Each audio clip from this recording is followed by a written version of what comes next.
You unlock this door with the key of imagination. Beyond it is another dimension, a dimension of sound, a dimension of sight, a dimension of mind.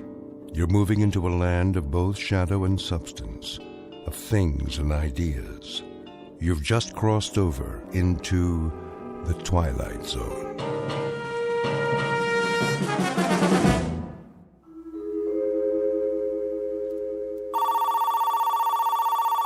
The Gerald Hugo Agency. Mr. Hugo's in a meeting. May I take a message? The Gerald Hugo Agency. No, he's still in a meeting. Yes, the same writer. Please hold. I'll get this, Mr. Hugo. If this one ain't surefire, I'll cut off both my hands. You ready? Champion of the world. Robert Redford, maybe. Harrison Ford. You want to make him younger? I'd give you Adam Sandler. I appreciate it. So, he's champion of the world. But he promised his girl he'll never fight again. He made a vow. You know, Mr. Hugo, like a promise, real solemn. Here are the network contracts, Mr. Hugo. Thank you. But now, here comes the rub. Get this. The champion's kid brother has like this incurable disease that can't be cured, and he needs an operation like yesterday. Mm-hmm. Yeah, and the doctor comes to the fighter and he says, "Hey, man, you want like your kid brother should live or what? I mean, that's the conflict. Don't you think it's a kick right in the head?" I do feel a dull ache. Here's this prize fighter who made this vow to the girl, and the newspaper guys start in on him, see? But I mean with the needle. Spider is a cheese champion. Who's Spider? The fighter. And now, here comes the meat. He promised his girl, but when he tells her he's gonna fight, she starts palpitating, and she calls him a filthy, rotten, dirty... Line 1, Mr. Hugo. Excuse me, Julius. See, the beauty of the story is that you can dress it up any way you want. Maybe he ain't a prize fighter. Maybe he's a cowboy, and he promised his girl he'd never shoot a gun again, and it's her kid brother that's got the disease. What's the matter? Don't that grab you? Why don't you go downstairs and cross the street on a red light? How about science fiction? There's this rocket man who promises his girl he'll never go up in a spaceship. Julius, you've been here all morning. I'll give you this. I've been an agent for 23 years, and I've never heard so many variations of the same story. Now, would you mind going home? I've got a big deal cooking here. A big deal? You doll baby, you were saving it for a surprise, weren't you? It's a sale, ain't it? The zombie story. I knew the minute I wrote it, the thing was surefire. Listen to this, honey. It's fantastic. This dame marries a guy who walks around on his heels all the time. She thinks he's punchy, but it turns out he's dead. All the time they're married, she don't know it. Julius, let me put it to you this way. American Zombie didn't sell. The love story where the lady scientist falls for a robot, that didn't sell. Naked Weapons about a gang of topless ninjas, that didn't sell. They laughed me right out of the office. So I put it to you, Julius. Why do you persist? Why don't you go back to doing what you did before? Streetcar conductor, Mr. Hugo, there ain't no more streetcars. And besides, I get motion sickness. Let me put it to you another way. Number 1, you will never make a writer. Number 2, you'll starve to death if you try. And number 3, you're wasting my time, the producer's time, and everybody's time. Helen, phone up Jerry Bradshaw at Paramount. Tell him I've got a series proposal to show him. That's it, a TV series. Oh, Mr. Hugo, don't you get it? This is an absolute bolt from heaven. I got so many television series ideas, I can't sleep at night. Boy meets girl. Every week, we get a different boy and a different girl. Julius. Oh, how about a quiz show? Pick your own embalmer, we'll call it. You make this deal with the contestant, and when he kicks off... Julius, what do I have to say to get you out of here? Give me a chance. It's all I ask. Let me write a pilot script. Julius, my boy, I'm not a hard man. The television industry today is looking for talent, and the writer is a major commodity. But for me, to try to sell you to a network is like trying to con the Queen of England into buying a salami. But I could give it a whirl, couldn't I? What's the series about? Maybe it's right up my alley. That's the point. This particular series and you go together like the black and tan at an IRA picnic. It happens to be based on black magic, conjuring, that kind of thing. Now, what do you know about black magic? What do I know about it? What do I know? You ask me, Julius Mulmer, what he knows about black magic. I could research it. Julius, let me get back to work now. What about the series, Mr. Hugo? My career is on the line. Give me till next Wednesday. Make it Tuesday in a pinch. All right, Julius, you latch onto a couple of books, knock out a rough outline, and let me have it by 4 o'clock Monday. I'll submit it for you. Why, I don't know, but I will. Mr. Hugo, you're not going to live to regret it, and I mean that from the cockles of my heart. You're absolutely dead right, Julius, and I mean that from the cockles of my heart. You've just witnessed opportunity, if not knocking, at least scratching plaintively on a closed door. Mr. Julius Mulmer, a would-be writer who, if talent came 25 cents a pound, would be worth less than car fare. But in a moment, Mr. Mulmer, through the offices of some black magic, is about to embark on a brand new career. And although he may never get a writing credit on the Twilight Zone, he will soon become an integral character in it. And now, back to the Twilight Zone and our story, The Bard, starring John Ratzenberger and Stacy Keach.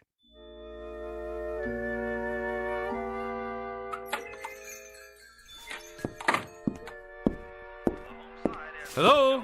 Anybody here? Yes. Hey, what are you listening to? The ball game. Oh, this is the Minor Arcana bookstore, right? Sure is. What'll it be? I have a special price on first edition Keats. Okay, show me a keep. That's a man's name, not a thing. And not a very uncommon name at that. There was a third baseman came up from Newark, played for the Yankees one year. They used to call him Beanball Keats. Yeah? Held the American record for getting beaned the most times. One time they were playing the Browns. That was when St. Louis had the Browns, and he got beaned 3 times the first 5 innings. Old Beanball Keats. You learn something new every day. Ever hear of a pitcher named String Bean Slattery? Well, Now there was a beanball artist. He could hit a batter when he was still in the dugout. As a matter of fact, he did one day. Hit a third base coach, played for the A's. Fellow named Lefty Mahoney. Old Lefty was just taking a drink when String Bean wound up and tossed one at him, right on the noggin. It seems there was a feud going on between them when they played for Binghamton in the old NYP League. Mahoney used to wipe the spit off String Bean's pitches. Mahoney was catching at the time. String Bean's father used to be an outfielder for Syracuse in the International League. I don't need no book about baseball. You don't? Oh, how sad. It's a wonderful sport, you know. Where were we? I come in about... Well, what I had in mind was... Yeah? What do you got on black magic? You have an interest in the black arts? You bet I do. See, I'm Julius Mulmer from television. Oh, I'm Sadie Polodny from Newark. I'm afraid I don't have very much on black magic. I have a great deal of information on the Black Sox, however. You probably know they threw the series that year. Terrible thing. Very discrediting to the game. And they could have taken the series 4 in a row, too. That's where that expression, say it ain't so, Joe, comes from. Now, what is it you wanted? Books. Black magic. I'm afraid that one eludes me, but I'll tell you something. If I could exercise a little magic, I'd see what I could do about getting the New York Giants back. Hey, look out! Don't worry, that shelf will stand anything. I'll get it for you. Now, isn't that strange? It's one single book. That's the only thing that fell off that shelf. And it fell right in front of me. Which one is it? The Book of the Black Arts. What do you know about that? Lady, can you do that trick again? Well, this book and I have never been formally introduced. We are total strangers. Here, you want black magic? You got it. Maybe it's some kind of sign. Well, if it is, it's your problem now. It's been a real pleasure meeting you, having this chat. Mutual. You didn't happen to play third base for the Elmira Pioneers one year, did you? How much I owe you for the book? Nothing. Accept it as a gift. You're a wonderful ball player and a credit to the sport. It's been great. Now, bye.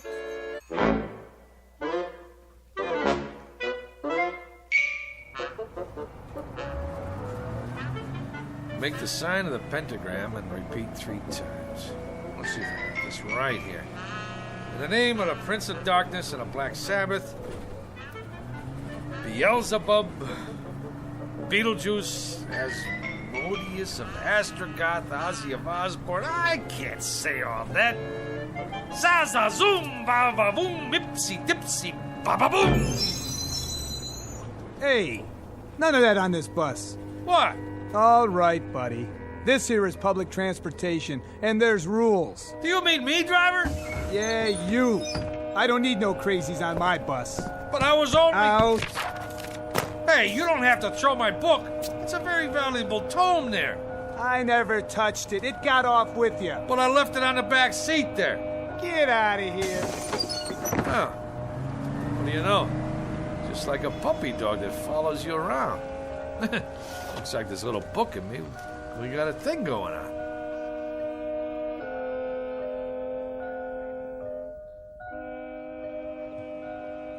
Seven times 7 be thy number, but 666 be thy fate. Yeah, right. It's all this mumbo-jumbo anyway. What's going on here, Jack? Not a thing, officer. I was just reading. Yeah? Well, do me a favor, will you, bud? Read someplace else. What's the matter? There's a law against sitting on a bench in Central Park with literature? There is if you make my horse nervous. He knows when somebody's up to something. He's got instincts. So whatever it is, do it someplace else. I don't get it. On account of why? Move it! Cossack. Stormtrooper.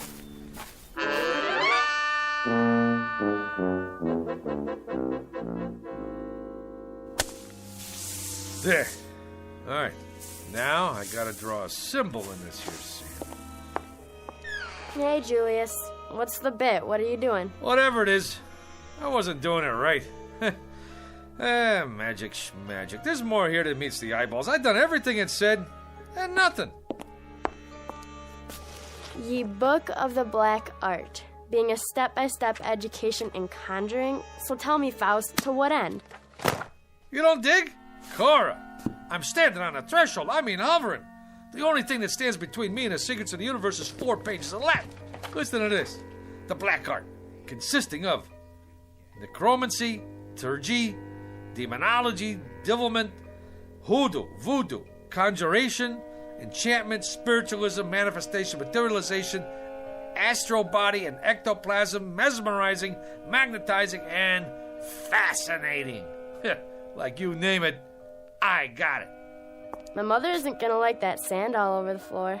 Yeah, you tell your mother she should pay me for the privilege of having me in this building.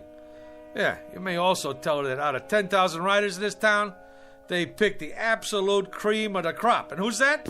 Who do they choose to write a big-time television series of black magic? Modesty prohibits. Not Julius Moomer. In the flesh. Big deal. Go ahead and scoff. But one of these days, you're gonna scoff on the other side of your mouth, Tootsie. There's gonna be a big, long limousine parked down below with 2 Lazarian coachmen. Liveried. Huh? Yeah, that's what I mean. In uniform. And they're gonna rap on your door and invite you and your old lady downstairs for a night on the town with their boss. And who will you find in the back seat smoking a Cuban cigar? Modesty prohibits. Just as a point of interest, Julius, what are you doing? I'm conjuring, baby, conjuring. Conjuring who? Who knows? I just read from this here book and I got all the ingredients. Well, most of them anyhow. 3 tufts of feathers from a falcon. Yeah, I got them from a pigeon. Sand from Egypt. Yeah, I got some of my sneakers from Jones Beach. 3 legs of a spider. I found me an ant. Well, anyway, what with a few improvisations, I got a spell working here. At least I think I do. When my mother finds out what you're doing to the floor, you better conjure up the Marines. You're gonna need them. Anybody ever tell you you're a dirty, rotten teenager? Why don't you go and take a cold shower? Go ahead, get out or I'll turn you into a frog. Man, I don't know what's supposed to happen, but it better happen soon.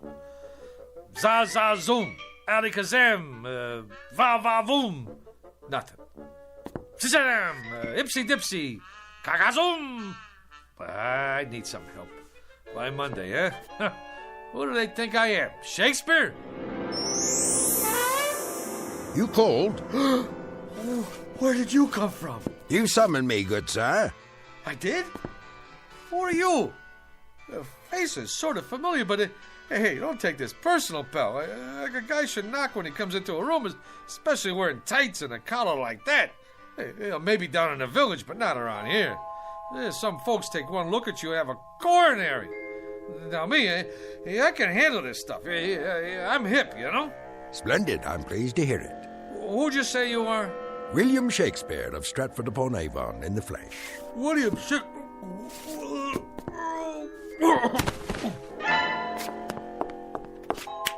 Good sir, I await your pleasure. What do you want from me already? Prithee, good sir, ask not what I want of thee, but rather what dost thou ask of the Bard of Avon? Would you try that one more time? It seems I must speak in the parlance of the time. Your time. I simply said, good sir, it was you who conjured me up, and I'm at your service. What would you ask of me? On the level, Pops. You mean to say you're the Shakespeare? Man, you've been dead 1,000 years. 'Tis true, of course, but death be not proud. You required a service of me, hence I am at your disposal. Well, He speaks, yet he says nothing. Romeo and Juliet, Act 2, Scene 2. Quaint surroundings, decidedly so, if squalid. And this, an ancient printing device, perhaps? Yeah, that's my Underwood typewriter. I inherited from my old man. He used to write letters on it. You would ask me to compose a sonnet, perchance, a play? You have but to ask, Mr. Moomer, is it? You mean you could knock me out a couple of pieces? Good sir, you have but to ask. What nature of authorship would you require? Oh, I got me an idea, Will. You don't mind me calling you Will, do you? What's in a name? That which we call a rose by any other name would smell as sweet. Man, what language! Hey, Will, don't let anybody knock your stuff. You got potential. But here's what we'll do. You and me'll collaborate. You knock out the rough draft, and I'll do the polish. Yeah. We'll start out slow, see? Just to get the feel. Something with star power, you know, like, for Julia Roberts. Julia? Never heard of her? Where you been, pal? Never mind. Don't tell me. A comely woman, I take it. One fairer than my love. The all-seeing sun ne'er saw her match since first the world begun. Solid! I love it! Now you start writing. Anything. Maybe a twist on the old Romeo and Juliet thing. You know, like West Side Story. Oh, swear not by the moon, that crazy, crazy moon. Yeah, take it, booby. Right. If you don't object, I prefer my own writing instrument. A feather, huh? A quill pen, actually. Will, baby, I don't care if you write with your feet. Go, man, go. Create. I'll just make us some coffee. Gilbert and Sullivan, Rimsky and Korsakov, Lennon and McCartney, Moomer and Shakespeare. I like it.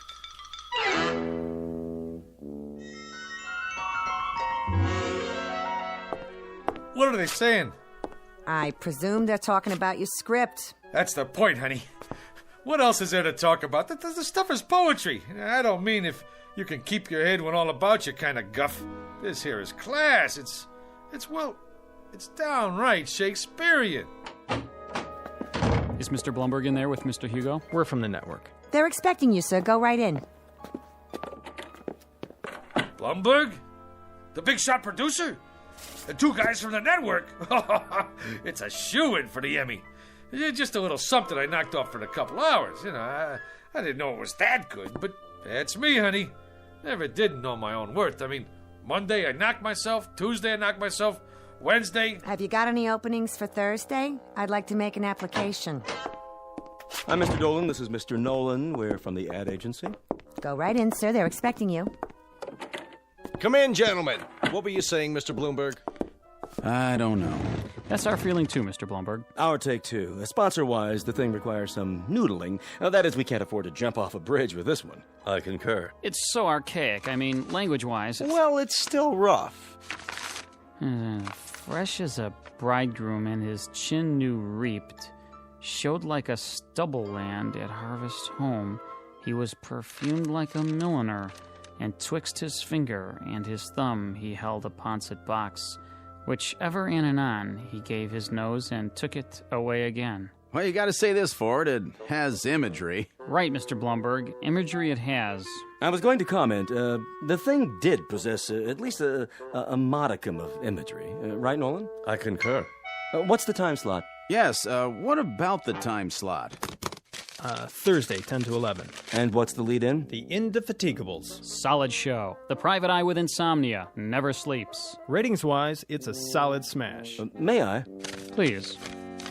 And if the boy have not a woman's gift to rain a shower of commanded tears, an onion will do well for such a shift. Onion. Could be a sponsor conflict. I concur. Could we make it, turnip? Solid thinking. Everybody knows about turnips. You say turnip to the lady in Dubuque, she's with you. I like it. A shower of commanded tears. Shower. Suggest inclement weather, and people don't shop in inclement weather. Make it a sunshine of commanded tears. Solid. I concur. I think we could call the writer in now. A tremendous talent, prodigy of mine. What are his credits? He was a streetcar conductor, an observer of the passing scene, an incredible judge of human beings. You can see that in every line.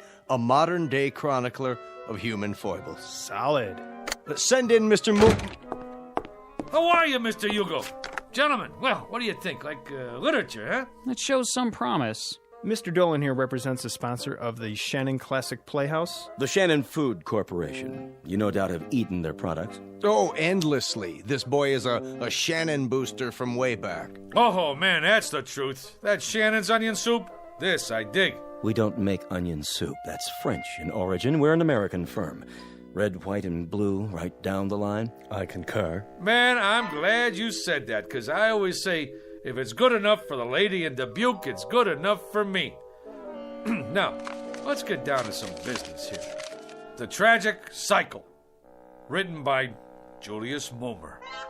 Act 1, Scene 1. The camera fades in on a shot of the garden. You know, like with turnips.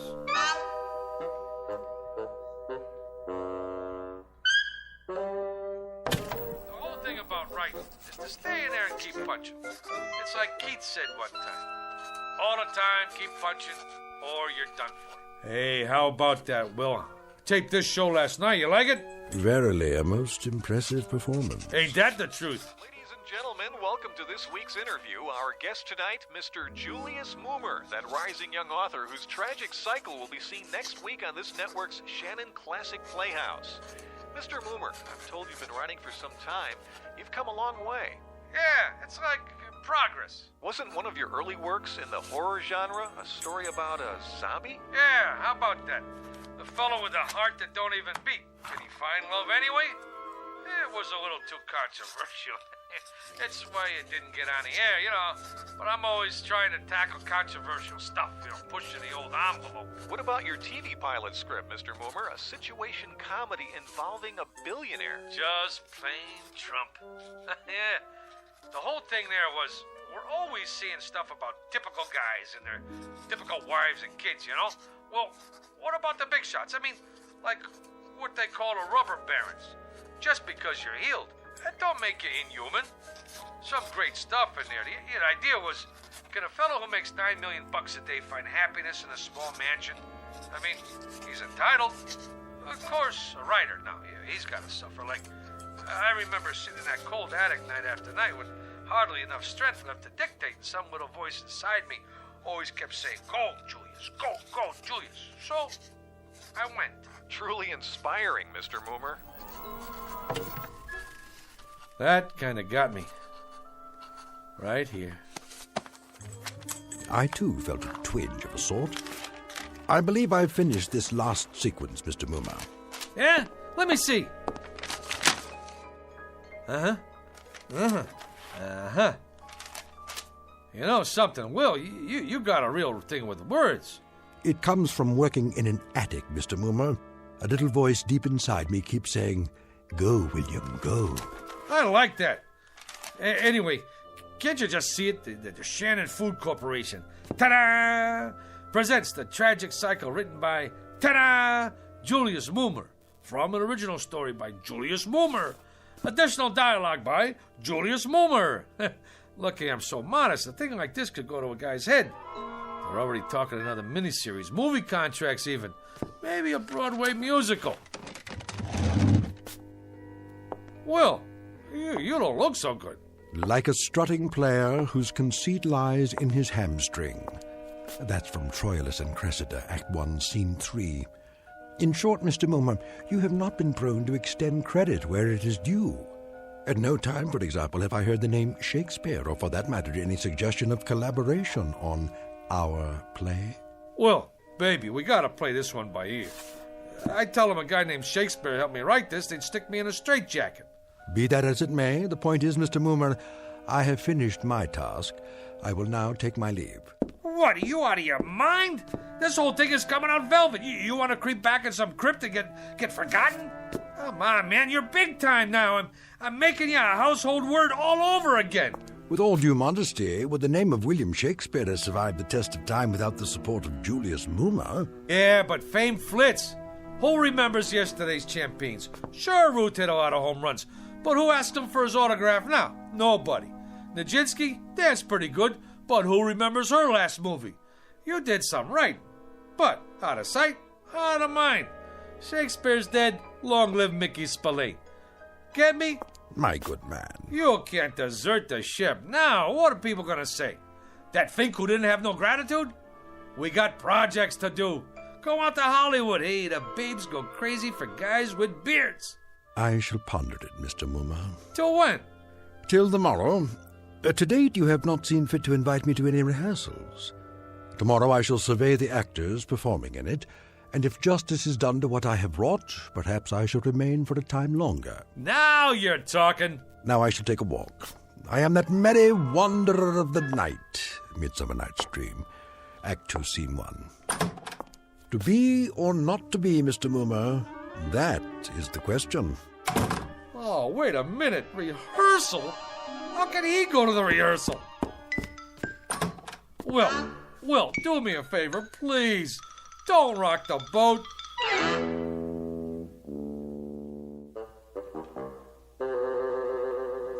Comfortable, Mr. Shannon? Well, these seats are kind of hard on the old derriere. Mr. Shannon, before we begin the rehearsal, I'd like to say we're fortunate, sir, to have secured the services of the hottest young actor in the business, Rocky Rhodes. Rhodes, schmodes, I sell soup. Which one is he? Oh, the attractive one in the T-shirt and the motorcycle boots. All right, people, we'll pick it up with Scene 2, Act 2. Now, Felicia, remember that at this moment, life and death await you in the hallway, and when Rocky comes through that door... I got a question. Yes, Rocky? I mean, like, what's the tertiary motivation? Like, when I open the door, like, why? Why, Rocky? Exactly. Like, any slob can walk in the door, but he could do it any time. But I ask myself, would I walk through that door? How come? I gotta find my motivation. So the question is, where is my motivation? Well, I'd say you walk through the door to get inside. That work for you? Yeah. Wow. Great. Let's run through this and see how it plays. Shall we do that? All right, people. Come on, folks. From the top. I don't care what you say. If Jeremy comes here tonight, I have to go away with him. Oh, come, Olivia. Cast off those benighted colors of Benetton and gaze as a friend on the people of Greenwich Village. The village people? Here? She's got a point. Let not forever with your veiled eyes seek your noble boyfriend in the dust motes. I know it is common, but all that live must die. That's easy for you to say, sister. But outside this room, this tenement is a harbinger of the worst kind of fates. Is it Jeremy? Or his killer? Am I to be a correspondent of love or a recipient of hate? This is the real question, the biggie. Who awaits me out there, I ask you? Come on, cop out. I'm looking for Mr. Mummer. Shh! Quiet on the set. May we continue, people? Once more, get ready for your cue, Rocky. I don't Sit care down, what Will. you say. How does it look to you, Mr. Shannon? Only great? What about the commercial? Where does that come in? Right after the opening teaser. Are they gonna put a spotlight on the soup? Well, that comes in the first commercial. I know when that comes in, but I want to make sure you see the label. When the soup is Shannon's, I want 40 million people should know it's Shannon's. I concur. It's imperative that we see the label. Cut! Take 5. Who is that? What's he dressed up for? Oh, that's my typist. On your staff, is he, Moomer? Well, actually, he's a relative on my mother's side. He's eccentric. Eccentric? You know, he has, delusions. 1 week they come, 1 week they go. What about this week? Yeah, this week he thinks he's, Shakespeare. Hey, come on over here, Mr. S. Meet the boys. I've been telling them all about you. Would that we had this much space at the Globe. Yeah, they're just going over the second act. Ah, the balcony scene, a most delightful love sequence. On the balcony yet? Yeah, I was going to mention it to you, Will. Mr. Shannon asked us to make a little change in the love story part. You know, the business on a balcony. A thing of beauty. Oh, spirit of love, how quick and fresh art thou. Who owns balconies these days? Tremendously valid point, Mr. Shannon. No question about it. Right on down the line. You mean no balcony? You see, this here is television. It's like you gotta grab them quick. Instead of the boy climbing up to the shrubbery to meet the girl, it's a subway station. You jest. That's the bit. She sprains her ankle, and this here boy kind of like the doc on ER. He operates on her ankle right there between the Brighton Express and the Bronx Local. You see, doctor stories are big this season. All right, cast. I want to run through the next scene. Mr. Moomer. What's the trouble, Will? Is that Esmeralda? In the blue canvas breeches? The jeans? Yeah, that's the chick. But if what you told me is true, what is the reason for her suicide? Her soliloquy about love's labor's lost? Suicide? No suicide, Mr. Shannon. That's definitely out. Oh, I meant to mention that to you, Will. She don't stick herself with a shiv. Now she runs off with a guitar player. That was my wife's suggestion. And an inspired one at that. It was indeed. I concur. And the father and brother who burst in? My wife didn't care for that. The way we play it now, the two guys who come in are cops. Cops? Policemen. And then later, the scene where the mother starts talking about all the blood on her hands, she ain't the mother anymore. She's the gardener's wife who did time for embezzlement. But she has the most definitive line of the play. In the epilogue, I took it from Twelfth Night, if music be the food of love, play on, give me excess of it, that surfeiting the appetite may sicken and so die. Sicken? The Shannon Food Company is paying this kind of money to make people sick? Will, get with it. You're taking the butter right off the toast, baby. Here we go, people. Let's hear the narration just for the timing.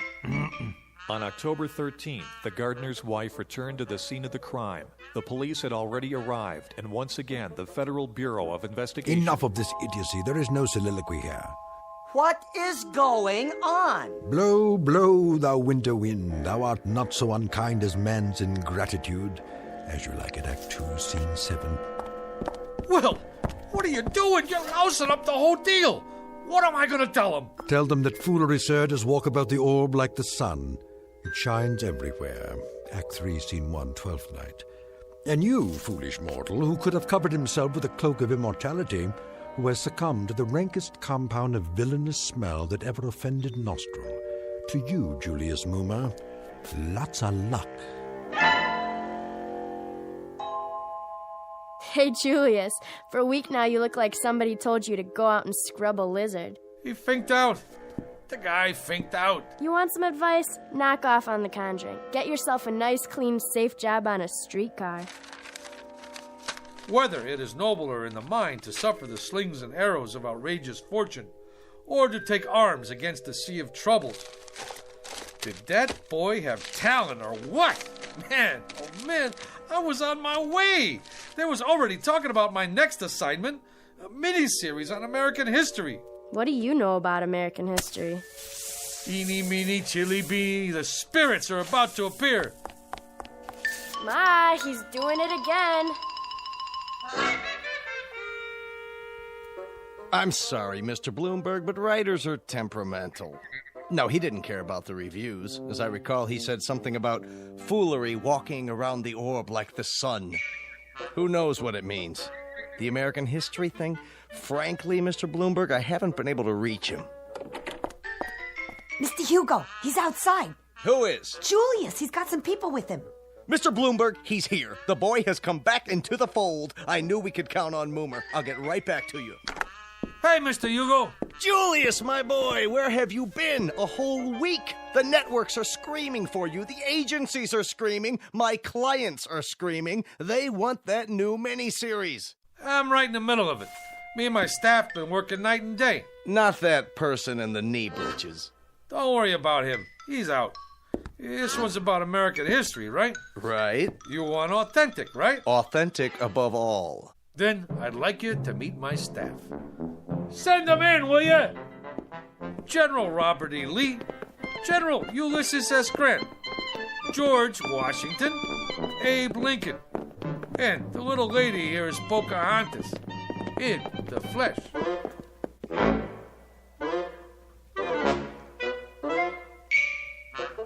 Mr. Julius Moomer, a streetcar conductor filled with desire for the special, if somewhat risky, rewards of authorship. And if the tale just told seems a bit tall, remember a thing known as poetic license in a place called the Twilight Zone.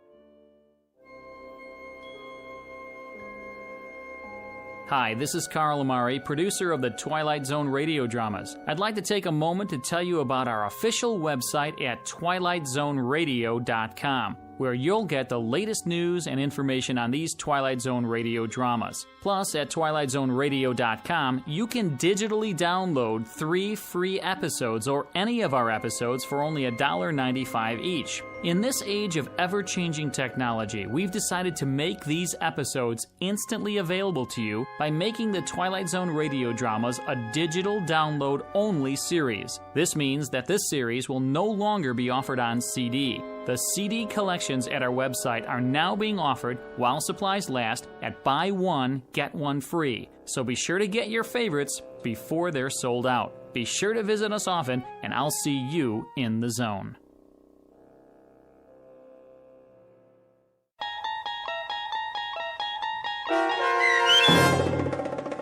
The Bard, starring John Ratzenberger with Stacy Keach as Shakespeare and your narrator, was adapted for radio by Dennis Etchison and based on a script by Rod Serling.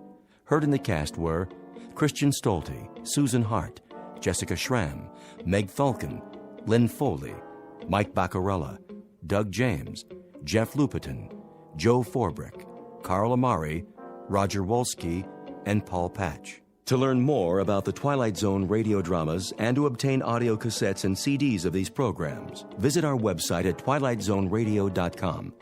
This copyrighted radio series is produced and directed by Carl Amari and Roger Wolski for Falcon Picture Group. Doug James speaking.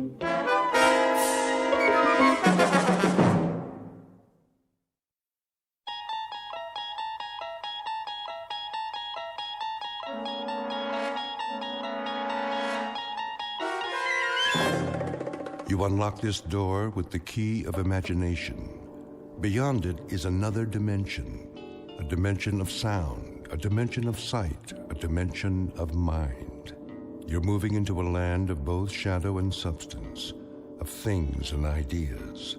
You've just crossed over into the Twilight Zone.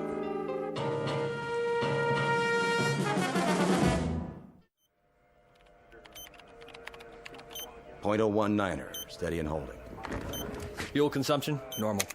On course, X6. Hold coordinates. Oxygen supply? Check. How does she look? Beautiful, General. Just beautiful. Flight path? Right on the button, sir. No corrections? Hardly any. Couple of degrees starboard pitch right after takeoff. And the crew? A-okay, sir. A little cramped on the ship, but that's about it. Good. The White House will be pleased. About a test flight? The president's a big fan of the X6. He pushed it through Congress. Hey, then maybe I'll have a job next year. You will, Billings. You will. Count on it. This is the first step. She makes it back in one piece, and it's all systems go.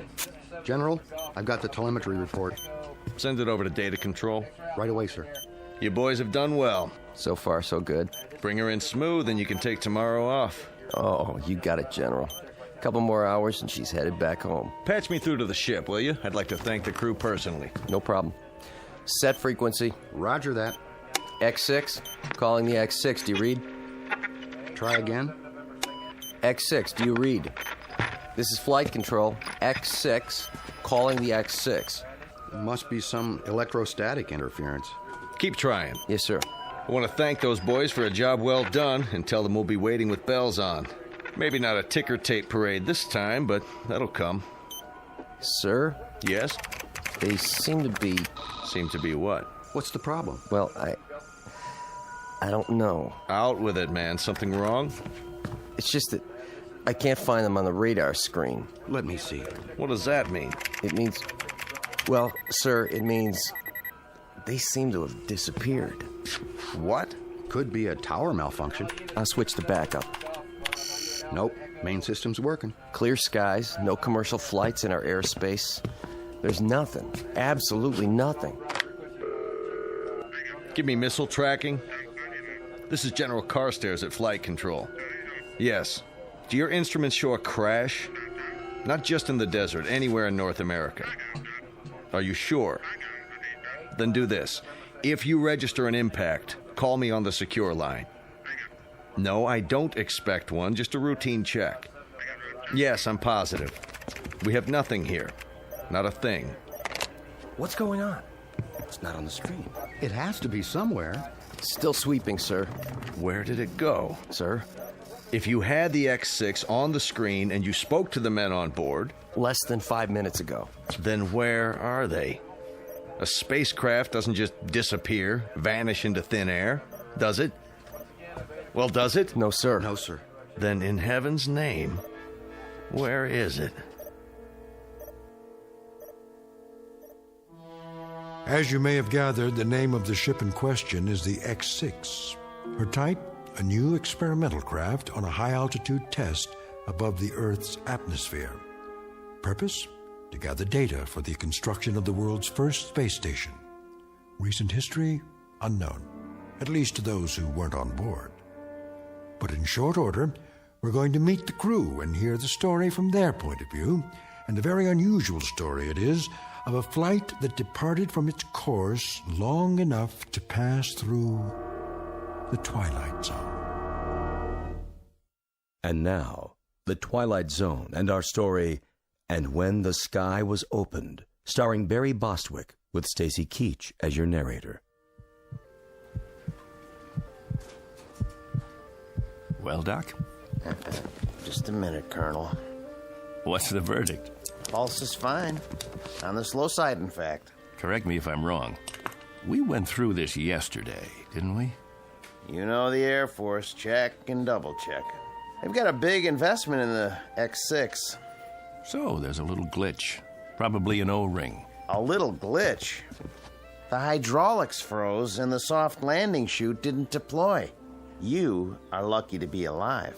That's what all the flight training was for. Relax your arm. Doctor. Hold still, please. I want to ask you something. Don't move your arm. 115/80. Not bad. Told you, Doc. I could have phoned it in. All right. That's all for now. Get yourself some breakfast downstairs. Hey. Go easy on the cholesterol, okay? How's the Colonel? Who? Jack Harrington. You're the only Colonel I've seen this morning. I get it. You call me in, but he gets to stay home and sleep it off. Pretty nice duty. Harrington. Where have I heard that name? You have a heck of a sense of humor. Did you have a question? It can wait. I want to, check with someone first. Well, look. Try not to worry about anything. You may be a little disoriented for a day or two. Need any, medication while you're here? Sleeping pill? Muscle relaxant? Me? Never felt better in my life. If you experience any headaches, neck pains, that sort of thing, give me a call. Now forget about me. Gart's the one with the busted leg. He's still on the 3rd floor. Yeah, he'll be in a cast for a while. He's healing fine, though. 3rd floor. Room 14, wasn't it? Well, you should know. Gonna stop by? I was thinking about it. Go ahead. Give him a hard time, just not too hard. Tell him I'll be by on my rounds. Oh, and congratulations, Colonel Forbes, to both of you. What? Haven't you seen the paper? You're heroes. We flew the course, nothing special. Well, the force is proud of you just the same. The nation is. Just doing our job. Here, Take this with you if you like. I've already seen it. Then give one to Major Gart. They've got copies all over the base. But they're going fast. Colonel, come here. Can I ask you something? If it's not classified? Yes? What happened up there? How do you mean? When they lost you on radar. If I could tell you, Doc, I would. You and the General and everyone else. All I know is we must have lost pressure because we blacked out. For quite a few hours. The next thing I knew, we were down and the chopper was airlifting us out of there. That's it. End of story. But you made it. That's what counts. Yes. Yes. I guess it is.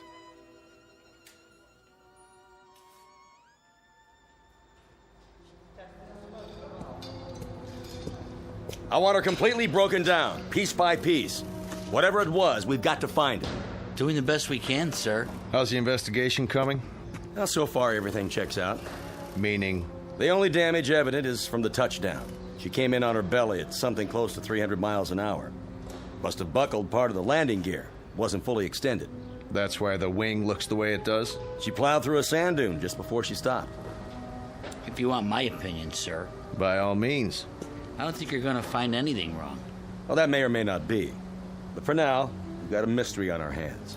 We need answers. Well, it would be my suggestion. Yes?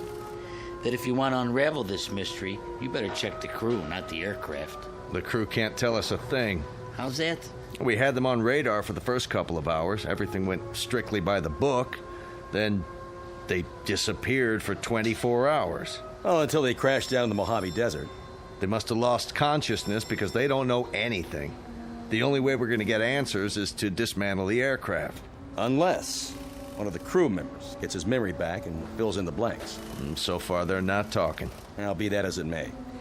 I want to see every nut, bolt, and screw laid out on the hangar floor in order. Every wire, every piece of insulation. If there's anything wrong with this baby, anything at all, we're going to find it. Yes, sir. On the double, sir.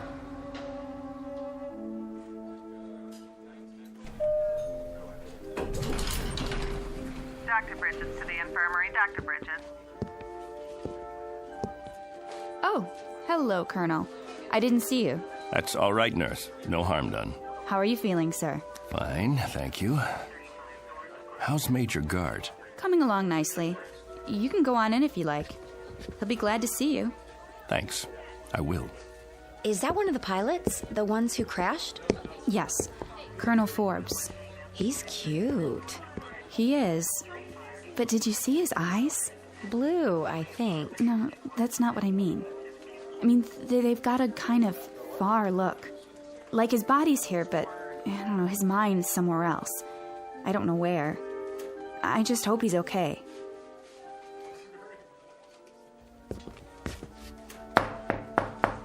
Come in. There he is. And there you are, the prodigal colonel. Not disturbing you, am I? Nothing could disturb me in here. More like a prison ward. No Playboys, no hot fudge sundaes. I was on my way out. Can't stay away, huh? Doc wanted to see me. Nothing serious, I hope. Me? No, just routine. I'd offer you a drink, a shot of straight orange juice. How's that leg? Can't feel a thing, which is good. One more thermometer, and I'm going to absent myself from this establishment without official leave. Pull a chair over here by the bed. Take a load off, Colonel. Sure. Now, go ahead, tell me. What's it like in the outside world? Great, Bill, just great. I can't wait to get out of here. Talk to any of the guys? Yes. What about the ship? Did you look her over? It's under wraps. They've got everybody but the president's cabinet checking it out. Bill, did you see the paper? Sure. We made the front page. Only page 3 today. Take a look. Ooh, steady, Colonel. You go off on a toot last night? Why? Your hands, they're shaking. You don't look so good. Thanks. Little hungover, huh? No big deal. So what's it say? Bill, I wanted to talk to you about that. They spell our names right? First, I've got to get oriented. If you don't mind, I'd like you to answer some questions. Shoot. When did I leave here? Huh? When did I get discharged from the hospital? Yesterday morning? Don't you know? I don't know anything anymore. Easy, Colonel. All I know is I need to verify a couple of things. Now, that shouldn't be very complicated. Around 9:30 yesterday morning, I walked out of here, didn't I? About that time, I guess. And who did I walk out with? Are you kidding? How am I supposed to know who you walked out with? Some nurse you picked up in the hall, probably. What's the matter? Can't remember a name? I mean, when I left the room, this room, who was with me? Nobody. That's just it. You say nobody. I'm pretty sure I was awake, yes. If you remember it differently, What's today's paper say? Go ahead, tell me. What's it say? 2 astronauts crash in Mojave Desert. Over a picture of you and me before the flight. What else? In effect, it says that 2 intrepid voyagers into the unknown returned from the unknown in 1 slightly dented spacecraft. Sounds about right. What about the picture? I've seen better. What's in the picture? Look, if this is a literacy test, I can assure you that even though I'm not a West Point graduate, I can read and write, count up to 10. Gart, don't get wise with me now. What's it say under the picture? Read it. Colonel Clegg Forbes and Major William Gart just before their historic flight that ended in a mysterious crash. That's what you remember? I don't... You and me. The X-6 taking off. About 2 hours up, we black out, and 24 hours later, we come to in a crashed aircraft in the desert. We don't know where we've been or what's happened. Right so far? You remember something different? Bill, there were 3 of us in that craft. There was you, me, and another colonel named Harrington. What? Jack Harrington. Don't tell me you've never heard the name. He was 36 years old. He was my best friend. I'd known him for 15 years, and you'd known him for 5. That ship took a crew of 3, and we were the 3. Now, I want you to listen very closely because, Bill, I swear I can prove it to you. I've got to, or I'll lose my mind.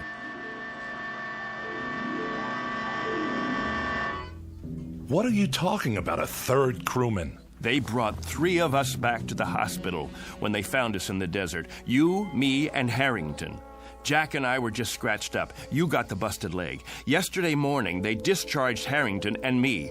There was 3 beds in this room. Now, wait a minute. We said goodbye and promised we'd come back today to visit you. Then Harrington and I left to do the town.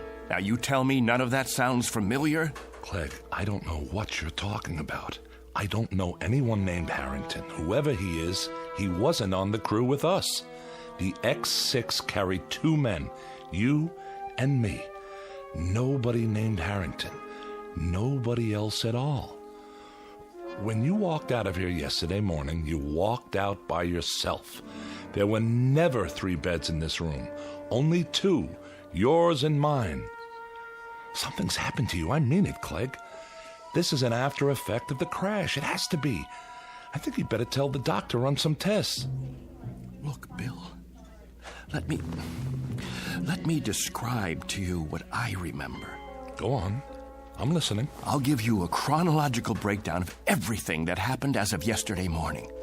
First of all, I saw the paper. The one you just showed me? No, not that one. Yesterday's edition. I saw it on the stands downtown, only it said that 3 men came back. There was a picture of you, me, and Harrington on the front page, taken just before we took off. That's impossible. I know, it must be impossible. You say there were 2 of us. Everyone else says there were 2 of us. And now, that's what it says in today's paper. Well, then, that should tell you something, shouldn't it? A reality check. But I know there were 3 of us in that aircraft. They picked 3 of us up in the desert and airlifted us in a chopper, and 3 of us were checked over and debriefed. They kept you here because of your leg, and it was Harrington and I who left this room yesterday morning. Then we requisitioned a staff car and got a ride into town together. Bill, you said goodbye to us from that bed, and then you said, Harrington, keep an eye on Forbes. He can't hold his liquor. Those were your words. I don't know what you expect me to say. Don't say anything. Just listen. I was standing right at that door, and Harrington went back to your bed and made like he was gonna sock you. I swear to you, Bill, it happened. I know it happened. And Harrington, keep an eye on Forbes, will you? He can't hold his liquor.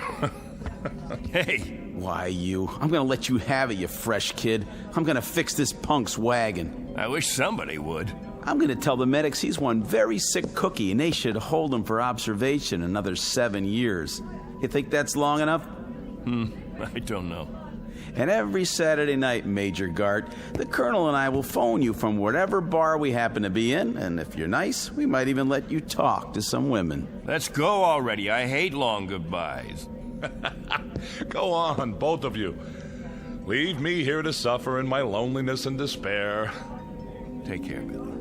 We'll come in tomorrow to see you. Meanwhile, you can all read about yourself. Better memorize this in case you lose it. See?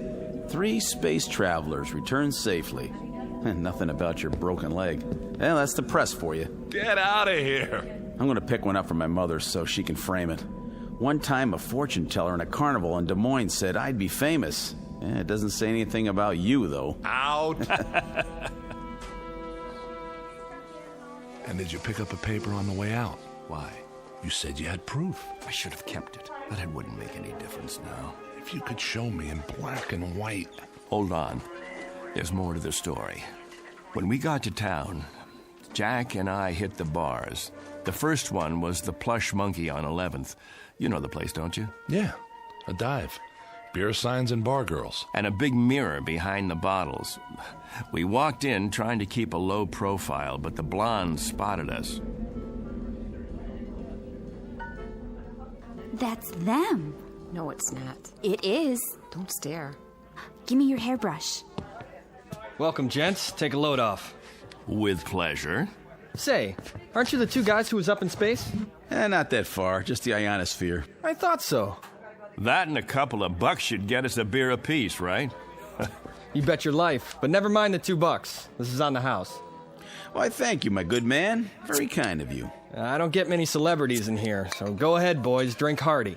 You earned it. I don't even mind you cracking up the ship, and I'm a taxpayer. I like your attitude. Got a match? Not since Superman. A light from my friend here. Sure, pal, sure. Anything you want. Evening, ladies. Hi there, Captain. Colonel. Oh, sorry. She's new in town. Care to join us? Hold that thought. I'll ask my friend. You do that. We ain't going nowhere. Hey, Jack. Something wrong? No. Look at yourself in the mirror there. Not exactly a happy camper.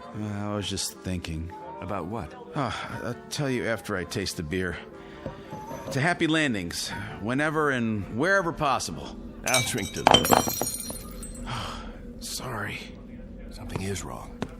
That's okay. Ain't the last glass of draft in the house, let me tell you. It just slipped out of my fingers. Don't worry, I'll clean it up. Get you another one right away, Colonel. You're sick, Jack? No, I'm not sick. I just got this funny feeling. What kind of feeling? I don't know. Odd. Never felt anything like it before. Maybe we should go. Don't worry, I said. It was just for a couple of seconds there. It was like I didn't belong here. Like if I were to let myself go, You'd what? Like I'd disappear. Here you go. Thanks. Happy landings. You don't like it? I want to call my folks. Good idea. I should call Amy, too. Where's the phone? All the way in the back. You sure you're okay? Yeah. Be right with you.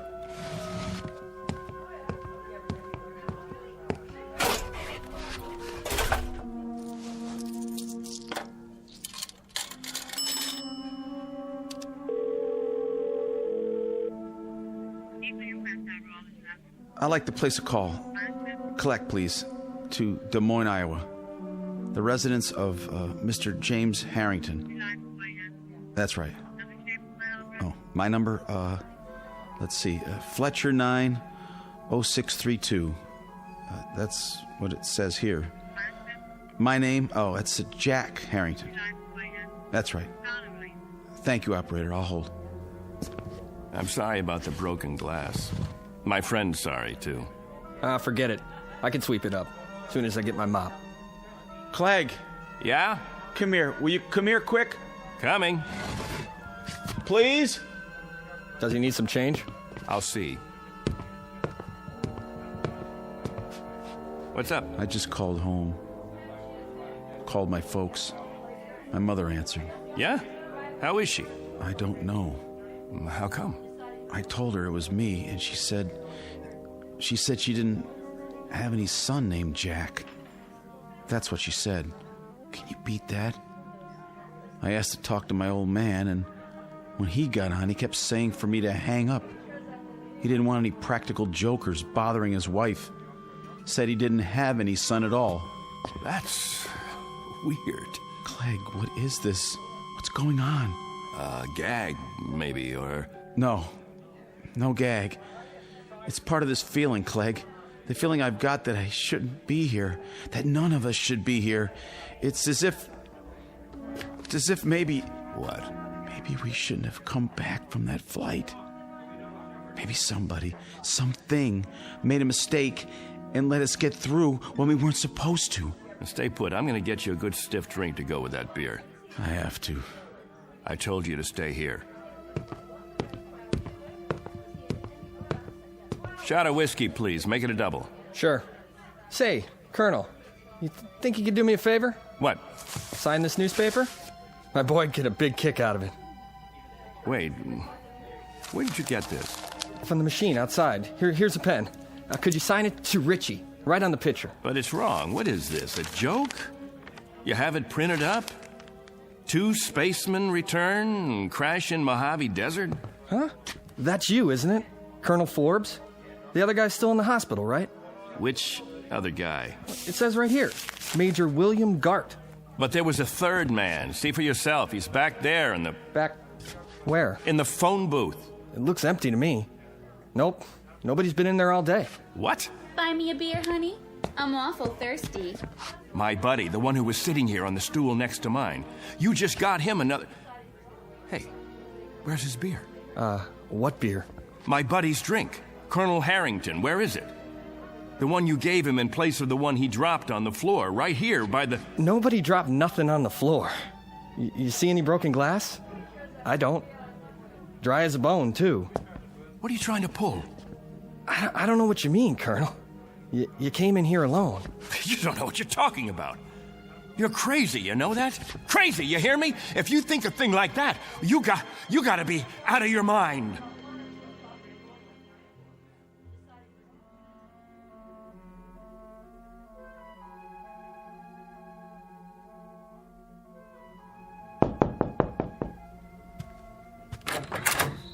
What do you want?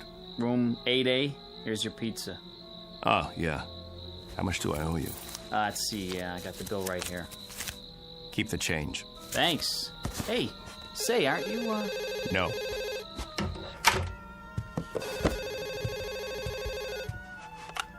Yes? Ready with your call to Des Moines. Thank you, operator. Hello? Hello? Who is this? Mr. Harrington, this is Clegg Forbes. Who?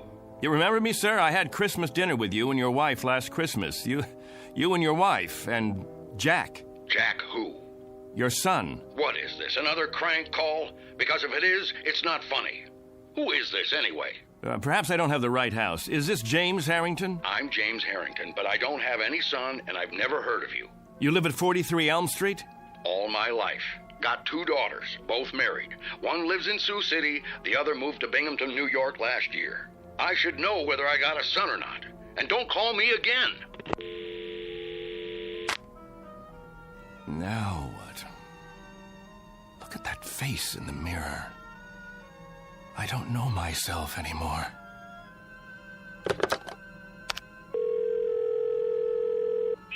Operator, I'd like Anderson Air Force Base, please. Commanding officer's residence. That's right. Call me when you get through.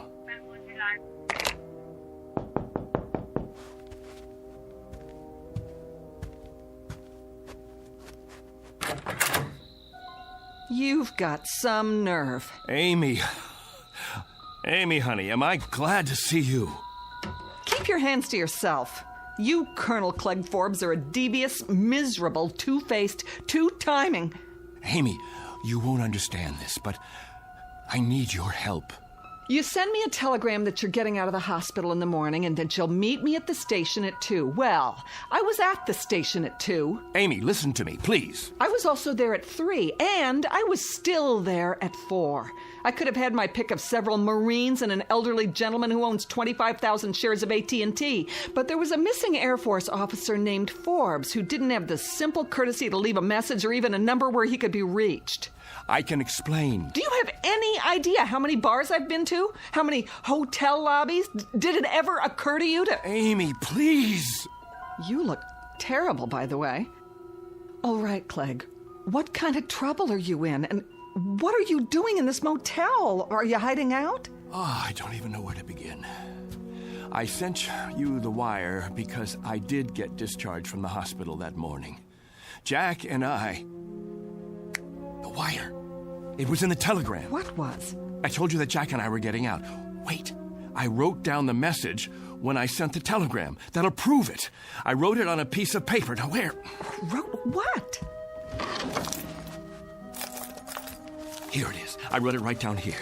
See? It says, Dear Amy, I'm getting out at 9. No.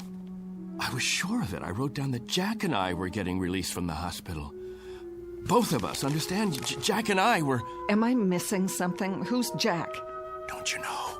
I don't know any Jack. Who is he? There were 3 of us in the ship. Gart, me, and Harrington. Jack Harrington. And I was with him, and he just disappeared. But you know him, Amy. You know him. You've met him 100 times. We've eaten dinner together. We've gone to dances together. We've double-dated. Clegg, what is happening to you? I don't know. I swear to God, I don't know, but... Yes. Put him on, please. Hello, General. This is Clegg Forbes. Yes, sir. That's right. General, about Jack Harrington. Harrington, sir. Well, you know Jack. We were in your wing at the field. We were there for your... Harrington, sir. Jack Harrington. We were on the X6 together. Jack Harrington. Stop it. Jack Harrington. Jack Harrington. You need help. If you'll tell me who to call. No, I know. I know this is a put-on. That's what it is. A big, earth-shaking, highly complicated, practical joke. He's still back at the bar. Of course he is. Amy, that's where he is. He has to be at the bar. Clegg? Clegg?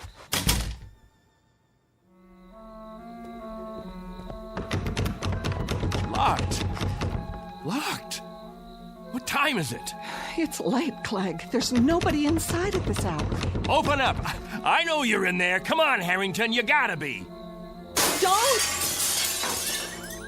Jack, you can come out now. Some joke, and I fell for it. Where are you hiding? The phone booth? That's gotta be it. Where are you, Jack? Please come back, will you? Jack! No. No! No! That's some story. I don't know what I did then. Just ran, I guess. All the way down the street like a crazy man. I left Amy standing there. I don't even know what happened to her after that. And I don't know Jack Harrington. I never heard of him before now. He's an illusion or something. He has to be. He's not an illusion. For some reason, he's been yanked out of here, taken away. You're letting this get to you. Didn't you hear what I said? He told me he had a feeling that maybe somebody or something made a mistake and let us get through when we shouldn't have. And maybe they'd be coming back. to get us now. Maybe somebody from up there. Clegg, it doesn't make sense. And now, I've got the feeling, too. I've got this idiotic, oddball feeling. I don't know how to describe it. It's weird, Bill. It's just plain weird. Like I don't belong. I don't want it to happen, you hear me? I don't want it to happen to me, too. Clegg! Oh, I gotta stop him. Somebody get him! Somebody! Hey, did you want something? Where is he? Where did he go? Who? Colonel Forbes. Colonel... I saw him run into the hall. When? Just now. I didn't see anyone. He has to be here. He can't just... What are you doing out of bed, Major? You know, you shouldn't be walking yet. If the doctor saw you... Somebody's got to help Colonel Forbes. Somebody's got to help him right away. Grab a hold of my shoulder. Now, come on. I'm talking about Forbes. You know, Colonel Forbes. He was brought in here with me. In here? That's right. In the other bed, next to mine. Look, this is a private room. What? There's no other bed but yours. No. You see?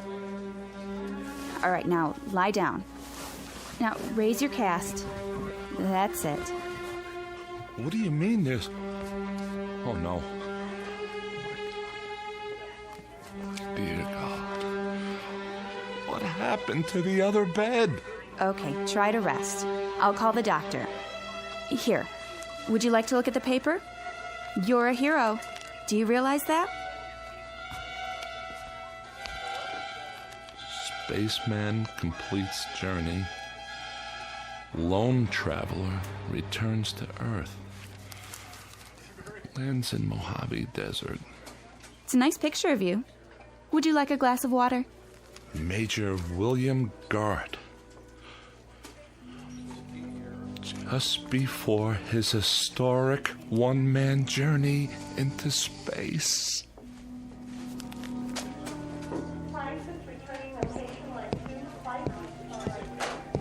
Hey, Doctor. I was sorry to hear about that crash. What did they call it? The X6? Yeah. Well, we do the best we can. When they come back. Sometimes it's out of our hands. Mm-hmm. At least it was an unmanned flight. Well, that's the one consolation, I suppose. Anyway, I wanted to check the ward. How are we fixed for beds? I've got some men in the infirmary. Let's see. 2 open rooms at the moment, Doctor. Great. Oh, and number 14's empty at the end of the hall. It can take up to 3 if we move some beds in. Well, that should do. Order some beds up from QM, will you, nurse? Yes, sir. Right away. Once upon a time, there was a man named Harrington, a man named Forbes, and a man named Gart. All were officers in the United States Air Force, trained for experimental flights into the upper atmosphere. They used to exist, but don't any longer. Someone or something took them somewhere. At least they're no longer a part of the memory of man. As to the aircraft, the X6, it's still supposed to be housed in a hangar on the base, or it will be one day. For the record, it hasn't been built yet. It's still on the drawing boards. But be careful. Don't let anyone hear you arguing about the reverse, or they might question your sanity. If you have any questions about the aircraft or the men who flew her, be sure to speak softly and only in the Twilight Zone.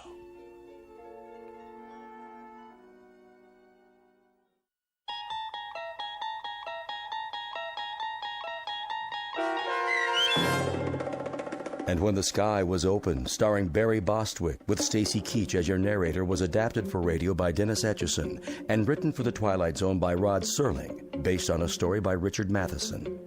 Heard in the cast were Mike Starr, Jeff Lupetin, Meg Thalken, Joby Cerny, Christian Stolte, Kurt Nabig, Richard Hensel, Doug James, Vince Amari, Justin Kaufman, Elizabeth Lido, Carl Amari, Jennifer Joy, and Tracy Hernandez. To learn more about the Twilight Zone radio dramas and to obtain audio cassettes and CDs of these programs, visit our website at twilightzoneradio.com. The producers of The Twilight Zone wish to thank CBS Enterprises, Carol Serling, Dennis Etchison, Claire Simon Casting, Terry Jennings, XM Satellite Radio, Sirius Satellite Radio, our sponsors and our radio affiliates for helping make this series possible. This copyrighted radio series is produced and directed by Carl Amari for Falcon Picture Group. Sound design and custom Foley effects for The Twilight Zone by Cerny American creatives Bob Benson, Craig Lee, Michael Slaybach, and Matt Sorrow. To learn more about the Twilight Zone radio dramas and to contact us, visit our official website at twilightzoneradio.com. Doug James speaking.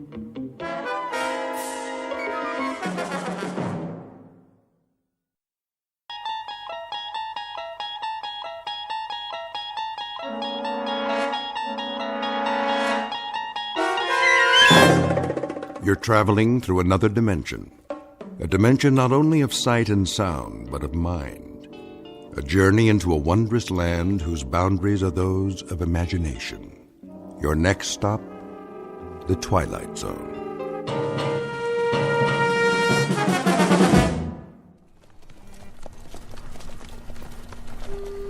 Have them water the horses first. Some of them need shoeing. Well, there's a blacksmith shop. But no blacksmith, or anybody else for that matter. Looks like they all just cut and run. It's Johnny Reb for you. Leave nothing behind. I got a feeling, though. Don't you, Major? What feeling? Like eyes. Eyes where? That's just it, sir. I don't know. But I sure got the feeling. On the back of my neck.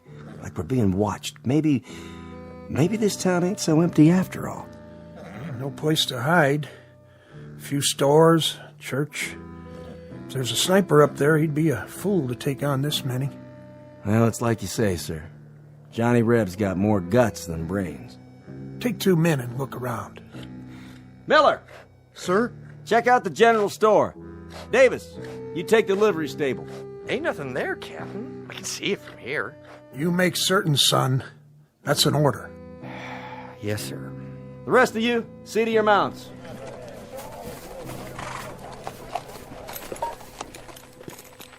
Well, I'll be. Will you look at that? What is it? Captain, I think you better see this. Hold your fire! What do you see? Miller? Miller? Davis? What happened to them? I don't know, Major. They went around that storefront at the end. What the...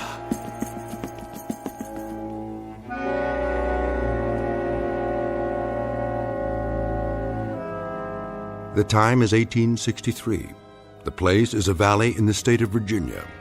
The event is a mass bloodletting known as the Civil War, a tragic time when the country split into 2 fragments, each fragment deeming itself a separate nation.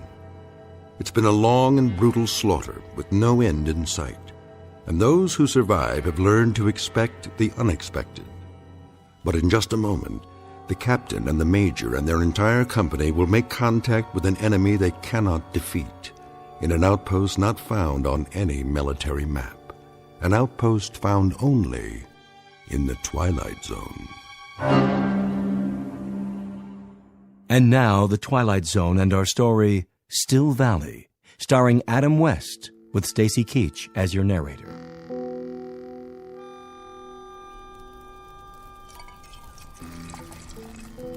You want more coffee, Private? That what it is? Chicory, maybe a little sawdust, but it's hot. Obliged. I've tasted worse. I just don't remember where. What is it? Quiet. You hear something down there? Thought I did. Yanks? Maybe. Whatever it was, I don't hear it anymore. I didn't hear nothing. You never hear nothing, Dogger. Just sit in your duff and wait it out. Where's your carbine, soldier? Huh? Oh, it's over there. A lot of good it'll do you laying on the ground. What do you mean? What if the Yanks showed up? What'd you do? If the Yanks was here? You reckon you know how to work this thing? Yeah, I know how, all right. And if you pull the trigger, you reckon it'll fire? I reckon. Then show me. Hey, what's the idea? The idea is you aren't a right arm to me, or a left arm. You're just some extra baggage that breathes through his mouth and splits half my rations. You mad about something? Fed up is more like it, Dogger. When do you figure to shape up? By the end of the war? I do my part. Yeah, like an army mule. Why don't you just go down there and give up? The Yanks will treat you real good, while General Bobby Lee's off fighting the war for you. I didn't used to be like this. Yeah? When did you up and change? I was at the 2nd Manassas. I think that's where it come to me sudden like. What did? It's like this, Paradine. I had my 2 brothers there. One of them was 15 years old, that's all. 15. I was right alongside him, going up a hill. A mini-ball came out of nowhere, hit him dead center. Took him 3 hours to die. He's just a kid, just a little screaming kid. That was my brother Phil. My older brother Kearney. He was dead the next morning. Wanted to be a preacher. Always talking about the gospel, words of Luke, words of John, words of the prophets. He ran out of words, and God run out on him. But you don't have a nerve in your body, I guess. Oh, I got 'em. Just as many as you from head to boots. But I don't concern myself as much as you. You're worrying about dead men and lost battles. That's just too much area to fret in. Then what do you worry about? I'm worrying about 2 scouts on a mission. Us. And a piece of dirty brown paper with orders written on it. It says right here. It says the Yanks are going to take up a position in Chanow Valley. We're supposed to scout them out, see if we run into their vedettes, and then check back the minute they get into that town down there. You hear him again? Sure do. Yanks? Yanks, probably. Horses, positive. How many? Just a patrol, I figure. Maybe 20, 30 men in all. That's funny. What is? Listen. I don't hear nothing. I know you don't, but I heard horses, and they come from down there in the valley. They're Yanks. There isn't any question about it. How come you think that? 'Cause everybody else in these parts is packed up and moved out before the fighting gets here. Come away from the edge, Joe.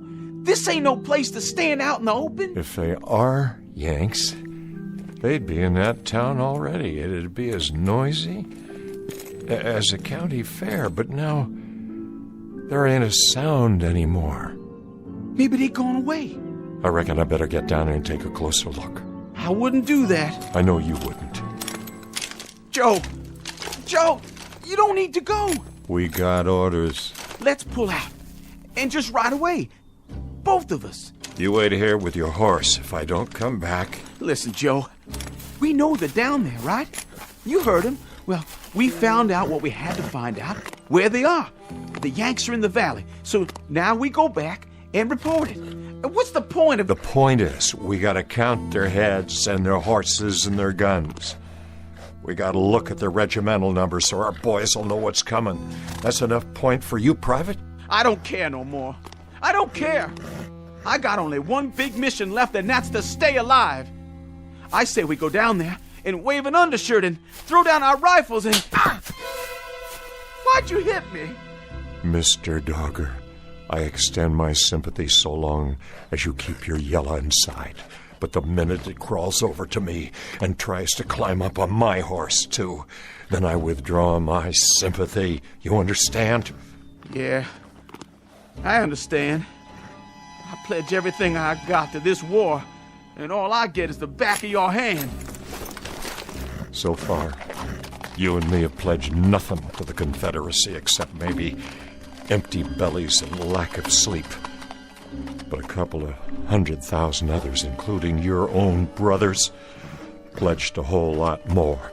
And now you're making it appear they did it for nothing. Now you pick up your rifle and stand at the ready. I got it. Good. If you hear a shot, that means they're down there in force.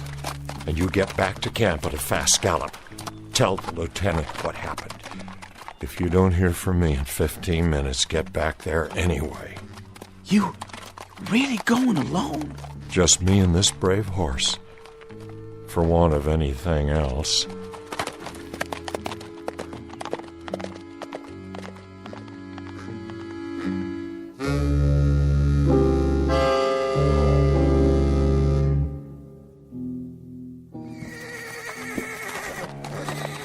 Easy, horse, easy. That's only church bells. Must be the wind. Has to be the wind.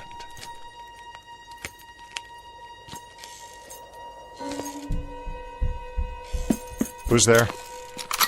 Come on out with your hands up. If you're in there, why don't you show yourself? You a yellow yank, that it? I got you. Drop your...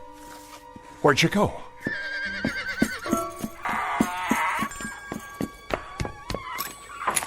If there's a yellow Yankee hiding in one of these stores, you better come out right now. I'm taking you prisoner. Put your hands in the air, or I'm coming in. I'll blow you to kingdom come, I swear. Ain't no Yankees, just me. You come close to dying, old man. Did I now? You better start talking fast. What would you like to hear? Some answers. Tell me who you are and what you're doing here. I was about to ask you the same question, son. When I first seen you come up the street, I thought you was a Yank. You don't know how close you come to dying. What were you going to use, Grandpa? You're not carrying a gun. Don't need a gun. Been doing just fine without one. What you got a hold of there? What's it look like? You've seen a book before, haven't you? That Bible's pretty heavy to throw, all right. I reckon you could knock out the whole Union Army with it.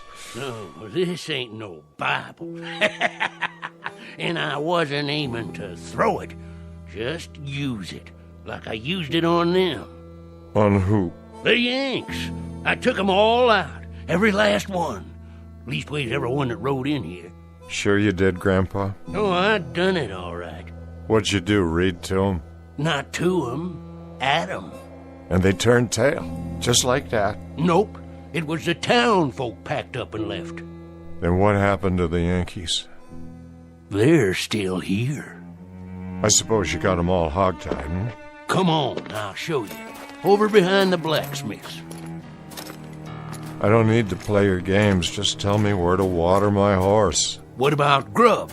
Ain't you hungry? Of course I am, but this town's been picked clean by bluecoats. You're wrong about that, too, son. There's plenty of food. Sure there is. You think I'm lying? Feast your eyes on this. Well, that's a Union Army supply wagon. What'd I tell you? Still full of crates, most of them not even opened yet. Guns, ammo, clothes, rations. Take your pick, Johnny Reb.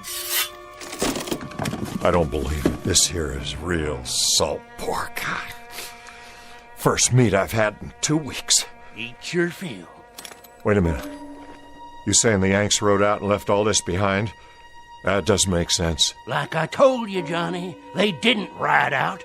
They're still here. Where are they, old man? Talk or by God, I'll... Turn around. What? Meet the Major. What is that? A statue? Well, now, you ever see a statue sitting on a real horse? But they're not moving. No, sir, they're sure not. And neither's the rest of them. The rest? Of the company. Are they dead? Sure. Standing up, big as life. All 19 or 20 of them. Then they're sleeping. Sleeping on their feet. That one over there, he was cleaning his rifle. And that one, well, he took his boot off, and he's still standing on one foot. And this one, he was just drinking out his canteen, and he done fell asleep with his eyes wide open. Plague, then. Something in the water. The water's fine, nice and sweet. Some kind of sickness, but that could take hours. And it wouldn't get them all at the same time. I told you. I put him to sleep. There must be some natural explanation. Natural? Now don't that take all? what happened to them Yanks ain't natural. This is what done it. This here book and what's in it.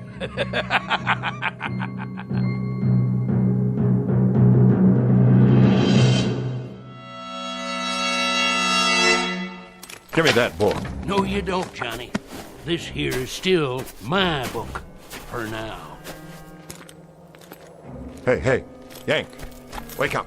I'm the only one can do that. This is crazy. They must be asleep. No wounds, not a sign of blood. Go on, wake up. None of you are dead. Wake up, Yanks. I'm taking you all prisoner. I told you, it has to come out in this book. But you don't believe me. You think I'm lying. I didn't call you no liar. This here is what done it. Give me that. Now you gone and done it. What kind of book is this? Can't you read, Johnny? The front of it says witchcraft. You better be real careful. Dropping it in the dirt? That wasn't bright of you. That wasn't very bright of you at all. Anything happens to this, you'll be in a real fix. Listen, old man, I expect you're harmless, but I got no time to fiddle with black magic or any other old men's games. Games? Games, you call it? And here in front of your eyes stands the enemy. Not a twitching, not even a moving an eyeball. Now look, old-timer, I flat out don't understand this. I don't understand it at all, but there's a war on. I got no time to just stand here jawing. I'll take my book back if you don't mind. Here, good riddance. All ye horsemen and ye footmen conjured here at this time, I command you to be still.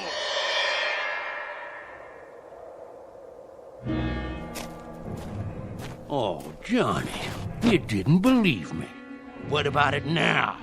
I reckon you'll have to believe me, being as you can't move a muscle, being as you can't speak a word. Didn't want to do that to you, 'cause you're one of us. But you wouldn't listen. Well, now you will. Look at this one right here, for instance.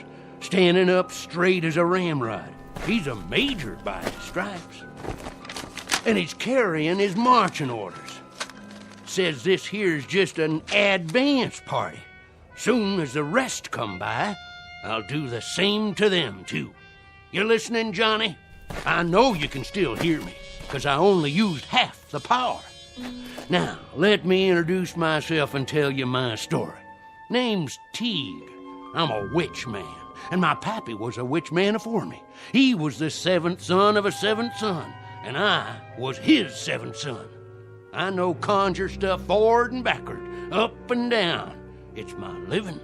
Folks in Channel make fun of me, like they did my pappy, but they buy my charms. Things to bring love or hate if they hanker for 'em, cures for sick hogs and calves, sayings to drive away fever. All them things I done for Channel folks all my life. You understand? If you finally got it, blink your left eye. Good. That's good. Now you can move again. I'll say the words. Ye lone horsemen conjured here in this spot, ye and ye alone may pass on.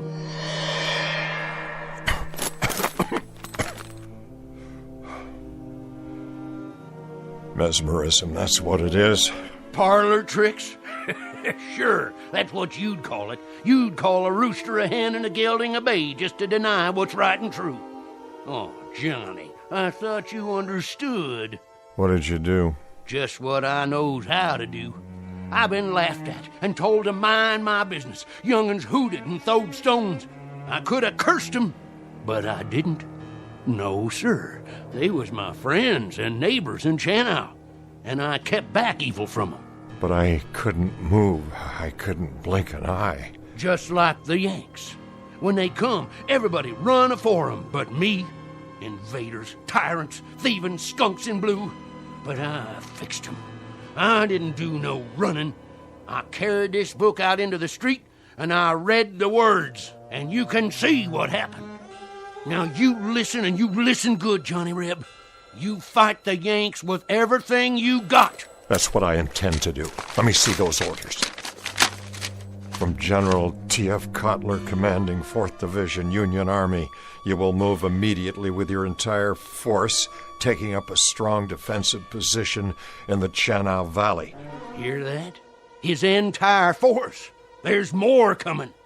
You and me got things to talk over, Johnny Reb. What things? I heard all I need. You got to understand. This book here don't have nothing to do with mesmerism. This is conjure stuff. And what I done to these Yanks, I can do to the rest of them. I can freeze them in their tracks. I can open up a path to Washington, D.C., so that Bobby Lee could ride in there with no more than 3 Confederate troopers and take over the whole country. That's what I can do with this book here. That's what I can do. You hear me? Magic?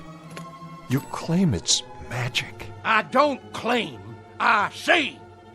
It's what I read in this book. And now you've seen it. You felt it. And you could do this to the whole Union Army? Could and would. Why don't you, old man?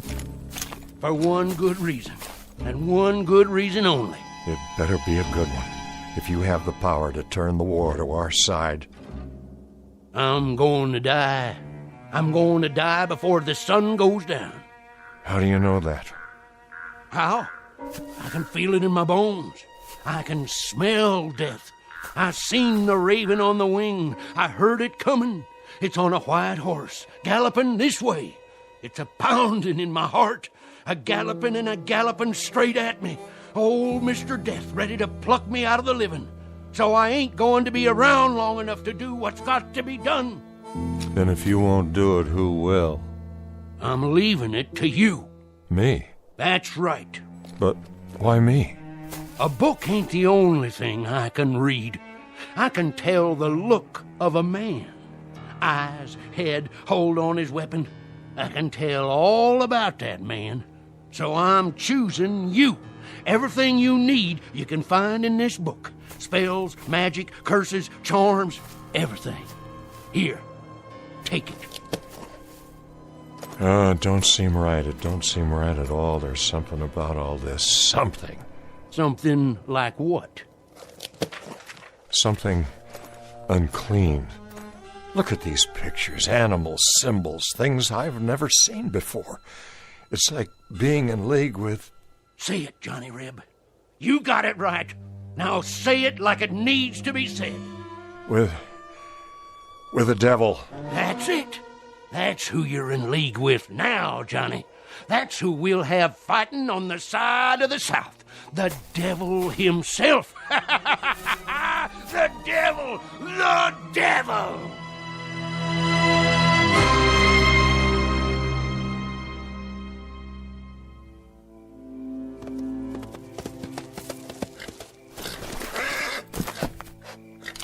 Halt!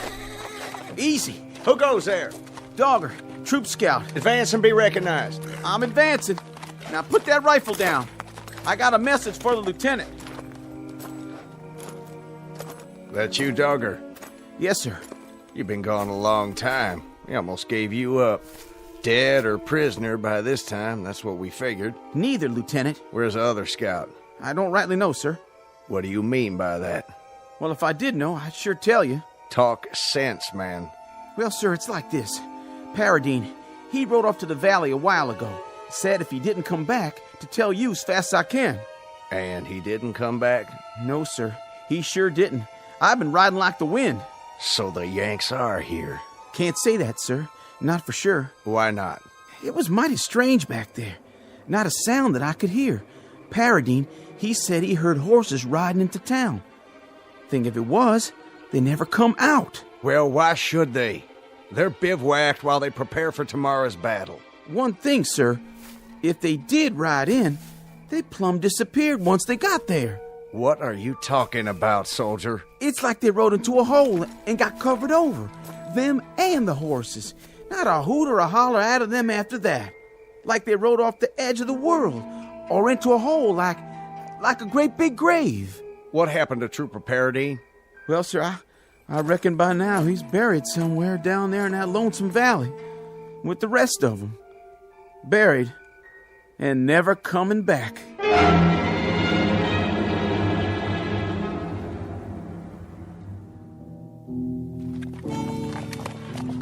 Good girl. Drink your fill while I do the same.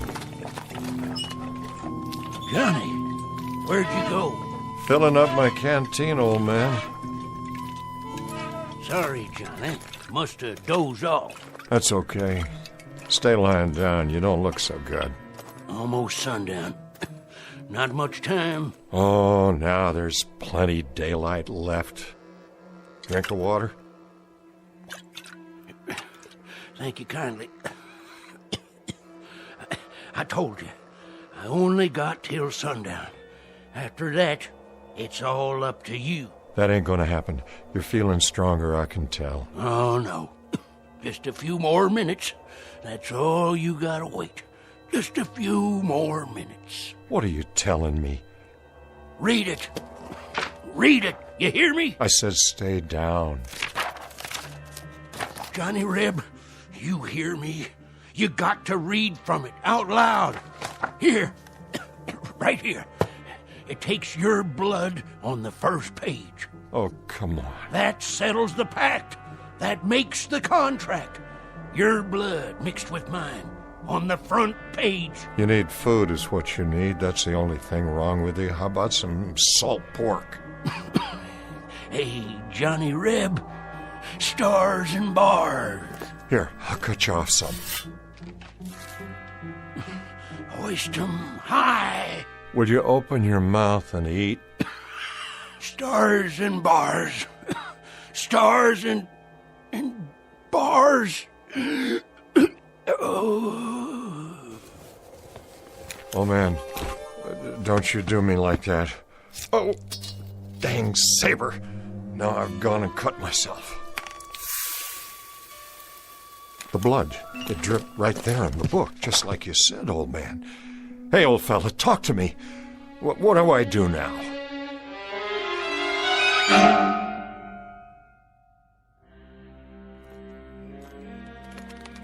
Who goes there? Paradine. Let him through. That's the other scout. Lieutenant, he's here.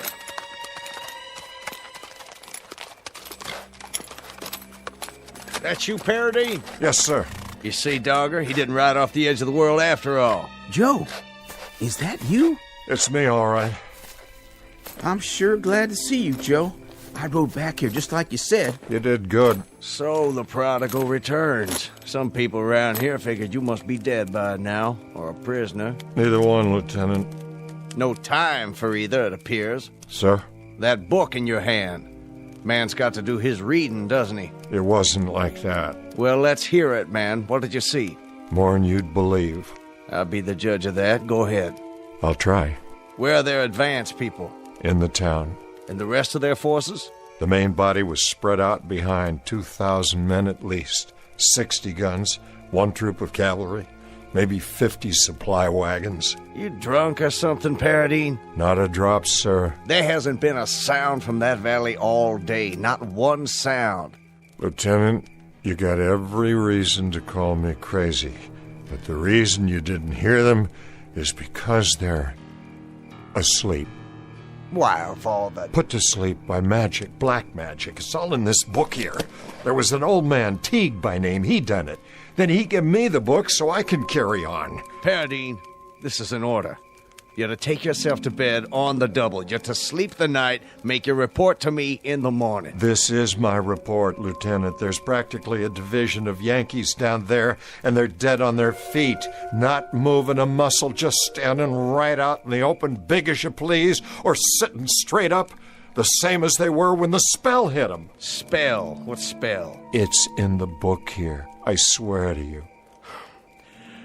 I won't call you mad, Paradine, or drunk. I'll wait till morning, but if you haven't changed your story by then, I'll be ready to charge you with one or the other. You want proof? Of what? A daydream? Here's what you do. In the morning, you send a patrol down there and take a look at the main street of that town. And what will they see? Just what I said. But in the meantime, I think I done something that'll prove it to you quicker. Where's Mallory's troop? Mallory's not back yet. They went up to the North Ridge late this morning. There was Yanks camped up there. Company's strength at least, wasn't there? That's about what we figured, but what's that got to do with it? It's got everything to do with what I said. This book. On the way back here, on the way back, I read from one of the pages out loud like the old man told me. I wanted to kind of test it, so I conjured up a spell, and I pointed it up there toward the ridge. That's enough. I've heard all I care to hear. Who's that? Sounds like the troops are back. Who's there? Mallory, where's the lieutenant? Now you'll know I've been telling the truth. Sir, reporting in. Glad to see you, Mallory. Warm yourself by the fire, then maybe you can clear something up for us. Paradine here says... I just saw something I can't explain. No more than any of my men can explain it. And they saw it too. We walked up to that ridge in a skirmish line. Scared out of our boots because it was so unearthly quiet. We figured the Yanks were waiting for us just beyond the parapet. They were waiting all right. But not for us. Standing straight and tall, guns to port, and frozen like statues. You mean they were dead? Not dead. Not dead and not alive. Just frozen stock still like rocks. You could see them in the moonlight, not moving. They could have been markers in a graveyard made out of granite. I swear I don't know what could do a thing like that, and I hope to God I'll never find out. Lieutenant, this is what done it.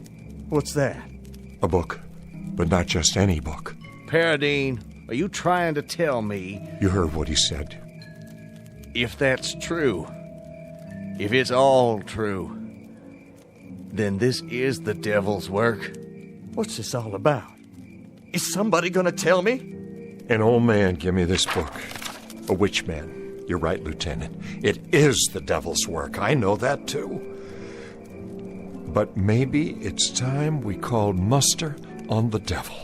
Maybe that's all that's left to us. We ain't got enough guns. We ain't got enough food. We ain't got enough anything. We're losing, Lieutenant. The Confederacy is cracking up into pieces in front of our eyes. It's bleeding to death every day. There isn't enough blood left in our veins to change things. And the ground won't hold anymore when that runs out. I don't know much about church things. And I don't know anything about Satan. All I know is that we had a cause. And it's dying right in front of us. Then, Paradine, please open the book and read what's got to be read. Say it loud and make it good for every Yank army in the field. Freeze them or put them in the ground, but make it good. I'll give it a try. Satan, I call upon ye in all your power and glory. I call ye in the darkest hour of my need. And in so doing, I do heartily revoke the name of... Go ahead, Joe. Finish it. I don't know if I can. You can do it. It calls upon us to revoke God. Give it to me, then. Wait. I'll finish it right now if you can't. Dogger. Now look what you've done. Leave it be. Joe, you said yourself, it's all we got left. He's right, Paradine. God help us, but this is all we got left. I don't like the feeling inside me. What do we call them, Lieutenant? Damn Yanks? That's the phrase, isn't it? Damn Yanks? But if I read aloud from this book, it'll be the Confederacy that's damned. It's that book, or it's the end. Then let it be the end. Let it come if it must come. But if it's a cause that has to be buried, let it be buried in hallowed ground. Let it be buried in hallowed ground. And let this be consumed by fire.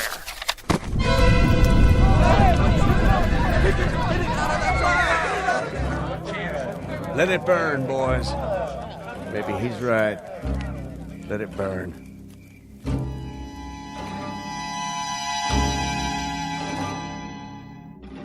Joe, you awake? Yeah. I was thinking. You probably did right, Joe. If we got God on our side, we don't need no witch book. I hope you're right. It'll be all over soon, and then we can go home to what's left and forget all about it. Start over, 'cause it'll be over and done. Likely so. The question is, how long? They say there's a battle gonna start tomorrow. Yeah? Yeah, a big one. That's what the talk's been. Where? Someplace in Pennsylvania. Could be I burned the book too soon. Whereabouts in Pennsylvania? Oh, I don't know. I don't recall. Where, Dogger? Where's this battle in Pennsylvania? I don't know, a little town. Never heard of it before. A place called Gettysburg. Gettysburg. Well, I guess this is one we'll have to fight without the devil's help, no matter what happens. May God help us. God help us all.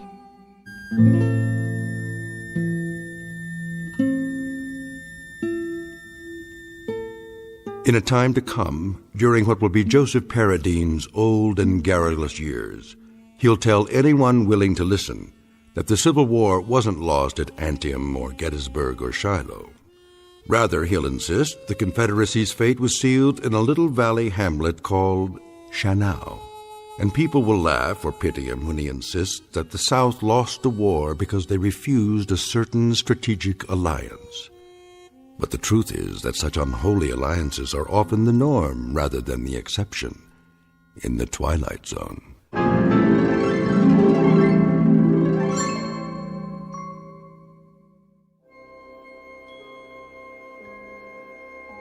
Hi, this is Carl Amari, producer of the Twilight Zone Radio Dramas. I'd like to take a moment to tell you about our official website at twilightzoneradio.com, where you'll get the latest news and information on these Twilight Zone Radio dramas. Plus, at twilightzoneradio.com, you can digitally download 3 free episodes or any of our episodes for only $1.95 each. In this age of ever-changing technology, we've decided to make these episodes instantly available to you by making the Twilight Zone Radio Dramas a digital download-only series. This means that this series will no longer be offered on CD. The CD collections at our website are now being offered, while supplies last, at buy one, get one free. So be sure to get your favorites before they're sold out. Be sure to visit us often, and I'll see you in the zone.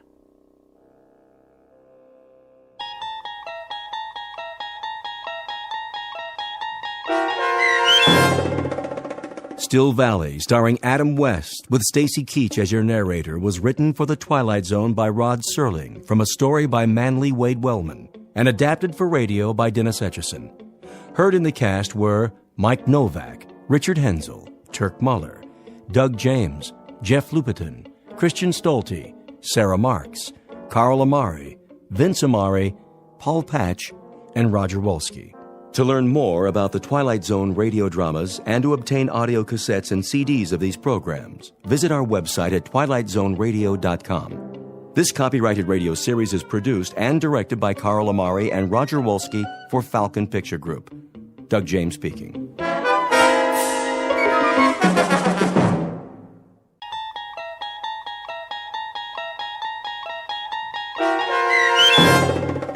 The Mind and the Matter, starring Hal Sparks, with Stacy Keach as your narrator, was adapted for radio by Dennis Etchison and written for The Twilight Zone by Rod Serling. Heard in the cast were Rich Komanek, Lisa Joyce, Jeff Lupetin, Doug James, Vince Amari, Meg Thalken, Roderick Peoples, C.J. Amari, Roger Wolski, Karen Olson, Carl Amari, and Lynn Foley. To learn more about the Twilight Zone radio dramas and to obtain audio cassettes and CDs of these programs, visit our website at twilightzoneradio.com. The producers of The Twilight Zone wish to thank CBS Enterprises, Carol Serling, Dennis Etchison, Dick Brescia Associates, Claire Simon Casting, Terry Jennings, XM Satellite Radio, Sirius Satellite Radio, our sponsors, and our radio affiliates for helping make this series possible. This copyrighted radio series is produced and directed by Carl Amari and Jason Mallow for Falcon Picture Group. Doug James speaking.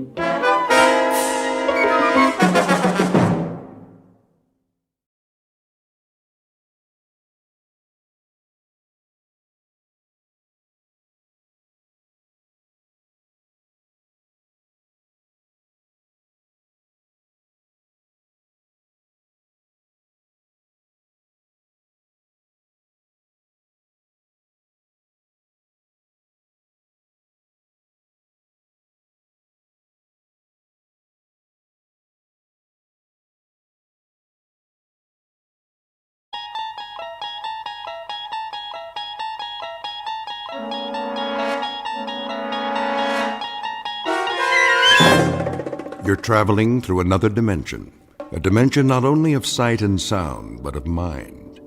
A journey into a wondrous land whose boundaries are those of imagination. Your next stop, the Twilight Zone.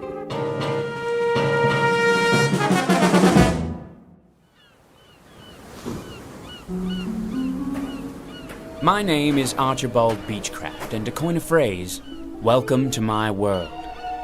And a wonderful world it is. You might even call it paradise. To tell you the truth, I don't remember exactly how I got here, but I assure you I have no intentions of leaving. No intentions whatsoever. Why should I? Everything I need is here.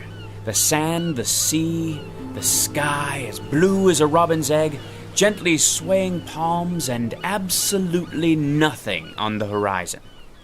Nothing. And no one. Do you understand? Not a soul in sight as far as the eye can see. Only the occasional bottle that washes up on the beach. Like this one.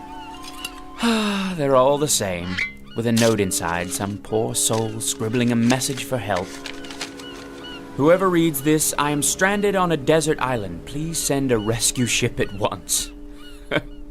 Stranded? A rescue ship? The fool! Doesn't he know he's finally found peace? He's escaped from the crowds, the rat race, from civilization. Obviously an imbecile. Who would want to go back to that world? Cars, subways, buses, and people. Everywhere you look, yammering away, pushing and shoving till you can't breathe, can't think. No thanks. I've had my fill of people. If you don't mind, I'll live out my days like this. Alone. Quite blissfully alone. Except, of course, for Chi-Chi, the perfect companion. Never a word of disagreement. In fact, never a word of any kind, because, you see, he's a chimpanzee. And a very intelligent one. If I'm hungry, he brings me a banana. When I'm thirsty, he climbs a tree and picks a ripe coconut. Have you ever tasted fresh coconut milk? Oh, you must. It's really quite refreshing. Hold on, Chi-Chi. What's this? A footprint? Well, that means we're not alone after all. But how can that be? This is my world. Wait a minute. Whoever made this footprint, do you suppose his name might be Friday? If so, he'll speak an entirely different language. No communication whatsoever, and plenty of room for both of us. He'll have his half of the island, and I'll have mine. Unless, of course, Friday's a female. You think it's possible? Why, I don't see why not. A lovely native girl in a sarong with big brown eyes like a Walter Keane painting, and a tray of finger sandwiches, poi, that sort of thing. Maybe some Mai Tais. Who can't speak, of course. No, why should she? She'll live in her grass hut and I'll live in mine, and we'll visit from time to time. An ideal arrangement. I'll give her a lei, a flower lei, whenever the spirit moves me. And when the spirit doesn't move me... Now where's that coming from? There aren't any telephones on my island. It can't be! A telephone booth? On the beach? Most ridiculous thing I've ever seen. Yes? Yes, who is it? Who in the... Hello, who's there? Hello? Who? Hello? Tropical Paradise, Beechcraft speaking. Hello? Hello? Oh, the alarm clock. I must have been dreaming again. What time is it? 6:30 already? This is my world, all right. And welcome to it. A brief, if somewhat jarring, introduction to Mr. Archibald Beechcraft, a child of his time, a product of the population explosion, and an unwilling inheritor of the legacy of progress. He has just begun his daily battle for survival in a world that cares not one whit for his happiness or sanity. But very soon, our hero will begin a one-man rebellion against this impersonal age, and to do so, he will enlist the help of certain unusual aids, of the sort found only in the Twilight Zone. And now, The Twilight Zone and our story, The Mind and the Matter, starring Hal Sparks, with Stacy Keach as your narrator.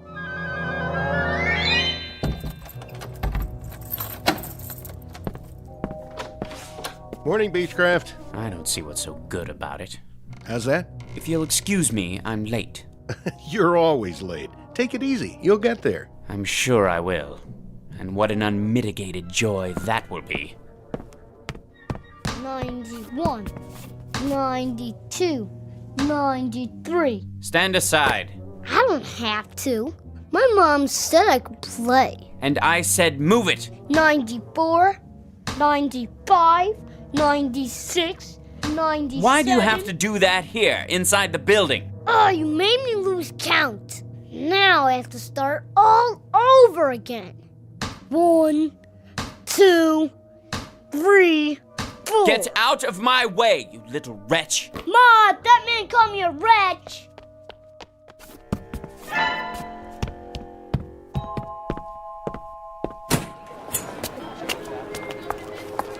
Hey, watch it, buddy. Sorry. Look where you're going. Beg your pardon. Hey, careful with the briefcase, huh? I'm late, you see. Hey, he almost knocked me down. If I miss my train... Red light, mister, red light. But I can't wait for the light to change. If I do miss my train, then they'll dock my pay, meager though it may be. And if they do that, well, there's no limit to what they can do.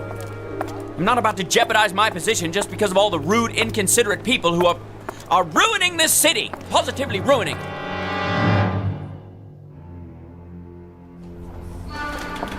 That's my train! Slow down, one at a time. But you see, officer, I absolutely must catch the 732 uptown. Keep your shit on, pal. Let me through, please. Watch who you're pushing. You don't understand. This is my... Hands off, buddy. One person per token. I don't have a token. Well, then you better get one at the window. But I overslept. I'm late. One at a time, folks. Let's keep moving. Let me on, please. Hey, you stepped on my foot. Move to the back, please. This elevator's full. But I absolutely must get to the 15th floor. Why don't you wait for the next one? I can't wait. I'm late as it is. I said this one's full. Surely there's room for one more. Sorry, Beechcraft. If I could just squeeze in. Will you watch the elbow? I do apologize. Going up.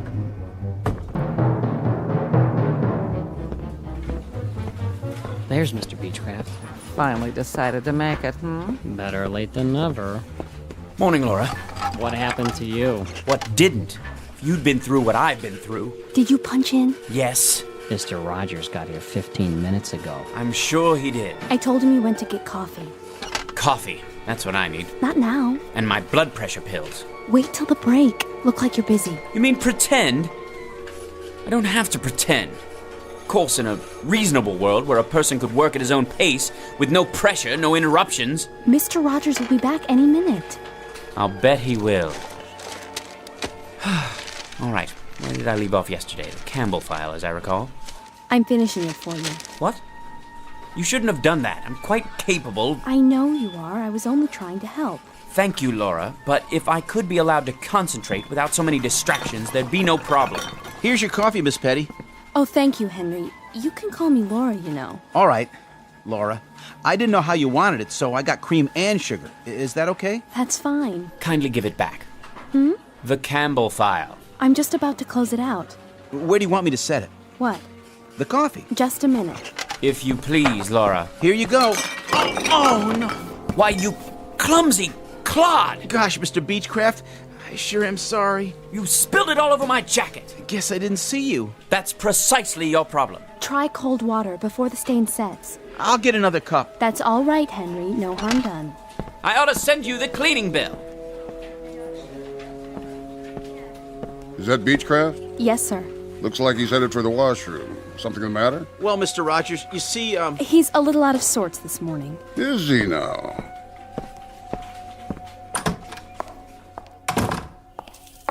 Feeling ill, Beechcraft? No, sir. Nothing like that. If you'll forgive an observation, you're not looking too well. I'm all right, Mr. Rogers. You look tired. You know, Beechcraft, keeping yourself fit is not only a personal responsibility. In a larger sense, it's part of your obligation to the firm that employs you. Healthy body, healthy mind, and so forth. I'm not unaware of that. Then why don't you pull yourself together, man? Get enough sleep at night. I try to, sir. Eat regular meals. Lots of fresh vegetables, greens. Oh, you can't beat those greens for vitamins.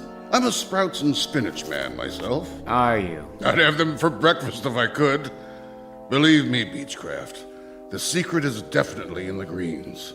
It's the color of power. I see. Not drinking, are you, Beechcraft? Touch of the old sauce? I don't drink, Mr. Rogers. Well, if you don't drink and you don't stay out late at night, you must not be watching your diet. From now on, see that you do. If you'd really like to know, Mr. Rogers, if you'd really like to know precisely why I'm so dead tired, try coming to work on the 7:32 subway train every morning, then jamming into an elevator with a herd of cattle, then trying to work in that den of cacophony you call an office. Take hold of yourself, Beechcraft. Then standing in line in that so-called cafeteria during that so-called lunch hour, which is never more than 42 minutes. Oh, that's really good for the digestion. Then getting trampled to death in the subway again at 5:38 every night. Then standing in line with more people at a Greasy Spoon restaurant, followed by another line at a movie or a concert or anywhere else I care to go. But always standing in line, always getting shoved, always getting jostled, always getting pushed around by more people. For goodness sakes, man, take hold. I'll take hold, Mr. Rogers. I'll take hold when I can achieve that milestone, that millennium, that absolute perfection that only comes with solitude. Understand? Solitude. That means no people. You read me, Mr. Rogers? They're the ultimate insult, and my problem is simply that I can't get away from them. At no time, except during the wondrous 7.5 hours I spend in my bed every night. And even then, I hear them outside. Hear what? People. Raucous, shrieking, shouting people. Herds, droves, legions, hosts, armies, bevies, flocks and coveys of people. I don't like that look in your eye, Beechcraft. I don't like it one bit. If I had my way, here's how I'd fix the universe. I'd eliminate them all. I mean, cross them off. Get rid of them. Send them packing. Destroy them. And then there'd be only one man left. Me. Archibald Beechcraft, Esquire. Let me out of here. You're quite mad. Do you know that, Beechcraft?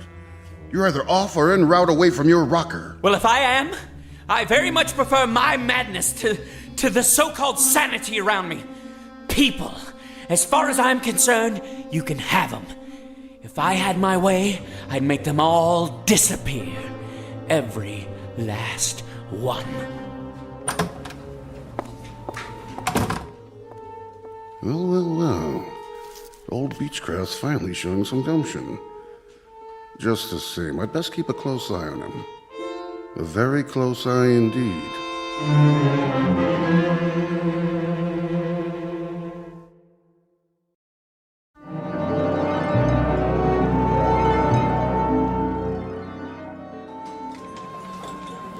I'll have a baked fish. Yes, ma'am. Salisbury steak for me. Coming right up. Oh, and an extra roll. Vegetables with that? Broccoli. Sure thing. No mashed potatoes, no french fries, no... I'll have the succotash today. Club sandwich here. Dessert? How's the tapioca pudding? Lumpy. I need another fork. This one's dirty. You got it. One club sandwich, coleslaw, no fries, coffee black. There you go. That's it, sir. That's right, the usual. So I see. Cash or charge? Cash. Get my wallet out of my pocket. There's hardly room to turn around. Here. Don't you have anything smaller? No, I'm afraid not. Your change. Hurry up, will you, buddy? We don't have all day. I'm doing my best. If you'd allow me to put my wallet away. Next, one double macaroni and cheese, salad with ranch. Excuse me. The seat's saved. Well, how about the one next to it? Now, he'll be right back. Of course. Of course he will. Hey, Mr. Beechcraft, over here. Thank God. I'm obliged, Henry. Think nothing of it, Mr. Beechcraft. Squeeze right in. That was my plan. Been saving it for you. I was sort of, well, I wanted to make up for this morning. This morning? When I spilled coffee on your coat. I'm really sorry about that. Say, Mr. Beechcraft? Mm-hmm. I have a friend. You don't say. Works in the used bookstore around the corner. I went there before lunch. Whatever for? Oh, I like to read. All kinds of stuff. Do tell. Horror mostly. That's my favorite. Why am I not surprised? Some of those paperbacks are pretty cool, you know? There was one about these giant worms that live in the sub-basement of an office building, And if you took the elevator down there late at night, these big white old worm things will be waiting for you. And they must have been really hungry, because... Please, Henry. I'm eating. Oh, yeah. Anyway, I went over there today, and I saw this. So I sort of got it for you. What is it? Story of a serial killer who wants to depopulate the earth? Nothing like that. Take a look. I thought you might like it. The mind and the matter. How you can achieve the ultimate power of concentration. Think this is something I need, Henry? It's really rare. There are only a few printed. A little on the occult side, isn't it? Maybe so. But seeing as how you always have so much work to do, my friend is kind of a student of the mind. He swears by this, says it's the last copy. The publisher was supposed to destroy all of them. For what reason? Too powerful. Tells you how to make people do things. Things? Would you believe it, Mr. Beechcraft? I've seen him. I've seen my friend cause a woman to do something fantastic. How's that? It's true. He was in a department store, and he saw this woman at the sale table, and he concentrated real hard on one particular thing, and Mr. Beechcraft, as sure as I'm sitting here in the cafeteria of the United Tool and Die Company, that woman... You won't believe this. What? Well, that woman picked up a chartreuse and orange scarf, paid for it and everything. She never would have bought it in a million years. Who would? But he made her do it, just like that. It's the truth, I swear. Will you please try to be more careful? Oops, there goes the coffee again. Sorry, Mr. Beechcraft. Thank you so much for the book, Henry. Now, if you don't mind, I think I'll be leaving. I've had more than my fill. Mr. Beechcraft, Chapter 3. Read that one first. Remember, Chapter 3. Right, Henry. Chapter 3. Initial phenomenon of intense concentration. Focus on a single desired outcome, then close your eyes, mental picture, repeat 3 times. Ready to go back? Not yet. I have to fix my makeup. Okay. Wait, I think I'll have a soda first. Want one? Nah. Let me see. Orange, root beer, grape. Might as well give it a try. Concentrate. Tropical punch. Pick tropical punch. I just can't make up my mind. It's delicious. Try it. You'll like it. Why'd you pick that one? I don't know. I really don't. I was going to choose lemon lime, but for some reason my finger pressed tropical punch. How's it taste? Might as well find out. Yes! You'll see. It's absolutely delicious. Puts one in the mind of a Mai Tai. I think I'd better read the entire book. Chapter 4, To Achieve Your Heart's Desire. Heart's Desire, eh? Very interesting. Very interesting indeed.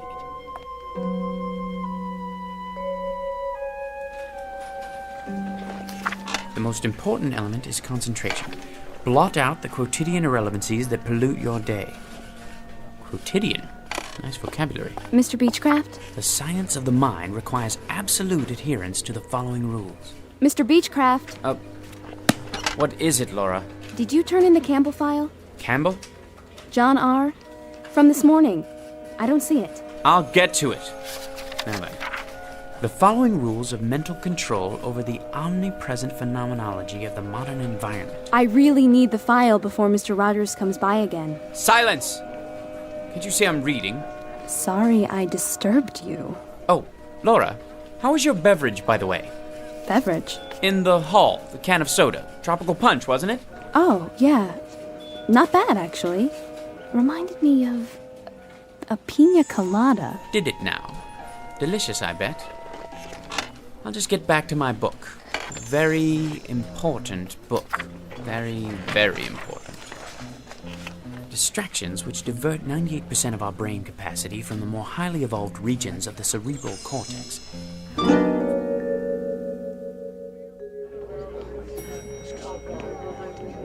Everybody going to the ground floor? Yeah. The source of the power is located in the pineal gland, or vestigial third eye. You, sir? Where the power of the all-encompassing life force. Sir, you going to the first floor too? He's talking to you, buddy. What's the matter, you deaf? What? Of course I'm going to the first floor. Where else would I be going? Watch your fingers. Going down. The more complete the mental picture, the more complete the result. Focus your mind and concentrate to the exclusion of all else.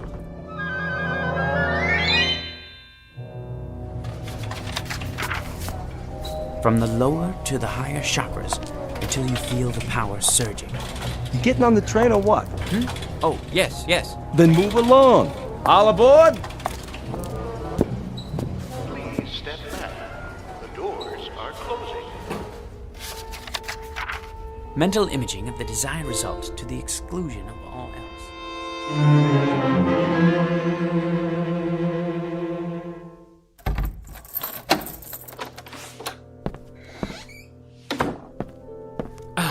Now where was I? Chapter 9. The energy generated by pure mind has an electrical coefficient of... Yes, The numbers are absolutely correct, unequivocally. That being the case, it stands to reason that the conclusions are correct as well. Why, the mind must be the most underrated power in the entire universe. Given the proper concentration, well, there's really no limit to what a man could do. No limit at all. Look at them down there. People. So many. I wonder, if I concentrated hard enough, could I actually get rid of... But why not? Why not? Concentration, that's all it takes. I have the power here, inside my head. Sheer concentration. Concentrate on getting rid of all those people. I wonder if I could do it in one fell swoop. Or knock them off one by one. Just think of it. Nobody in the elevator, in the office, the cafeteria, or on the street. None! Not in the hall or on the stairs. Nobody except... Mr. Beechcraft. Mr. Beechcraft. Who is it? You know perfectly well who it is. It's Mrs. Weller. The rent is due, Mr. Beechcraft. Do you hear me? The rent. I'm not going away till you pay, Mr. Beechcraft. Mr. Beechcraft. Close your eyes and repeat the following words 3 times. Go away. Disappear. Be extinct. The rent, Mr. Beechcraft. Go away. Disappear. Be extinct. The rent. Go away. Disappear. Be extinct. Mr. Beechcraft. Mrs. Weller? Mrs. Weller? Mrs. Weller? Aha! You're gone! Concentration, that's the key. And I have it. Today the landlady, tomorrow the world!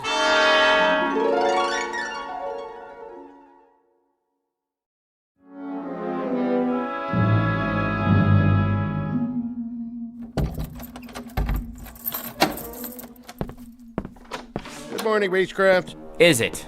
I only meant... I know perfectly well what you meant. Why don't you just keep to yourself and mind your own beeswax? Well, I don't know why I bother, Beechcraft. I was only trying to be a good neighbor. I've tried to be a good neighbor for years, and what good does it do me? Why don't Go you keep away, to yourself from now disappear, on? I'll stay in my be apartment, extinct. and you stay in Go yours, away, and never the twain disappear, shall meet, okay? be That extinct. Suit you because it suits... Aha! I wasn't dreaming. It works. 113, 114, 115, 116. Out of the way, son. Make me. 117. Very well. 118, Go away, disappear, be extinct. Go away, disappear, be extinct. Hey, give me back my ball. I don't have your ball, young man. Then where did it go? Ma! Silence! Ma, the I'm afraid bandit you took leave my me no ball. choice. Go away, disappear, Ma, be he won't give it extinct. back. He won't. And another one bites the dust. Hey, watch it. Out of the way, jerk. I was here first. Let me through, please. I need to catch the 732. Officer, that man cut in front of me. Hey, you! I said you! Surely you're not addressing me. Put a token in like everybody else. I don't have a token. So get one. I don't have time to buy tokens. If I miss my train... Step out of the line. What for? I'm writing you up. You're gonna get a big fat fine for cheating the city out of... But it's only a token. I'll mail it to you. I'll deposit 2 tokens tomorrow morning, but I simply do not have the time. Yeah, I heard it all before. This one may take some doing. What'd you say? Nothing, officer. Concentrate. Go away, disappear, be extinct. Are you cursing me out? Go away, disappear, be extinct. All right, that's it. I'm taking you in for insulting a transit officer. I got a nice pair of bracelets that'll fit you just fine. Go away, disappear, be extinct. You were saying, officer? You were saying? All right, 732. Let's get ready to rumble. Beechcraft is coming through.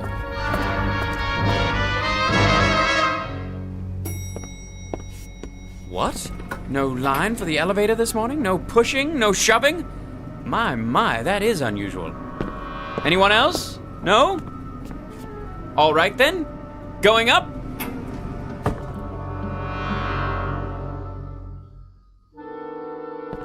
Morning, everyone. Laura? You're not here, are you? Slept in, I presume? Like a great many people. Fine with me. I'll just sit down here and get to work without being rushed. Now, where was I? Oh, yes. Jones Stephen. A rather large export to the UK. I'll just see if everything's in order. At my own pace for once. Yes. Better finish this one before Mr. Rogers gets here. If he ever shows up. Now, let me see. Oh, well and good. A major improvement. Only, when I finish this and the other files, what else is there to do? With no one breathing down my neck, how should one occupy his time? Isn't it time for lunch yet?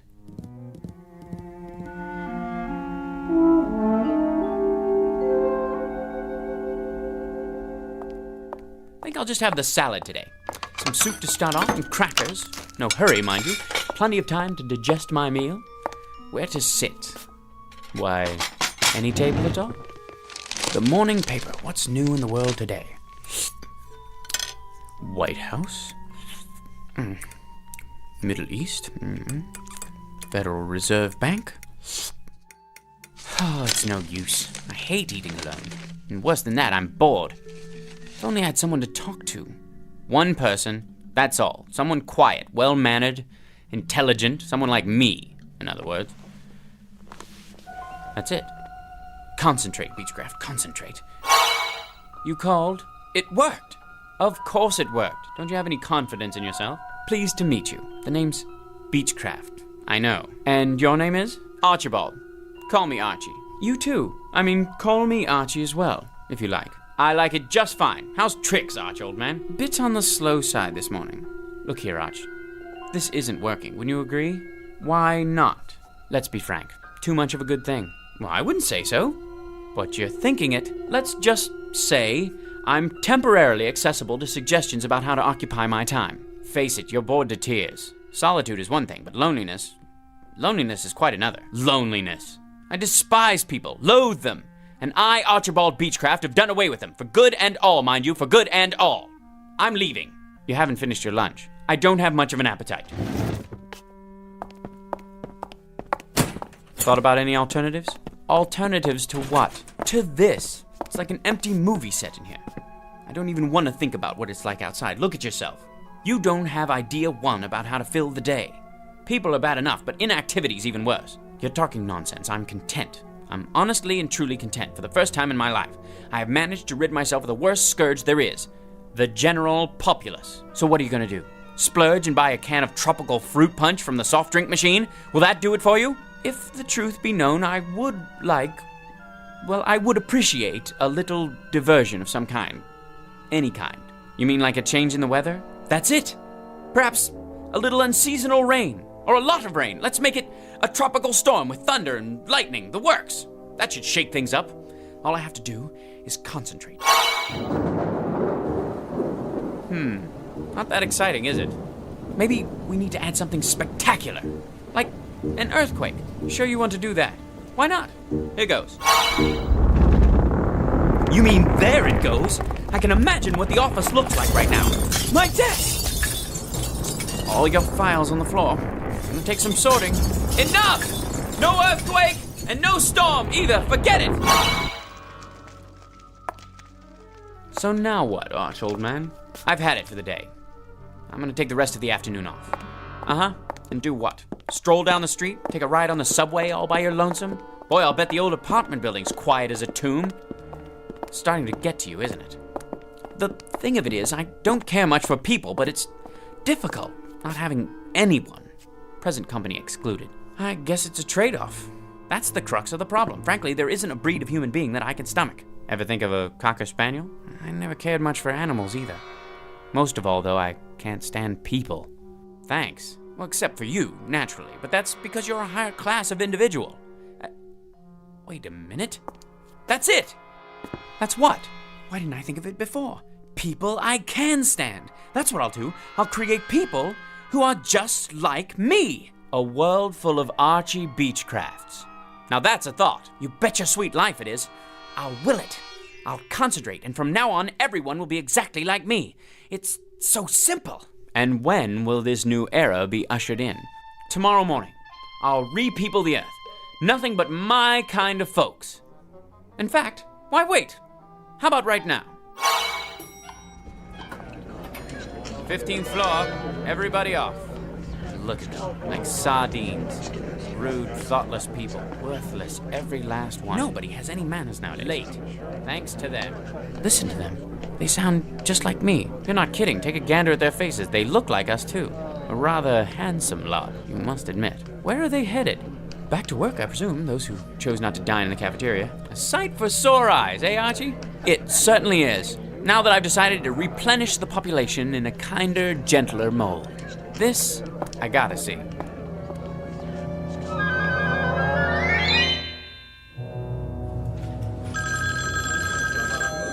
United Tool and Die, one moment, please.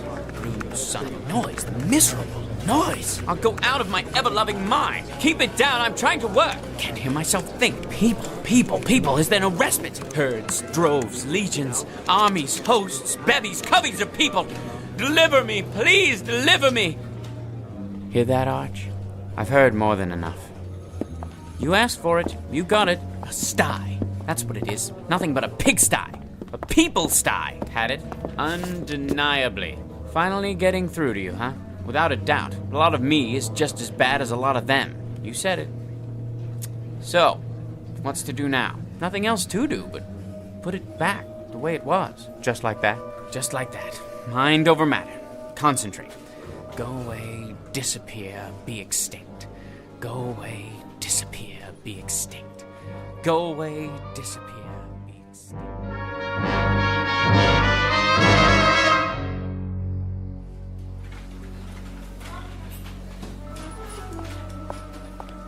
Hello, Mr. Beechcraft. Why, hello, Laura. How nice to see you. What? Oh, nothing. It's just good to have you back. I haven't been anywhere. No, of course not. Hi, Mr. Beechcraft. I got your coffee. Miss Petty, Laura. You didn't have to do that, Henry. Careful now.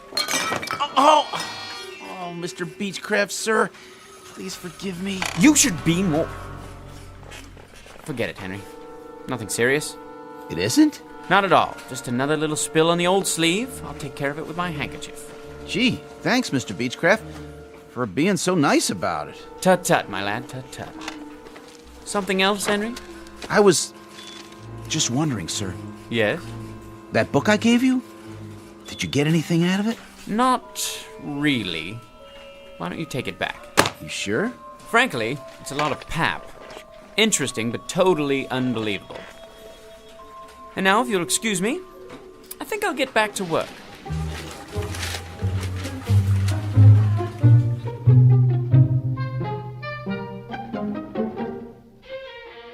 Mr. Archibald Beechcraft, a child of his time, a product of the population explosion, and an unwilling inheritor of the legacy of progress. A man who has just found out through trial and error that with all its faults, this may well be the best of all possible worlds, people notwithstanding. Tonight's case in point, in the Twilight Zone. More from the Twilight Zone after this. Hello, I'm Stacy Keach. I hope you're enjoying this edition of the Twilight Zone Radio Dramas. To learn more about this series, be sure to log on to our official website at twilightzoneradio.com. You'll find special discounts on our Twilight Zone audio collections, listings of our radio stations, links to other websites, and a photo gallery of our recording studio and some of our stars in action, plus ways to contact us with questions or comments about the show. And for a limited time, when you log on to twilightzoneradio.com, you can send in for a free CD of the show. So be sure to visit us at twilightzoneradio.com.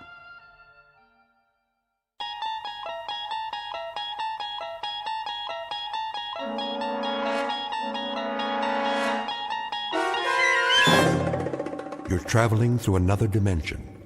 A dimension not only of sight and sound, but of mind.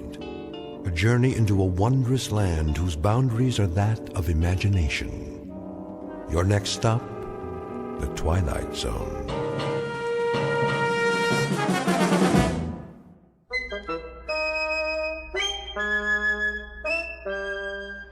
Go out for a pass. Okay. Fumble. Let's see now, Fairfield. Excuse me, boys. Hey, mister, get out of the way. Yeah, we're playing football. Surely, but first, that is, if you don't mind. Huh?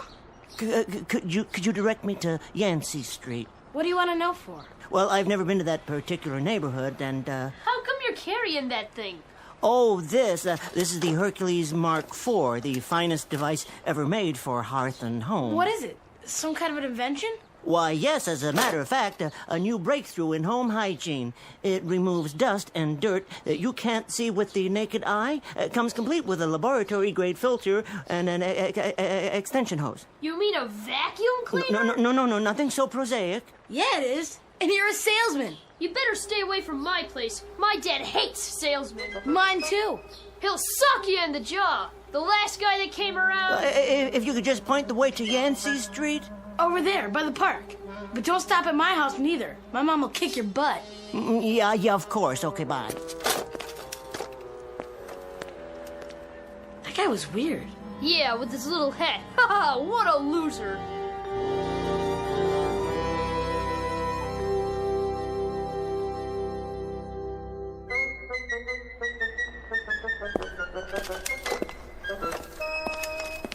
Oh, here we are. Yancey Street. May as well try the first apartment. Yeah? Madam, may I have a word? Who are you?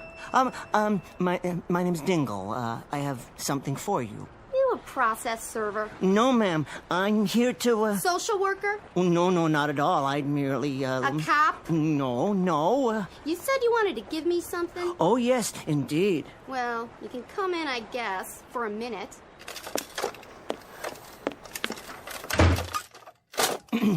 Lovely place you have here. Yeah, sure it is. Now then, I have the most amazing thing to show you. That it? Yes. Looks kind of like a big tin can with knobs and wires. Now, I'll just plug it in. Now, pretend, if you will, that this rug here is your brain, and this dirt... What are you doing? This dirt is all the messy thoughts in your head. You threw dirt on my floor? Now, watch what happens when I turn on the Hercules Mark IV. All that filth goes away in a flash. It's better. See? Suck. Gone. Get that thing out of my house. Well, if you wish, but first I'd like to tell you about... What's going on in there? It's a crazy man. He spilled dirt all over, and then he... Say, pal, what are you trying to pull? Well, I was just demonstrating... You a salesman? Well, you might say... Well, take your crap and get moving. It's just one question before I go. What's that? I don't suppose, that is, you wouldn't care to purchase one of my vacuum cleaners by any chance, huh? Get out now! You know, we have easy time payments. Look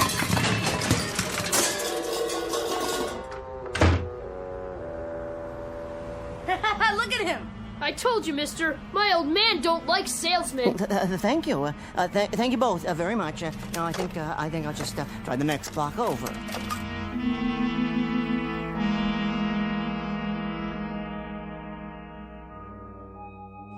Well, Callahan, you heard the man. He says he's not gonna pay, so that's that. Yeah, you want me to pay on a bum call? Where I come from, a bet's a bet. You saw the play. The umpire's blind. Look, you shouldn't have took the bet. I set the odds and you took them.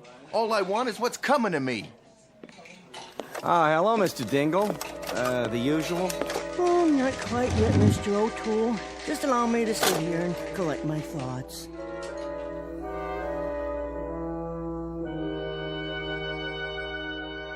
Uniquely American institution known as the Neighborhood Bar. First up is Mr. Anthony O'Toole, proprietor, who waters his drinks like geraniums, but who stands foursquare for peace and quiet and booths for ladies. Then Mr. Joseph Callahan, an unregistered bookie whose entire life is any sporting event with two sides and a set of odds. His idea of a summit meeting is any dialogue between a catcher and a pitcher with more than one man on base. And the citizen who wants his payoff is every anonymous bettor who ever dropped rent money on a horse race, a prize fight, or a floating crap game, and who took out his frustrations and his insolvency on any vulnerable fellow barstool companion within arms and fists' reach. And Mr. Luther Dingle, a vacuum cleaner salesman whose volume of business is roughly that of a valet at a hobo convention. He is a consummate failure at almost everything. But soon, two visitors from outer space will arrive on the scene and alter the destiny of Luther Dingle by leaving him a legacy. In just a moment, a sad-faced punching bag who missed even the caboose of life's gravy train will take a short constitutional into that most unpredictable region, the one we refer to as the Twilight Zone.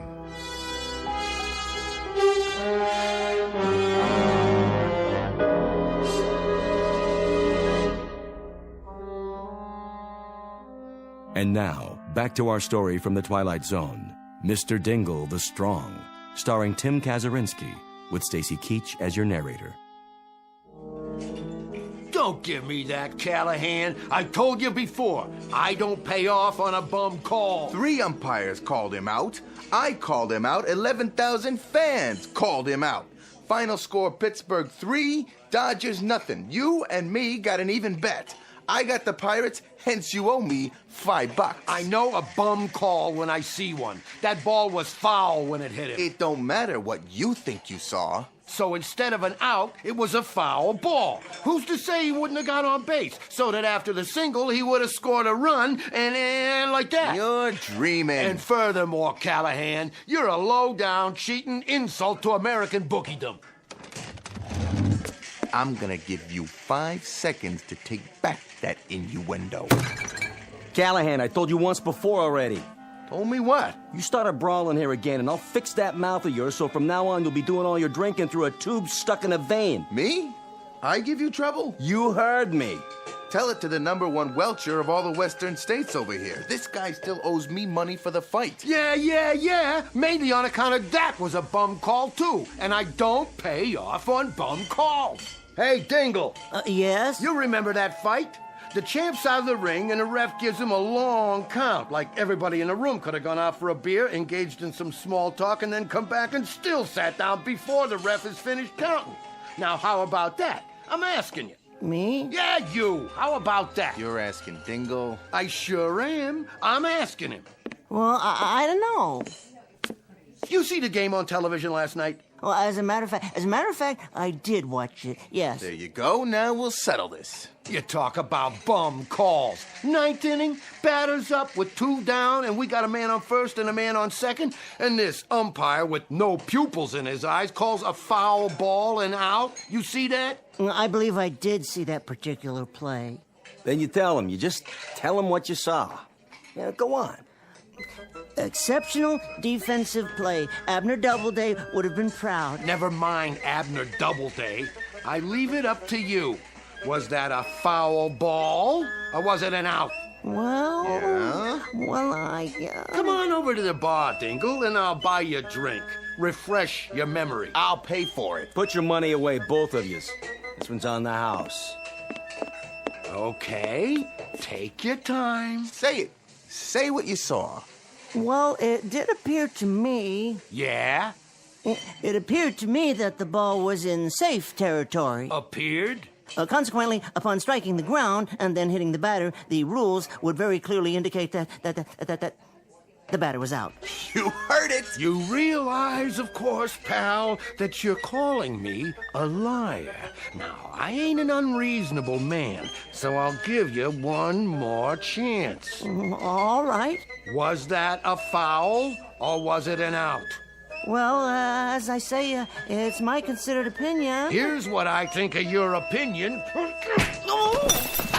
Hey, that's enough. Back off. What happened? Here, Mr. Dingle. Let me help you out. Oh, yes. Thank you very kindly, Mr. O'Toole. How come you always gotta hit Dingle? You hit him last week. You hit him the week before. A man can only stand so much.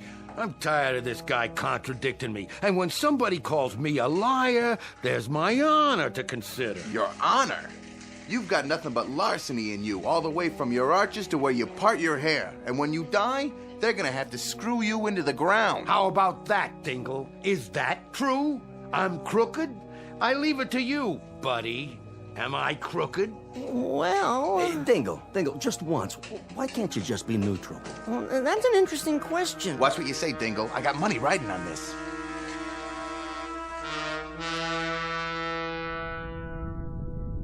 You are sure we are invisible? Beyond any doubt. This represents a typical gathering place for Earthmen? From the coordinates, yes. Did you ever see such primitive-looking creatures? Typical Earthmen.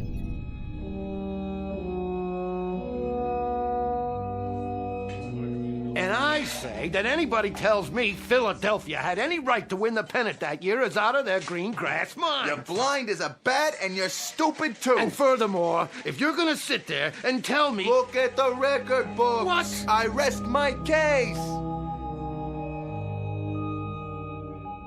Not entirely typical. The one in the middle with the hat and peculiar neck adornment. In Earth terminology, I believe it is called a bow tie. He appears to have suffered physical damage. At the hands of his fellow humans.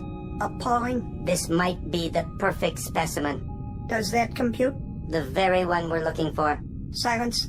I'm receiving his brainwaves now. Awaiting confirmation. His name is Dingle.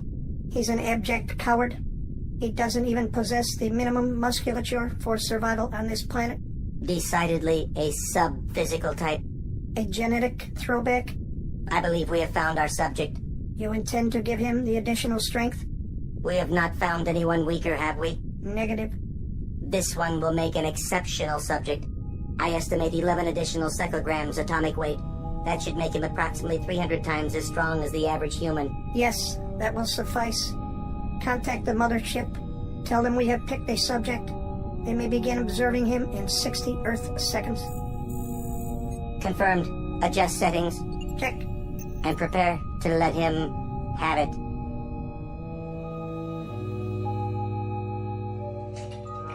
Look, Dingle, you don't gotta answer this guy at all. What do you mean? Just because he don't happen to like the Phillies... Let him tell me. He's got a brain, don't he? Of course he does. You got a point of view, don't you, Dingle? All right, let's get historical. You follow the game, you know the stats. What did you think of the Phillies back in, say, 53? That was a big year. The Phillies in 1953? That's right. You tell me, for example, if you think Robin Roberts was one half the pitcher that Labine was that year. Oh, here we go again. Well, of the two, I'd be inclined to take... Roberts? You heard the man. Buddy, why all the time you gotta fight me?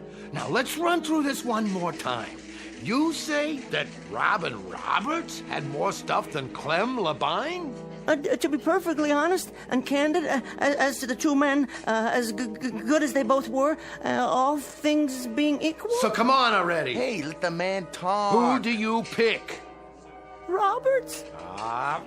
Oh! I'm telling you guys for the last time, you pull any more rough stuff around here and I ain't gonna let you in that front door. Now look what you done to this poor little fella. He's coming around.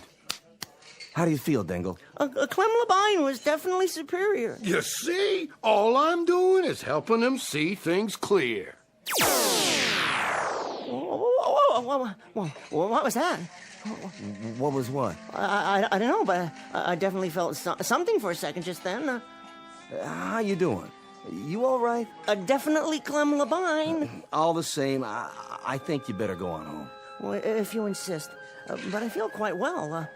Quite remarkably well, in point of fact. Here's your vacuum. Oh, very kind of you, but I can carry it. Dingle, do you mind, a word of advice? Oh, no, not at all. Look, there's some guys in this world that are, they're going to get punched in the nose no matter who they pick in a ball game, or who they vote for, or the color of the tie they put on in the morning. I quite agree, O'Toole, though I've always thought polka dots were quite stylish, personally. Yeah, well, look, you're one of those guys, Dingle. So, you know what I think you ought to do from now on? Don't talk. Just nod. If a guy asks you who you like in the third race, you just smile at him. Okay. If somebody asks you who you're voting for, you just nod. Okay. And if you're sitting in the bleachers for a doubleheader and you hear some guy yelling for the Dodgers, you don't go yelling for the Pirates. You just leave your seat and you go get a hot dog. You understand, Dingle? I believe so. A word to the wise and so forth, huh? Very considerate of you, Mr. O'Toole. I'll definitely give the concept further thought. Yeah.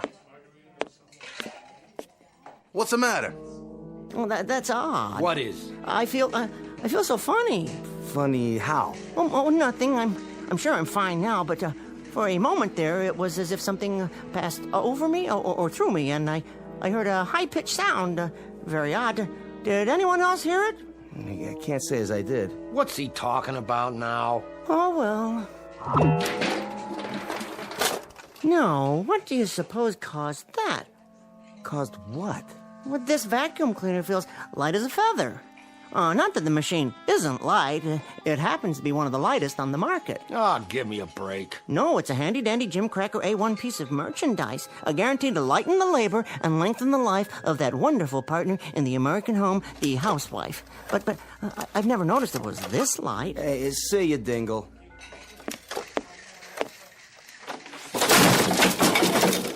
What the? Did you see that? The door fell off. Hey, look, Dingle. I mean, with all your faults, despite the fact that you cost me in Band-Aids what I normally would have to put out for the water bill, you've always been a nice type fella who never gave me no trouble. But why all of a sudden do you have to go wrecking my front door? Oh, believe me, Mr. O'Toole, I am mystified. I am absolutely mystified. The door just seemed to come off its hinges when I grasped the knob very lightly in my hand, my right hand. Well, I'll just set it here against the wall, and you can do whatever you need to make it better again. I bid you good day, gentlemen. Jeez, O'Toole. What kind of drink did you pour him anyway?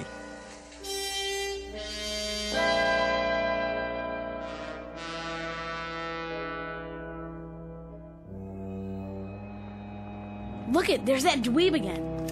Boys? Hey, mister, why'd you come back, huh? I told you my dad would sock you in the jaw, and he did. Yeah, you're really asking for it. Quite right. Only this time, I'm not going to Yancey Street, merely to that park bench to sit in the sun and collect my thoughts. He talks funny. I got an idea. Give me the ball. You're gonna throw it at him? Yeah, knock his dumb head off. Bet you can't do it. Watch this. Oh, jeez. No, boys. That's not the best of all possible manners, is it? Pretty funny. Go peddle your vacuum cleaners, you creep, and throw the ball back. Think you can catch it? He can't even throw it. Oh, is that so? All right. Go back for a pass. Sure. Let me see now. How does one grip a football? Yes, I think I've got it. Ready? Here goes. Whoa, look at it go! Right at that building. It's gonna hit the window. Here's your lunch, Arthur. You want some soup with it? Just let me read my paper here, okay, Lydia? I gotta go back to work. You're always at work. Don't you like being home no more? Too hot. The air conditioner don't work. If you tell the super to fix it.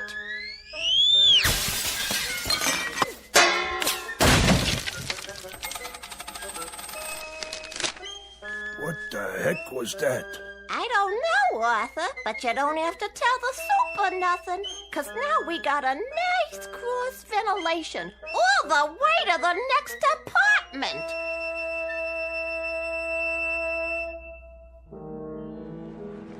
Hey, mister, Where'd you learn to throw a ball like that? I really don't know. I don't know what's happening to me. What in the world is happening to me? Get those kids! Down there! They broke my window.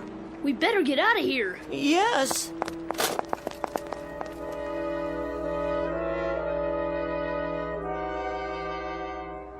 Out of the street! A taxi! Over here! Where to? I don't care. Anywhere. I'm in a hurry. Well, get in, pal. Oh, yes. Of course. Hey, you tore my back door off. What'd you do that for? Oh, believe me, this is as much a mystery to me as it is to you. I'll leave it right here so you can fix it. Now, how am I gonna do that? Just let me catch my breath. Hey, quit leaning on my car. You're tipping it over. Help! Somebody get me out of here! Oh, dear me. You're pinned under the steering wheel, aren't you? Give me a second. There. You can get out now. Did you see that? He lifted the car and turned it over. With one hand! I can't believe my eyes. Most amazing thing I ever saw. Who is he? He's a hero. What's your name? No name. I mean, I'm nobody. Nobody at all.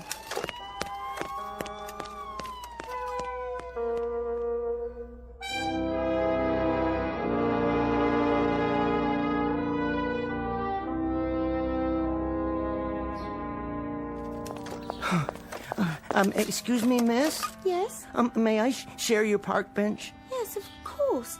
It's not mine. I only come here in the afternoons. With your charming baby, I see. Oh, he's not mine either. I'm just the nanny. They want him to have his time in the park. You know it is. Well, how perfectly lovely. Well, I don't, actually. No, that is. You're not married? Never. Really? That's hard to believe. A nice, normal man like you. Why, thank you. For what? Well, no woman's ever said that to me before, that, I'm normal. You're joking. I wish I were. I'm not acquainted with many women, hardly any, in fact, on the personal level. Gosh, I hope you don't mind chatting like this. Not at all. I spend a lot of time here taking care of the baby. Oh, cute little fella. I know what he wants. You do? Well, look up. Where? That tree branch above your head, there's an apple on it, and the baby sees that. Really? Oh, I'm sure of it. Coochie-coo. Aren't you the cutest little fella? Look, I don't want you to think I'm a masher or anything. I'm certainly not a masher, but I wonder if you'd mind answering a question. That depends. Well, what I mean is, looking at me, would you say, at least upon a perfunctory, cursory, very first surveil, would I appear to be abnormal in any way? Not at all. Oh, thank you. Unless you plan to use that in the park. Oh, that. Up to a few hours ago, I sold those things. Newfangled vacuum cleaners. Or at least I went through the motions. I was miserably bad as a salesman, just miserable. Would you believe it? Last week I made exactly 89 cents in commission. And that was for an attachment, an upholstery nozzle, and I sold it to a drunk who kept insisting it was a divining rod for alcohol. Is that why you stopped? Well, there were other factors. I expected to be fired today anyway, but, that's the least of my worries now. A few minutes ago, people were chasing me. Why? Well, that's just it, because they thought I was abnormal. Now, I ask you, would you be interested in hearing the source of my worries? Go ahead. Well, that apple, for instance, the baby wants it, but you can't reach it, can you? No. Not even if you put the baby down and stood up on the bench.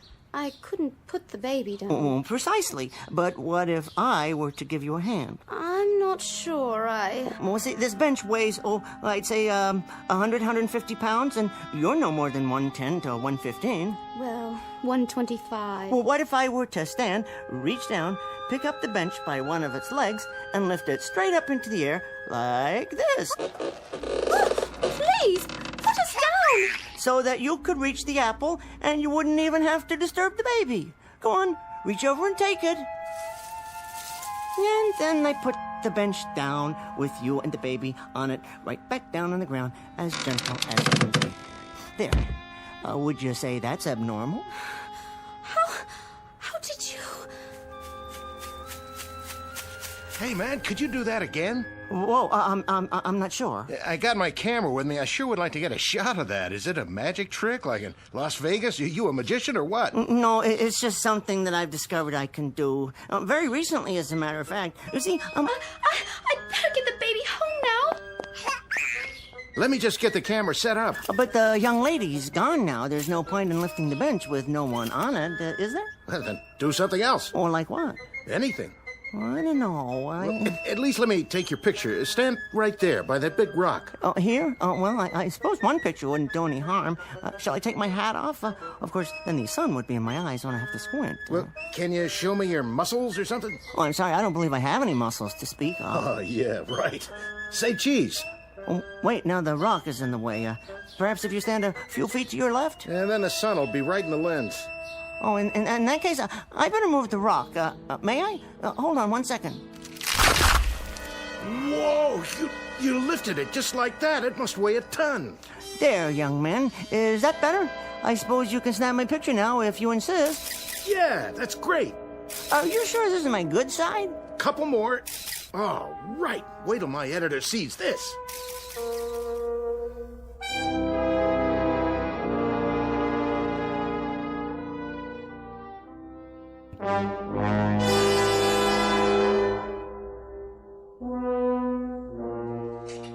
For the love of Mike, did you see this? What do you got there, Callahan? It's Dingle on the front page of the Daily Bulletin. Let me see that. Hercules? No, it's Luther Dingle, 20th century Samson. Good gravy, there's his picture. Picking up a giant rock. You mean this is our Dingle? None other, by the looks of it. And this is where I spend my afternoons, when I'm not working, of course. Dingle, my old pal. Hey, have a seat, buddy boy. Mr. Luther Dingle, his favorite neighborhood pub. A regular guy who leads a regular life when he's not busy performing miracles. This is Jason Abernathy, and I'm here to bring you the full story on my eyeball news report. So, who wants a drink? Step right up. Are you his friend? What's he really like? What was his first feat of strength? Did you always know he was special? What's his secret? Well, now, Mr. Dingle, Luther, is my #1 customer. Never goes to any other establishment. Ain't that right, boys? That's the truth. I knew he had it in him. We was pals all the way back to grade school. All right, who's next? Line up. Mr. Dingle, if what I hear is true, do you realize how much money you could make on a tour with my international circus? A circus, eh? I don't know. Vegas, Atlantic City, Branson, Missouri. Hey, don't listen to her. Hey, Dingle, your future's in television. You're the walking, talking embodiment of every American male's wish fulfillment. You're John Q. Citizen. You're Babbitt. You're Tom, Dick, and Harry. We'll develop a sitcom around those values. A spin-off. After several guest spots, of course. Well, I'm just not sure. All right, well, how about an infomercial? A simple across-the-board address by you with examples of your physical prowess followed by product endorsements. It's a natural for breakfast cereals, vitamin pills, anything at all. You mean like Jack LaLanne, the juice man, that sort of thing? Forget it, Dingle. I keep telling you, boxing is a piece of cake. You line up with me, I'll get you a couple of real easy setups, and inside of 8 months, I'll have you fighting for the World Championship. Or if you want to go with the WWF instead. All right, everybody. We're going on the air live in just a few seconds. Would the people around Mr. Dingle get out of the way, please? I don't want to. Okay, on the air in 4, 3, 2, 1, and... Hello, friends. Jason Abernathy here. Our unusual subject today is Mr. Luther Dingle, who, if what actual onlookers say is true, is the world's strongest man. Oh, well, I know. Mr. Dingle, would you give us an example of this fantastic, allegedly fantastic strength of yours? Well, I'd be happy to. Mr. O'Toole, is it all right? You know, the thing we discussed? What, are you kidding? I ain't done this much business since, well, I don't know when. Be my guest, Dingle. Well... Yes? I'll start off with something simple. See this wall? Solid plaster. Supported, I believe, by wooden studs. I'll make a small X with my finger here and... You saw it. Mr. Dingle has just punched a hole through a solid wall with his bare fist. Now, for my second demonstration, oh dear, let me see. You've heard of karate. I suppose I could simply just line up the edge of my hand with the surface of this table, my open hand, mind you, and with a single blow.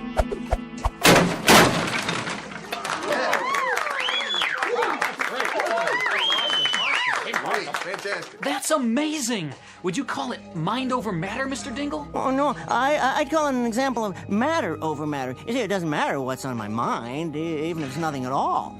Okay, Dingle. Hey, you just don't go breaking all my tables in half, okay? Hey, better sit down, buddy. Have yourself a drink. Hey, you want my seat? Not yet. I feel fine. Splendid. These bar stools are bolted down, aren't they? If, let's say, I wanted to move one a few inches... See that? He ripped it right off the floor and he didn't even break a sweat. What a guy. Go on. Take my stool if you want. Stand up. Sure, why? If you please. Why are you looking at me like that? Oh, no. Wait a minute, Dingle. Ain't you ever heard of bygones being bygones? Put me down. I see it, but I don't believe it. Ladies and gentlemen, the man at the bar is 160 or 70 pounds, and Dingle is lifting him like a rag doll, twirling him over his head with one hand. I hate your back. That ain't funny. There. Now, that didn't hurt too much, did it, pal? You're good as new. Well, almost. Gonna give you a hand up, pal? Mr. Dingle, you're my hero. He can do anything. You better not pick a fight with that fellow.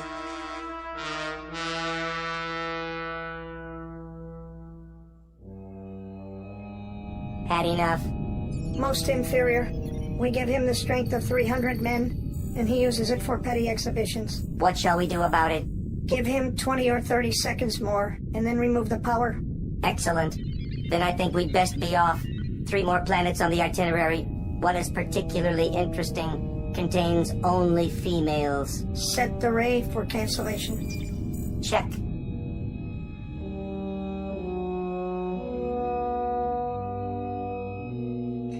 And now, ladies and gentlemen, for my next feat, I think I'll lift this entire building. Whoa. Well, at least the ceiling, and hence all the floors above it. Step aside, everyone. I don't know if we have a clear shot of this, but he's standing on his tiptoes, extending his fingers to the ceiling. Here we go.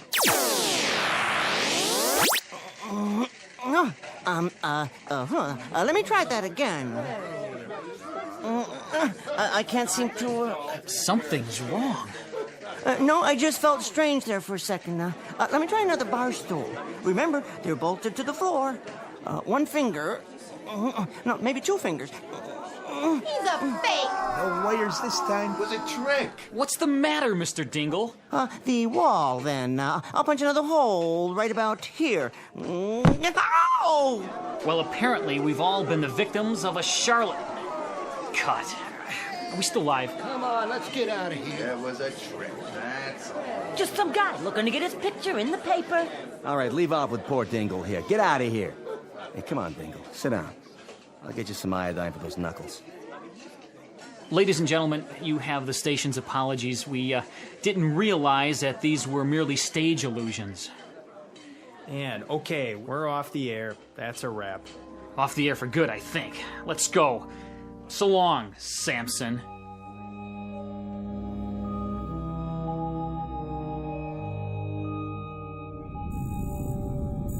Time to go. Yes. Wait, who are they? Hello, boys. Where are you two from? Venus, how about you? Mars. Conducting your own experiments? Yes. And you? Sudden introduction of strength to subnormal Earthmen. What is your experiment? Sudden introduction of enhanced intelligence. Find any interesting subjects? That one over there, referred to as Dingle. He is certainly subphysical, maybe submental too. A likely subject. Give him the intelligence quota, Ray. How much?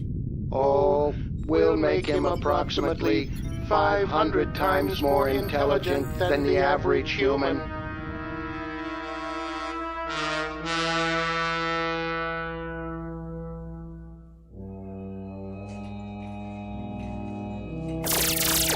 What was that?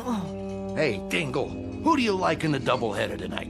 Well, in this case, the laws of probability are interspersed with the finagling laws of chance, so through a process of calculus and a subdivision of grapple-based physical motivating antidivisional annotating, in this case, of course, using the two X factors as represented by the teams, the final score must of necessity be 5-3 Milwaukee in the opener, 6-0 Dodgers in the nightcap.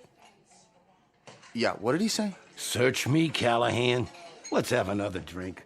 It's on the house. It is apparently on an advanced mathematical plan that the entire quantum theory of space and time relativity must, of necessity, be equated with the Parallelian law of definitive numerical dialectical algebraic, and can further be notated.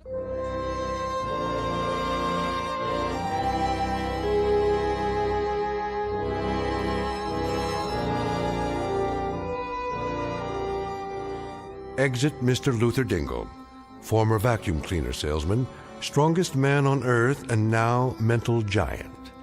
These latter powers will very likely be eliminated before too long.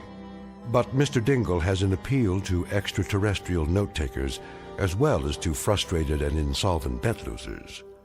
Offhand, I'd say that he's in for a great many extremely odd periods, simply because there are so many inhabited planets to send down observers, and also because, of course, Mr. Dingle lives his life with one foot planted firmly in the Twilight Zone.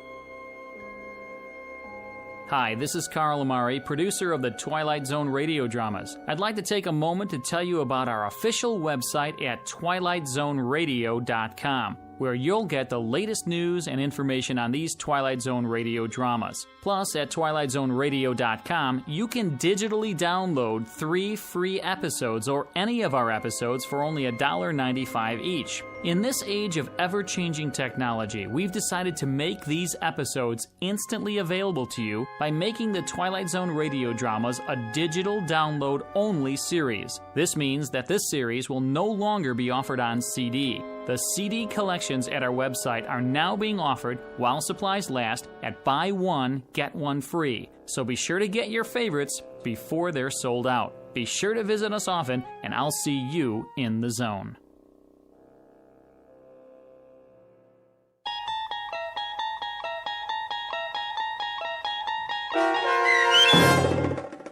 Mr. Dingle the Strong, starring Tim Kazurinsky, with Stacy Keach as your narrator, was adapted for radio by Dennis Etchison and based on a script by Rod Serling. Heard in the cast were Peter DeVaria, Doug James, Richard Hensel, Turk Muller, Rick Peoples, Adam Tangway, Martin Hughes, Maria Stevens, Peggy Roeder, Roger Wolski, and Carl Amari. To learn more about the Twilight Zone radio dramas and to obtain audio cassettes and CDs of these programs, visit our website at twilightzoneradio.com. This copyrighted series is produced and directed by Carl Amari and Roger Wolski for Falcon Picture Group. Doug James speaking.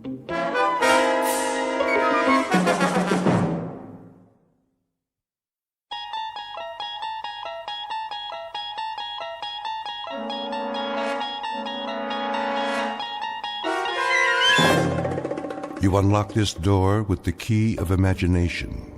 Beyond it is another dimension, a dimension of sound, a dimension of sight, a dimension of mind. You're moving into a land of both shadow and substance, of things and ideas. You've just crossed over into the Twilight Zone.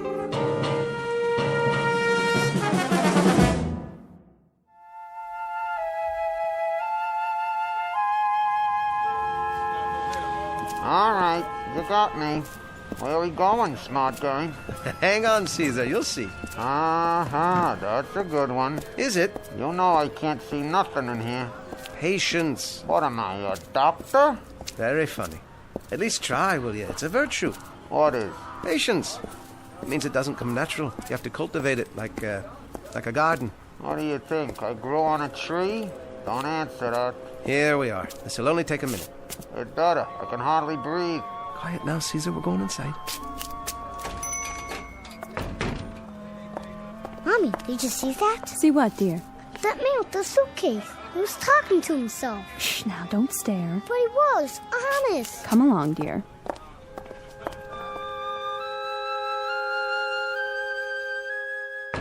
Hi there, Freddie. Oh, hello, Mr. West. Ah, you got a lot of new merchandise. Every day. Yeah, look at all the TV sets and the watches. Is that a Rolex? Only a knockoff, I'm afraid. Something I can help you with? Well, now, the question is, can I help you? And you know, I might be able to do that little thing, seeing as how business is booming. Looks can be deceiving. What have you got for me today, Mr. West? Patience, my boy. I'll just be putting the case down, if you don't mind. Not on the counter, please. It's glass. Oh, yes, of course. Hey, take it easy. Quiet, Caesar. What's say? Oh, nothing. Nothing at all. Now, where is it? Ah, right here in my pocket. Feast your eyes on this. Did you ever see such a timepiece? Well, to be honest... Been in the family for years. $3. Surely you're joking. 5 tops. Oh, now, you might want to put your glasses on. It's got a jeweled movement, a gold case and chain. Gold-plated. Well, nonetheless, this is a real antique. You don't see watches like this anymore. True enough.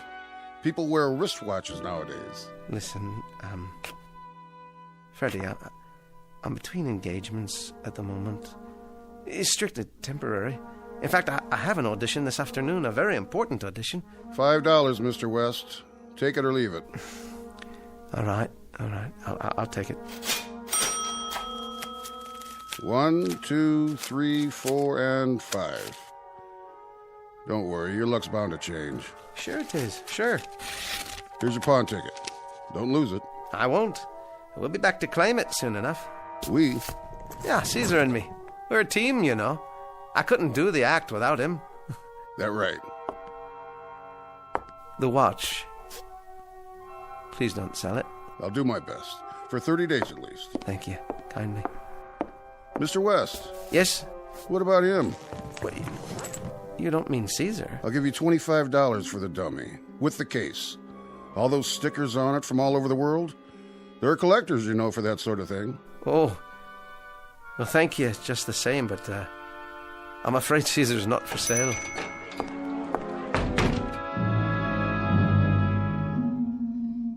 Mr. Jonathan West, ventriloquist, comedian and master manipulator of a dummy. A small splinter with large ideas, very aptly named Caesar. A wooden tyrant with a mind and a voice of his own. Only a few minutes from now, he'll do his best to talk Jonathan West into a brand new act to be performed exclusively in the Twilight Zone. And now, The Twilight Zone and our story, Caesar and Me, starring Jason Alexander, with Stacy Keach as your narrator.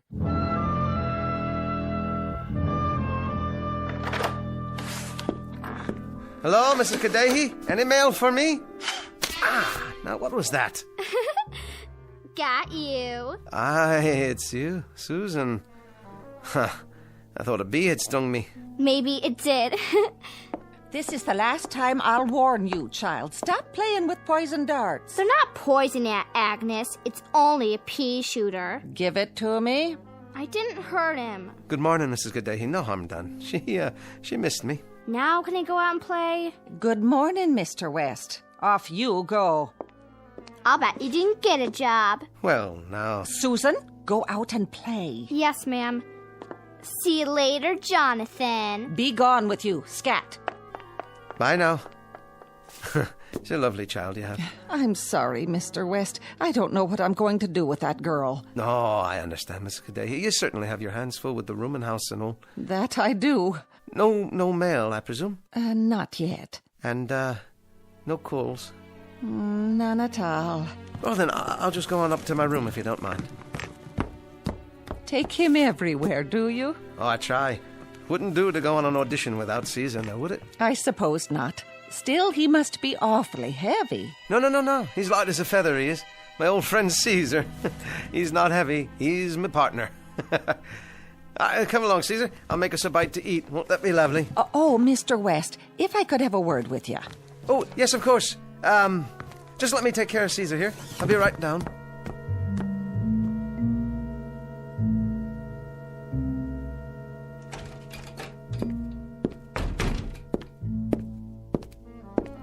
Well, there we are. Back safe and sound. Huh. About time. There you go. Watch your legs. Mighty stuffy in there. Is it? You're gonna have to get me some new summer clothes. I'm sweating pine sap. Caesar, you're such a kidder. You are. Relax, why don't you? Better buy some new furniture while you're at it. A guy could get splinters sitting in a chair like this. Where'd you get it? Sing Sing? Ha, that's a good one. Sing Sing. The chair. I think I'll use that in the act. What act? I ain't seen that audience since they invented vaudeville. Here's your slippers. I'll just pull them on for you. Yeah. Ain't you forgetting something? What's that? Oh, no. I didn't forget, Caesar. Here's your copy of Variety so you can keep up with the show business. This is last week's. Is it now? Ah, well, no. You see, the subscription's run out. I've been meaning to renew it. See that you do. All right. I'll fix us some lunch. How's that sound? The least you can do. A guy deserves a little comfort once in a while. Well, that he does. Let's see here. Well, looks like it's soup today. Is that all you got? I'm afraid it's all that's left, Caesar. But don't you worry. We'll get a booking any day now. We'll be headliners, yeah? Just like you and that other guy used to be. Only I won't skip out on you like he did. You better not. All right. No. No, I won't run off with some girlie and leave you sitting in a pawn shop window. No, sir. You can count on me. It's you and me, pal. Forever. You got that right. Ah, the soup will hit the spot. Just a light lunch, you know what I mean? My mother used to say, never eat too much when you're hot and tired. Why don't you stop kidding yourself, buddy? How's that, Caesar? Face it. You're finished. Now, why would you go and say a thing like that? Because I can read the handwriting on the wall. You're going nowhere fast. No, but I told you, Caesar, we've got an audition this afternoon. Today's the day. I can feel it. We're going to knock 'em dead. Yeah, bore 'em to death. No. You'll see. Wait till they hear the new material. We'll be going in a few minutes, just as soon as I put on my tie and comb here. Wash your face while you're at it. You look like something the cat dragged in. Right. Good idea. That feels much better. Who's that? It's you, Susan. You know, you really ought to knock first. I don't have to. This is my aunt's house. Well, just the same. Show me how to make him talk. Well, I'd like to, Susan, but we're on our way downtown. Show me. No, we've got an appointment, a very important appointment. An audition. Just do it once, Jonathan. The part where he laughs, I want to see what you do with your fingers to make his head move back and forth. Okay, Susan. Where are you going? To the mirror. I have to put on my tie. But you can't do it from over there. Sure I can. Just you watch. Caesar, what did the lady say she'd do with you if you misbehaved? She said she was going to slice me up into a Venetian blind. And what did you say? I said, oh, you make me shudder. There. How's that? I didn't see your lips move. That's right, you didn't. I'm the best there is. If you're so good, how come you can't get a job? All that's about to change, young lady. This very day. You said that before. Susan, where are you? You better run along. Susan! Coming! You won't get the job, I bet. Oh, now, Susan.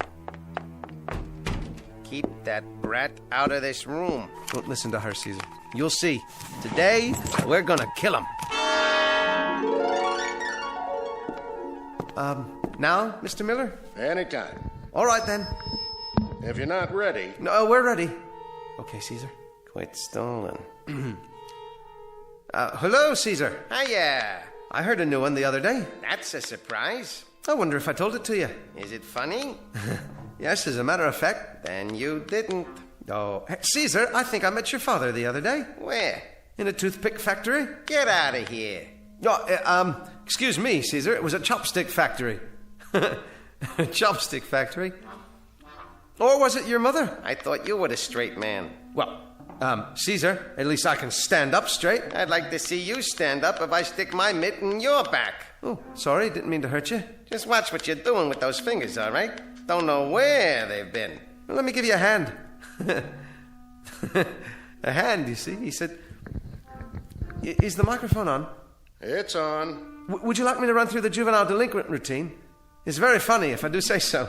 That'll be all. But you haven't heard the last part? No, but I've heard the first part, and it's more than enough. We'll be in touch. Oh. Okay, Mr. Miller, I'll leave my phone number, if it's all right with you. Sure thing. Next. Must have had a fight with his wife this morning. Or maybe he got a new hearing aid so he could hear your crummy jokes. Come on, Caesar. We're going home.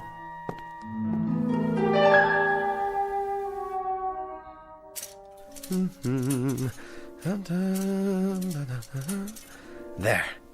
That ought to do it. Clean shirt, tie all pressed. The suit's just about had it, though.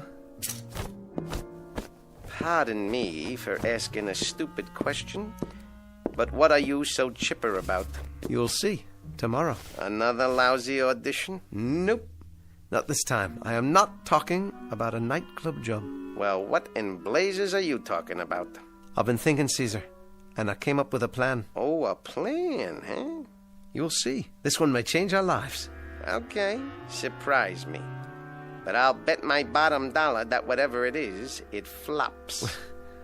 Don't you have any faith in me? Why should I? I know you. Stick by me one more time. Will you, buddy? Just this once. Things will change, I promise. I swear it. Give me one more chance. Okay? Okay. Once more. But that's it. You get one last shot. After that, we do things my way. As far as I'm concerned, you're living on borrowed time. You get me, buddy?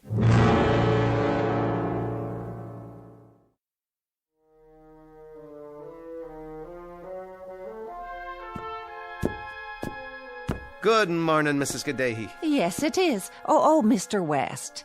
There's something I'd like to talk to you about. I know, Mrs. Gaddahi, the rent. I'm sorry to mention it.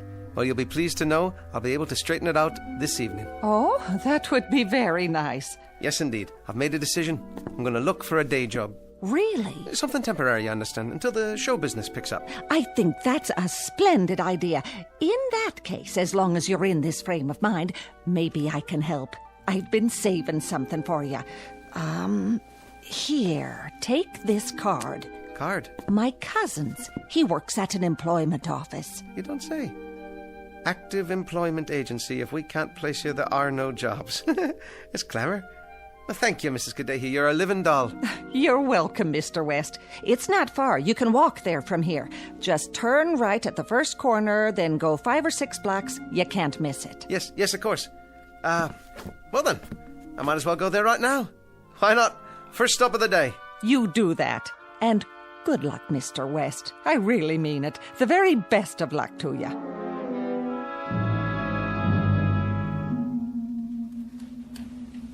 Well, here's an application form. Thank you, Mr. Smiles. But we should be able to cut through some of this, seeing as how you know Jeannie. Well, I should hope so. Typing. How's that? How many words a minute?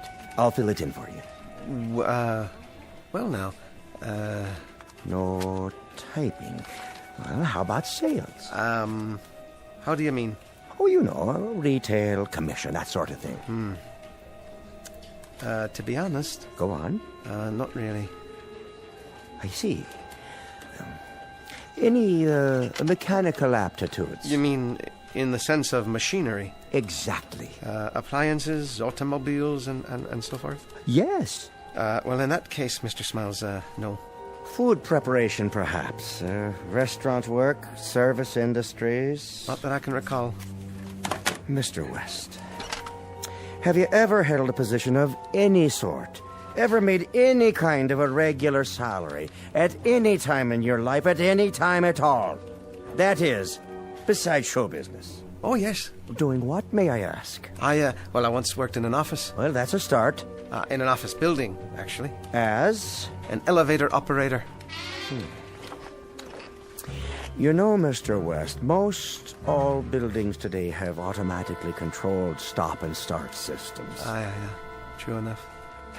So there's simply no call for elevator operators nowadays. No, of course not. There wouldn't be, would there? I'm sorry.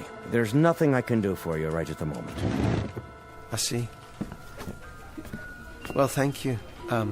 Thank you for your time. But if you leave your name with the receptionist, I'll be in touch. Yes, I'm sure you will.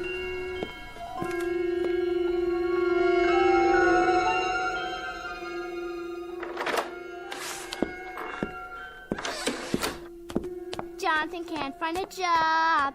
Jonathan can't find a job. Okay, Susan, that's enough. The truth hurts, doesn't it? What do you know about the truth? You're scared to tell my aunt because you're behind in your rent. Look, why don't you go outside and play? Jonathan's broke. Jonathan's broke.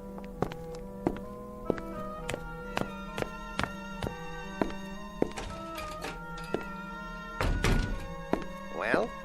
Well, what? I see. It's like that, is it? I told you so. Please, Caesar. Now what? I don't know. No matter what I do, it doesn't work out. What else is new? If I could just get some money together. Not much. Enough for the rent and some food. Then I'd be able to think clearly without these pressures. Just a little money for rent and food, huh? Chump change. Is that all you want out of life? Right now, that'll do. You're a clod. You're a real potato head. I try. I'll give it my best. Your best stinks. I can't even remember my lines anymore. I shake so bad my lips move. Tell me something I don't know for a change. That's it. Caesar, I'll give up. I've had enough. I'm the one who's had enough. Get that through your thick skull. You? Let me spell it out for you. The cold, hard facts. I think I already know. This is the way it's gonna be, and what you're gonna do. Save your breath. I'm a failure. Will you shut up and listen? There are more ways than one to skin a cat. Meaning? You dummy. I'm talking about money. Cash. Moolah. There are other ways to get a hold of it. I've tried everything. You have not tried everything. Now dummy up while I lay it out for you.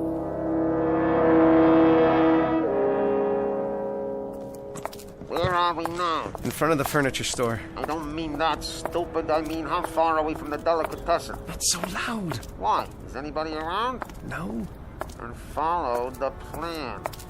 You remember the plan, don't you? I don't know about this, Caesar. Will you cross the street? Tell me when we're in front of our mark. All right, but please be quiet. Hey, what's going on? I lost my footing on the curb. The street lamp is out. Good. That's a break. Are we on the sidewalk now? Now we're in front of the deli. All the lights off inside? Aye, all off. Is the coast clear? Yes, there's no one coming in either direction. Okay, you know what to do. Stop wasting time. Move already. Are you sure about this? Sure, I'm sure. Take the hammer out of your pocket. That's it. Now do it. You didn't tell me there'd be an alarm. Get inside before somebody sees you. Move. Now you got it, buddy. Go for the cash register. We're in business.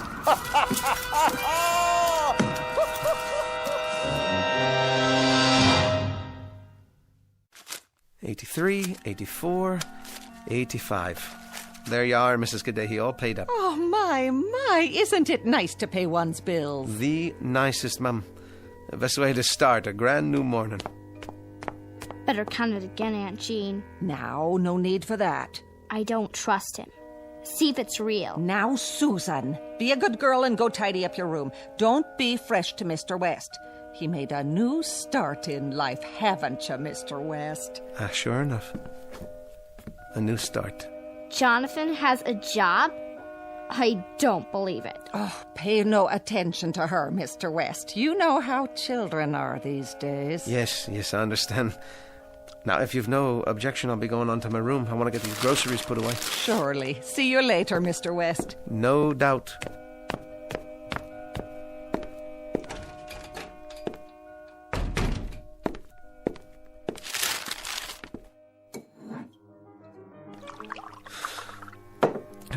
believe it. Nothing but a lousy thief. What a way to make a living. You couldn't make it any other way. What's happened to me? What am I? A no-talent guy who throws his voice. It's worse than that. A second-rate burglar. Third-rate. Starving to death in the only profession I know, paying the bills by robbing a restaurant. Well, that's showbiz.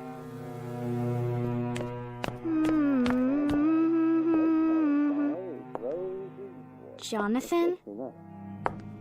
Now who's he talking to? Worse, I guess. It wasn't so bad, considering it was my opening performance. Before you start taking too many bows, let me straighten you out. Oh, ease off, will you, Caesar? Not a chance. You're running out of time. Let me spell it out. You act penny ante because you think penny ante. That's the story of your life. From now on, you're gonna listen to me. We're moving up to the big time. Big time? Last night was just for openers. Tell me something. Your dream was always to play the palace, right? Well, sure. Okay, buddy.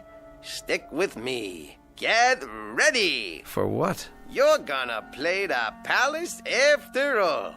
From now on, you're on top of the bill. Strictly big time. The way you make it sound, I don't know if I like it. Oh, you'll like it, all right. You're gonna be a star, buddy boy. Nothing but first class all the way. Top of the world, pal. Top of the world.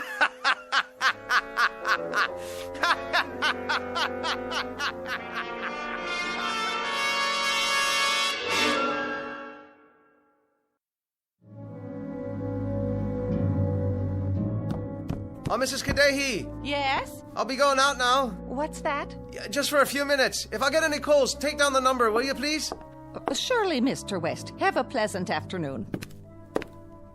Where are you going, Jonathan? Out of the way, Susan. You better be nice to me or I'll tell my aunt. Tell her what? Oh, things. I know what you're doing. You do, huh? And what's that? I heard you talking in your room. I wasn't talking to anyone. Yes, you were. You and Caesar. Now listen, you little... Susan, please, you know it isn't nice to eavesdrop on people. Stay away from me. I'm not going to hurt you. But you shouldn't pry into other people's business. You don't know what you might find. Like what? Never you mind. Now, I'm going out to buy the morning paper, and when I get back, maybe I will teach you the art of ventriloquism. That's what you want to know, isn't it? Won't that be fun? That's what you said before. But this time, I mean it. You'll see. Now, you be a good girl. I'll be right back. Susan, is that you? Yes, Aunt Jean. Come here and help me. In a minute. Be right there. He's so dumb. He forgot to lock his door. Doesn't he ever clean this place up? There you are, Caesar. Sitting in that chair like you're real. Well, you're not. You're a dummy. Where'd you get that cigar? Don't you know there's no smoking? I'll get rid of it for you. Look at your little clothes in the closet. Think you're pretty smart, don't you, Mr. Stuck-Up? You better answer me or I'll wreck all your stuff. Come on, say something. I dare you. Uh-oh, here he comes. Well, just you wait. I'll be back. I know you can talk. I heard you. Hello, Jonathan. Susan. I gotta go. Wait a minute. You weren't in my room, were you? Let go of my arm. You're hurting me. Why's the door open? I'll tell my aunt. Didn't she teach you to stay out of other people's rooms? What were you doing in there? Wouldn't you like to know? You little brat, tell me. Why don't you ask him?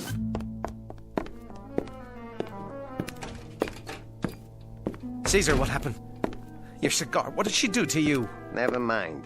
First things first. Where's my paper? Here. Open it for me. Later. We've got to get out of this place. Calm down, jerk. I mean it, Caesar. She knows too much. Hang on. After tonight's job, we'll be on Easy Street. I told you, I'm not cut out for this line of work. Will you cool it? You're eating better, aren't you? You're paying the rent. Where were you before? Nowhere. Now listen to me. This is the big one. The really big show. This is the last time for me. The end. Sure. Sure it is, pal. Now, I got it all worked out. Here's what we do.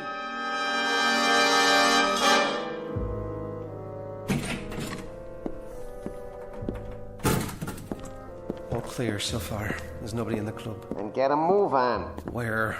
Mike, I told you, the front office. What's that? Nothing. Probably a mouse. Is that what you are? A mouse? Caesar, please. I'm doing my best. And stop shaking. You make me nervous. Keep walking. Backstage, remember? I got it. Where are we now? I think this is the door. Use the flashlight. What does it say? Manager? Bingo!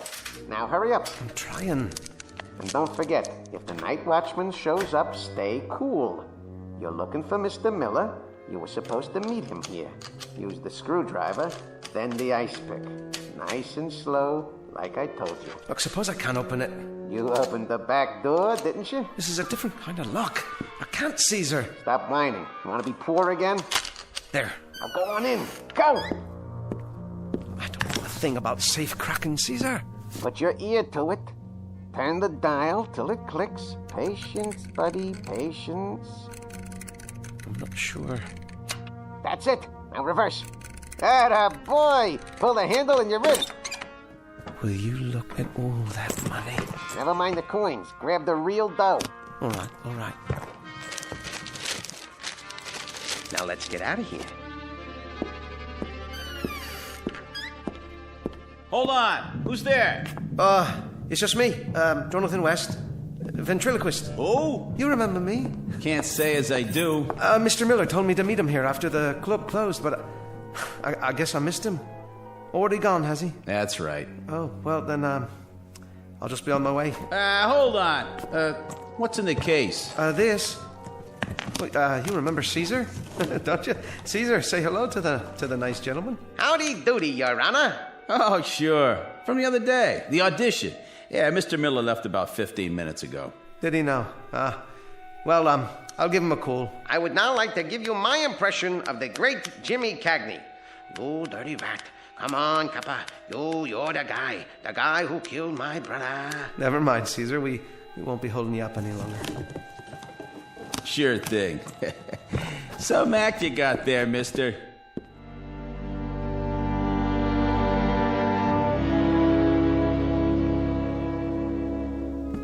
Ain't you gonna count the money? That was close. Too close. What are you doing? You're not going to bed, are you?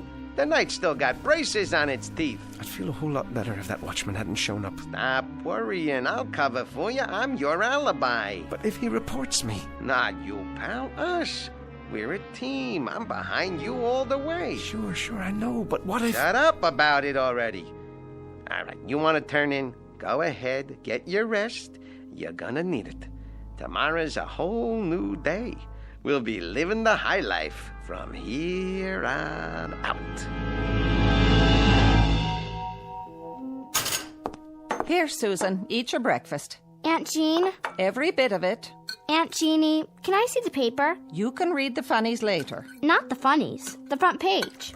Now, what would you want to see that for? Drink your orange juice. If I do... No deals. You're a growing girl.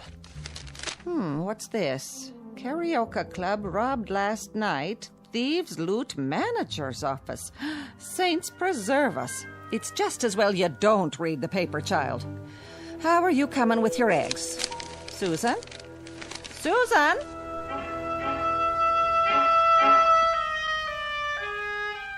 Susan, come here this minute.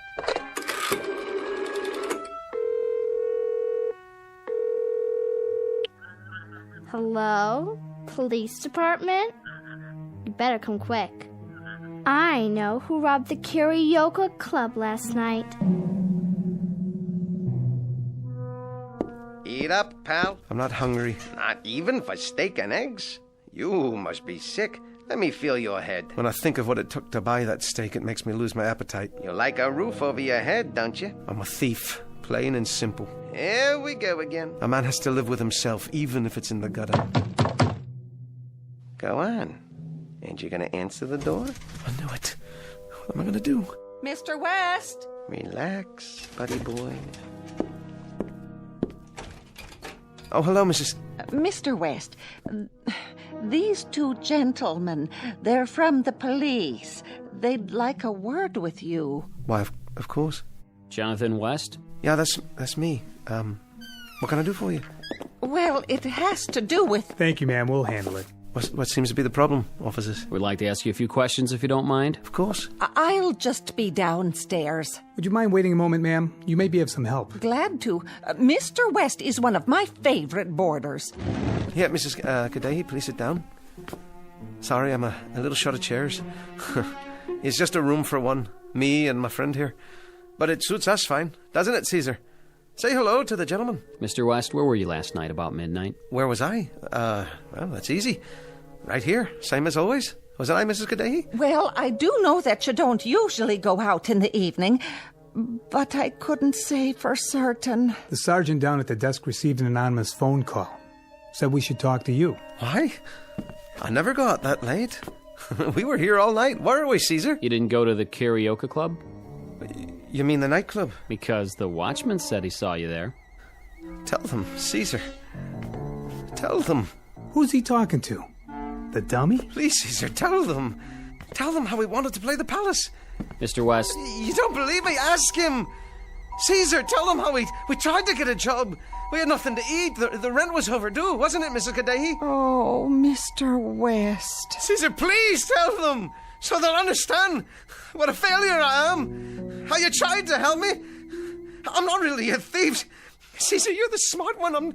I'm down on my knees. I'm begging you, tell them. Stand up, Mr. West. You better come with us. But Caesar, you said it was the two of us from now on. That's what he said, I swear. He said we were a team. Come on with us, Mr. West. We need to take you down to the station. Oh, he's always been such a decent man.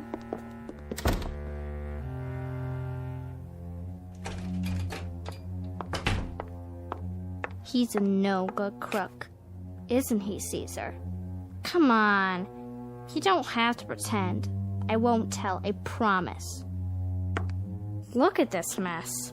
Who's going to take care of you now, Caesar? Okay, go ahead. Act like you don't hear me. I don't care.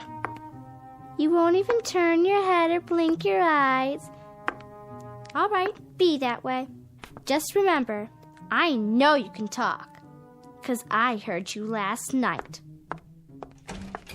Psst. Hey, you. Caesar? Yeah, you. Come on back, honey. I knew you talked, I knew it. And I know you finked on him. Pretty smart. The way you made that call. You're a hip little kid. I like you. Lean down. I want to ask you something. What? You like living here with your aunt? That's a stupid question. I bet you'd like to run away from this flea trap. Okay. Listen. From now on, it's you and me. We'll go to New York. I'll show you the bright lights. I know where the money is. What do you say? Well, you are kind of cute. Don't forget the suitcase. It's a deal, Caesar. Come on.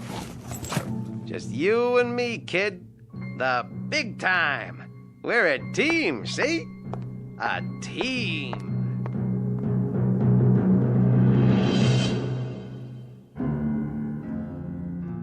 An unlikely pair, a little girl and a wooden doll, a lethal dummy carved in the shape of a man.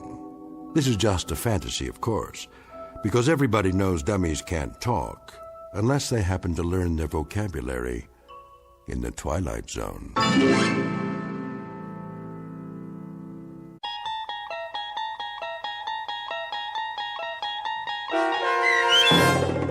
Caesar and Me, starring Jason Alexander with Stacy Keach as your narrator, was adapted for radio by Dennis Etchison and written for The Twilight Zone by Adele T. Strasfield. Heard in the cast were Zanny Laird, Meg Thalken, Rich Komanek, Lisa Joyce, Jeff Lupetin, Doug James, Roderick Peoples, C.J. Amari, Lynn Foley, and Carl Amari. To learn more about the Twilight Zone radio dramas and to obtain audio cassettes and CDs of these programs, visit our website at twilightzoneradio.com. The producers of The Twilight Zone wish to thank CBS Enterprises, Carol Serling, Dennis Etchison, Claire Simon Casting, Terry Jennings, XM Satellite Radio, Sirius Satellite Radio, our sponsors and our radio affiliates for helping make this series possible. This copyrighted radio series is produced and directed by Carl Amari and Jason Mallow for Falcon Picture Group. Doug James speaking.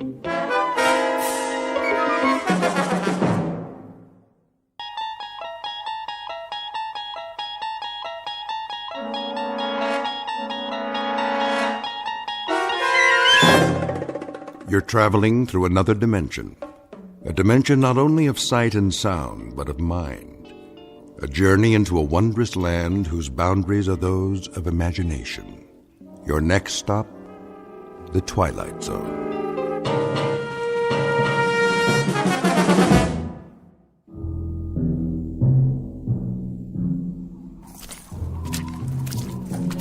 Hey, Perry. Yeah, over here. Find anything? I'm not sure. All right, we better get back to the car. I can't see where I'm going. Whoa, careful. Why'd we get sent out here on a night like this? First snowfall of the season? Watch your step or you'll end up with mud all over that nice, clean uniform. I could sure go for some coffee right now. Well, there's a diner over on the road by the edge of the woods. Is it still open? Let's find out as soon as we call in. So, what did you see out there? Hard to say. Tops of some trees have been knocked off. Sure looks like something hit the pond, all right. Something like what? Maybe a plane. Yeah, no flights in the area. I checked. No, could have been a private aircraft. Possible, I guess. Easy to get off course in this weather. Well, we're not going to find it with the water freezing over. Whatever it is, it's going to stay under that ice till next spring. You think it could have been a meteor? Maybe.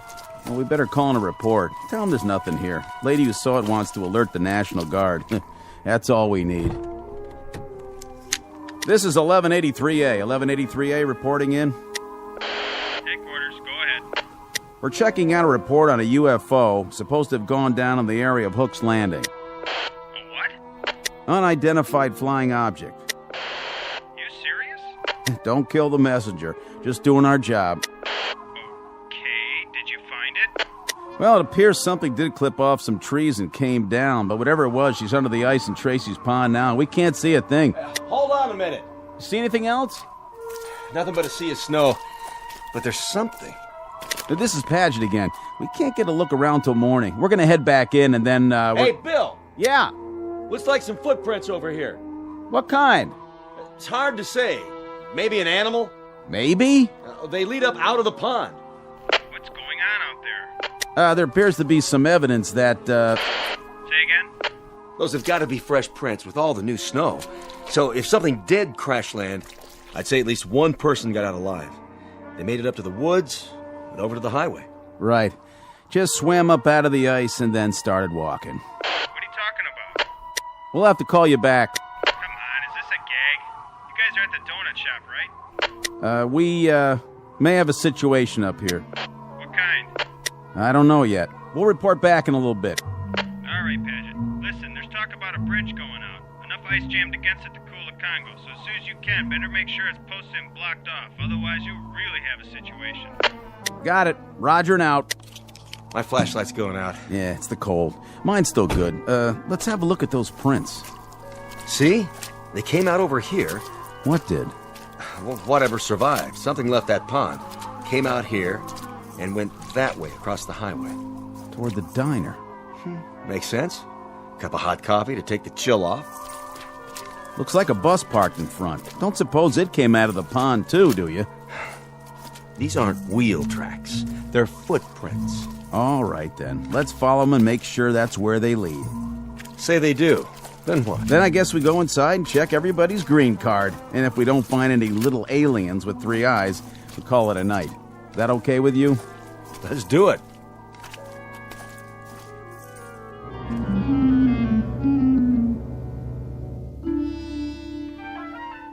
Wintry February night. Order of events: 2 state troopers take a report from a frightened woman and note the arrival of an unidentified flying object.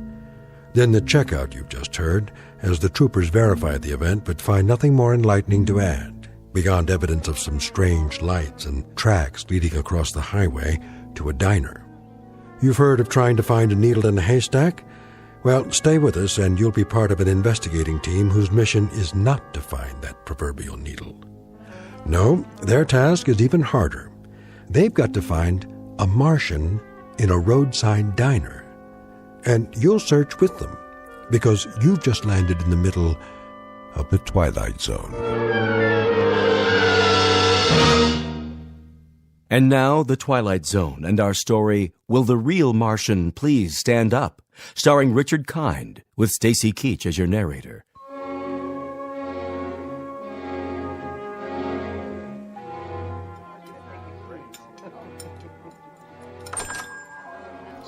Hello, officers. Evening. Come on in. Coffee? You read our minds. 2 coffees coming up. You guys sheriffs? State troopers. Any trouble out there tonight?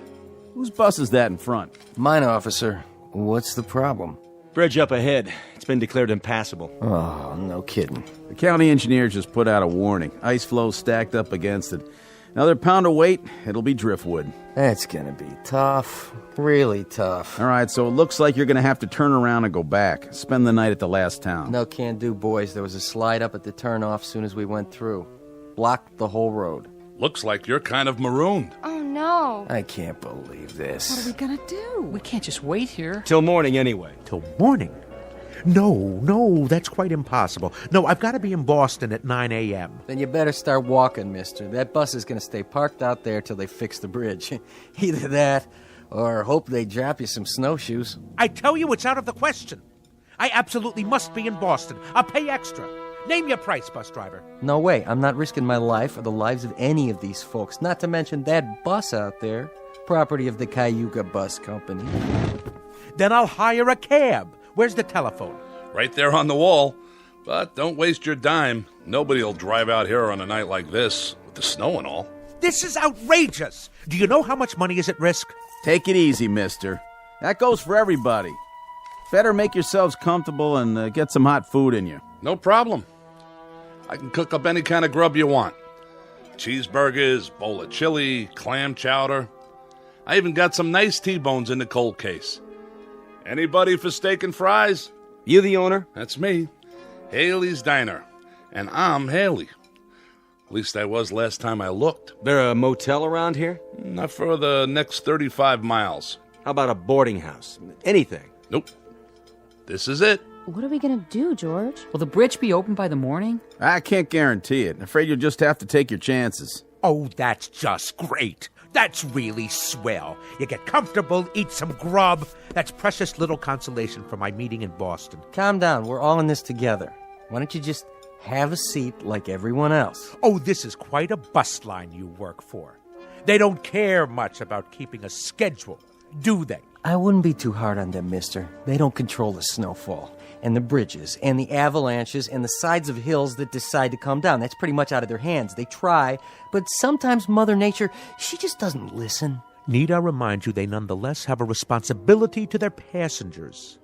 A legally binding contract. What do you think? They're all up the bus, aren't they? Are they? Well, I don't see any little green men, do you? Ready for a refill? Not just yet. Let me ask you a question. Shoot. All these people from the bus? Well, now I guess they are. Where else would they be from? Well, that's what we were wondering. What's the trouble? We didn't say there was any trouble. Maybe not, but you fellas got that look in your eyes. What kind of look is that? Kinda on guard. Checking everybody out. I can see it in your face. So, you're tracking somebody, huh? An escaped fugitive? Nothing like that. Anything I can do to help? We'll let you know. This criminal. What'd he do anyway? Oh, nothing yet. To tell you the truth, we're not sure who we're looking for, or even if he's here. So it is a he? Come on, Perry, finish your coffee. We better get a move on. How many people got off the bus? Take a look. The gang's all here. You saw them come in? Sure did. You there, driver. Yeah, officer? You have a passenger manifest? A passenger manifest? Well, what do you think I got parked out there, a 707? Just answer the question. Mister, that's a 14-year-old bus, and business is lousy. Personally, I think my boss would run rum across the border if there was enough money in it. Me, I wouldn't do that, of course, because it's against the law. Besides, I'd get caught.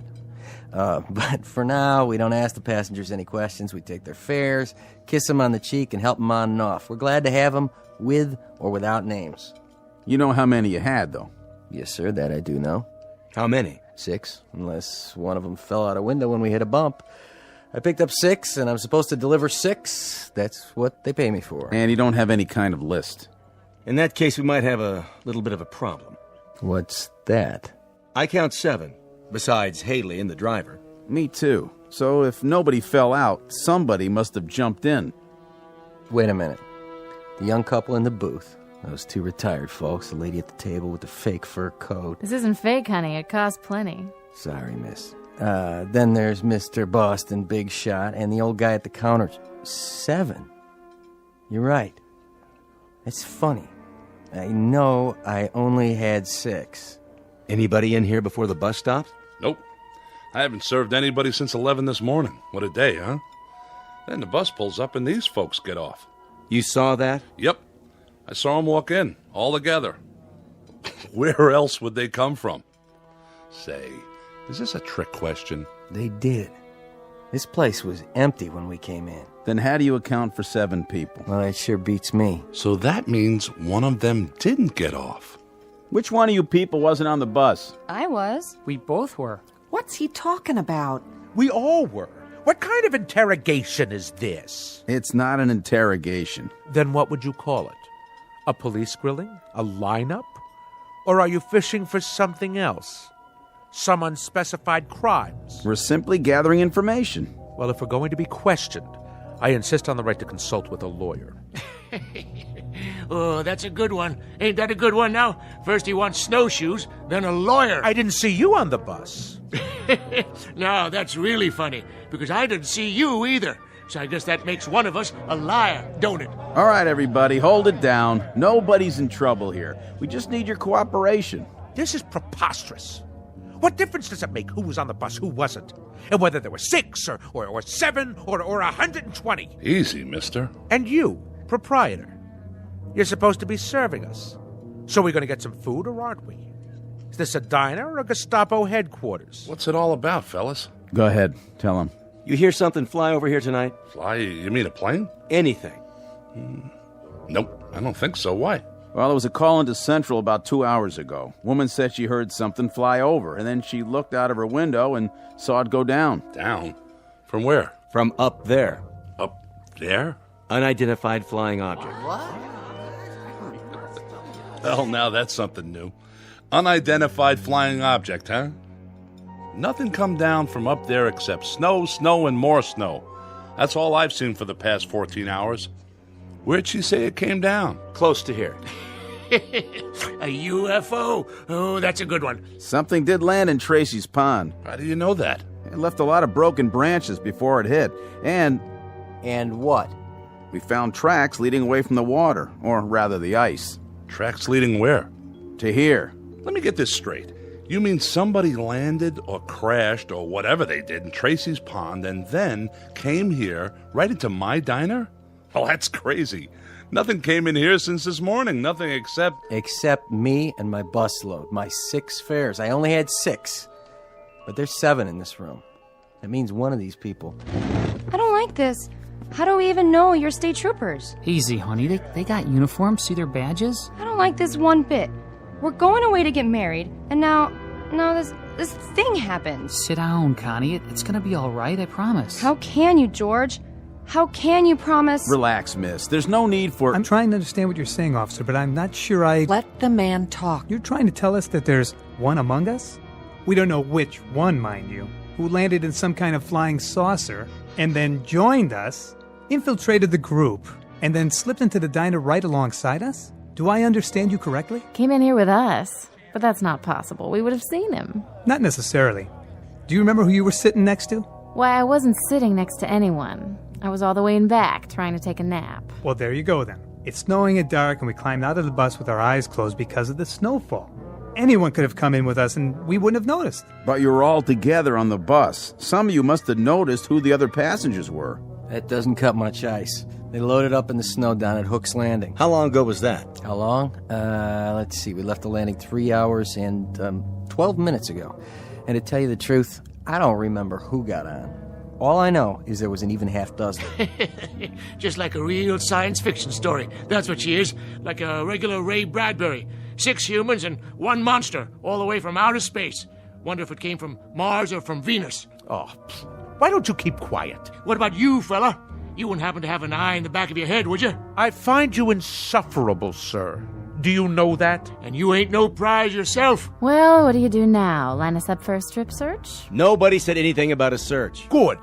Because there's a little matter of civil liberties.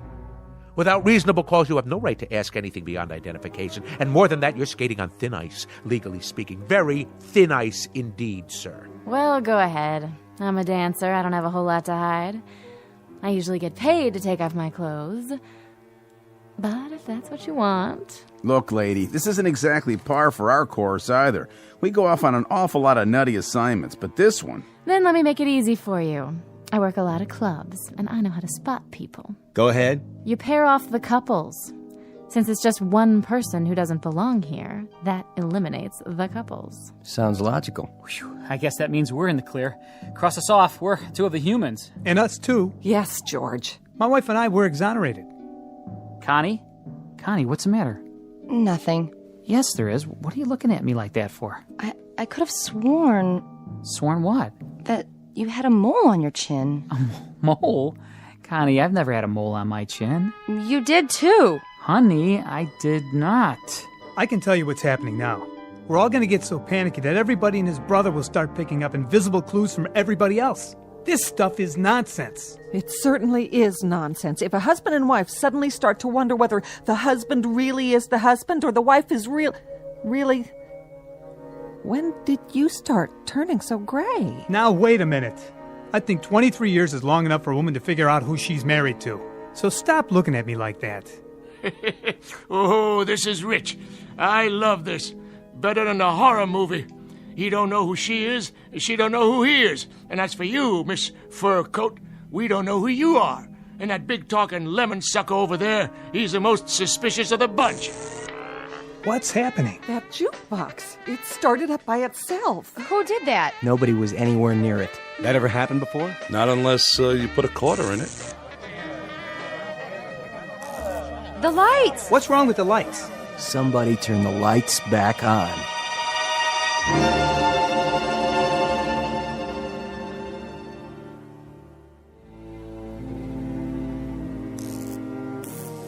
There's your lights again.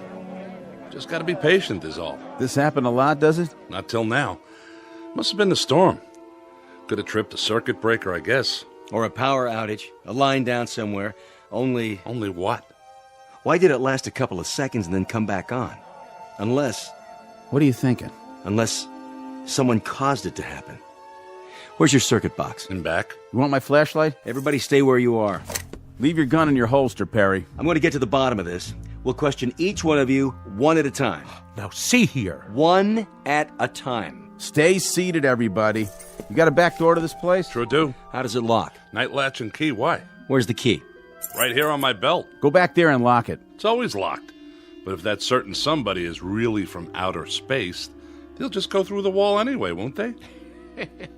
Check them for wings.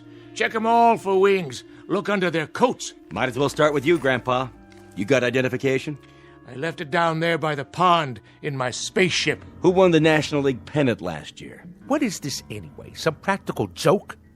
If so, well, you've prolonged it beyond the point of human endurance. Yeah, human. Just answer the question. I understand. I get it. So keep your britches on. Pittsburgh Pirates won it, officer. And then they took 4 out of 7 from the Yankees. That's right. Sharp boys, those two. Real sharp.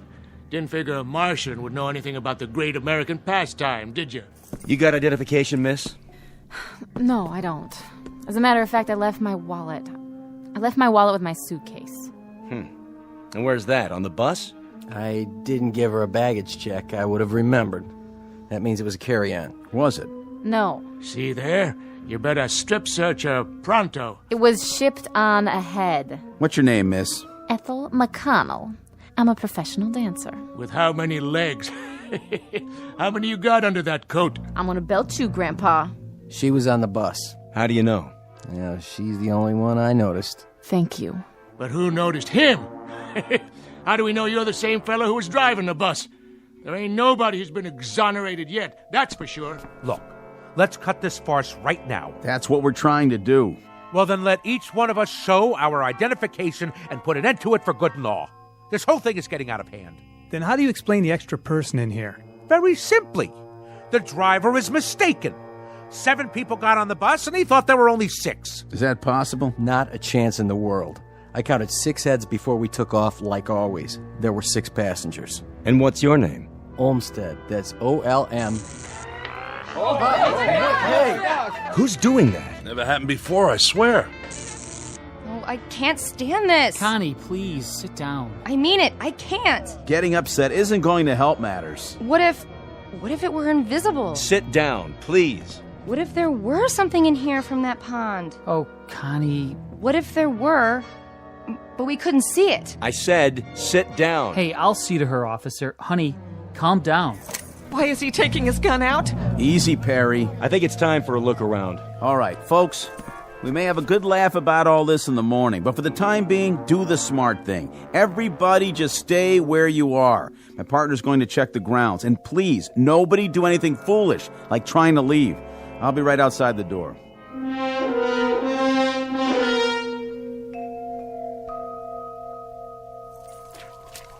Perry? Here's your flashlight. Back door's locked up tight like he said, and there's no tracks back there. Whatever it was, it came in the front door, just like everybody else. This isn't going to work. What do you mean? We can't hold them here. We're not holding them. They can't go anywhere in this weather. Meanwhile, we're going to find out what happened. What if nothing happened? What if they're telling the truth? Look, add it up. 6 + 1 is 7. Is that nothing? Somebody could have remembered wrong. What about the tracks? You can't even see them anymore. But we did see them. We both did.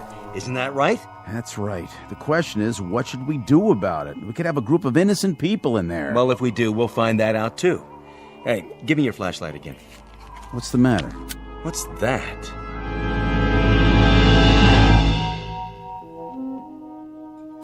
Here you go, miss. 1 New York steak.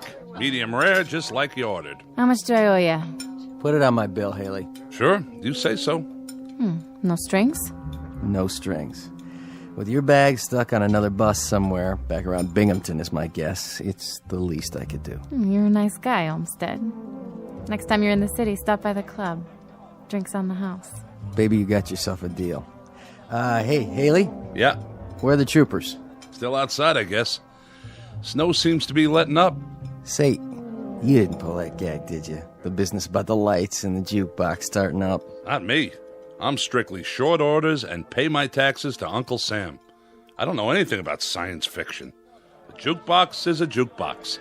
And if the blame thing feels like starting up on its own, you'd better go call an electrician. Don't have to do that. Just take me to your leader.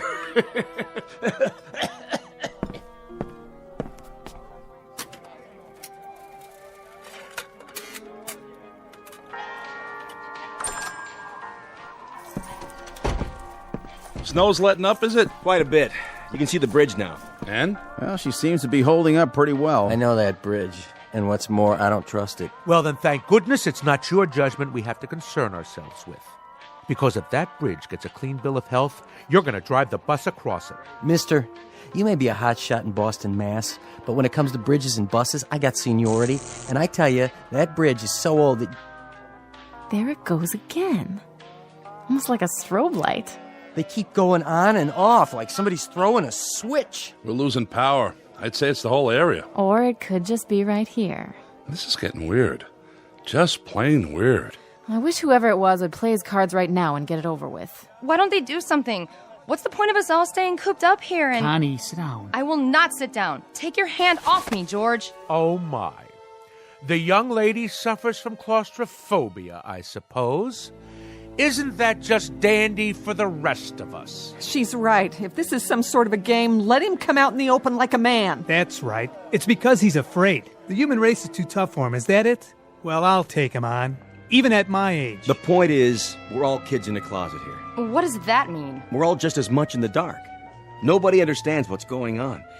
But it happens to be a fact that if it was some kind of saucer that landed in the pond, and if he did come in here, I think it would be a real healthy idea if we pinpointed that particular somebody and kept him from leaving. That makes sense. I think that girl might have the right idea. Maybe whoever it is invisible.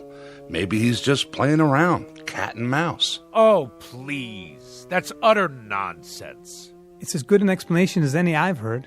But what if the thing doesn't show itself? Do we just sit around here holding our breaths? We may not have to. You mean you figured out who it is? Not exactly, but we found something in the snow outside that may be a clue. Really? And what is it? An alien spacesuit? No, just this. What is it? They look like scales of some sort. Oh, please, for the love of God. Look, it could just as easily be guitar picks dropped by some itinerant teenager. That's what I thought at first. But it turns out there are a lot of them outside, scattered in the snow. Mostly under the snow by now. They sparkle when they catch the light, like fish scales. Trail leads across the highway, from the pond, straight to here. So this is the first hard evidence we have. I'm sorry to tell you this, but I'm afraid it's true. Someone in this diner is not what they appear to be.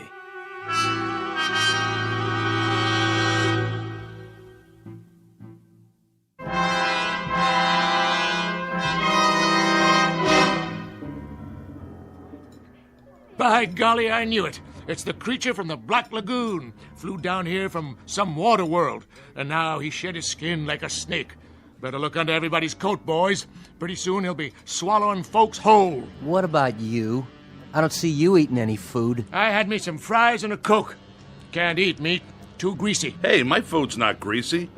Of course, it is ground-up cow. Now, if you ask me... Nobody asked you, and nobody will. Why don't you leave the old man alone? And who invited you to speak your piece? Oh, I didn't realize we were waiting for invitations. I've seen your type, fella. You got a thing about bossing everyone around. Those scale things, they couldn't be from Mars. No water up there. Has to be Venus. Now, Martians, they hide in the sand till something comes by and zap, get them with their tongues, like one of them lizards out in the desert. Or is it the other way around? Look, it's bad enough having to sit here without listening to all this petty arguing. I told you it would come to this, and I was right. Come off that high horse of yours. Everybody sit down, now. We're not playing around here. What was that? The sugar bowls. They all cracked, just like they exploded. Well, now I gotta go and buy new ones. You all right, Miss McConnell? I think so. Now, who'd be calling here this time of night? I told headquarters where we were. I'll take it. Be my guest. Yeah. Yes, sir. It's Perry here. What's that? Mm-hmm. It's definite? Yes, sir. That's fine. Right. Thank you. Well? The bridge is okay. Well, it's about time. Are you sure? County engineers just checked it out. The load of snow just broke away, and, well, with no more snowfall, they say it's safe. Shall we go? Well, if that was a county, I reckon it's okay. I'm gonna take it real slow, though. What about it? We can't hold them. You're making a big mistake, officer. A big mistake. You're letting a monster out. Well, that might be, Pop. That may well be. But I can't hold people on suspicion of being not human. You can move them out anytime. Okay, folks, let's go. You're sure about the bridge, officer? I never liked that sucker. She swings in the wind, and she's not a suspension. You can follow us. We'll take the car across first, just to be sure. You can pay your checks over here, ladies and gentlemen. It's been a real pleasure serving you. Safe trip and Godspeed. You all come back and see us real soon now. Except for one of you, that is.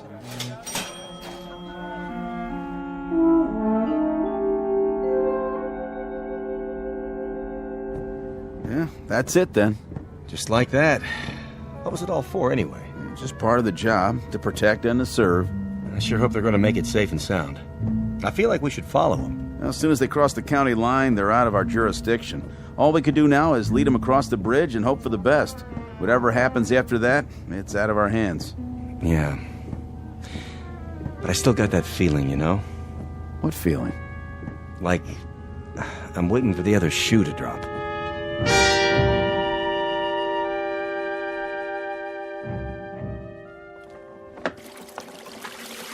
No tips. Not a one.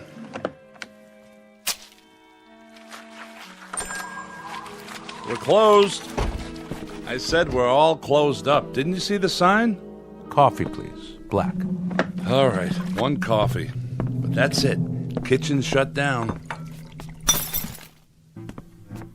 Did you burn yourself? No. I'm all right. But what I mean is, didn't you get on the bus? I saw you with my own eyes. Oh, I did indeed. Yes, I went on the bus. And you know something? The bridge wasn't safe. It collapsed halfway across. State trooper's car, the bus, kerplunk, right in the water. It's a terrible scene. In fact, nobody got out except me. Except you? Except me. Lucky, I guess. Very lucky, but... But what? You're not even wet. Wet? What's wet? What do you mean, what's wet? You landed in the river, but your clothes are all dry. An illusion is all. Just an illusion. Like that thing playing. That's an illusion. Say, how'd you do that? Or the telephone ringing. Hello? Hello? Nobody there. You see, just an illusion. A parlor trick is all. What's going on? What are you, some kind of magician? Me? Hardly. See? Nothing up my sleeves. I'll take my gloves off so you can be quite sure. Do you have a match by any chance? Your hands, you've got scales all over your skin. Well, what do you know? Before you faint dead away, I might as well tell you. The name really isn't Ross, and I wasn't really going to Boston. Actually, I've been sent down as an advance scout. You know, these, what do you call these? These cigarettes? Oh, they taste wonderful. We don't have a thing like this on Mars. No kidding. That, incidentally, is where I'm from. We're beginning to colonize, and my friends, who will be arriving shortly, I think they're going to like it here. It's a lovely area, so homey, so off the beaten track. Just the place to start a colony. Don't you agree, Mr. Haley? I don't mind. I have a little waiting to do myself. You see, Mr. Ross... excuse me.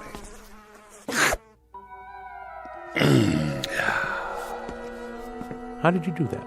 With your tongue? Most remarkable. Must have been 18 inches long. Just a tasty little trick I learned back home. It makes it unnecessary for me to eat the local fauna, which is, let's face it, pretty disgusting. Cows and all that. Anyway, the name isn't Haley, and I agree that this is an exceptional place to colonize. We folks from Venus had the same idea, only we got it several years ago. I think I ought to tell you now that your friends aren't coming. They've been intercepted. There is a colony arriving, but it's from Venus. If you're still alive when they get here, you'll see how much they differ. What do you mean by that? If I'm still alive? Not much silicon-based protein here, and I've always heard about Martians. An intergalactic treat. Supposed to be a real delicacy. Don't look at me like that. You stay away now. I'm just going over to the jukebox. For the time being. I agree about what they call music. It helps to pass the time. Why don't you play some while we wait? All right. If you insist.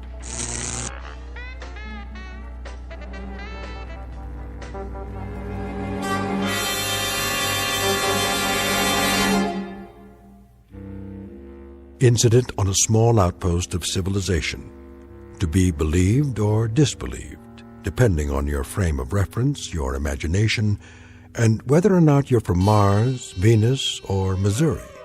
But no matter the degree of your skepticism, if a sour-faced dandy named Ross, who looks like a stocks and bonds salesman, or a big, good-natured counterman who handles a spatula as if he'd been born with one in his mouth, if either one of these two entities walks onto your premises, you'd better hold his hand, scales and all, or watch his words, especially that long, sticky tongue of his.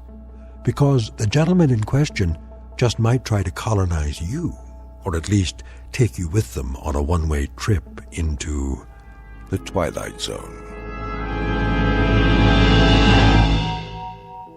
More from the Twilight Zone after this.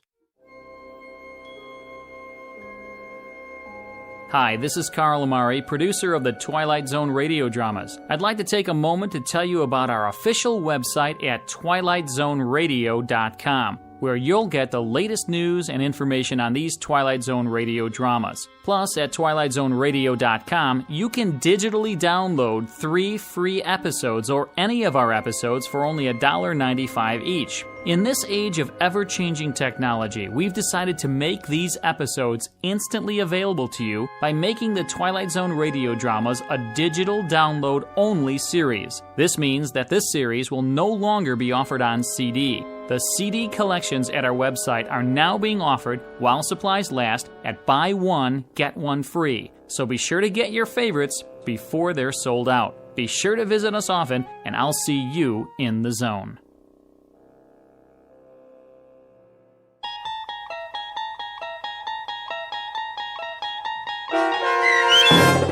Will the Real Martian Please Stand Up, starring Richard Kind, with Stacy Keach as your narrator, was adapted for radio by Chaz Holloway and Dennis Etchison, and based on a script by Rod Serling. Heard in the cast were Mike Starr, David Darlow, Brooke Sanford, Doug James, Jeff Lupetin, Kurt Nabig, Meg Thalkin, Lynn Foley, Carl Amari, Sarah Marks, and Roger Wolski. To learn more about the Twilight Zone radio dramas and to obtain audio cassettes and CDs of these programs, visit our website at twilightzoneradio.com.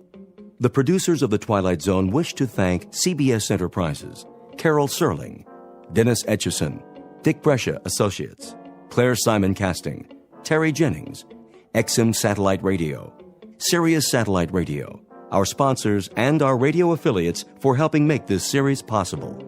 This copyrighted radio series is produced and directed by Carl Amari and Roger Wolski for Falcon Picture Group. Doug James speaking.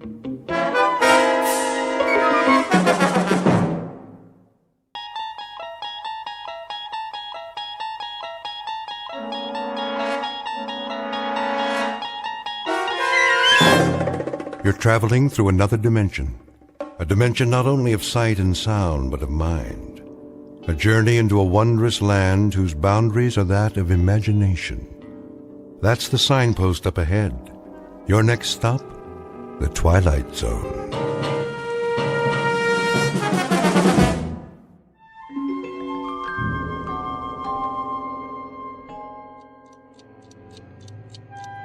It always starts the same way. I'm trying to sleep. It's the middle of the night, pitch black. I'm so tired I can't think. But I'm nervous, too, like I know something is going to happen, but I can't remember what it is. I hear a clock ticking, and I look, but I can't see it. Then all of a sudden, I'm really thirsty. It must be hot in here, because my throat is dry, and I can't make a sound. Somehow I know there's a glass of water on the table, so I reach over, but it slips out of my hand. It hits the floor and breaks. And that's when I hear the footsteps. It's a nurse. I don't know how I know that, but I do. She passes my room and keeps on going. I'm still thirsty, so I get out of bed. When I get to the hall, I see the elevator at the end. The nurse gets on and the door starts to close. I want to say something, but I can't. My mouth is too dry. I go after her. And the door closes. I look up and the dial's going all the way down to B. I push the button and stand there and wait till it comes back up to the 3rd floor. And I get on. It's It starts again, and it doesn't stop till it gets to B.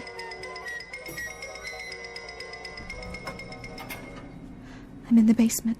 It must be the basement. There are pipes on the walls and equipment, metal carts, and what do you call them? Gurneys. I don't know where I'm going, but the door at the end is still swinging. It says 22 in great big black numbers. The only thing I know for sure is that I don't want to be here. It's creepy. I have to get out fast. Then the door swings open at the end of the hall, and it's that nurse. She looks at me and sort of smiles, and then she says, "Room for one more, honey." "No! Let me out of here, please, somebody! Help me!"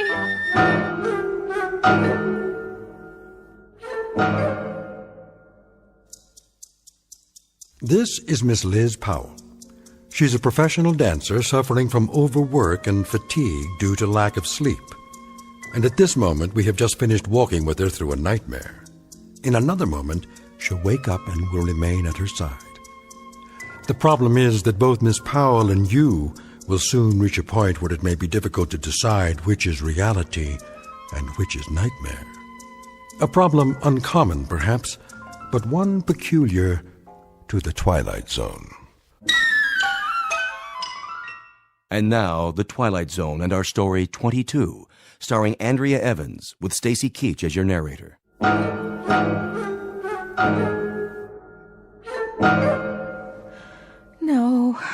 No. It's all right, Miss Powell. You're safe now. It was just a dream. You don't know that. It's so real, and it keeps happening over and over again the same way. How many times? Every night. 3 or 4 days at least. I lost track. Doctor, it's so bad I can't even go to sleep. That's why I'm still so tired. Look at my hand. See, it's shaking. Yes, I see. Very nice wristwatch, by the way. Thanks. Barney gave it to me. Barney? My agent. Doc, give it to me straight. When am I going to get out of here? Soon. It hasn't been that long. 6 days already. Tell me, will you, what is wrong with me? I want to know the truth. I've given you a thorough examination. There's nothing organically wrong, except for your reaction times. Your reflexes are a bit slow, and you're on edge emotionally. Well, wouldn't you be? I'd say you're exhausted, Miss Powell, physically and mentally. The only thing holding you back from a full recovery is lack of sleep. So give me a shot of vitamins or something. I'm afraid it's not that simple. You need more rest. And liquids. There are still signs of dehydration. I'd like to keep you here a few more days.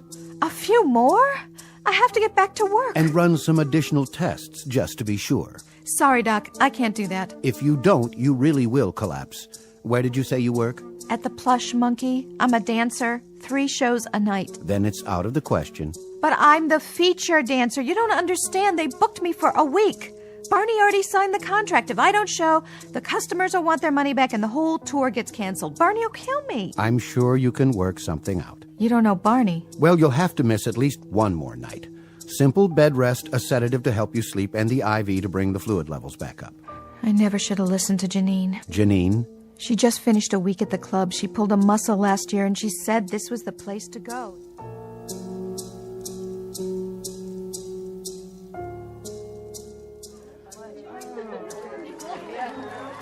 All right. Hey, put your hands together for the beautiful, vivacious, and bodacious Liz Powell. Now remember, she'll be headlining all week. Look, we're going to take a short break right before we introduce Sabrina. We got 2-for-1 drinks and free hors d'oeuvres at the bar. I don't know what's wrong with me. You did fine, kid. Dynamite. No, I didn't, Barney. I screwed up big time. I couldn't make my split. Sure you did. And I almost fell off the pole. Hey, take it easy. You take it easy, Barney. You're supposed to be my friend. What are you talking about? I am your friend. Something is wrong with me. I got 3 shows a night, Barney. I can't hack it anymore. You go in the dressing room and lie down for a while. Have a cup of coffee and a couple of aspirin. You're still on the wagon, ain't you? Of course I am. 4 years clean, not 1 drink. Good. Well, that's okay then. Barney, please. I need some time off. Sure. Soon as the gig is over. Then you can go to Miami for a few days. Kick back. I don't even know if I can do the next show. Well, how are those new high heels? Just dandy.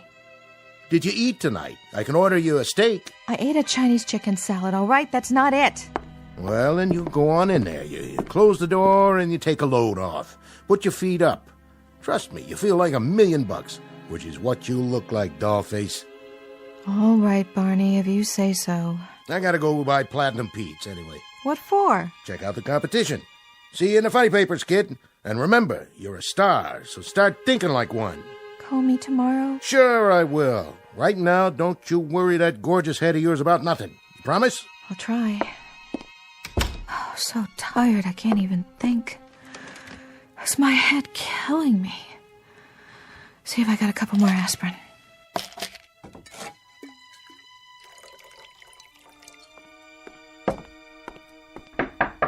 Leave me alone already. It's not time yet. What happened? Oh, hi, Janine. I didn't know it was you. Did you break something? Just a glass. My hand was shaking so bad. I'll help you clean it up. Thanks. I don't know what's wrong with me. You look great. Like always, honey. You're a good liar, Janine. I mean it. Are you okay? It shows, huh? Look, I know you. You weren't having a whole lot of fun out there. Something's on your mind, right? I'm just so tired, that's all. Really, really tired. I can get you some pills. No pills. I mean, never mind, I can't explain. Try me. Janine, did you ever have the feeling that something's wrong? Really wrong, but you don't know what it is yet? Here. What's that? The number of a doctor I know. A shrink? No, he's a regular doctor over at the hospital. Remember when I pulled my quadriceps? He gave me a shot of cortisone right in the muscle and some B12. I only missed one show. But I don't have anything wrong with my leg. Just the same. Call him. Whatever's wrong with you, he'll fix it. No questions. Get Barney to pay for it. Thanks, Janine. You're the best.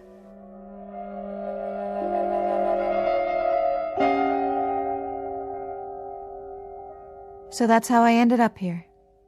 What do you think, Duck? Can you fix me? We'll try to get you out of here by tomorrow afternoon. That's what you said yesterday. Assuming, of course, that the tests come back negative. Well, they better. That's all I can say. I'll see if the room's still available. What if it isn't? Then we'll move you to another one. This is a hospital, after all. The one thing we can't afford to run out of is beds for our patients. But what if you do run out? Oh, there's a pretty fast turnover.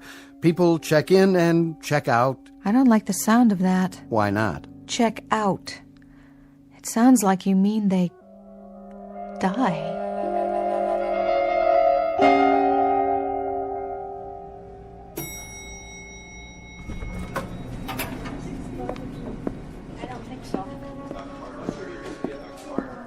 Excuse me. Yes. Is this the third floor? Yes, sir. Great.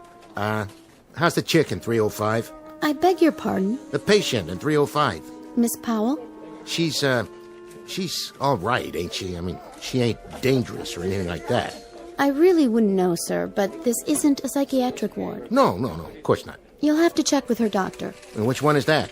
Ask the shift nurse at the end of the hall. Okay, thanks.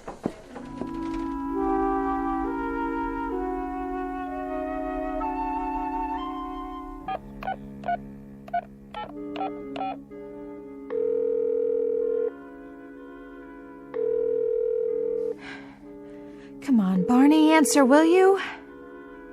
Oh, I don't know why I bother. He's never home. That nurse.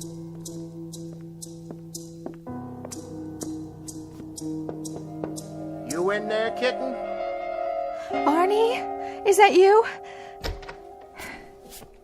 What's the matter? You lose your way? Hey, you're looking great, kitten. Sure I am. Honest. I'll let you care. What do you mean? I'm here, ain't I? I've been calling you for days. Sorry, kid. I was busy. Anyway, look what I brought you. A stuffed tiger for your collection, huh? Grrr. Thanks, Barney. That's real cute. So where have you been, anyway? I thought you didn't like me anymore. Oh, you know me, kitten. got a thing about hospitals. They kind of depress me. Yeah, you ought to try it flat on your back sometime. The only thing I have to look forward to is visiting hours, like the sun is gonna shine and then nobody shows up. Not even you. Thanks a lot. It's nothing personal, kitten, I swear. Say, I went by the club. And? The manager's gonna let it ride this time. Sabrina's taking over your spot. Sabrina? What's she now, a big star? Nah, she's just filling in. As long as you're back for the weekend. You are coming back, right? I can't promise, Barney. They don't tell me much in here. They keep running tests. Pretty soon you feel like you're on a glass slide and all those creeps are looking at you through a microscope. I like that. Don't laugh at me, Barney. Oh, I'm not. I'm just expressing myself. That's how it feels. Sweetie, baby, what a mind you got. That's what bugs you, isn't it? My mind. You thought I left it in a bus station somewhere, didn't you? Now, if you keep saying nutsy things like that, you're going to get me thinking maybe there is something funny going on. Pull the curtain around the bed. Why? So we can talk. Well, there's nobody else in here. Not at the moment, but you never know. Okay. Barney, listen to me. You're the only one I got when I'm on the road. When you didn't show up, when you didn't even call, I had this wild idea that you gave up on me. Will you cut it out now? You figured I was just some kook who lost touch and left the world behind. But you have got to believe me, they're not dreams. I know. What dreams? They say I've been having dreams ever since I got here, but they're not. They happen just the way I say they happen. You believe me, don't you? Sure, baby, sure. You don't even know what I'm talking about. I believe you, Miss Powell. Sure you do, Doc. Oh, hi. I was just leaving. No need. This won't take but a moment.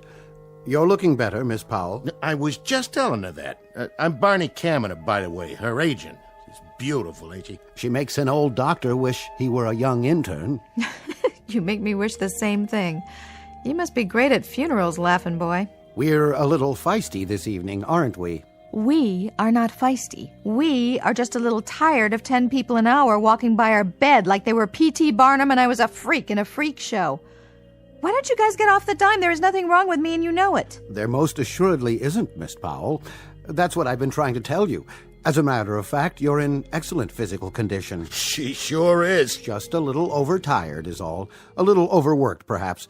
I guess a dancer's life isn't the easiest, is it? With talent like this, she makes it look easy, Doc. 12 years I've been this little lady's agent, and let me tell you, this is the best little stripper... Dancer that ever came down the pike. You should listen to him. It's good for your morale. Yeah, I should. I pay him enough.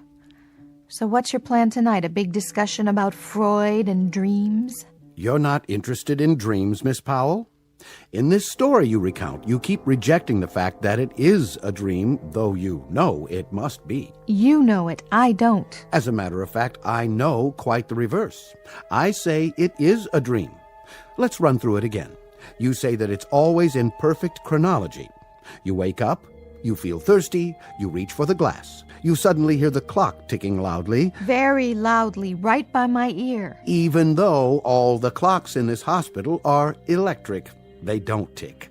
In any event, the sound unnerves you, and the glass slips out of your hand and breaks on the floor. And then I hear the footsteps outside. Footsteps? What footsteps? Miss Powell seems to feel that they belong to a nurse. They are the footsteps of a nurse. I hear them. They come down the corridor and pass my door.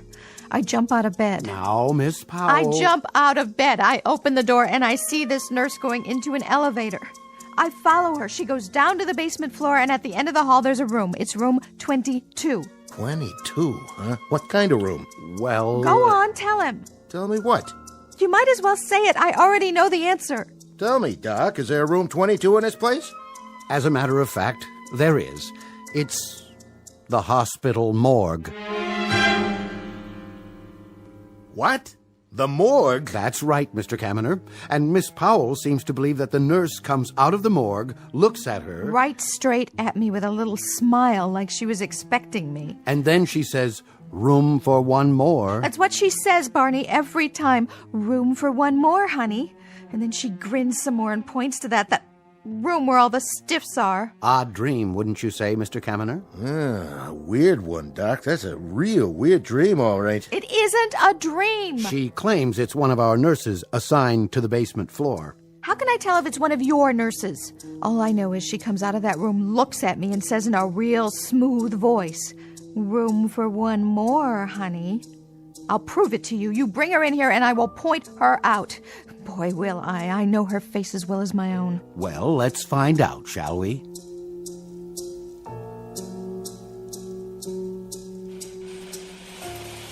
You called for me, Doctor. This is Miss Jameson. She is the night nurse. On duty where?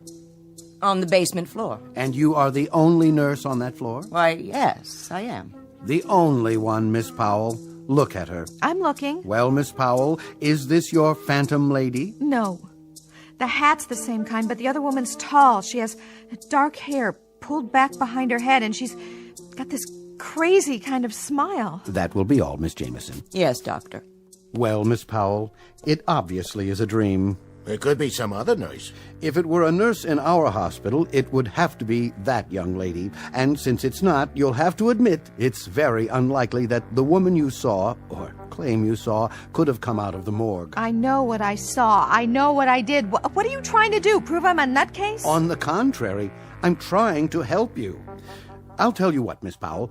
To make my point, why don't we do something different this time? Like what? You say it always happens in such perfect chronological order, and your actions are always the same.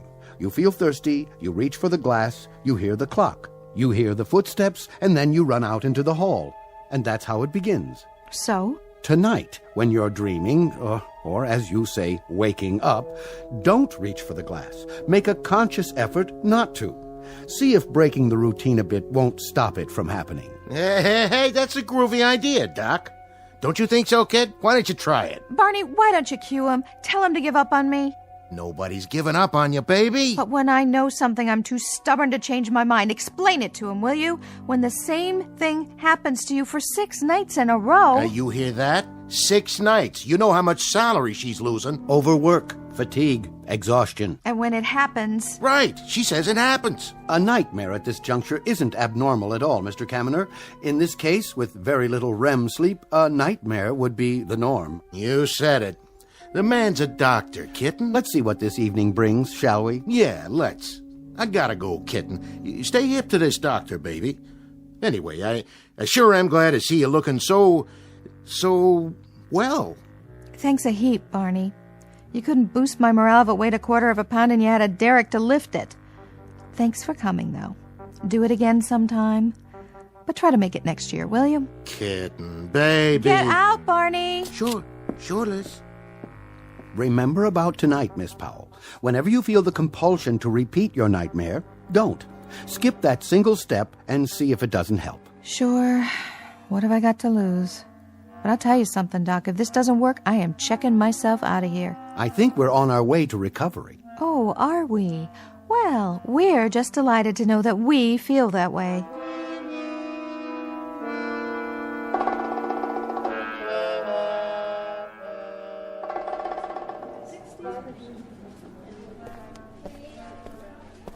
Oh, nurse? Yes. Have you given out the medications yet? I was about to make my rounds. The tray's ready. Good. How's Miss Powell? 305? Well, the same, I guess. Did she leave her room? No, sir. I've been keeping a close watch on her. I want you to keep an even closer watch. When you've dispensed the medications, find some excuse to stay in the room for a while until she goes to sleep. And page me if you see anything unusual. Unusual? In what way? I'm not sure. Just keep an eye on her. Yes, sir. Any change in her dosage? No, the same light sedative. Very good, Doctor. I'll be in my office if you need me.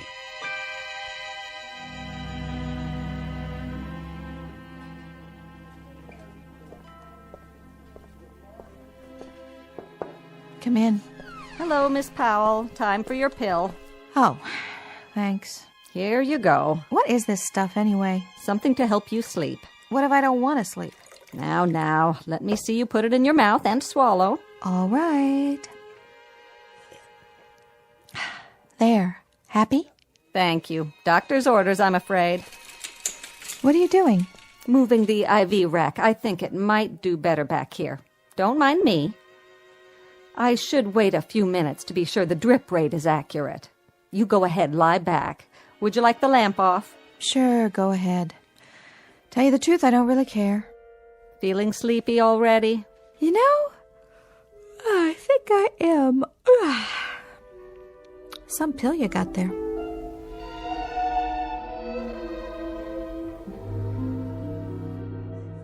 Doctor? Yes. She seems to have gone to sleep. Good.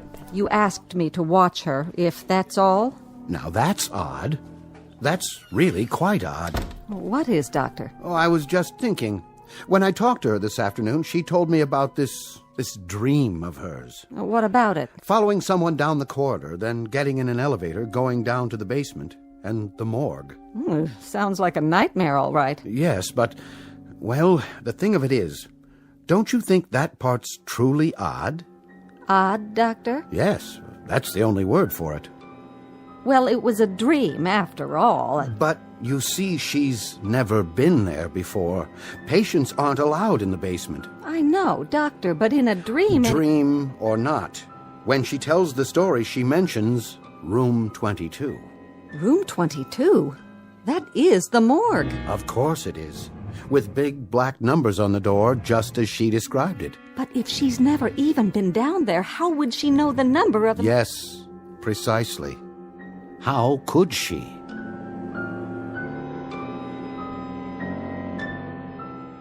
She didn't notice. They never do. I stuck the pill in my cheek and held it there when I drank the water. She only thought I swallowed it. Nurses don't see people, don't really see them. They're too busy with their medicine and their charts, checking things off. Could have done it any time I wanted to. But this time I had to know whether it was true or not, whether I was dreaming or whether it was real, and the only way to do that was to be awake when it happened. If it happened. There. That's it, that's the sound. I'm ready. It's funny, but I really am thirsty. This part's true, all right. Wait, don't reach for the glass. Not tonight, because tonight I'm going to find out once and for all. Okay. No water. I can do it. Just like AA, only this time it's not 1 day at a time, it's 1 second at a time. I can do this part standing on my head. I wonder, if I turn on the light, will it stop? One way to find out. Oh, no. I didn't mean to do that. And now the next part. Here she comes. I can hear her shoes. Is she going to stop?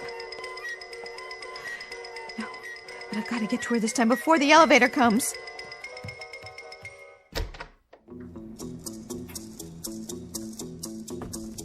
Oh, too late. Always too late. Come on. I've got to know. If I get there in time, I can stop her and I can make her tell me what this is all about.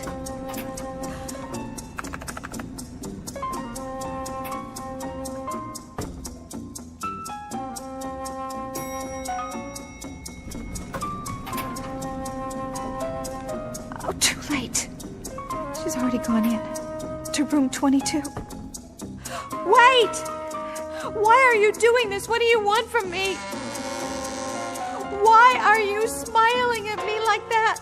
Room for one more, honey. No! Please, no! Why?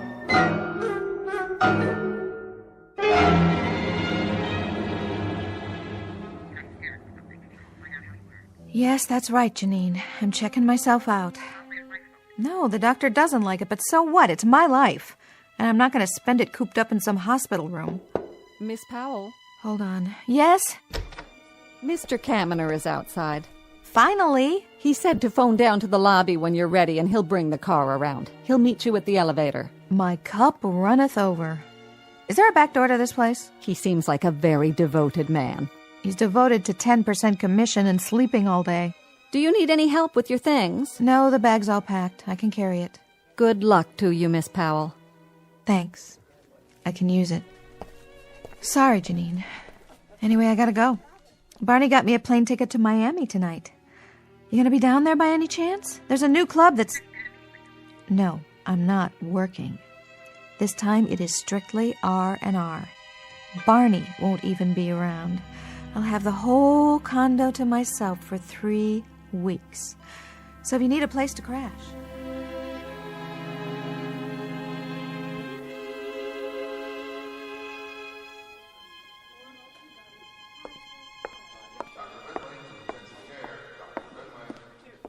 Well, we're all ready to go, I see. Yes, we're ready. We're overdue, if you ask me. Let me carry that for you. That's okay. Just to the elevator, please. I'd like to. Suit yourself. For the record, I want you to know something. What? I respect your decision to discontinue treatment. There really wasn't much more we could do for you. Don't be so hard on yourself, Doc. You did fine. Gave me a place to rest up. Everybody was real nice. You especially. Thanks for putting up with me. Not at all. Your test results are good, and you've regained most of your strength. I only wish we had more time to discuss your problem. Come to terms with it, have you? I don't know about that. But I finally figured something out. Yes? It started when I got here, and it never let up. And it was always about this place. I honestly don't know if it was real or not, but I couldn't make it stop, and neither could you. So there's only one thing left to do. Leave. If I do that, maybe it'll all be over. I sincerely hope so. You still think it was just a crazy dream? That's what happens when the mind is overwrought. It plays tricks. You were fatigued, you were susceptible, but... But what? Here's my card. The next time you're in town, I hope you'll give me a call. Why, Doc, are you hitting on me? No. It's just that there are certain aspects of your story that are, well, fascinating, that I can't account for. I'd like the chance to discuss it further. Such as? Oh, here's your elevator. Good luck to you. Same to you. And I don't want to see you back here at this hospital, Miss Powell. The next time we meet, I just may be at a ringside table. And if so, I'd very much appreciate a subtle wink. That all right with you, Miss Powell? Yeah, sure. I just feel funny about this elevator, that's all. I'll send you a postcard from Miami. Well, here goes. Going down? What? Are you checking out, miss? That's right.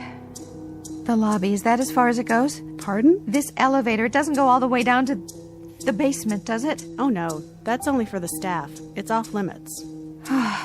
That's a relief. Miss? Nothing.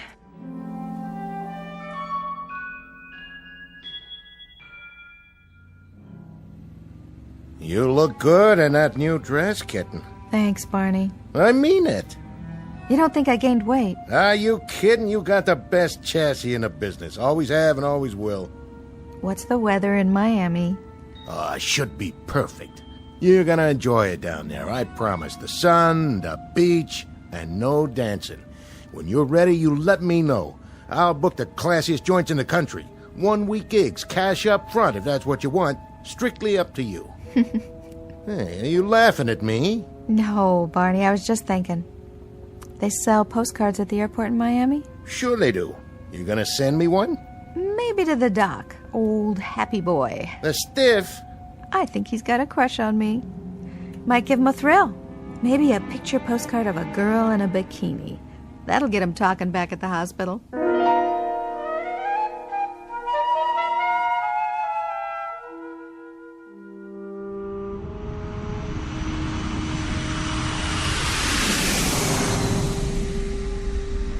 All passengers, check your baggage before boarding. Carry-on luggage limited to 1 piece per person. Well, here you are, kitten. You can take it from here, right? Okay, Barney. What's the matter? You got a thing about airports, too? No, Barney, I don't have a thing about airports. It's just, I was cooped up for so long, it's hard to believe I'm really going. You excited? Well, sure I am. Who wouldn't be? All right, dollface. You got a ticket waiting for you at the counter. Thanks, Barney. You're the best agent a girl ever had. Hey, thanks, doll. See you in the funny papers. Yes, miss? Ticket for Powell to Miami? Yes, Elizabeth Powell. That's right. 1 suitcase. Okay, got it. You're all set. Thanks. Here you go. That's nonstop to Miami, departing from Area B. Just right over there, approximately 30 minutes. Your seat assignment's on the envelope. You can wait in the lounge if you'd like.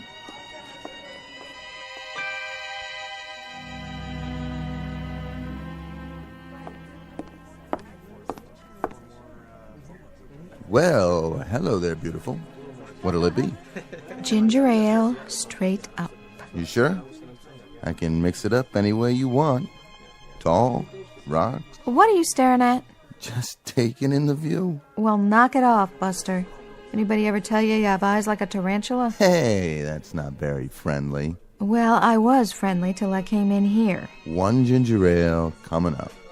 Is that the right time? What? The clock. Remind me when it's 30 minutes. Make it 20 to be safe. Sure, but you have a watch, don't you? Oh, yeah. Yeah, I do. I forgot to wind it. There you go. I'll do it for you. Keep your hands to yourself. Got it going. Be quiet so I can hear. First call for passengers to Miami. Pre-boarding for those already checked in. Please go to Area B. Where's Area B? That's downstairs. Elevator's right over there. Don't worry about it. I'll pour you another one. Hey! It was that crazy feeling again. I was thirsty, but I was awake. It wasn't a dream. It couldn't be. Not here. Just the same, I took the stairs. No way was I going down any more elevators. It took me a while to find it. Maybe I didn't want to find it. Like I knew. By the time I got there... Where's the plane to Miami? Flight 22, it's right through this gate. It's already boarded. What flight? 22. Is there anything wrong, Miss Powell? I had to decide right then. I was wide awake and I was tired of being afraid all the time. I had to see it through. You'd better hurry if you want your seat assignment. This flight's overbooked. All right. I walked into the tunnel and went up the ramp. I was the last one. Everybody else was on board. That only made the feeling stronger. First the ticking, then the glass, and then... Just show your boarding pass to the stewardess. That was when I saw her. She was about to close the door to the plane. Her hair was dark, and it was tight against her head under the cap. Then she heard me and turned. Room for one more, honey. No! Please, no! Hey, why didn't you get on the plane? Are you ill, Miss Powell? No, it's not a dream. It's not. Your plane's boarded. If you don't get on right now... It never was a dream. I'm awake. Better call a doctor. She's hysterical. Look at that woman. What's wrong with her? She's white as a sheet. Like a glass of water? What? No! No water! There it goes. Wave goodbye to Daddy. Oh my God! Something's wrong with the plane! Oh my God! It's crashed. It just hit the ground and blew up. Emergency. Code red. We've got an airliner down. Repeat. No! Flight 22 is down.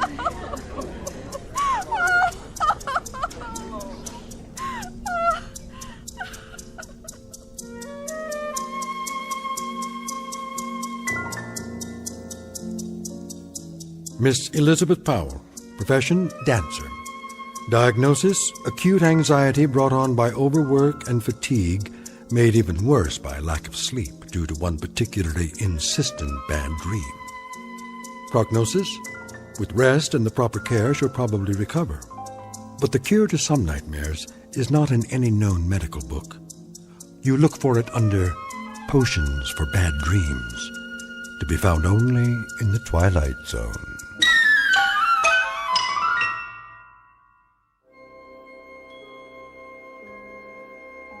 Hi, this is Carl Amari, producer of the Twilight Zone Radio Dramas. I'd like to take a moment to tell you about our official website at twilightzoneradio.com, where you'll get the latest news and information on these Twilight Zone Radio dramas. Plus, at twilightzoneradio.com, you can digitally download 3 free episodes or any of our episodes for only $1.95 each. In this age of ever-changing technology, we've decided to make these episodes instantly available to you by making the Twilight Zone Radio Dramas a digital download-only series. This means that this series will no longer be offered on CD. The CD collections at our website are now being offered while supplies last at buy one, get one free. So be sure to get your favorites before they're sold out. Be sure to visit us often, and I'll see you in the zone.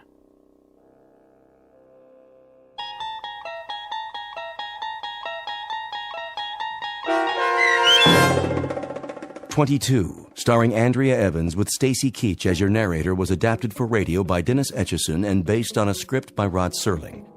Heard in the cast: Rick Peoples, Richard Hensel, Linda Ryder, Meg Thalken, Maria Stevens, Irene Olsen, Carl Amari, Roger Wolski, Doug James, and Peter DeFaria.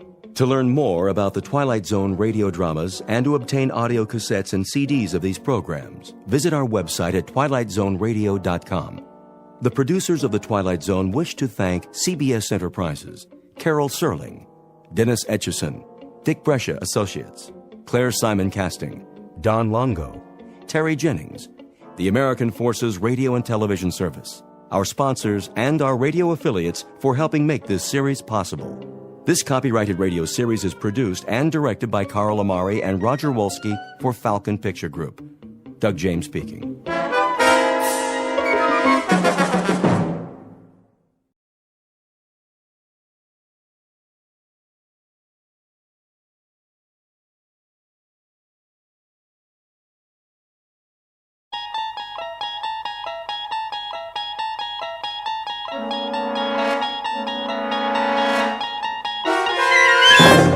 You're traveling through another dimension.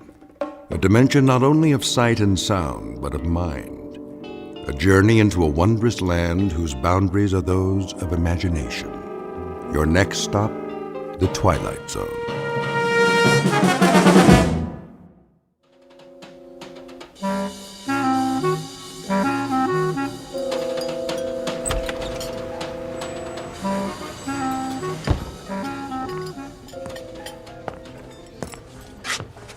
Oh, hello, Mr. Morgan.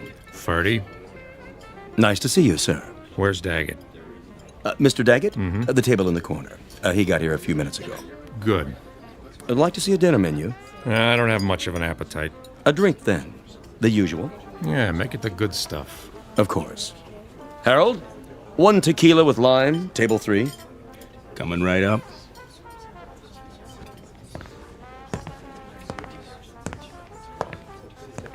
He's here, boss. Well, well. How you doing, Dane? You wanted to see me? Yeah, sure. You know Ben and Jimmy. Dane. How you? Boys? And Iris and Sherry. Hi. Hello. Pull up a chair. No thanks. Go ahead. Take a load off. I thought you wanted to talk. I do. Mr. Daggett wants you should sit down. I'll stand. Now listen. That's all right, Ben. If he doesn't feel sociable. I don't have all night. Well, we can't talk here.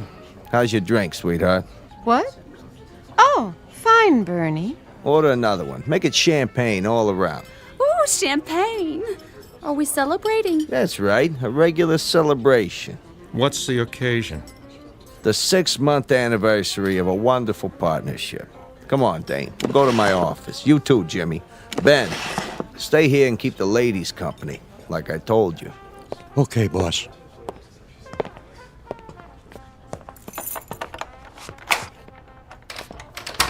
After you. Age before beauty. That's a good one. Come on in, Dane. What's a bodyguard for? We don't have any secrets in here, do we, Jimmy? Not on your life. Sit down. Have a cigar. I'll take a napkin. What for? My shoe. You and your shoes. Always got a brand new pair. What's the matter? You see a piece of lint on them? Jimmy, give him your handkerchief. Huh? Do it. Okay, boss. There. That's better. So, what's on your mind, Bernie? Oh, I thought we should have a little sit-down. Something wrong? What? No. Business is jumping. A real healthy cash flow. Most of it from my joints. Yeah, well, see, that's just it. I'm feeling generous, so I thought I'd make you an offer. Forget it. Wait a while. I'm talking cash. I buy you out. You walk away with enough dough to live the high life. I already live the high life. Yeah, sure you do. But think about it. You could set up a new business, anything you want. I have a business. Now listen, Dane. Don't look a gift horse in the mouth. Thanks for the warning. You want my answer? It's a big fat no. Don't waste my time, Bernie. I'm out of here. Not on your life. That's a laugh. A 2-bit mug with a heater in his pocket. Sit down, Dane. Tell him to keep his hands where I can see him, or I'll ventilate that cheap suit, but fast. Cheap? It's a Versace. We're not through here. Read my lips. N-O. Dane. I thought we had a good thing going. See this 38, Jimmy? Out of my way. Put the piece away, Dane. You're hurting my feelings. You heard the boss. Stay out of your pocket. You too, Bernie. Hands on that desk. Anything you say, Dane. I'm backing out the other door. I see this mug stick his head in the alley. I'll blow it off. Clear? You're getting yourself in an uproar. You need more than a clown in a cheap suit to put the squeeze on me. Maybe so. Now, Ben!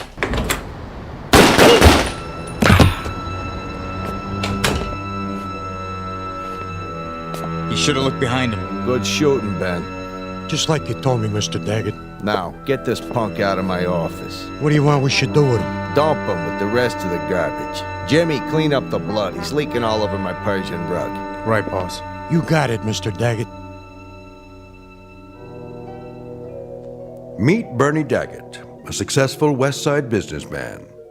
He's just concluded a merger with a partner who has certain investments and a preference for two-tone footwear. Make that had, because the owner of those shoes is now officially out of business. Said business will continue, of course, under different ownership. But what of the gray and black wingtips? They're brand new, with a shine so bright you could use them for mirrors. It would be a shame to let them go to waste. But never fear, a certain Nathan Edward Bledsoe of the Bowery Bledsoes is about to recycle them. At the moment, a few long blocks from here, Nathan just happens to be looking for a new pair of treads, because the ones he's wearing are falling apart. He doesn't know it yet, but his search for a warm place to sleep and a bottle of forgetfulness is about to end. Dane's shoes will carry him out of his misery and straight into the Twilight Zone.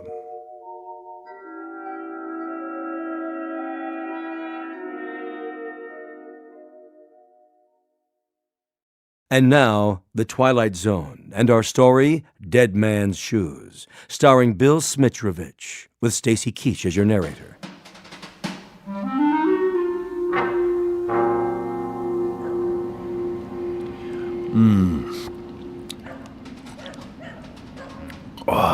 Give me a swig, will you, Nate? Sorry, Chips. All gone. Well, let's go get another one. Oh, you go. I'm gonna turn in for the night. But it's early. Besides, I don't got no more money. Go panhandle some. Move your head. What for? So's I can toss this bottle in the trash. 2 to 1 says you can't make it. You gotta have money to gamble, remember? Oh. You missed. I guess we better clean it up. Clean it up. That's a good one.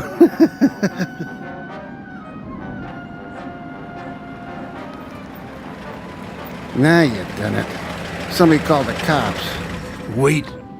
That ain't a cop car. Okay, Jimmy. The coast is clear. Dump them. Where? Under the fire escape, by the trash.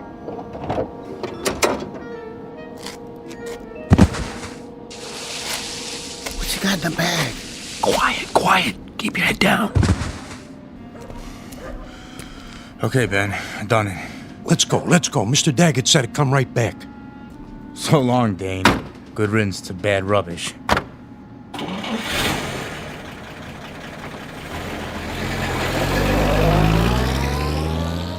Will you look at that?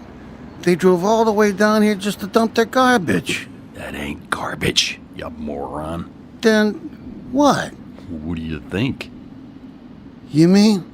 Go check it out. Maybe he's got a ring on his finger or something. Oh, no. I ain't messing with no dead body. You chicken? Yeah, I'm chicken. What's that sticking out? I don't see nothing. Wait here. What is it? Can you beat that? Just what I needed. What? Guy's got a pair of shoes on. Brand new. I wouldn't touch him if I was you. My size, too. Careful, Nate. You're fooling with evidence.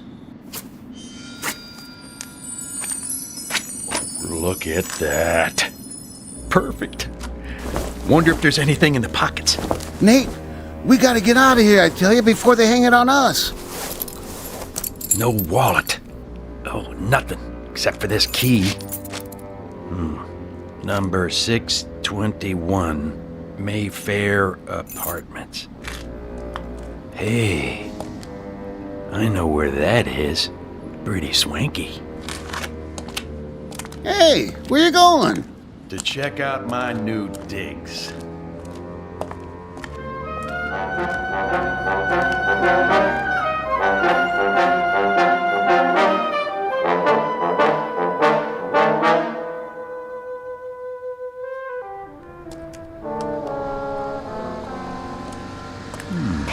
Mayfair Apartments. Doorman, would you get me a cab? Certainly, ma'am. Taxi! Next in line over here. Where's she going? West 84th. Ma'am, here you go. Thank you. Now this is for your trouble. Thank you, ma'am. Watch your fingers.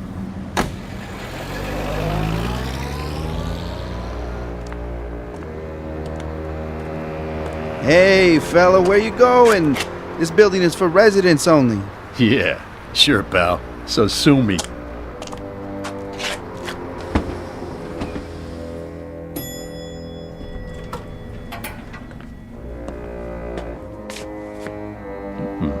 Apartment number 621. Nice place. Dane, I'm so glad you're here. I was just painting my toenails. Where were you? Who are you? That's rich. Who am I, she says. What do you want? Not you, that's for sure. You better get out of here, Buster. I'm not kidding. Now, where's the liquor? Right over there. That's Dane's tequila. If he comes back and finds out you touched his stuff, he'll kill you. Sure he will. Do you hear what I said? He'll kill you. For real. Thanks for telling me, Wilma. Who told you my name? You know what I'm gonna do now? I'm going in the bedroom to get some clean clothes after I take a nice hot shower. And you know what you're gonna do? What? You're gonna fix me another drink. I am. And use the good stuff. The Gold Reserve. But that's... That's what? Nothing. Oh, and Wilma? Yes? Don't even think about leaving. You'd never make it downstairs.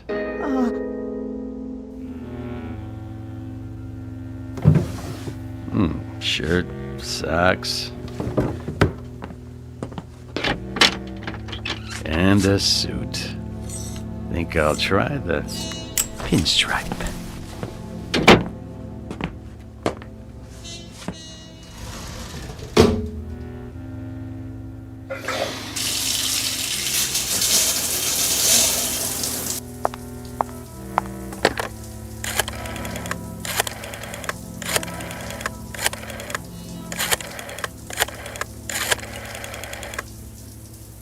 Bernie, it's me, Wilma.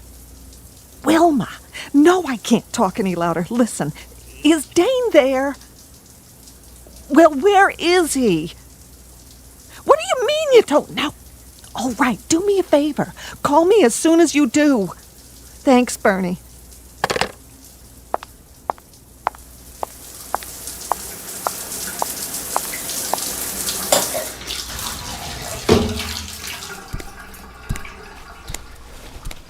Where is he? Who? Dane! Dane? I don't know who that is. Oh, yes, you do. I don't. Honest. Then what are you doing here? I'm not sure. You walked in here with his shoes on. Nobody else wears shoes like Dane's. I don't remember. Well, maybe this will refresh your memory. Hey, what are you pointing a gun at me for? I don't know what you're talking about, lady. I found the shoes. At least I think I did. You mean you stole them? Yeah, that's it. I stole them, okay? Where? Please, miss, I don't know anything about nothing. What do you know? Nothing. You gotta believe me. I ought to shoot you right now. Busting in here like you own the place. Please, I don't want any trouble. All right, but you get dressed and get out of here. Move. Okay, I'm going. Hurry up. I just gotta put my shoes on. Those aren't your shoes. Yeah? Is that right? And what about the gun? I suppose that's not mine either. What? Keep away from me. Give me that thing. Ow! You shouldn't play with guns, Wilma. You might get hurt. Hand me the towel. What? The bath towel. I see some dust on my shoe. Just get out, please. I won't say anything. Where's the other one? I don't know what you mean. The automatic. What do you think I mean? In the closet. The shoulder holster. Full clip. Good. What are you standing there for? I thought I told you to make me a drink. Look, mister, I don't know what you want here. A drink, I said. Okay. What kind? What do I have to do, break your arm? The only thing I ever drink. Tequila with lime.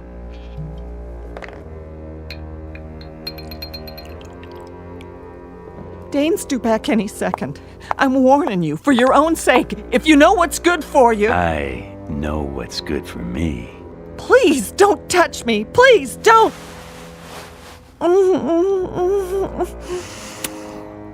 Oh. Who am I, baby? Oh, it's not possible. No? Let's try that again. Dane? But you're not him. You're not. Be quiet. What have you done with him?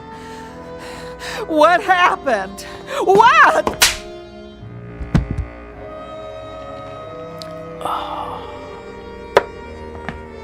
Wait, you gotta tell me, please! Tell you what? I have to know! Later. Where are you going? I got a little unfinished business to take care of. Where's Bernie? Bernie? Bernie Daggett. At the club. That's what I thought. You wait here. I'll be back after it's over. And don't answer the door. For your own good.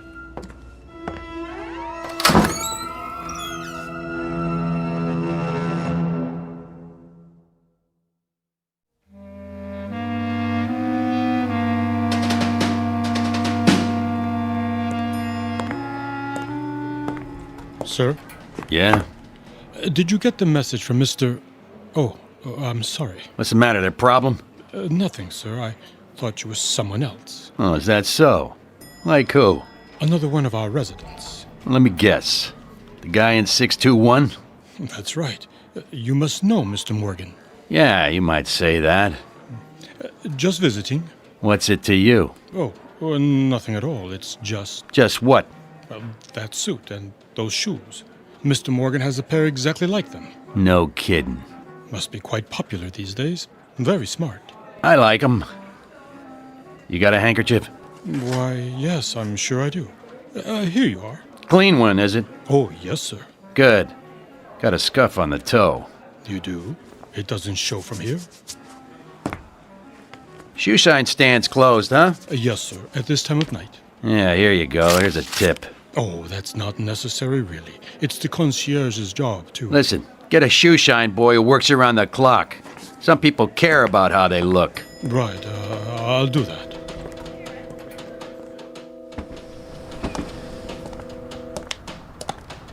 Hey there, Mr. Morgan. Get a cab for you? No thanks, Tommy. Oh, begging your pardon, you're not Mr. Morgan. Well, you sure about that? Get you a cab if you like, sir. That's okay, Tommy. I feel like walking. Clean shirt, new shoes, and I know just where I'm going to. Sure looks like you do. Yep. Clothes make the man. That's what they say. Hello, Mrs. Tomlin. Oh, watch your step. Why, thank you, Thomas.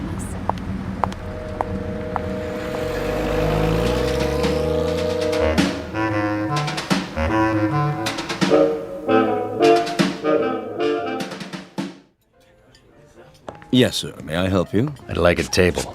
You have a reservation? How about that one over there? In the corner. Next to Daggett. I'm afraid that table is reserved. It is, huh? If you would care to wait at the bar, perhaps something will open up. Well, here you go, Ferdy. This should take care of it. That table open now? Yes, sir. Thank you, sir. Well, I should have known a man like you would have a reservation. Yeah, must have slipped your mind, huh? Right this way.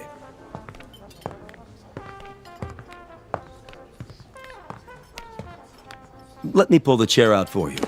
And what may I bring you, sir? The usual. The usual? Tequila. Really? Any particular brand? The good bottle, under the bar. With a slice of lime. Certainly, sir. Right away. Ferdy. Yes, Mr. Daggett. Bring us another bottle of champagne. Of course. Who's that, anyway? You mean the gentleman with the... shoes. I'm afraid I don't know, Mr. Daggett. Never saw him in here before. Nor have I. I'll get you your champagne. Friend of yours? No friend of mine. Hey, Jimmy. Yeah, boss? That fella over there. You seen him? Negative. What about you, Benny boy? Never set eyes on him. Well, he seems to know us. What's he smiling for? He ain't looking at me, honest. Of all the nerve. Just some lush. Forget it. Yeah, but a familiar lush. Something about him. Maybe he's looking at me. Iris? It could be. Or ain't I worth staring at anymore? Oh, nobody said that. Said what? Oh, nothing. I just said I was leaving you. Yeah, sure. Jimmy, why don't you go over there and... See? You never listened to me. I'm all ears. I said I was leaving you, Bernie. Sure you are. I mean it. We're Splitsville. There's only one way people leave me, honey. Feet first. Drink up, everybody. Let's finish this bottle. Sorry to tell you, boss, but that guy's still looking at us. Like he's got a secret or something. Oh, he's driving me crazy. All right, that's it. Can't even have a drink in peace. Ben. Yeah? Invite him over. What if you don't want to come? Then get rid of him. No problem.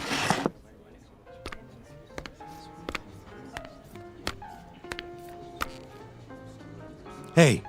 You talking to me? Mr. Daggett wants you. Oh, isn't that nice? Makes me feel all warm inside. He wants you should join him.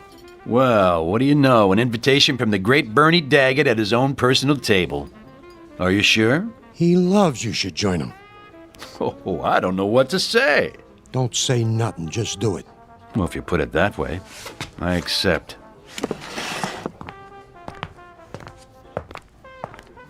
Here he is, boss. Well, well. Allow me to introduce myself. Hello, Bernie. You know me? Everyone does. By reputation. Oh, I get it. Sit down. Thanks. Get the man a chair. You, celebrating something? You might say so. Big business deal? Who told you that? Friend of mine. That right. What are you drinking? Tequila with lime. What did you say? Something wrong with that? No. It's just kind of funny. Is it? A coincidence is all. I had a friend drank the same stuff. Well, no kidding. What happened to him? What do you mean? Well, you said had. Say, what's your name? Kilroy? Look, buddy, when Mr. Daggett asks you a question... Easy, Jimmy. I'm sure he didn't mean no disrespect. What line are you in? Restaurants. Just like Dane. Isn't that something? But tonight, I'm a messenger boy. And I've got a message for you, Mr. Daggett. Well, go ahead. Let's have it. Oh, I'm sorry, no can do. What do you mean? I have instructions to deliver the message personally. In private. It's kind of a touchy matter. You understand? And who's this message from? Afraid I can't say. Here you are, sir. Another bottle of champagne on ice and 1 shot of tequila with a slice of lime.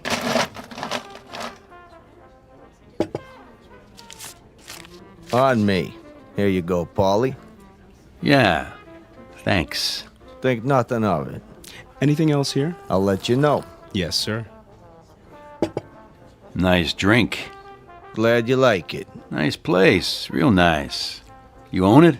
This guy, what did he look like? Which guy? The one that gave you the message.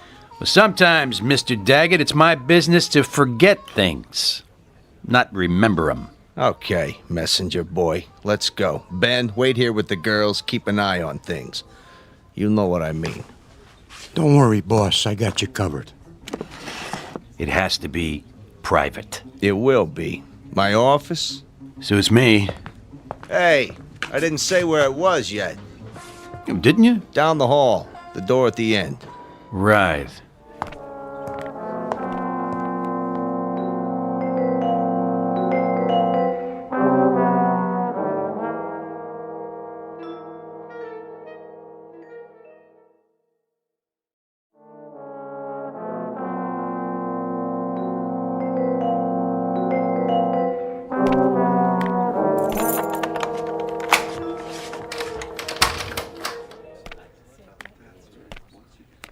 Nice place you got here.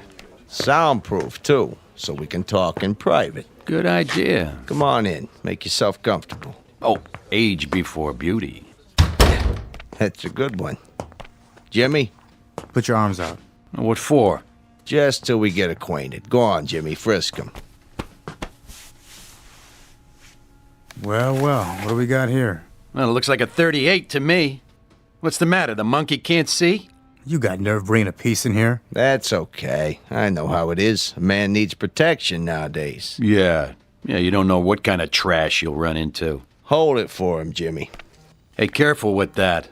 I'm always careful. Just till we're finished. Tell your monkey I want it back, with all the bullets. Hear that, Jimmy? Absolutely. Have a seat. Cigar? I don't smoke. Good idea. Could be dangerous to your health. So could a lot of things. Yeah, looks like you got a good thing going here. I get by. Win some, lose some. I bet you don't lose very often. I try to keep my hand in the game. And what game is that? Oh, you know. Little of this, little of that. I got a string of restaurants now. That right. Strictly legit. Must be doing pretty good. Nice digs, mirror on the wall, big desk. They call it Danish modern. Hey, real oil paintings. Cost me plenty, let me tell you. See that picture there? Thomas Kincaid original. No kidding. Of course, I got a special discount. Yeah, you paid too much. What? I have 3, just like it. Picked them up at a fire sale. Guy turns them out like a factory. Doesn't even sign his name. Got a room full of brunettes to do it for him. Jimmy, make a note. Yeah, boss. See if there's a money-back guarantee on this crap. Now then, what were we saying? The message? Oh, yeah. You're monkey deaf, too? Say hotshot. Don't worry about it. When does he go back in his cage? I got no secrets from my boys. Yeah, you sure? Sure, I'm sure. And one thing first. What's that? Give me a handkerchief. You got one in your breast pocket. Yeah, I know, but I don't want to get it dirty. Hear that, Jimmy? Yeah. Here you go, hotshot. There's a piece of dirt on my shoe. Maybe you should watch where you step. Right. All kinds of dirt around here. Where'd you get those shoes? I borrowed them. From who? A friend of mine. What's your friend's name? I think you've met. What's your real name, mister? My name? That's from my friends. Aren't we friends yet? I don't know. Are we? Yeah, I'd buy you a drink, invite you to my office, and all because you got a message to deliver. If that ain't friendly, I don't know what is. Bernie. Mr.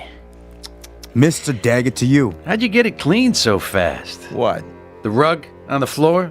What about it? Well, blood's hard to get out, isn't it? Say, what are you inferring? You have to send it to the cleaners, unless you got your own cleaners.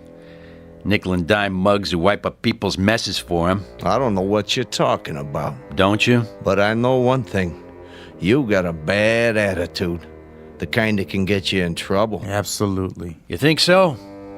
Then here's what I'm gonna do, Bernie. I'll tell you what I'm talking about. I'm talking about another guy who had a nice thing going for him.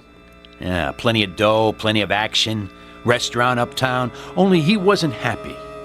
And you know why? Let me guess. People were sticking their nose in his business. Close, but no cigar. He had a partner. That meant he couldn't be number one, see? And being number one was very important to him. So he offered to buy the partner out, and when the partner refused to sell, this guy, he brought him in his office, and he killed him. Blew him away. Just like that. Or rather, he had his monkeys do it so he wouldn't get his hands dirty. It happened right here, and nobody was the wiser. Oh, it was one slick job. You're out of your mind. Only not slick enough. You didn't get it all up. Take a look. There's still some little bits of blood on the rug around the edge, see? Geez, I hope you didn't wash it in hot water, Bernie. That makes the stain set, so it'll never come out. There'll always be traces. You know, the cops come in, put the stuff on it, the luminol, then they shine a purple light, and whatever was there, bing, there it is. Who are you? I told you, a messenger. And here's the message. Look out, boss. He's got another piece. I thought you said he was clean. He didn't check behind my back. Anybody but a monkey knows to do that. Now take the gun out of your pocket and set it on the desk. Real slow. Better do what the man says, Jimmy. Okay. Now take the other one, the 38 you took off me, and put it down on the floor. And kick it over to me, nice and easy. Can't we talk this out? And don't go for your own gun, Bernie. Keep your hands where I can see them. That looks like you got the drop on me. You heard the man, Jimmy. Nice and easy. I'm doing it, see? But you're not doing it right, you big monkey. You put it down so the barrel's pointed at me. You're gonna go for it, aren't you, Jimmy? You just can't help yourself. So I better do something before you make a play. Are you nuts? You shot Jimmy in cold blood. That's right. And now it's your turn. You won't get away with this. Not unless I take care of Ben, too. What are you talking about? There's nobody else here. He's outside in the alley. Come on, drawing a bead on the door right now. As soon as he opens it, I'm history. Unless I shoot first. What are you doing shooting holes in my door? Didn't think it would work for a second time, did you, Bernie? Ben waiting in the alley before I can back out, huh? You're crazy. Open it. Take a look. Bet I drilled him right through the stomach. At least I hope so. Takes longer to die that way. There's nobody out there, I tell you. Oh, and by the way, where's the other 38, Bernie? The one you took off me the first time. In the desk? Huh? I'd like to have it back. Dane. You are him. But it ain't possible. Say goodbye, partner. Vaya con Dios. Now, Ben! You remembered the door to the alley, smart guy. Only I never do the same thing twice. You didn't think about the mirror. A two-way mirror to the next room. Too bad, Bernie. That means 7 years bad luck. Got him. Nice and clean. Good shooting, Ben. You cut that pretty close. I wanted to take him out with one shot, the way he got Jimmy. Bernie, listen to me. And listen good. You want I should finish him? Wait. I'll come back, Bernie. And I'll keep coming back. Again and again.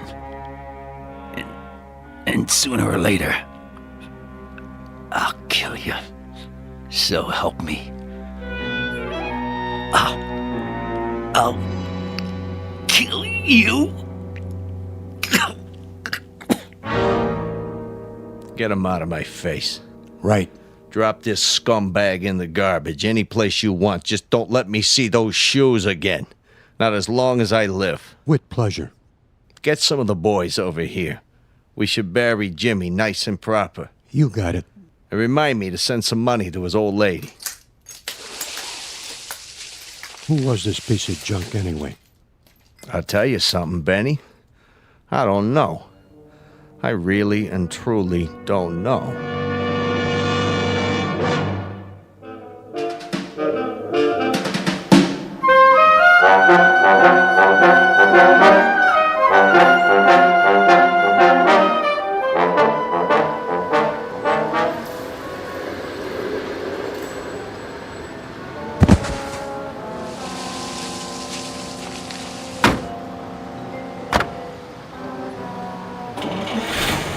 Go, the boss is waiting.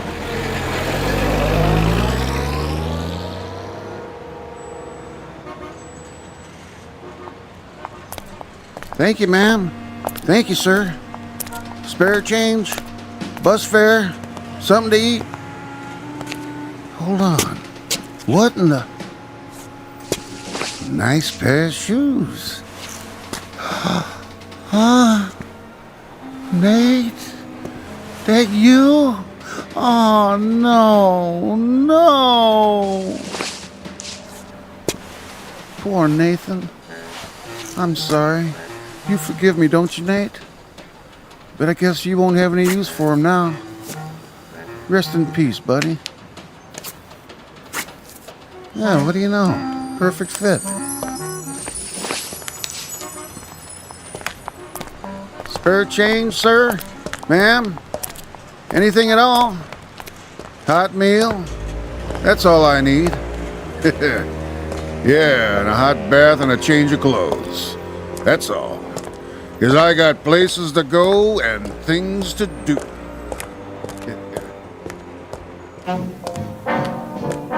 There's an old saying that goes, clothes make the man.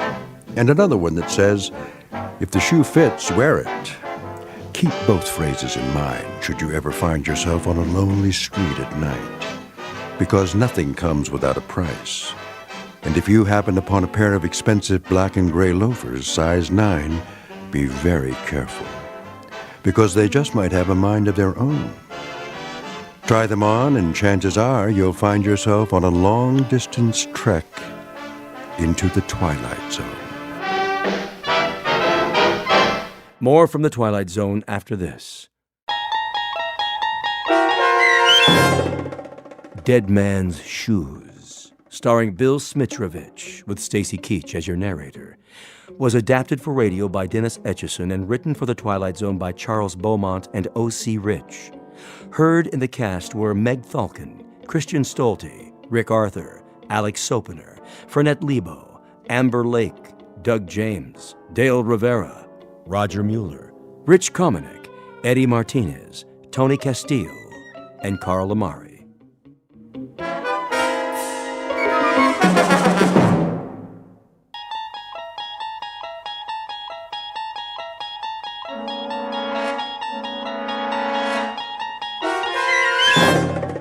You're traveling through another dimension.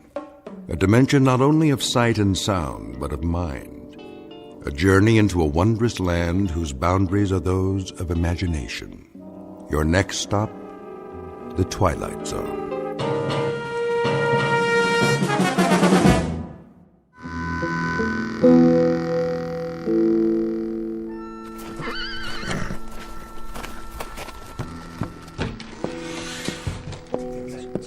It's time, Mr. Mothershed. Well, boys, look what the wind blew in. Drink Corcoran? Not now. I said it's time. Sykes? He's in the general store, but he's fixing to come out any minute. Tell your men to be ready. Already did, now I'm telling you. Where are they? One on the roof, Mr. Mothershed, with a Winchester. One by the hotel, and one's over by the blacksmith's. Is that all you rounded up? And old Jason. Jason? He ain't worth a hoot. Oh, well, now, he's got eyes in the back of his head. Told him to keep watch across the street. Where's Johnny Robb? Johnny? He'll be ready, don't you worry none. I'll lay odds against that. You'd lay odds on any damn thing. Maybe. But I've got a $10 gold piece that says Johnny Robb won't show. Get on now. This ain't a proper gambling matter. I set it up real good, Mr. Mothershed. You'll see. All you have to do is sit tight. Any time now, I tell you. Hear that, boys? I hear it. It's gonna be just like a turkey shoot. You don't want to go taking any chances now. Pinno's fast. Fast on the draw. Sure he is. All right, wait till he walks out, then open fire. Ain't even gonna give the man a fighting chance, huh? That's not some cowpoke over there. That's Pinno Sykes. Yeah, I heard about him. We all did. What kind of chance he ever give anybody? True enough. See y'all later, boys. Hey, don't you want that drink? I told you, Ira, I got business. There's gonna be a funeral. No funeral, just dig a hole and dump him in. But we gotta have one. His family keeps a plot up on Boot Hill. Plus, we already paid for the coffin. Where's he going? I'll tell you where. He's hiked down into his hideout till the killing's done. It's just as well. We don't need any more guns. If he's telling the truth. Especially about the Winchester. Pour me another whiskey, bartender. Yes, sir. Hear that? I heard something. There's old Jason's signal. Let's go, boys. It's as good as over.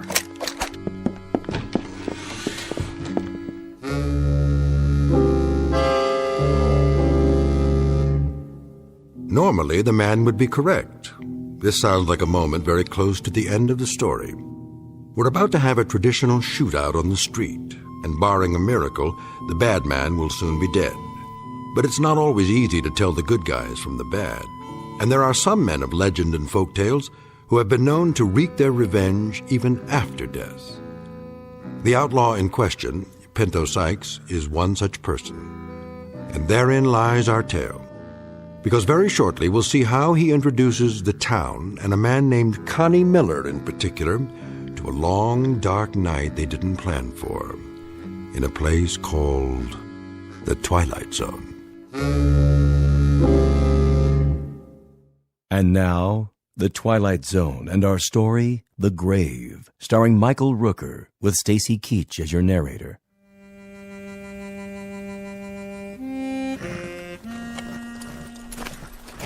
Put it on my bill. Yes, sir. I'll do that. Thank you kindly.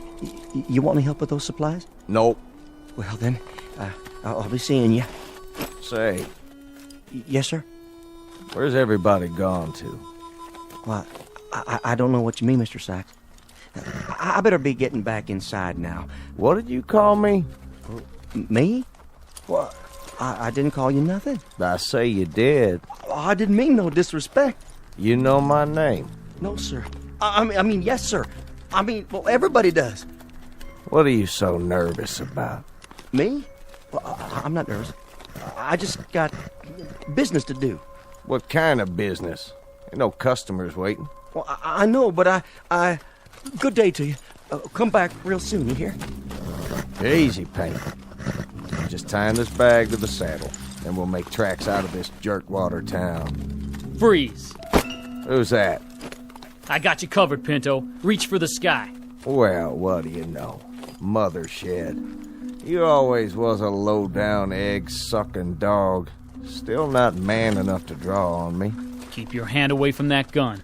Easy now. What are you doing in this territory? I bought me a big spread.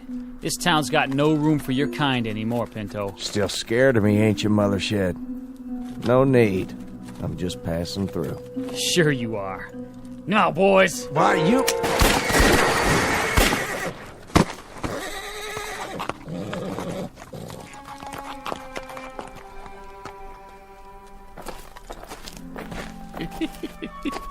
He's still alive. He won't be for long. Go on. Get him to the old jail. What for? Town folks are watching. He's got people here. Lift his feet. Nah, just drag him. See that, Johnny Robb? Never even got his gun out. No, he sure didn't. That famous pearl-handled .45. Who gets to keep it now, you figure? Leave it, old man. Fetch a good price. Bury it with them. It's only right. They really did it. They? You was in on it too, Johnny Rob. Not me. I don't believe in taking a life. Even his. I would have bet on Pinto. The Guinness, you mean? Never thought they'd get him that easy. 8 shots. No man can stand up to 8 shots. Not even Pinto Sykes. He ain't got more than a few minutes left to live, Johnny Rob. Reckon you'd better fetch his pa and sister. Ain't there nobody else can do it? Well, I sure can't. I have to see if the casket's ready, now don't I? All right, Mr. Corcoran. Yes, sirree. This here's the end of Pinto Sykes.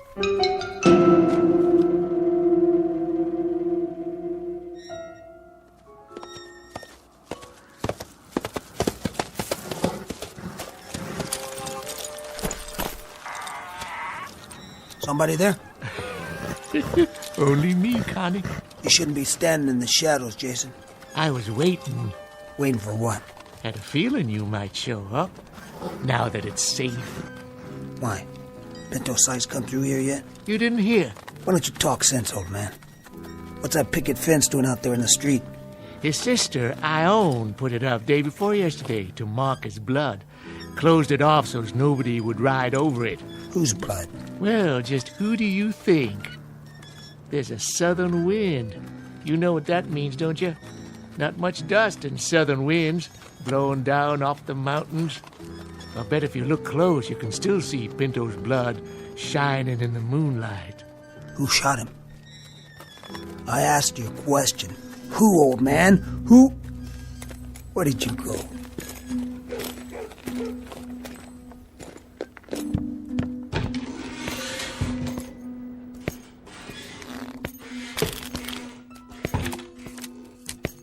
Who wants to open? I'll be. Is that? Well, looky who's come back. Connie Miller? Gents. Take your coat off. I'll hang it up for you. Drink, Connie? Yeah, I could use one. Same as always? Leave the bottle. Oh, sure. I said, who wants to open? That's all for me. Me too. Not much of a pot, but I'll take it. Did you notice, Connie? Notice what? Our little fence out in the street. That I did. I noticed it. And I know what's inside it, too. How'd you know that? Old Jason's out there walking around in the wind spouting off. And what'd he tell you? The blood of Pinto Sykes. Well, for once, that old geezer told the truth. Who shot him? We did. Who's we? Us. The town. The whole town? Not me. I don't believe in gunfire myself. Only 8 of us actually fired, but the whole town was behind it. Fact is, this town don't have much in the way of marksmen. That right. Out of 8 that fired, we reckon only 1 bullet hit him. Which one? Don't even know for sure who fired it. Bullet passed clean through him, and no one is bragging that they're the one who did it. No, sir. No one is claiming credit for that piece of gunplay. You know something, Mr. Corcoran? Maybe by now, wherever he is, Pinto knows who it was that killed him. What do you mean, wherever he is? Oh, he's up on Boot Hill, of course. Lying in the family plot. Reckon it must be some disappointment to you, Connie, being as how you spent so long trying to find him for yourself. That it is, Ira. 4 months wasted out of the year chasing him. And I could have caught him right here. That's not the way Pinto told it. He claimed you wasn't even trying to catch up to him. Hello, Johnny Rob. Still running your mouth, same as always? You do spout off a lot, Johnny Rob. One last hand, double or nothing. Too rich for my blood. Mine too. I'll deal some solitaire for now. Somebody worth playing against, huh? Instead of the likes of us. Do me a favor. Send that boy home. Of course, if Connie Miller was to sit in, this gambler meet his match. Nerves of steel. Isn't that right? It's past your bedtime, Johnny Rob. No need to get riled, Connie. Nobody here is saying you didn't actually try to catch Pinto, even if he claimed as much on his deathbed. He talked before he died? Mm-hmm. He lived a half hour after he was shot. Talked a blue streak right up to the end. What did he say about... About what, Connie? About me. Maybe you'd like to hear the story from the start. That I would. Go on, Corcoran. You tell it better than the rest of us. I'll do that for you, Ira. Reckon Connie deserves to hear it all. We got a new circuit judge now, Connie. Young feller named Ed Thackeray. He come through here last week, so we went to him with our complaints. Told him how one Pinot Sykes is wanted by the law in 3 states, and how he treats this town like his personal property when he rides in, just because he was born and raised here. Is that all you told him? We told him how we haven't had ourselves a sheriff in 3 years, and how Pinot, well, he just rides in and helps himself to whatever he wants, with nobody to stand up and make him pay. We told him how we hired you, Connie Miller, to track him down, but that we ain't had much results. Hey, hold up there. You know I've been on his trail. I know. Well, sir, this Thackeray gets mad at us, tells us to grow up and act like men, or else move on to where it's safe. He gets us kind of fired up, so we hold a meeting out at Mothershed's and we all agree to work as one. The next time Pinot shows up, we'd all join in and take him one way or the other. He rode in the day before yesterday. You want to tell the rest, Ira? Not much left to tell. He rode in and 8 of the town gunned him down in the street. That's about all there is. No, that's not all there is.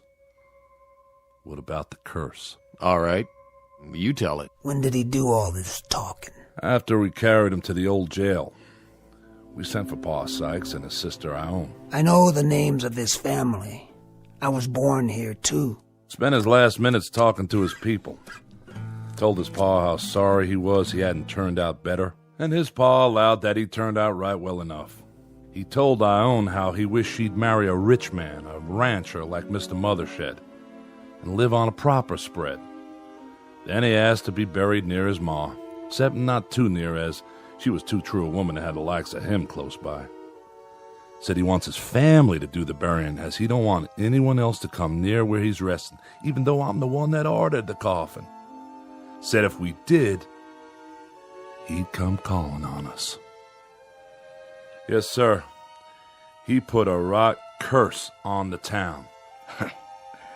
That's what you call it. What did he say about me? Well, now, he got real riled when your name came up. Said the slower he rode, the slower you chased him. Said he waited in Albuquerque, even sent word where he was, but you never showed up.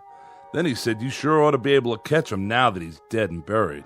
But if you ever come anyways close to his grave, he'd reach up and grab you. Tell you one thing, since the burial, there ain't been no one from this town hanging around that graveyard. I'll tell you one thing. He lied. Even on his deathbed, he lied. I searched Albuquerque. Every saloon, every hotel. He wasn't even there long enough to rent a room for the night. What's that? Take it easy, Connie. Just the wind. Put your gun away. Well, now, what do you know? Somebody's out there, all right. Pretty harsh night, too. So I reckon we better let him in.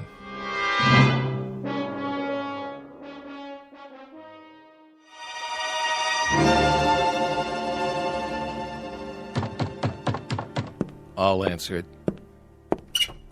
Oh, how do? Hello, Ione. Nice to see you. Miss Sykes, what are you doing out so late?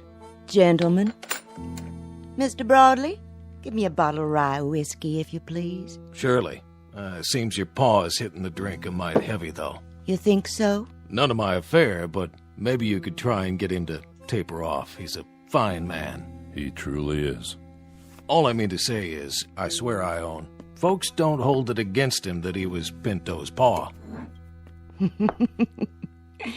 Oh, this isn't for my paw, Mr. Broadley. This is for me. Oh, I see. Begging your pardon. Well, look what rode in on the wind. Hello there. My brother was just talking about you. Your brother? Most certainly. When was that? Day before yesterday. He's real sorry he missed you. We told him, Ione. And did you tell him how Pinto's going to greet him if he does see him? We told him that, too. You've been chasing him for so long, Connie. You ought to feel real lucky tonight. You finally know right where he is. And all you have to do is walk out there. How nice for you. That whole Sykes family was never real bright. Tell us, Connie. Tell you what? You afraid of Pinto's grave? What are you talking about? Because the rest of us are. How about you? I'll tell you something, Johnny Rob. I was never afraid of Pinto alive, and I sure as hell ain't afraid of him now that he's dead. Understand? Well now, is that the truth? You know English, don't you? 'Cause I don't exactly know as I believe you. Why, I'll bet... Hold it now, Connie. Simmer down. He deserved it. Maybe he did. But let's not have any bloodshed. Nobody calls me a coward. You didn't let me finish what I was saying, Connie. I don't think you're a coward. No, sir. Leastwise, I don't think you're afraid of anybody in this room. Especially not me. For sure not you. I'm just a poor boy that works hard for not much. I'm not real strong, but dogs and kids like me. Follow me around all the time. Go ahead, why don't you speak your mind straight out? Have another drink, Connie. Come on. Sit down. Sure windy tonight, ain't it? I remember the last time we had a wind like this. I'm waiting, Johnny Rob. Well, like I was saying, no, sir, I don't believe you or anyone else is afraid of me. But whether or not you was ever scared of Pinto is something only you know. Johnny Rob. Well, I was about to say when you hit me and hurt me is, I'll bet, not that I'm accusing you, I'm just saying, I'll bet that you won't be calling on Pinto anytime soon. No. Anytime like tonight, for instance. Now, why don't you shut up before you really get hurt? Now, Connie. Look at the time. By golly, it's almost 12 midnight. What about it? Drop it, Johnny. I'm betting you won't go out of here at midnight sharp and climb all the way up the Boot Hill and visit Pinto's grave. Now, I got a $20 gold piece somewhere. Yeah, it took me nearly 20 weeks of odd jobs to save it. Here, I'm betting it all that you won't do what I just said. That a real bet, Johnny Rob? Boy just can't help running his mouth, can he? Never could, as I recollect. Well, he does have a point, though. What about it, Connie? What about what? You calling him? Of course not. Why make him save for 20 more weeks? I don't need the money. Just the same, you did state that you ain't afraid of Pinto, dead or alive. If I heard you right. Look, I'm a grown-up man, and I don't do little boy things anymore. Like playing in graveyards at midnight. You know I'm not afraid, don't you, Ira? Never take sides myself. Then you won't go. I don't like you, boy. I never have, and I reckon I never will. So, you've got a $20 gold piece. Well, I've got a $20 gold piece myself. And it just covers yours. I'd say the bet's covered. Well, now, looks like in about 20 minutes, one of us is going to have $40 instead of 20. That's right. And afterwards, while I'm spending it, I don't want you hanging around where I have to look at you. Got it? Don't you want to know where Pinto's buried, Connie? It's on the southeast corner of the graveyard, close to where Tom Santee's planted. Connie. Yeah? Haven't got another 20 you want to put up, do you? Are you saying you want to bet against me, Steinhardt? Betting's what I do, Connie. You know that. Oh, you're not looking so good tonight, Connie. When a gambler bets, he has to win, or else he go out of business. So, you don't think I got the nerve to go up either? I didn't say that. Then what did you say? I just said I'll bet $20 that you won't. You got a bet. It's my 20. Your turn. What are you asking? To see my money? That's the idea. We've made bets before, Steinhardt. Yeah, but this time's different, Connie. Now, if we were betting on a horse race or the turn of the next card, I'd trust you. But not this time. What's so different about this time? When you get out to Pinto's grave, how do I know he won't reach up and grab you? If you don't come back, how do I collect? There. That good enough for you? Gold certificates. Legal tender in my book. Hold these for us, Ira. Sure, Connie. How about you? I've still got some more betting money left. Whose side are you on? Never bet myself, nor take sides. How about you? Can't afford to bet tonight. Steinhardt here took all I got to lose. If you hadn't lost to him, how much? And which way would you have bet? Reckon I'd bet against you. Nothing personal. I don't get it. You people know me. Why all at once you think I'm yellow? Because we'd be afraid. You can draw them guns of yours real fast, Connie. We've seen you. But out in that graveyard in the middle of the night, they ain't worth a copper cent. You'll have no more to fight with than a yearling on his first legs. I don't get my nerves from these guns. I had it way before I could pick 'em up. You'll find that out soon enough. Ira, get my coat. Right here. Just one thing before you leave. Yeah? Oh, we've got a detail to work out, Connie, since this is a job you have to do by yourself. How can we be sure you did it? My word's good. Well, maybe so. But look at it from where I sit. What's to keep you from going, let's say as far as the edge of the graveyard, and then coming back and telling us you went all the way? You saying you don't trust me? Hey, business is business, Connie. This is my livelihood. Then it looks like you're going to have to go along with me to protect your interests. Don't it? Just to make sure I do what I say. He's got you there, Steinhardt. Yeah, that won't do. Even if I were inclined to go, which I'm not, it'd improve his chances by the simple fact that courage comes easier when a man's not alone. And how'll we ever know? I have another way. Give me your Bowie knife, Ira, from behind the bar. If you say so, but I don't see... Just bring it over and put it on the table. There. Now, Connie, when you arrive at your destination, stick the knife into the earth of the grave. And then at daylight tomorrow, we'll be able to see the proof. That's a real smart plan, don't you think so, Connie? I don't like to disturb a grave, not even Pinto's. You backing out? I said I'd go out there, but I won't treat no grave with disrespect. Then stick it near the grave. If we see it within 5 feet of fresh earth, we'll concede the wager. One thing's for sure. There ain't gonna be no one sneaking out there to steal the knife once you've planted it. Keep the bottle on the bar, Ira. I won't be long.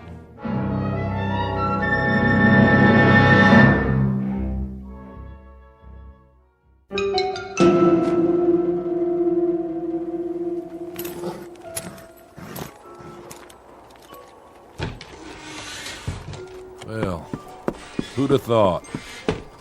There he goes, all by his lonesome. And there ain't even a moon tonight. You know something? We might just lose this bet. You maybe, not me. I've already got my $20 worth, just seeing him squirm.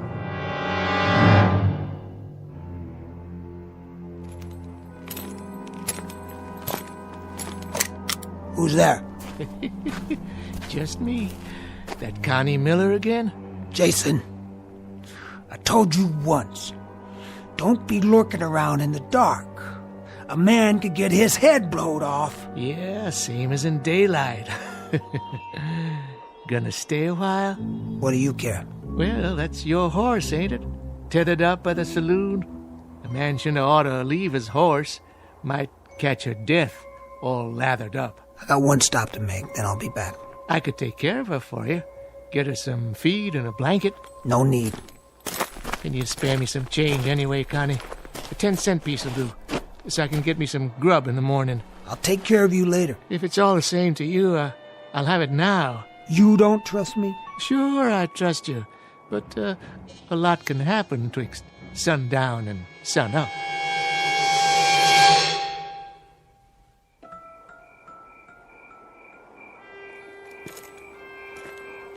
East side.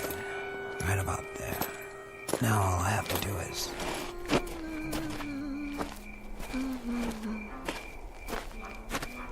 Evening, Connie. Come to see Pinto? Maybe. You're braver than I thought. What's that under your cape? You want some? A good belt of red rye might make it easier. There's still half a bottle left. I don't get my nerve out of a bottle. Oh, no? Where do you get it? I ain't afraid of no man. Then you go on up there and see him, why don't you? I'll do that. I was just there. He's waiting for you, you know. I'm coming, Pinto. You can count on that. Pickett, Winslow, Appleton, the Nottinghams. Where? What? Old caretaker's shed, that's all. Door blowing off the hinges. Caretaker's shed. That's all. Look at all this junk. Picks, shovels, markers. And a little old window. Good. That's good. Sure it is. I can spot you from here, Pinto. Right there. By the Santi plot. Fresh dirt. And a wreath. Well, Pinto, all those pretty flowers, they're gonna blow away by morning, and then what will you have? Nothing. That's what. You can't hurt me now, Pinto. Not now. You'll never hurt anybody again. Your day has passed. But I remember you. The way you used to beat kids up in school.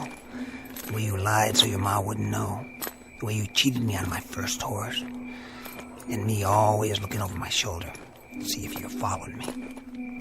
Why'd you do that, Pinto? Why'd you lie and cheat and steal? When you robbed your first bank, you thought you were a real man. And the first time you killed, you were so drunk you couldn't see straight. But you didn't care. Yeah, after that, the rest was easy. As long as you snuck up behind them. You were fast, all right. Fast on the draw. But your last was weak. That's your blood in the dirt out there, not mine. Here, Pinto. I brought you a present. Something to remember me by. I'm leaving it on your grave. Stuck right through your black heart. Rest in peace! There. It's done. Now I hope you burn in hell. Yeah. Huh? What? No! Let go! Let go!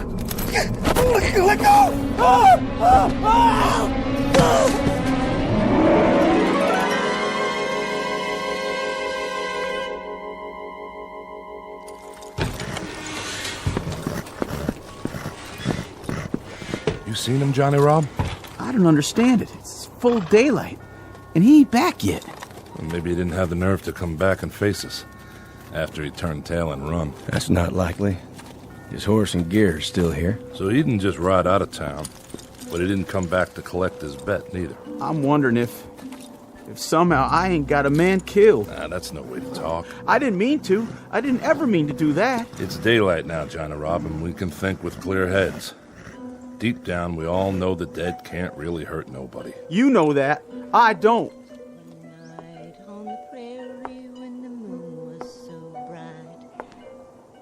Morning. Morning, Ione. And what brings you out so early, Miss Sykes? I'm on my way to the graveyard. Why are you carrying a dinner plate? This was his. He used to eat out of it when he was a boy. I thought I'd put it on the grave. Well, that's very nice and all, but you know, Ione, I don't think the dead are hungry anymore. They finally got their piece. You might say their cup runneth over. Thank you for saying that, but I still want him to have it.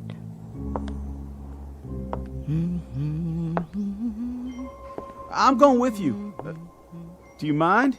You may, Johnny, if you like. Gotta see what happened. Well, reckon we can't spend the rest of our days being afraid of a dead man. I'll come too. I guess this is one hand I'll just have to play out.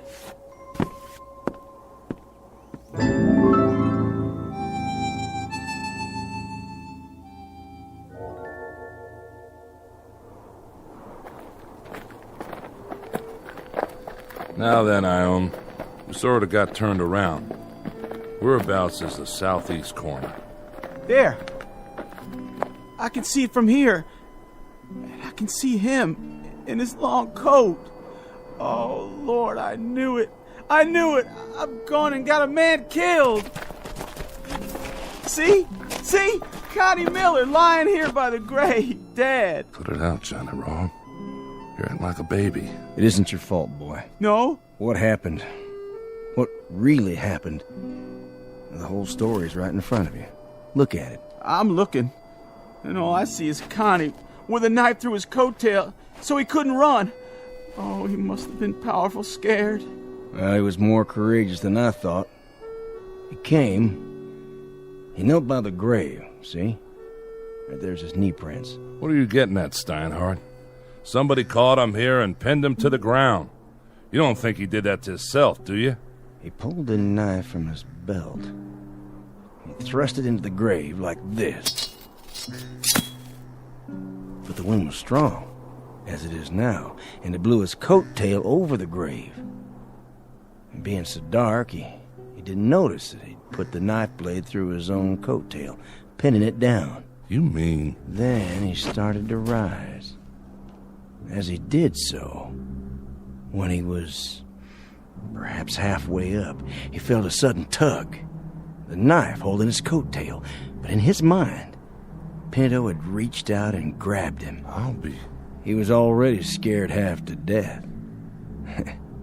This finished him. His heart gave out. That's all. That's what happened. It is, isn't it, Corcoran? Tell me, we ain't to blame, are we? What he says makes sense. Fact is, proof is all there. Kind of killed himself in a manner of speaking. Is that what you think? What's she saying? Now, there you are, Bud. Your plate, remember? So, you think Connie's death was an accident? That he stuck the knife in the hem of his own coat? Yes, ma'am. Tell me this. How did his coat tail get over the grave like that? Well, for some reason or other, because he was in such a hurry, he left it unbuttoned. Yeah, and the wind must have done the rest. What direction was the wind from last night? South, why? The south, same as now. And I'm standing in exactly the same spot Connie was. You are right enough. Look at my cloak. Look at it. Is the wind blowing it across the grave now? No.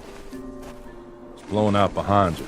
So it couldn't blow the opposite way, could it? Not today, and not last night. Then how? Something would have had to reach out and pull it in the other direction, so it spread over the grave in front of him. That's only logical. Don't you agree?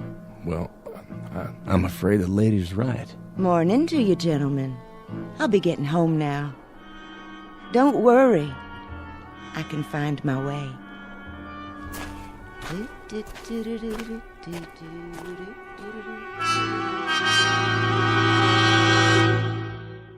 Final comment. You can take this with a grain of salt or a shovelful of earth, according to your preference, as either shadow or substance. We leave it up to you. And for those who are interested in a further search for truth, one suggestion. You might begin by checking under G for ghosts in the Twilight Zone. More from the Twilight Zone after this. Hi, this is Carl Amari, producer of the Twilight Zone Radio Dramas. I'd like to take a moment to tell you about our official website at twilightzoneradio.com, where you'll get the latest news and information on these Twilight Zone radio dramas. Plus, at twilightzoneradio.com, you can digitally download 3 free episodes or any of our episodes for only $1.95 each. In this age of ever-changing technology, we've decided to make these episodes instantly available to you by making the Twilight Zone radio dramas a digital download-only series. This means that this series will no longer be offered on CD. The CD collections at our website are now being offered, while supplies last, at buy one, get one free. So be sure to get your favorites before they're sold out. Be sure to visit us often, and I'll see you in the zone.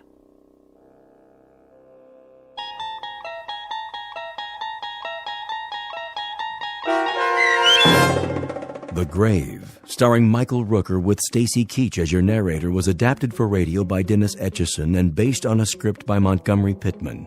Heard in the cast were Mike Starr, Doug James, Jeff Lupetin, Linda Ryder, David Darlow, Christian Stolte, Bob Dunsworth, Carl Amari, Vince Amari, and Roger Wolski. To learn more about the Twilight Zone radio dramas and to obtain audio cassettes and CDs of these programs, visit our website at twilightzoneradio.com. The producers of The Twilight Zone wish to thank CBS Enterprises, Carol Serling, Dennis Etchison, Dick Brescia Associates, Claire Simon Casting, Terry Jennings, XM Satellite Radio, Sirius Satellite Radio, our sponsors, and our radio affiliates for helping make this series possible. This copyrighted radio series is produced and directed by Carl Amari and Roger Wolski for Falcon Picture Group. Doug James speaking.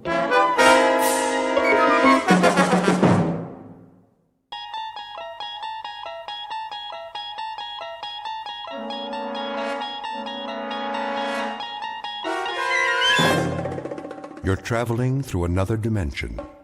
A dimension not only of sight and sound, but of mind. A journey into a wondrous land whose boundaries are those of imagination. Your next stop, the Twilight Zone.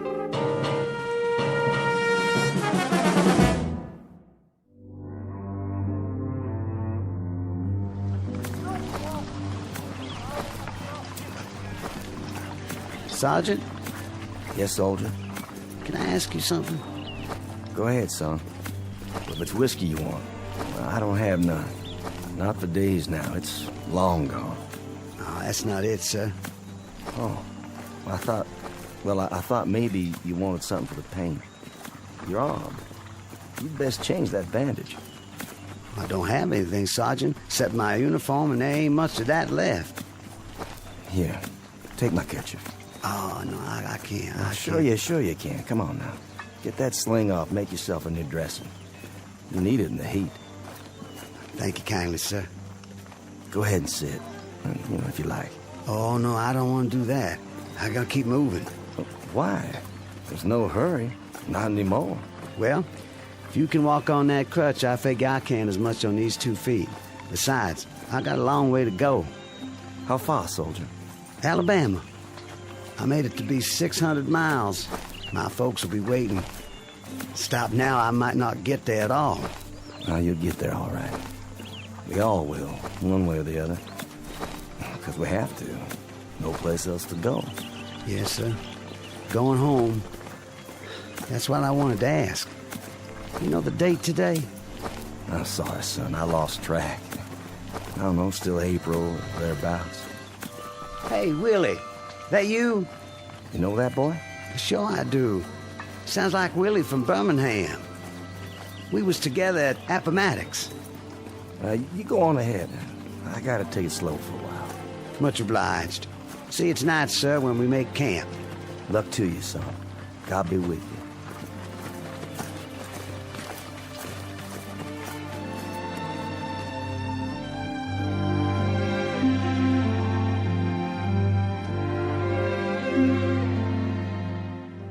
This is the year of our Lord, 1865, and these are Confederate soldiers not long after General Robert E. Lee handed over his sword to General Grant.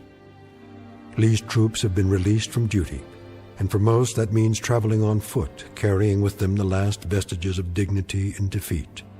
They walk these roads by the thousands, by the tens of thousands, with one goal in mind, to get home. They survived a war that cost more than 1 million lives, and those left are the walking wounded, bandaged, dirty, bearded, and exhausted, moving past burned-out homes in a burned-out land that now relinquishes a burned-out cause.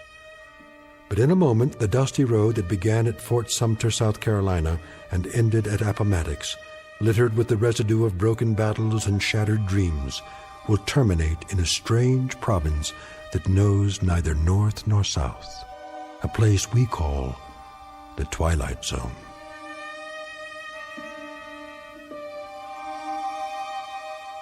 And now, back to The Twilight Zone with The Passers-By, starring Morgan Brittany, with Stacy Keach as your narrator.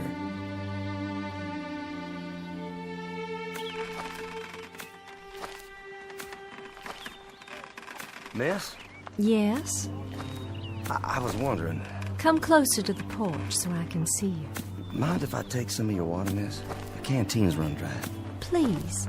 The well's just there. Have all you like. Thank you kindly.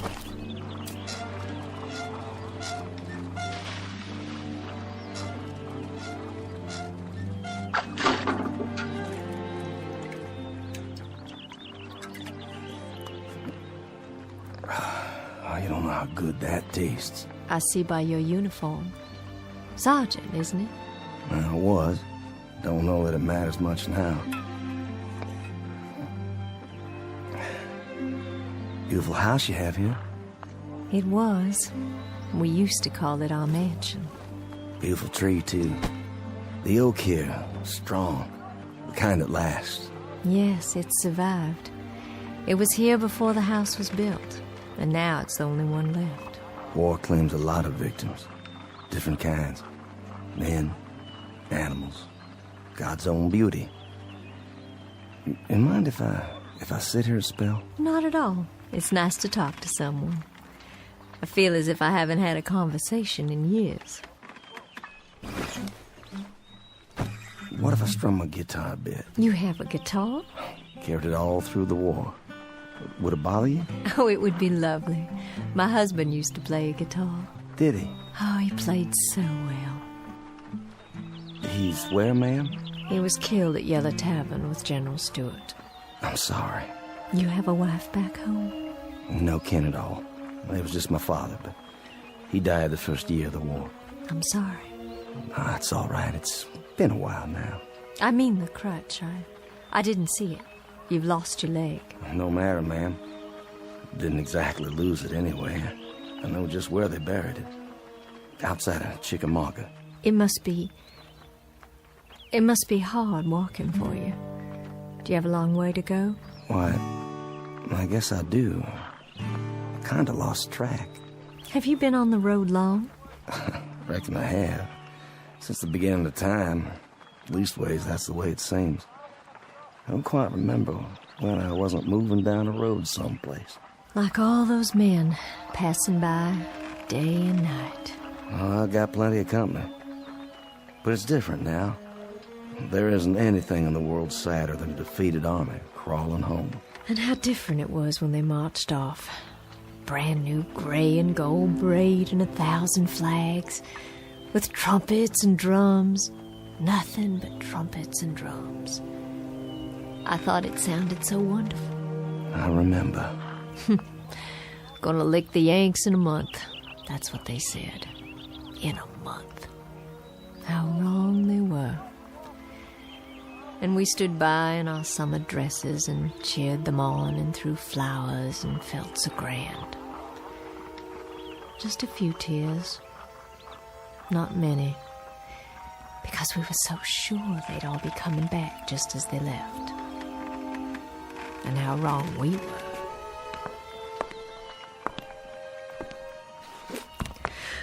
Oh my. Anything wrong? I'm feeling a little dizzy.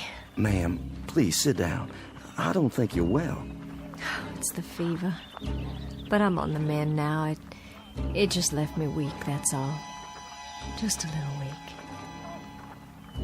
And still they come. Morning and night, night and morning. The young ones and the old ones.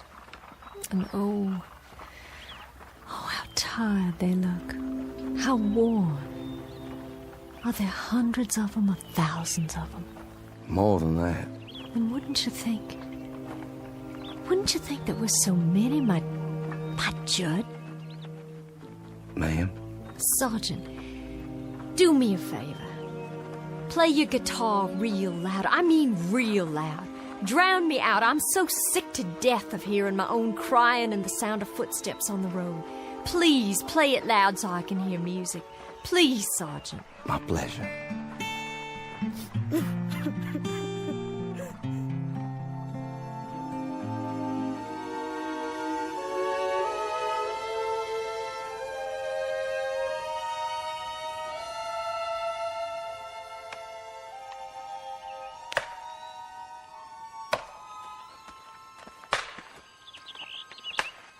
Charlie? Charlie Constable, is that you?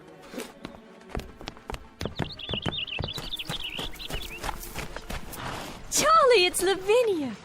Charlie, we thought you'd been killed. That's what everyone said. They said you'd been shot in the head at Gettysburg. Afternoon, ma'am. Sorry to disturb you, ma'am. Good day to you.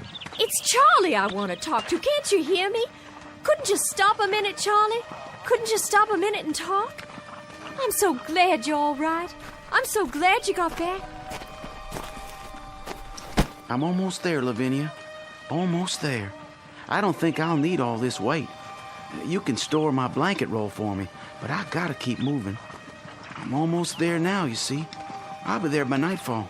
Oh, Charlie. Your wife will be so glad to see you. So very, very glad. Goodbye, Lavinia. Will you give Susan my best, Charlie? Tell her when you get settled to please come over. Would you do that for me? No, I'll expect she'll want to keep you to herself for some time. I know if it were Judd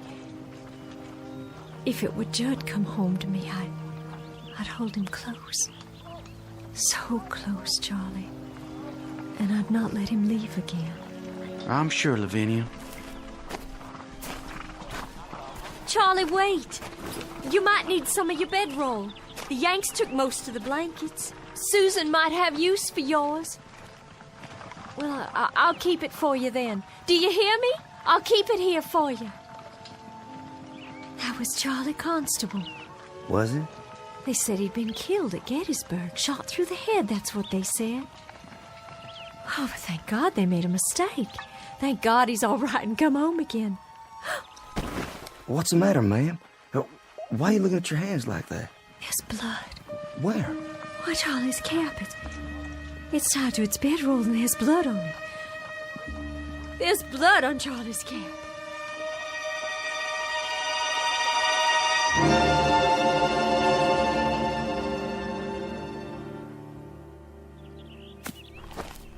Ma'am?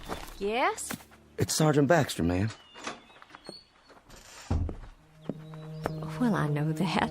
Who else would it be? You finished so soon? I got a feeling for wood, carving it or chopping it. I got enough cut there so you can at least start the winter. Well, I thank you sincerely. You don't know how much that helps me. No, I thank you. I'm obliged for the dinner. Such as it was. It beats salt pork and hardtack, which is what I've been used to for as long as I can remember. I was hoping you'd play your guitar one more time. Would you? Made this myself. You didn't. You know how to make musical instruments. After a fashion. Not as good as the ones I made at home. I had more time then. You have to pick the right tree. A good, solid one with character. You cut a branch and strip off the bark and take the wood in layers, but carefully, just right. Then you soak it and bend it into the shape you want. And there's plenty to it, believe me. And then after it's dry, it has to be planed and glued and whittled till it's perfect. And then comes the tuning. You know, they say a good guitar takes on the voice of the man who made it. If he has a voice to start with. Seems some men don't. No matter what they play, it just comes out flat and dead. I'll bet all your guitars sound beautiful. Just like this one. My old man used to say that I'd wind up nothing but a bum troubadour. Did he? My old man. But he was a proud one when I marched off. Proud as an old rooster, because his son was going off to war to become a man. And I come back, half a man. That song of yours. Black is the color? Judd, my husband, he used to sing that. Oh, I wish you could have met him. I wish so too. A very gentle man. A very nice and decent man. And I can remember nights he'd sit out on this porch and play and sing. Even the crickets would keep quiet. The bullfrogs down at the pond, It was just as if they'd stopped their noise so they could hear the music. And then the Yankees came, like blue locusts who had to eat away the trees and the land and everything on it. I owe them for much, for our house, our lawn, our trees, for everything that was, including my husband's life. I owe them for very much. Ma'am, why don't you leave here? This place is no good for you. This place is all I have. Just an empty shell of an old house and a burned-out field. But it belongs to me, and it's all I've got. You need something else, something different. Being here alone and sick and staring out toward that road, that ain't gonna cure anything. Fever, sadness, heartache. It won't cure nothing at all. What do you suppose happened to him? Your husband? The Yankee who killed my husband. You suppose he's marching home now, back to his own kin? Do you suppose he's laughing and singing and telling all his neighborhood about the rebels he killed? All the bullets and the heads he shot them through? I don't reckon that at all. You shouldn't either, ma'am. There's been a lifetime of suffering on both sides. I got a gun inside the house. An old shotgun. And I keep thinking about how someday, some moment, a Yankee will ride by, and I'll take out that gun, and I'll aim it at him. I'll aim it steady. But first, I'll tell him. I'll tell him that he can consider this the last shot of the Civil War. A bullet in exchange for the one my husband took. You let that kind of poison sit on your mind, you'll die from it, I swear. Who's coming? Can't see yet. It's him. What do you mean? The Yankee. Well, hold on now. It's a hot night. Hot indeed, Lieutenant. Couldn't see if anyone still lives here. They do. You traveling a long way? Oh, just up the road. But I've been on it a long time. You too, Sergeant? Long time. I've got a half-full canteen, but my horse is running dry. Well, there's water in the well. I don't think they'd mind. Much appreciated. I know you, don't I? That's possible. I mean, I've seen you before. I seem to remember. Go on. What is it you remember?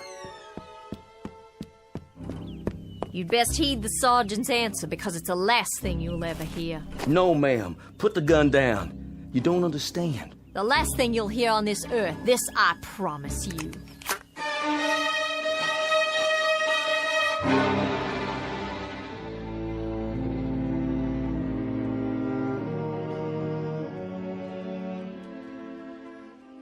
Ma'am, don't shoot him. The lieutenant here tried to save my life. Stand aside. Hear me out first. I was lying on the side of a road.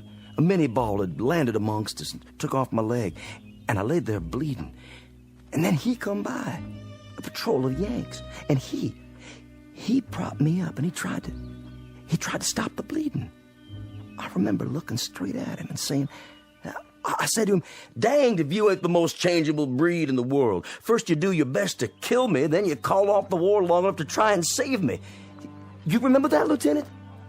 I thought to myself then that if General Lee had many more of your kind, we'd take a lot of lumps before we could lick you. Well, we sure give you some. That you did. Lieutenant, this is Lavinia Godwin. You've thanked him, Sergeant. Now be so good as to step out of the way so I can thank him for a few other services.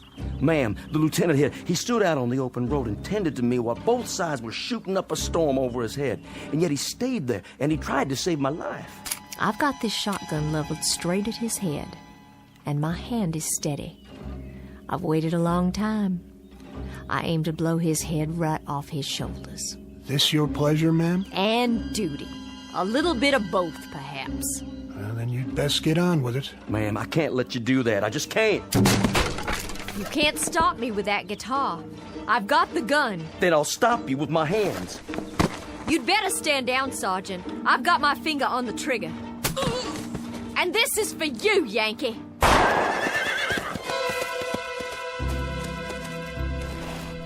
Thank God for the darkness. That kept you from committing murder. Hasn't there been enough of that already? I didn't miss him. I couldn't have.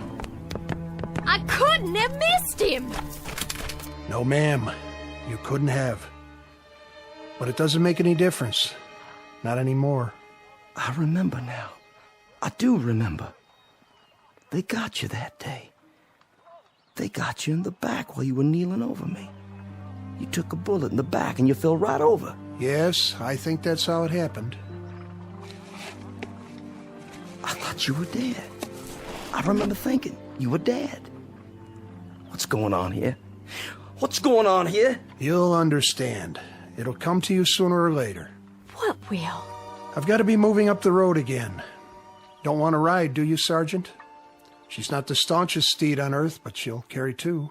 Thank you, but one's enough. As you like. Safe journey, Lieutenant. And to you. I wish you the best, ma'am. I do wish you the best. And this too shall pass. This too shall pass. Wait and see. I'm sorry I hit you, Sergeant. And your guitar, your beautiful guitar, I shouldn't have. I shouldn't have done that. Please, forget it. It's over. Those things he said. What do you suppose he meant? I have an idea, but I think we'll know for sure soon enough. Look. On the ground. What? It's wet. When he climbed on his horse, he was dripping blood.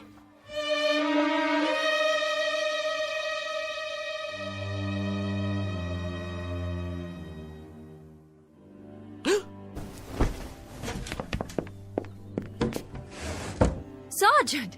Sergeant Baxter! Ma'am? Would you come in the house, please? Can I help you? Do you hear that, Sergeant? Hear what, ma'am? That's just it. There's no one on the road anymore. They're all gone. They stopped coming during the night. It's been quiet ever since. Real quiet.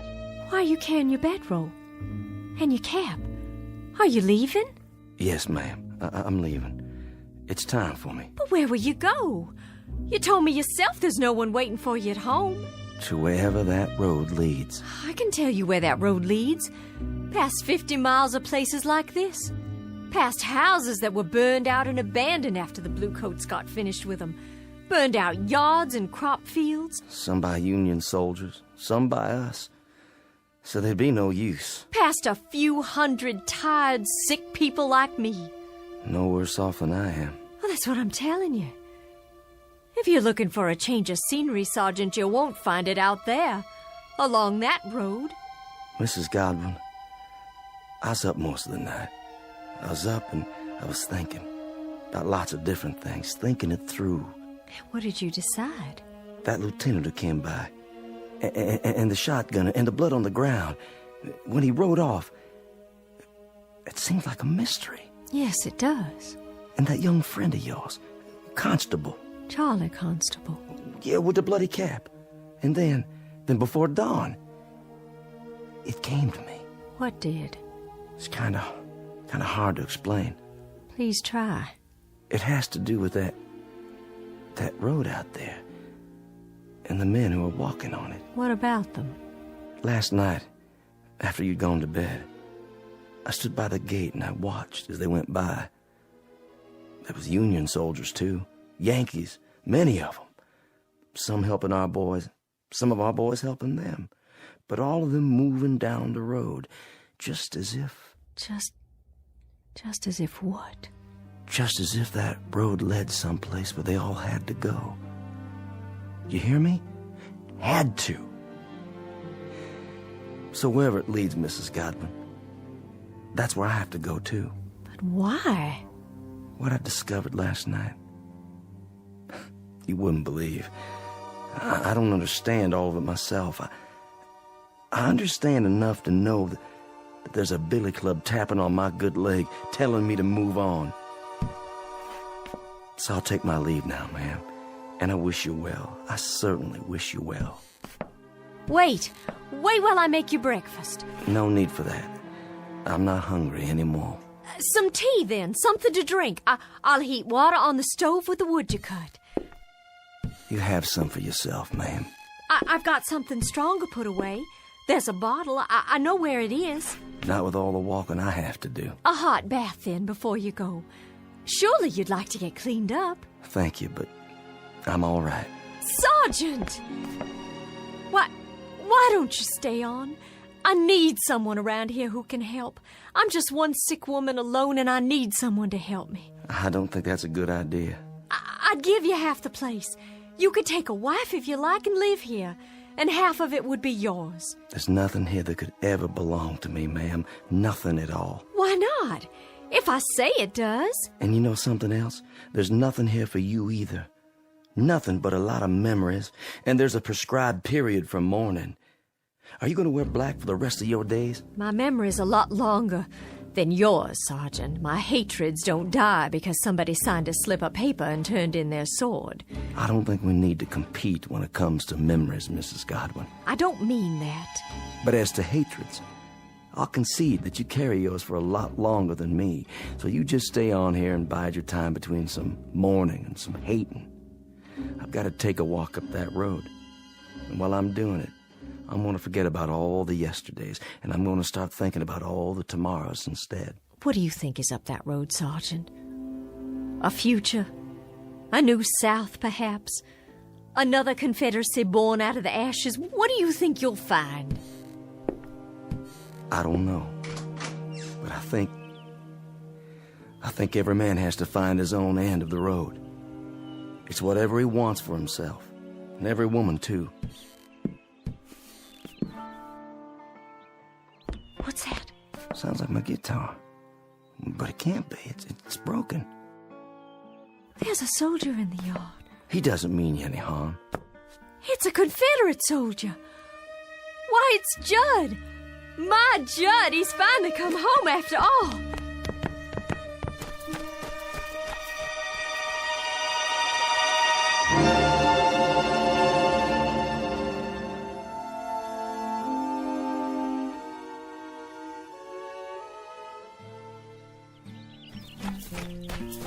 Oh, Judd, it is you. Lavinia? Hello, my dear. Oh, Judd, hold me. Tell me it's really true. And how fares my darling wife? Oh, I've been ill, Judd, very ill. Oh, no. But I'll be well again. I'll be well again because you've come home. Because you're alive and by some miracle you've come home to me. It was home, Lavinia. Look around you. It isn't any longer. It's all the hope we've got, Judd. How do you do, Mr. Godwin? Sergeant? I stopped for some water. The old well. It's still good? I'll be moving on now. The sergeant. He's been telling me there's a pot of gold at the end of that road. Has he? And I told him, Judd, and now I have to tell you, I understand. Understand what? There's nothing at the end of that road except more road. And more places like this. But we can rebuild it all. We can paint it and plow up the fields. We can buy seed and we can... Lavinia. Judd, what is it? Sergeant? Yes, sir? Do you know? I think I do, yes. It's easier that way. I'm not sure, but I think I do. Goodbye, Mrs. Godwin. Goodbye, Sergeant. I'll no doubt be seeing you farther on. What does he mean? It's time now, Lavinia. Time? We've got to go. Judd, there's no place to go. This is just a stop along the route, Lavinia. A stop? This is home. Home is somewhere else. And you're saying we have to leave? Yes, Lavinia. We have to leave. Oh, you brought your guitar. I'm glad. This isn't mine. It's that sergeant's. But... See? You remember this guitar, Lavinia. It was all broken, wasn't it? And now it's all in one piece again. Why, yes, it was. How did you know? It was broken, but now it's been put together. And it can be played again, and music can come from it.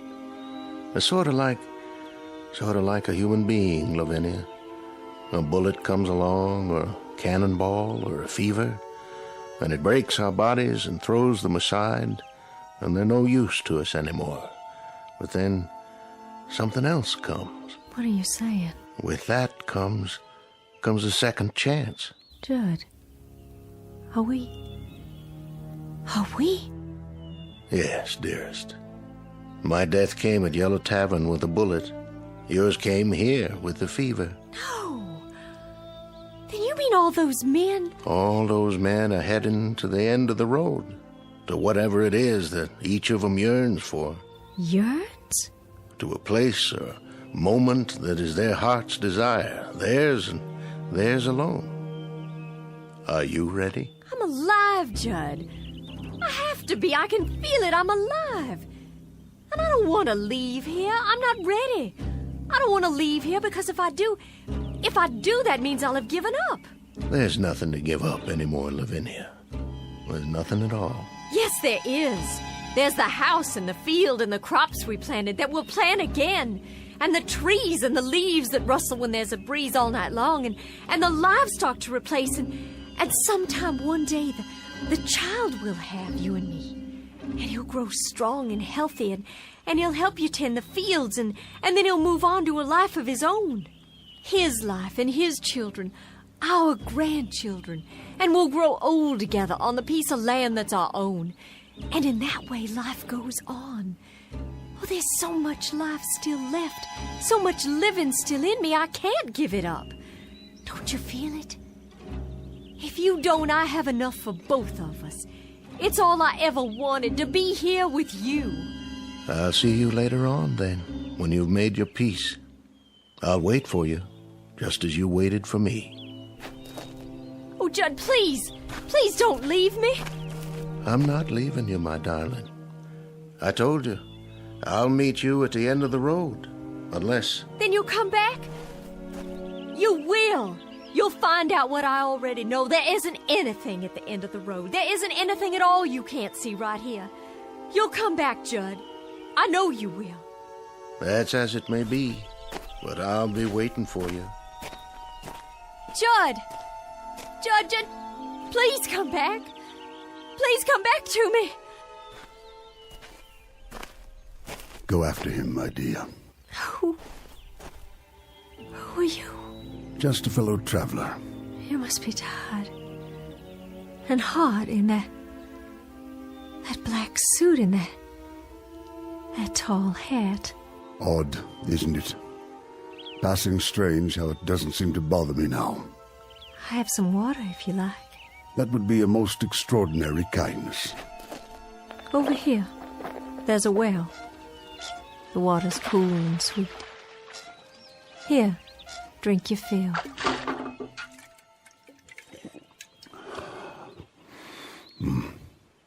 The sweetest I've ever tasted. I know you, don't I, sir? Do you? I'm sure I do. I've seen you, but not in these parts. In town? No, I don't think so. Don't worry yourself. Not on my account. But your face and that beard. May I tell you something, my dear? Please. Go after him. You must. Oh, but he'll be back. I know he will. My Judd will be back. Wait no longer. There's no reason. He's going someplace that you'll like, I promise you. Someplace where you'll find peace. But how do you know? How? It's something we learn about death. Something we all come to understand. You see, my dear lady, this road, it isn't the end. It's the beginning. There's peace up there, serenity and freedom for all, from anguish. It's whatever you want most, what you have always sought but could not name. You sound so sure. I am. Go to him, my dear. Go to your loving husband. Go there with him. I can see him on the road, can't you?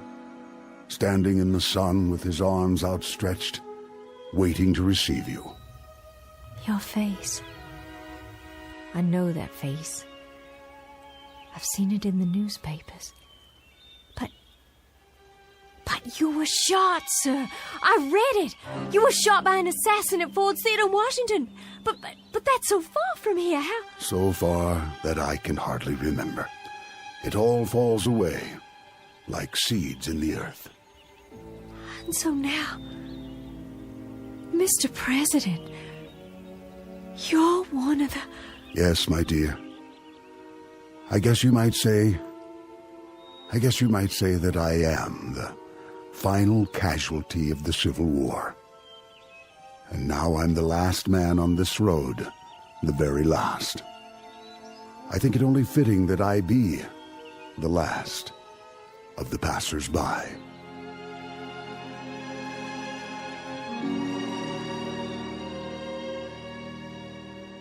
Judd? Is that you? Lavinia. It is. I see you. Wait, Judd, I'm coming. I'm coming now.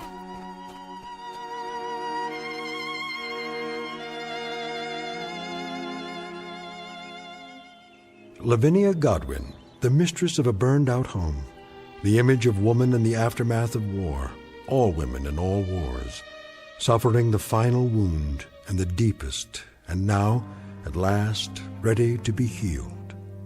Incident on a dirt road during the month of April 1865. And as we've already pointed out, it's a road that won't be found on any map, but it's only one of many that lead into and out of the Twilight Zone.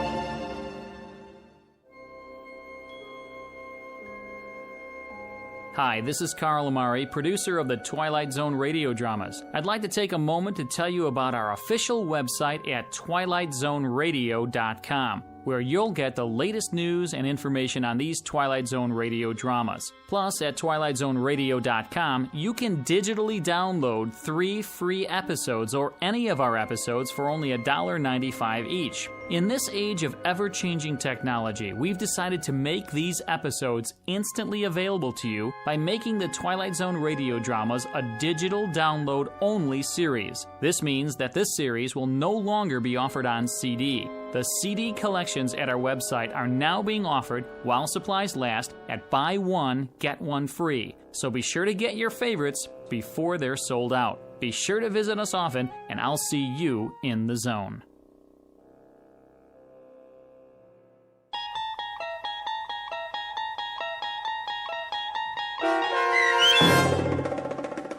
The Passers-By, starring Morgan Brittany with Stacy Keach as your narrator, was adapted for radio by Dennis Etchison and based on a script by Rod Serling. Heard in the cast were Doug James, Jeff Lupetin, Turk Muller, Roderick Peoples, Norm Woodell, Carl Amari, Roger Wolski, Paul Patch, Don Longo, and Lynn Foley. To learn more about the Twilight Zone radio dramas and to obtain audio cassettes and CDs of these programs, visit our website at twilightzoneradio.com. This copyrighted radio series is produced and directed by Carl Amari and Roger Wolski for Falcon Picture Group. Doug James speaking.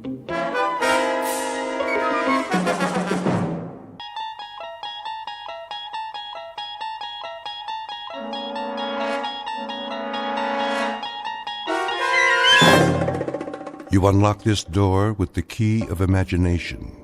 Beyond it is another dimension, a dimension of sound, a dimension of sight, a dimension of mind. You're moving into a land of both shadow and substance, of things and ideas. You've just crossed over into the Twilight Zone.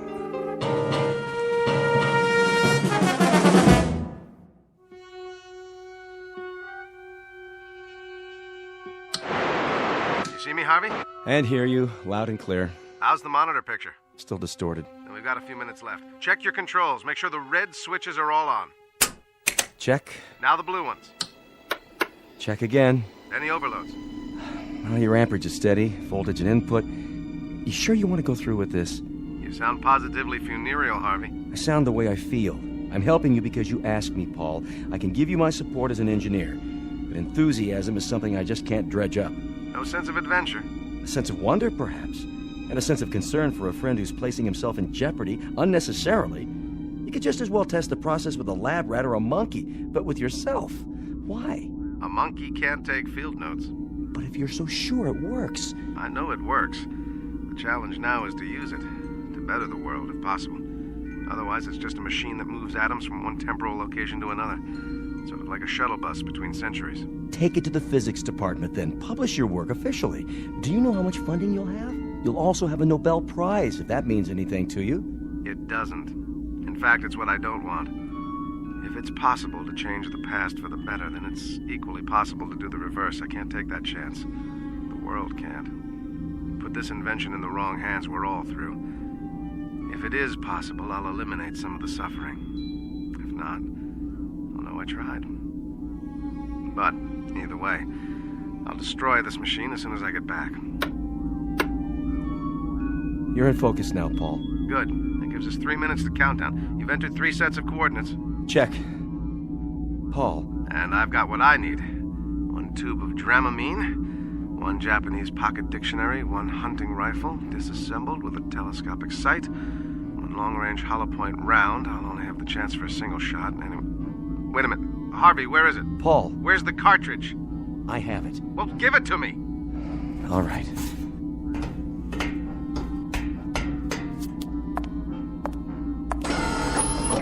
Cartridge, Harvey, now. I have a little over 2 minutes. Paul, this is crazy. It's too dangerous. Dangerous? Did you drink milk this morning, Harvey? What's that got to do with... What was the strontium-90 content in the glass?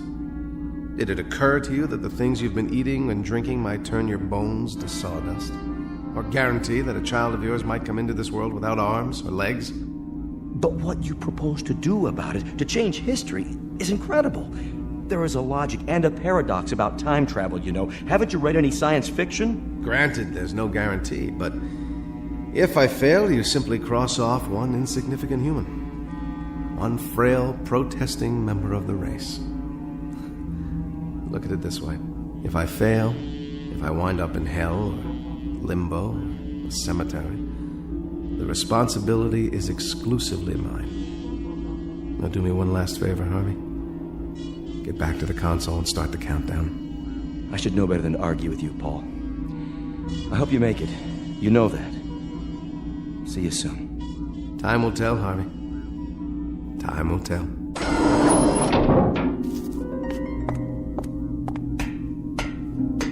Ready? Ready. T-minus 10, 9, 8. Here we go, my friend. The great adventure begins.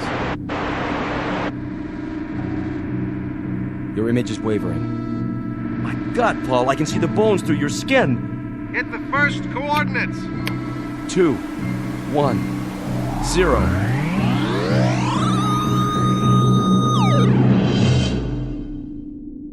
Godspeed, Paul. Godspeed.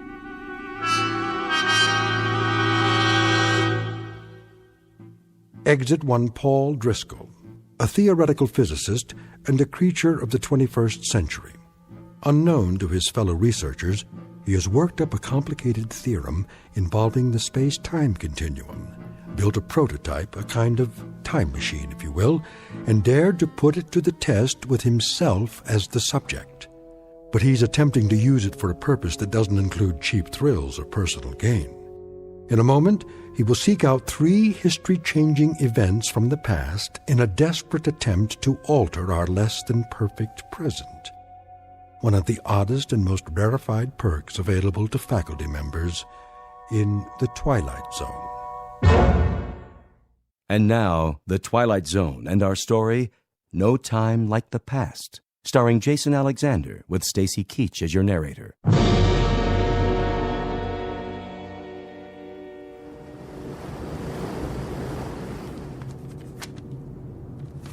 There, I've finished my captain's log for tonight.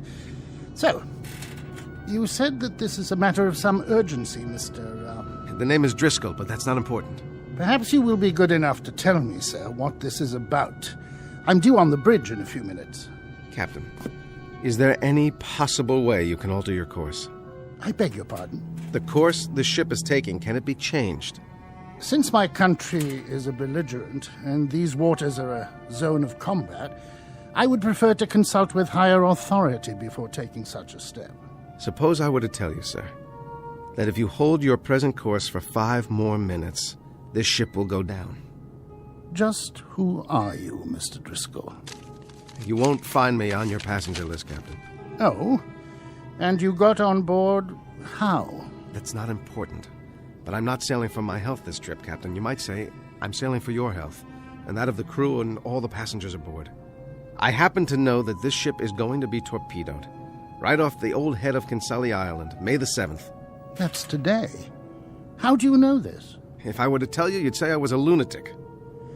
I can't alter the course of the Lusitania simply on the word of one man. All right, Captain. Say I am a lunatic. Say that everything I'm telling you is just the product of a deranged mind. What would you lose by altering course now? How many minutes? That's not the point. That is the point, Captain. There'll be over 1,100 people drowned. That will be enough, Mr. Driscoll. And if you should be one of the fortunate few, Captain, remember when that court of inquiry convenes. I must ask you to leave, sir. I'm not asking you to scuttle this ship. All I'm suggesting is if you change course 1 degree, just 1 single degree. Steward, come in here. Yes, Captain. Escort Mr. Driscoll from my quarters. Yes, sir. Come along if you would, sir. Captain, there's still time. And still time to confine you to your cabin. Take him away. Sailor, take a look at the water off the bow. What do you see? Sir? Something under the water coming this way. Do you see it? Captain! Sound the alarm! You! How did you know?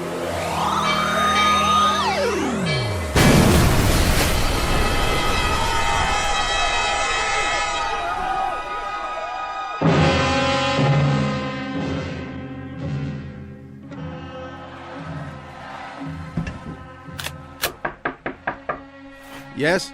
I am here to prepare your room, mein Herr. That won't be necessary. But I have clean towels, sir, and soap. Just a moment.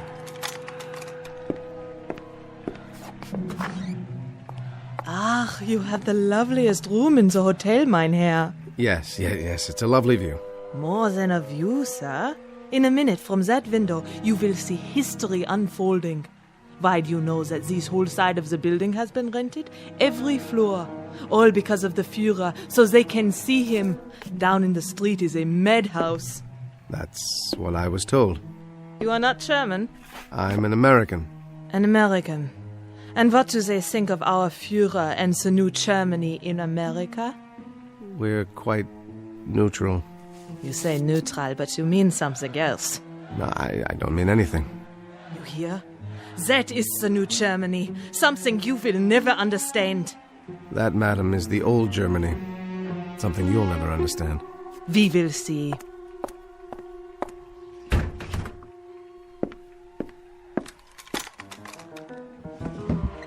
All right, just one shot. Not Goering, only Hitler, right through the forehead. Come on, buddy. Step into the crosshairs. No, it's jammed. Herr Driscoll, open up, bitte. Mach schnell, Herr Driscoll. He will open up the door. But I tell you, he was in here. Maybe you were drinking schnapps. There's no way he could have gotten out, except head first through that window. Look! Was ist das? A rifle!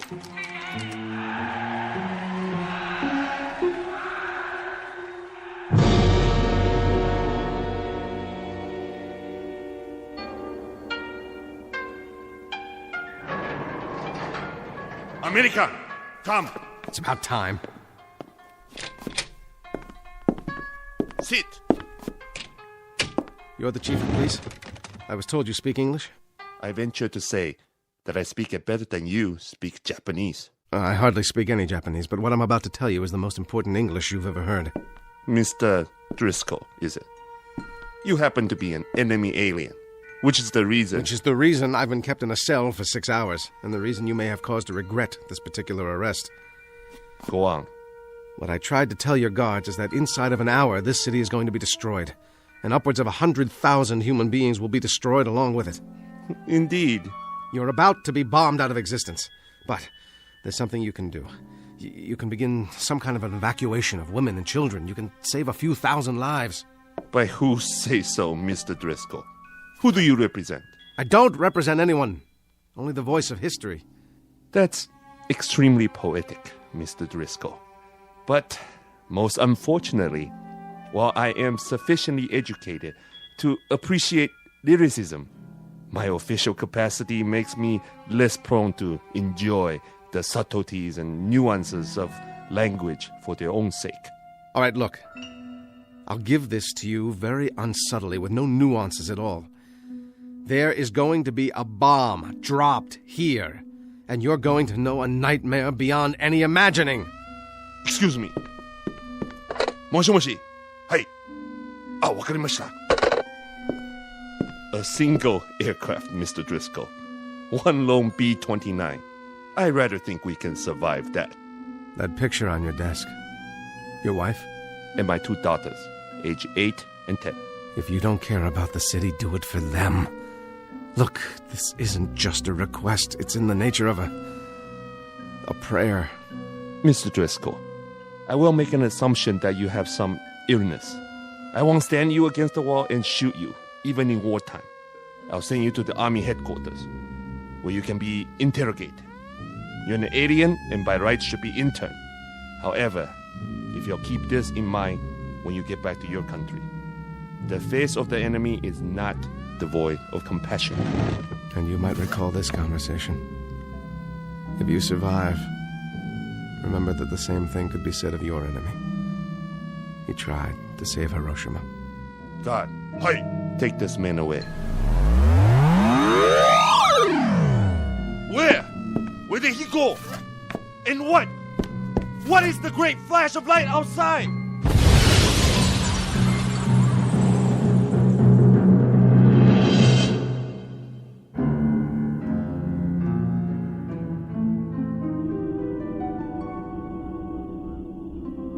Go on, Paul. Then what? Then nothing. The SS Lusitania, 1915, one of the causes of the First World War. Attempt number 1. Failure number 1. Then August 1939, the Hotel Berlin. Another blow for law and order. Hitting nothing and accomplishing the same. Finally, Hiroshima, August 1945. 3 tries. 3 misses. Then you have to admit it now, Paul. The past is inviolate. What's happened must remain as it was. You can't change anything. Yes, I believe you.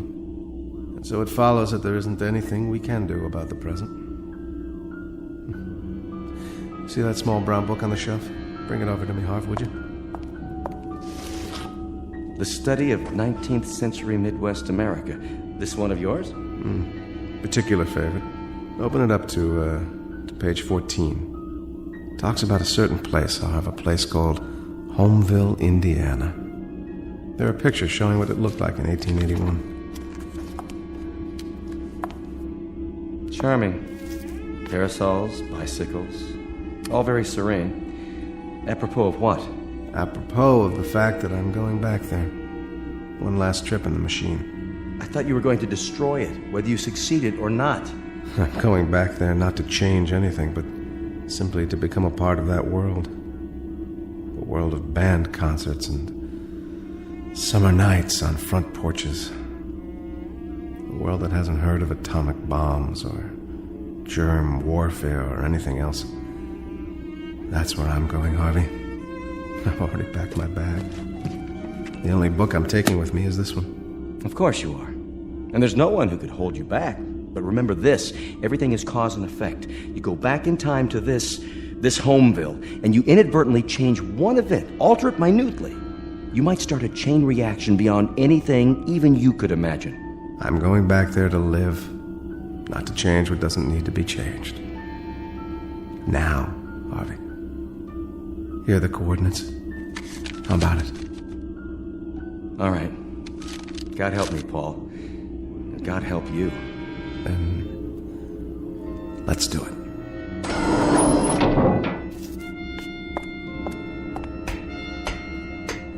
How is it with you, Harvey? All set. The mechanism's still charged. Enter the coordinates.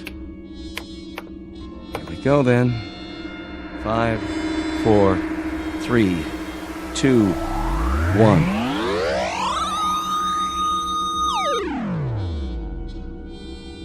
How is it with you, Paul Driscoll? Wherever you are. No television sets, no nuclear arms, but just the same. How is it with you?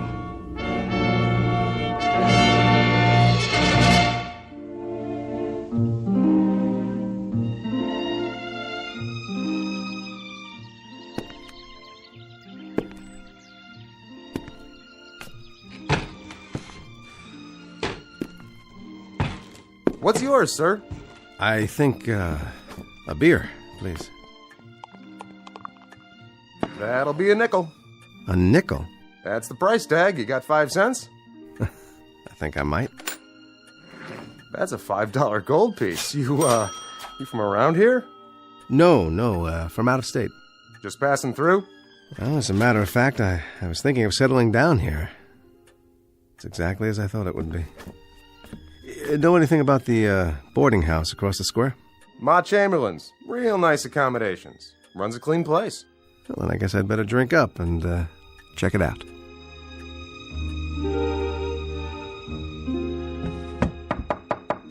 Come in. I brought you some clean linens. Room comfortable enough for you? Oh, very. Thank you. Well, I'll be going now. Got plenty to do.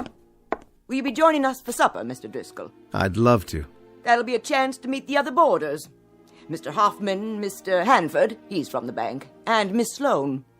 She teaches school here in town. Lovely girl. And a moral one, too. Very moral. I see. Well, you'd better. I run a decent place. Did I mention no hard liquor in the rooms? I'll remember that, Mrs. Chamberlain. See that you do. Afternoon, then. Nuclear fallout, strategic wars in the Middle East. What happened to all that? It's summer. It's the 1st of July. There's going to be an evening band concert in a couple of days with lemonade and fireworks. It's 1881 in Homeville, Indiana. And by God, I'm home.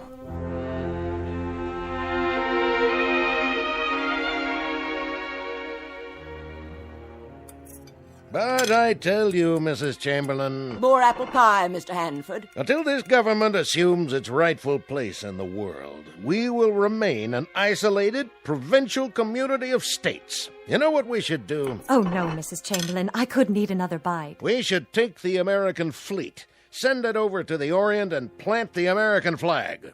And then down to Australia and back across the Pacific to South America, planting the flag as we go, planting her deep and planting her high, flying her proud.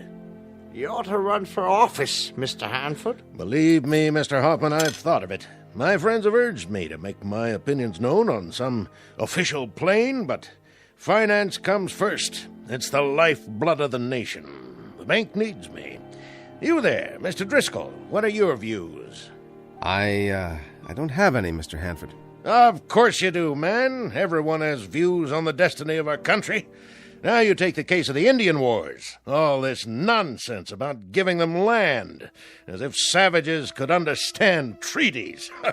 Why, we should have had 20 George Custers and 100,000 men and just swept across the plains, destroying every redskin in sight. I think the country is tired of fighting, Mr. Hanford. We were bled dry by the late war. I think anything we can accomplish by treaty, as long as it saves lives, is very much the proper course to pursue. My dear young lady, I trust that this isn't the pap you spoon-feed your students. Treaties, indeed. Peace. The virility of a nation is in direct proportion to its fighting abilities.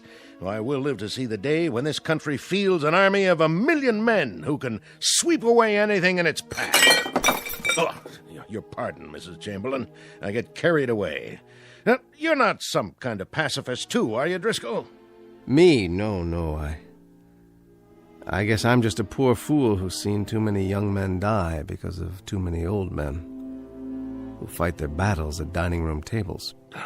Oh, my goodness. I take offense at that remark. And I take offense at armchair warriors who don't know what a shrapnel wound feels like, or how death smells after 3 days in the sun, or the look in a man's eyes when he knows he's minus one leg and the blood is seeping out of him.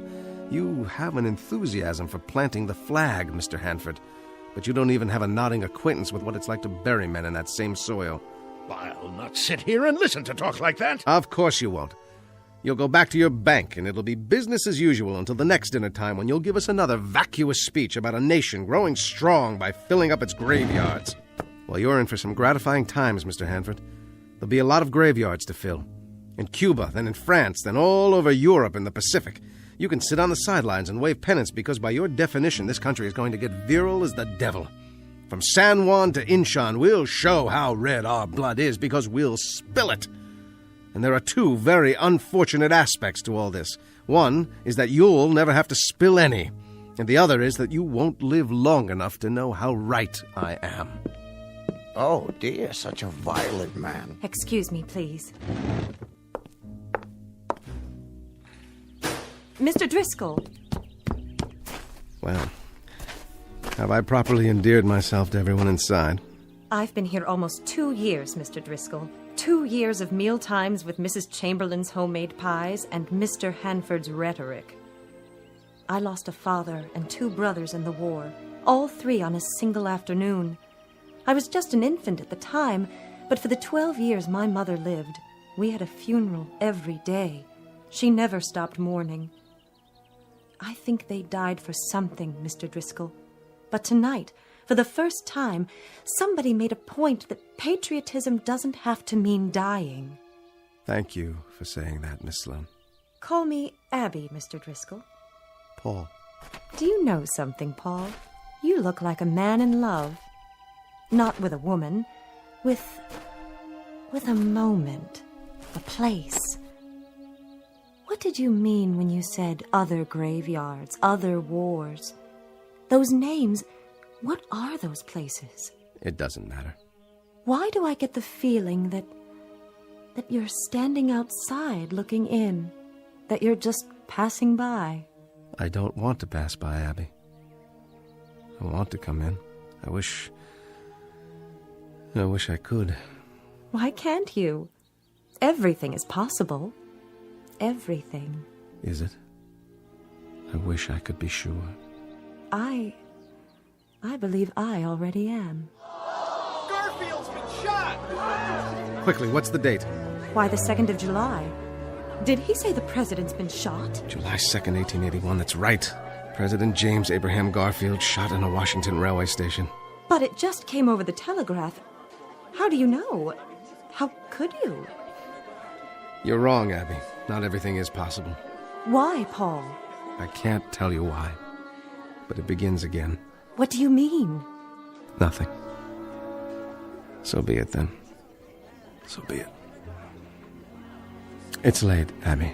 Very, very late. It's time to go home.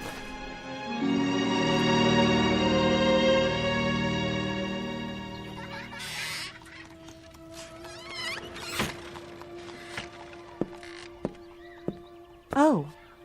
Good morning, Paul. Mr. Driscoll. We missed you at breakfast. Sorry, I must have overslept. Is that the morning paper? Yes. You may read it if you like. I'm finished. The president was badly wounded. So I see. But there's hope for his recovery. I guess sometimes that's all that's left, isn't it? Hope. I suppose so. Maybe that's wrong. Maybe we should be more realistic. If we find something that we want and need but can't have, perhaps we shouldn't give in to hope. Abby, I'm sorry. I wish I could explain it to you, but I can't. I couldn't make you understand. It's perfectly all right. Really, it is. You've got to forgive school teachers. They're inclined to read too many things into a glance, a word, a touch. Well, I've got a busy day today. So much to do preparing for tomorrow. Parade at 9, square dancing at 11, games from noon to 5, picnic supper, and then fireworks. And my children, of course. Your children? 27 flat little voices. 14 boys, 13 girls, who will entertain you with their rendition of Columbia, the Gem of the Ocean, sung in 27 different keys. I wouldn't miss it for the world. All right, then. We'll leave it at that.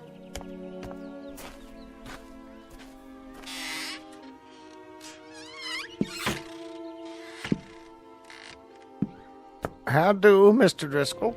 Morning, Mr. Hoffman. She does an awful good job with those kids, Miss Sloane. So I've heard. Pretty, too, for a schoolmarm. The ones I had when I was a kid, they looked like they came out of a pickle jar. Mine, too. You like this town? More than I can say. Well, you might make it here if you've got what it takes. And from what I've heard, I'd say you do. You want to be more careful with your words, though. Mostly Republicans. Still and all, a nice little town. Doesn't change. That schoolhouse, I'll bet she's 75 years old as she stands, and I expect she'll stand till somebody pulls her down. Well, morning to you, Mr. Driscoll. I'm off to work. God bless President Garfield. A school building. That's what I was trying to remember. Oh, my dear God.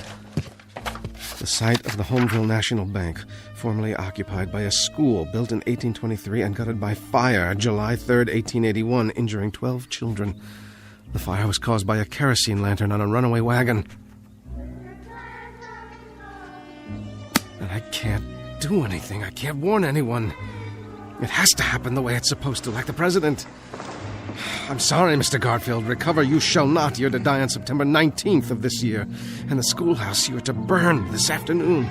12 children injured, and God help me, I have to stand by and let it happen.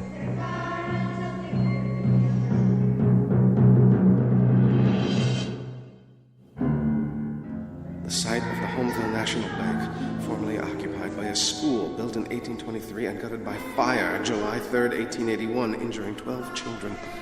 The fire was caused by a kerosene lantern on a runaway wagon. No! Everything is cause and effect. Go back in time to this Homeville. Change one event. Alter it minutely. You might start a chain reaction beyond anything even you can imagine.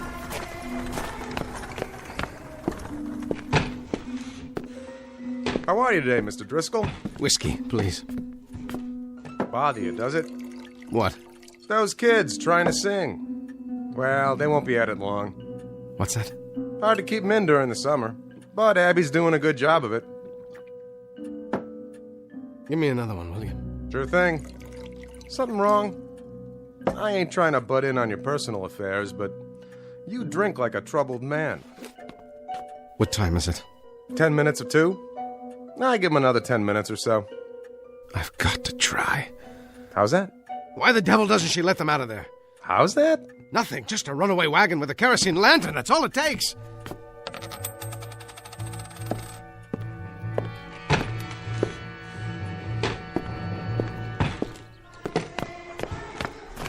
All right, neighbors, gather round and get ready for a revelation. Just close right in, next to the wagon. That's it. Know why I'm holding up this lantern? You're gonna tell us anyway, ain't you? Like Diogenes' good friends, I'm looking for an honest man. Well, you ain't gonna find one here. An honest man who'll try one sip of Dr. Malone's alternative and tell me it's not the finest medicine he's ever tasted. This little bottle right here, why, it combines all the treatments for scrofula, King's Evil, ulcers, indolent tumors, rheumatism, gout, scurvy, neuralgia, enlargement of the bones, joints, and glands, not to mention the liver and spleen, also terror, ringworm, biles, and carbuncles. And the cost, friends?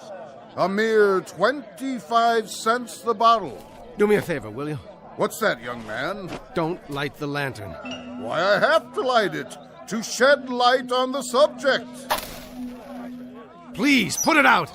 An incredible price, you say? I'm not in the business for profit. I travel the length and breadth of this glorious nation to cure the sufferings of mankind. The ridiculously low price barely covers the cost of ingredients, bottling, and my own primitively simple existence. How about you, madam? Nervous disease? Dropsical swellings? Or constitutional disorders? Guaranteed to alter a depraved or impure state of the blood and other bodily fluids. Well, I suppose I'll try it. Better give me one, too. How much if I buy 2? Why not a dozen? Take them home to your family and your neighbors. 1 25-cent piece each. That's all. How about you, young fella? 1 swallow, and you'll feel more manliness coursing through your body. Unhitch the horses. What's the trouble? Dyspepsia? Liver complaint? Here's what you need. I need those horses unhitched from the other end of your wagon. Now you listen here, young man. They've stopped singing. That means they're almost finished. Look, I can't argue with you anymore. You've got to unhitch those horses. This wagon mustn't move from this spot. You get out of here now. Go on. You hear me? All right, then. I'll do it myself. Get away from my horses!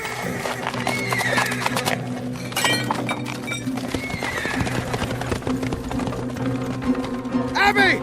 Abby, get the children out of the schoolhouse! There's going to be a fire, do you hear me? There's going to be a... Ah! Oh there! Stop!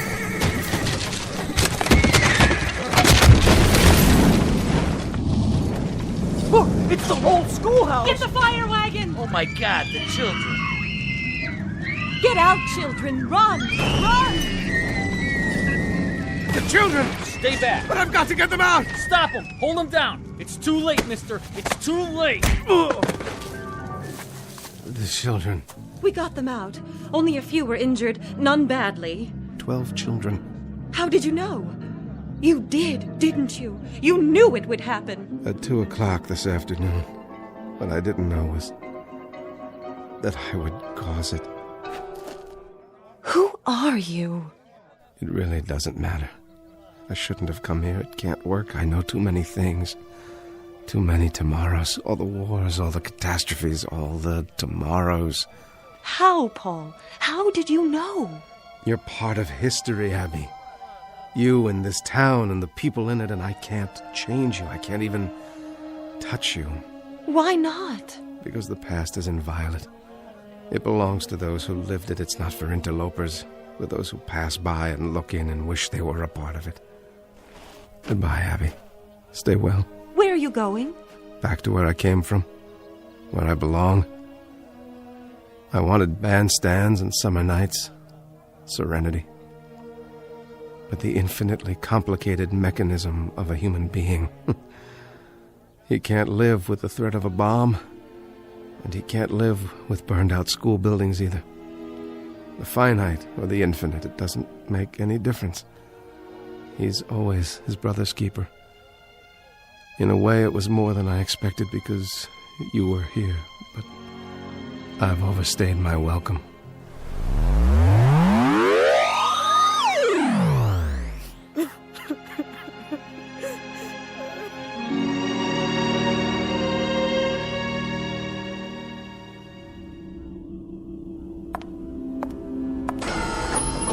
Hello, Harvey. Back so soon? As it happens, back a little late. You changed something? I tried to. And in doing that, I caused it. And now, where do you go, Paul? Here, where I belong. That's what I've learned, to leave the yesterdays alone. I'd rather do something about tomorrow. That's what counts. The tomorrows. God, let there be tomorrows.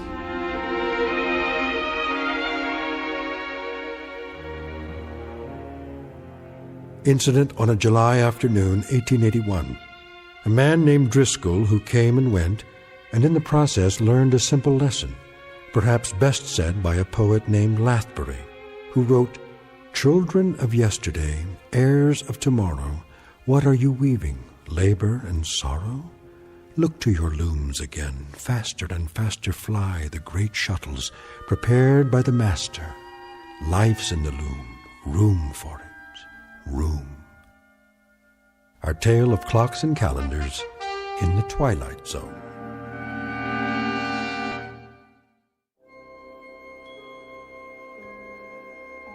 Hi, this is Carl Amari, producer of the Twilight Zone Radio Dramas. I'd like to take a moment to tell you about our official website at twilightzoneradio.com, where you'll get the latest news and information on these Twilight Zone Radio dramas. Plus, at twilightzoneradio.com, you can digitally download 3 free episodes or any of our episodes for only $1.95 each. In this age of ever-changing technology, we've decided to make these episodes instantly available to you by making the Twilight Zone Radio Dramas a digital download-only series. This means that this series will no longer be offered on CD. The CD collections at our website are now being offered while supplies last at buy one, get one free. So be sure to get your favorites before they're sold out. Be sure to visit us often, and I'll see you in the zone.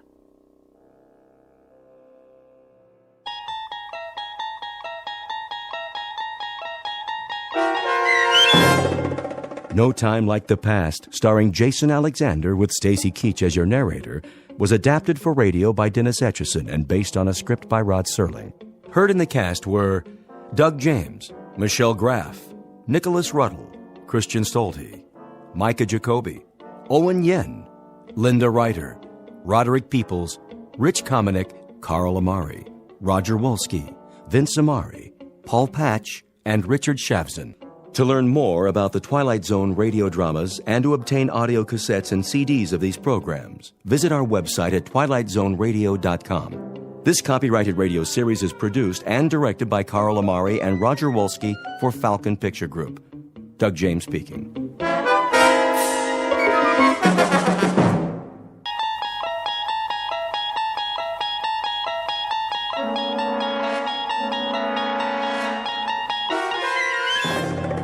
You unlock this door with the key of imagination. Beyond it is another dimension, a dimension of sound, a dimension of sight, a dimension of mind. You're moving into a land of both shadow and substance, of things and ideas. You've just crossed over into the Twilight Zone.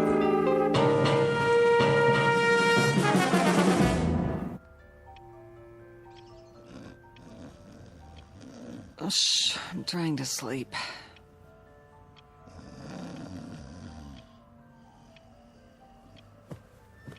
I said I'm sleeping. What? Oh, what time is it? Wilma. Ow. Wilma. Oh, leave me alone. What does the clock say? Huh? 9:17. It can't be. Oh, didn't you set the alarm? Wilma!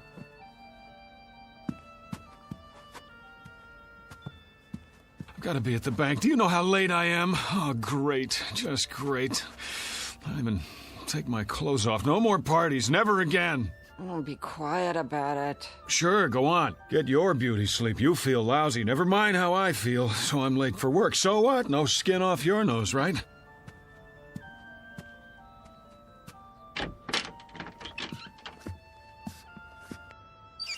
Oh, yeah, I shouldn't have looked in the mirror. You know, I didn't want to go to that stupid party in the first place. It wasn't my idea. I wanted to stay home and read, but no, can't do that. Can't hurt old Petey's feelings, can we? Wouldn't be nice. So I go to work an hour late today, and you sack out till noon. That's fair, yeah, makes sense to me. Oh, my aching feet. Could have at least taken my shoes off, but that would have been too much to ask before you passed out.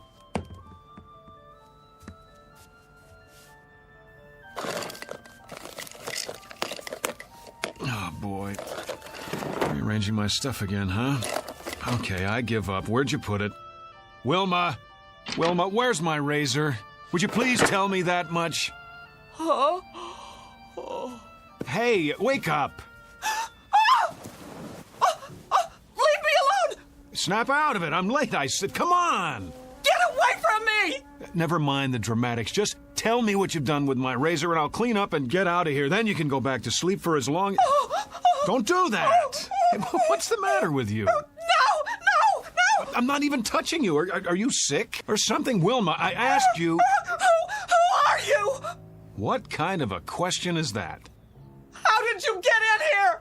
Well, as I dimly recall, I staggered in about 2 a.m. with you at my side. After that... What are you doing in my bedroom? Oh, you mean this isn't the YMCA? I suppose I could have slept on the couch if you wanted me to.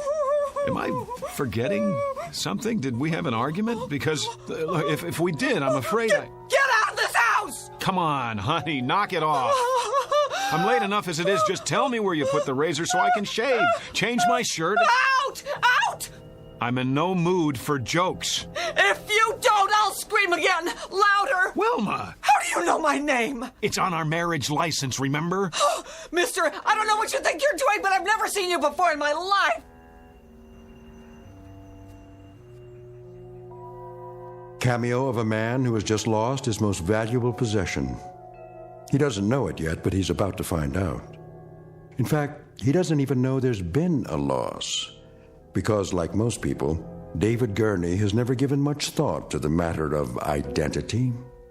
But he's going to think about it from now on, because that is exactly what he's lost. And his search for it will take him through unknown territory in one of the darkest corners of the Twilight Zone. And now, The Twilight Zone and our story, Person or Persons Unknown, starring John Schneider with Stacy Keach as your narrator.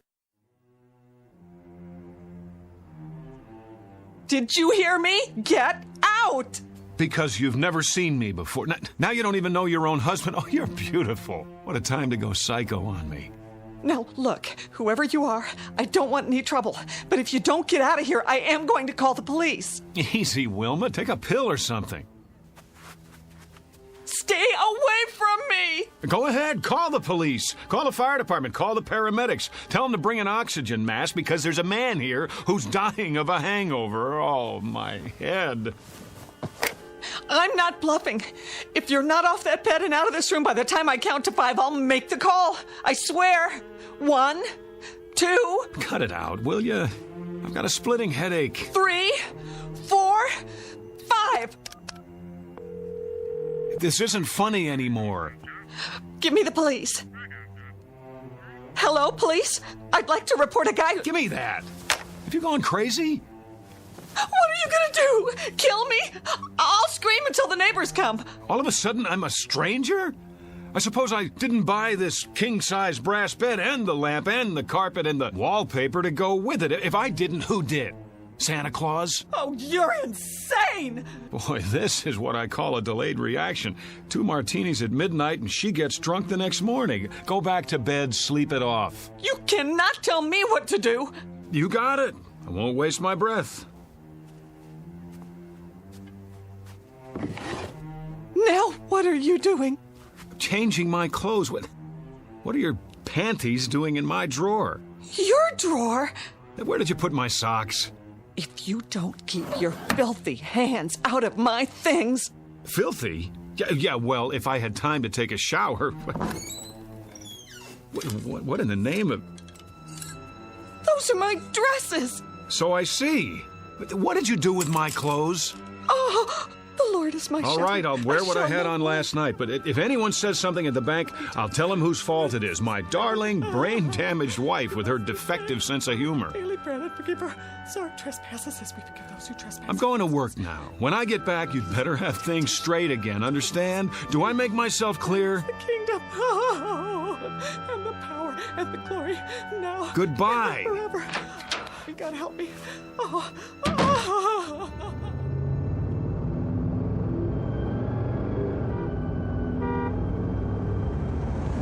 Oh, great.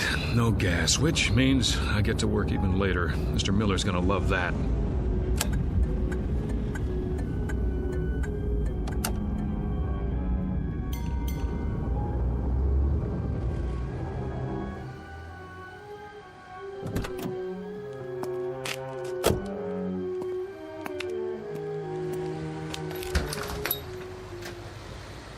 Come on.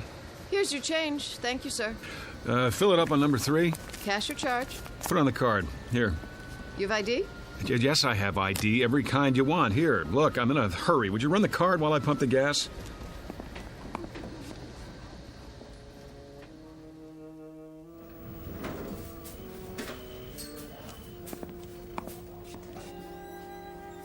Morning, Jim. Morning, sir. Welcome to Federalist Savings and Loan. Boy, treat the customer like a king. New uniform? What's that, sir? Looking mighty spiffy. Hat's on crooked, though. It is? Keep up the good work. Don't let any bank robbers in. If you'll fill out a transaction slip. Who do I see about a loan? Morning, Julie. Fred. Bring back this loan application and I'll begin the procedure. Well, how long's it gonna take? Oh, no, not long. We can usually give you a decision in 72 hours. What in the... Well, see, I sort of need the money right away. I'll do my best, Mr. Klein. May I help you? George? I am Mr. Hurtubise, Assistant Vice President. Of course you are. Who's that? Sir? At the desk by the window. Why, that's Mr. Cooper, our Vice President. What... Would you mind telling me what Mr. Cooper is doing at my desk? Beg pardon? What is he, some trainee of all the... If you'll wait your turn, sir, Mr. Cooper's busy. Yeah, sure he is. What is this, George? April Fool's Day? I don't see why I have to fill this out. I already gave you all the information.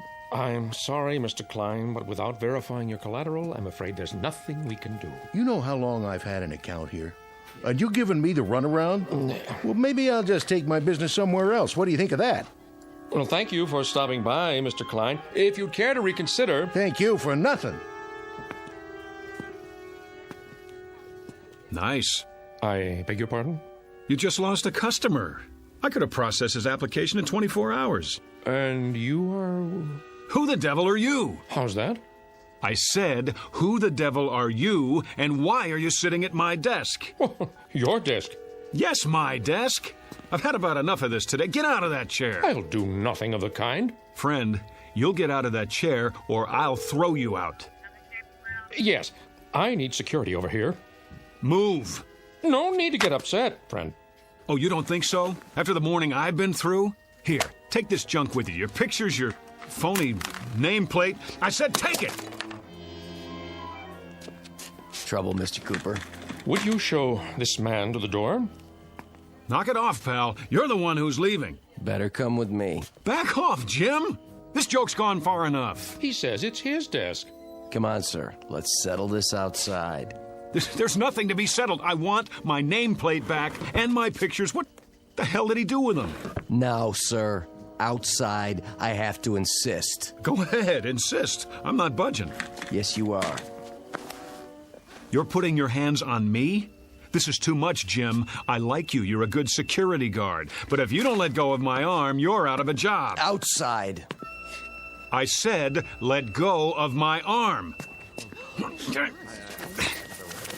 There! Now you are fired. Put your hands up. Put your gun away and get back to work. What's the matter with you people? Has everyone gone crazy? Up, over your head. I advise you to do as he says. Mr. Cooper, call the police. I already have. Well done. What? Now walk 3 paces in front of me. All the way to the door. Don't make me use this. George, what's going on? Tell me, please. Outside with him. Let's go. Sorry, everyone. Minor disturbance. Don't be alarmed.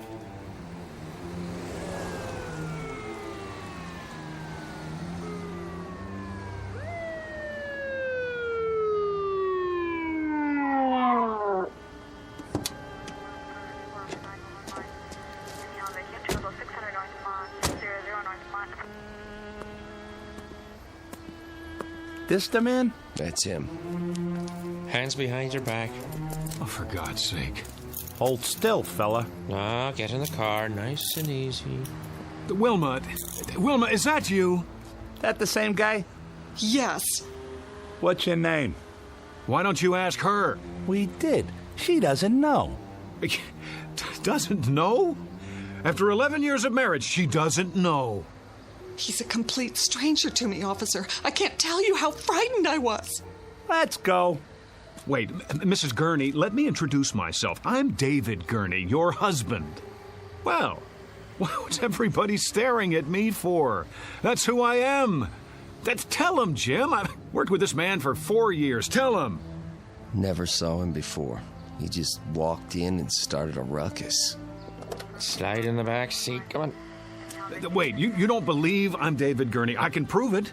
Look in my wallet. Go ahead. Take it out of my back pocket. Then we'll see. No wallet? Sure there is. Check the other pocket. Nope. Nothing. But I had it. Oh, hold on. The gas station. I must have left it on the counter. Everything. Driver's license, credit cards. Watch your head.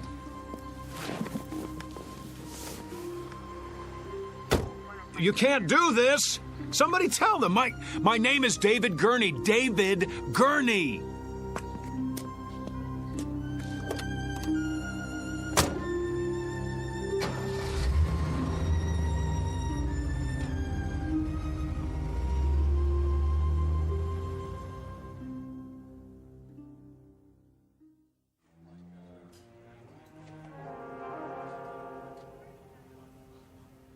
On your feet. Where's the doctor? Right here, my boy. Sorry to keep you waiting. Thank God. You don't know what it's like sitting here listening to those lunatics. Well, I think I do. If you'd like to come with me? Let's move it. I see you people have finally come to your senses. Now you can sign the papers and I can go home. You're not going anywhere. Not just yet. What is this, a jail? No. I thought you understood that. It's not part of the penal system. What would you call it then? An isolation wing at the state hospital. I thought that was explained when you were brought here. Then if it's not a jail, I'm leaving. Very probable, eventually. But for now, there's a 72-hour hold. I thought we'd talk a bit first, Mr. Gurney. David Andrew Gurney. So you've said. Well, let's go down the hall, shall we? We'll be more comfortable in my office. You heard him. You don't have to manhandle me. It's all right. He's not dangerous. If you say so. Please, follow me. Got a regular loony bin in here. Oh, let's say a few people who are confused. I think of it as a kind of hotel for the weary mind. Yeah, only they can't check out. Actually, most of them will be released. A few are violent, but you're not like those, are you? Well, I should hope not. Come in, Mr. I suppose I must call you Mr. X for now. I told the officers who I am. I've told everyone. Please have a seat. Where's the couch? I'm afraid you've seen too many movies. Of course, if the chair is not comfortable. It'll do. I just want to get this over with and go home. And where is that? I've been through this before. You still insist that you live in Miss Berenson's condominium and that you are her husband. Yet she's unmarried. We've checked. How do you account for that? I don't care what she says. I know who I am. No need to get upset. Everybody's telling me I'm not who I think I am. But what do you expect me to do? Relax? It must be a challenge to your belief system. But if I'm to help you, then you've got to come to terms with the facts. And what are the facts? Couldn't say just yet. The police are running your fingerprints, and then we'll have something to work with. But for now, this person you think you are, we know that he doesn't exist, except in your mind. Oh, we know that, do we? It seems that you've invented him, whether out of whole cloth or people you've known. You're lying. And why would I do that? I don't know, but you are. You've got to be. A man can't live for 40 years and all of a sudden... Is that how old you are, 40? Yes. And then, just because he loses his driver's license... We're checking the place where you say you left it. But it wasn't just that. Everyone at the bank agrees that... You put a lot of stock in everyone else's opinions. How about mine? Well, we must begin somewhere. Consensus matters, doesn't it? Surely you can see... I see that they're all lying. That's what I see. How can you be sure they're not telling the truth? At least as they see it. That's what I'm doing. So you believe they live in a different world, a world with different rules, a different history. I don't have any idea, but I know what I know. Ah, there's the conflict, you see. We have to resolve it somehow before you can move on. What chaos we'd have if each of us believed in a separate reality. What about my reality? Doesn't that count for anything? Epistemology rears its head. You're obviously an educated man. Perhaps if you'd provide a list of the schools you've attended, we can contact them. Unless you believe their files have all been corrupted somehow. All right, let's go over it again. I live at 2457 Lime Rock Avenue, Los Angeles, California. But we've established that Miss Berenson lives there. Her name is not Berenson, it's Gurney, and she's married to me. In fact, she is not married to anyone. Oh, that's a fact, is it? Her name is on the lease. She has ID, car registration. Let me see it. Well, that can be arranged. But for the time being, I'm afraid the burden of proof is on you. Oh, that's reasonable. How can I prove anything while I'm in here? Could you prove who you are? Could anyone? But I'm surrounded by a staff who know me. The people in those rooms down the hall, their voices in the wilderness. Eventually, they're going to have to come around, acknowledge the commonly agreed upon reality, or they'll be sent somewhere for long-term treatment.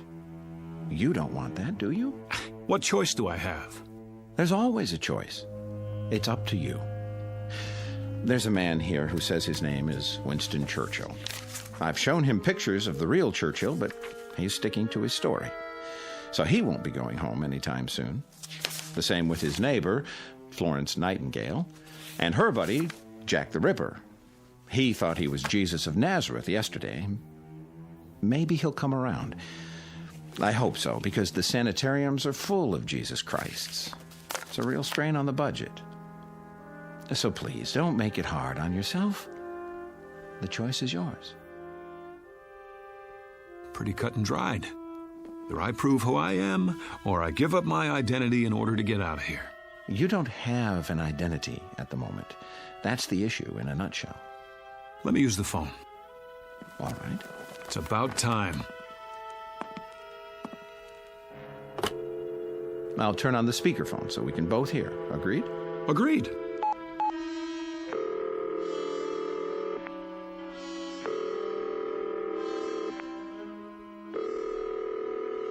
Front desk. This is Dr. Koslenko. Let me have an outside line, please. Yes, doctor. What number? 838-2171. My friend Pete. I've known him forever.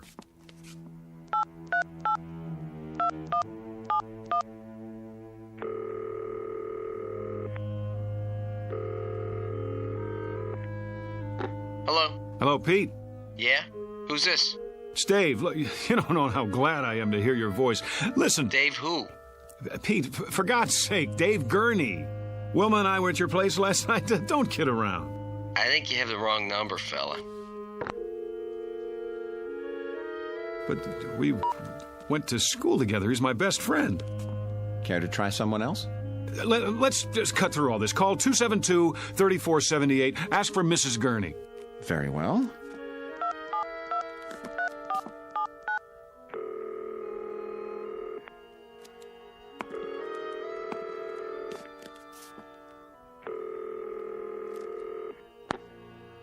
Yes? Who is it?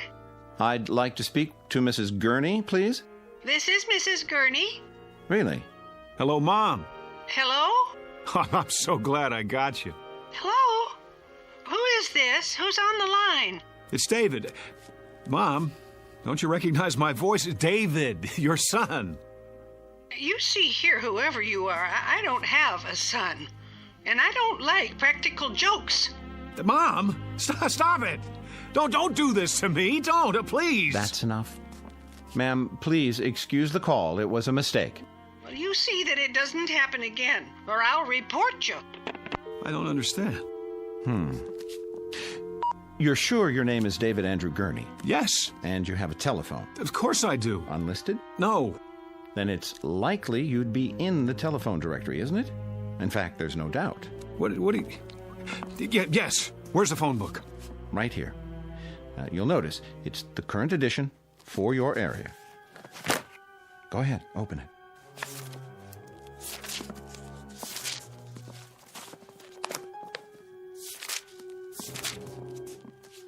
Gurney, Bertram J, 26837 Broadview, no. Elizabeth Y, 65... 78 Logan Street, Van Nuys. Well? It's not here. I believe that's called evidence. Now, are you ready to consider an alternative? But if I'm not David Gurney, then who am I? That's what we're going to find out. Now the real work begins.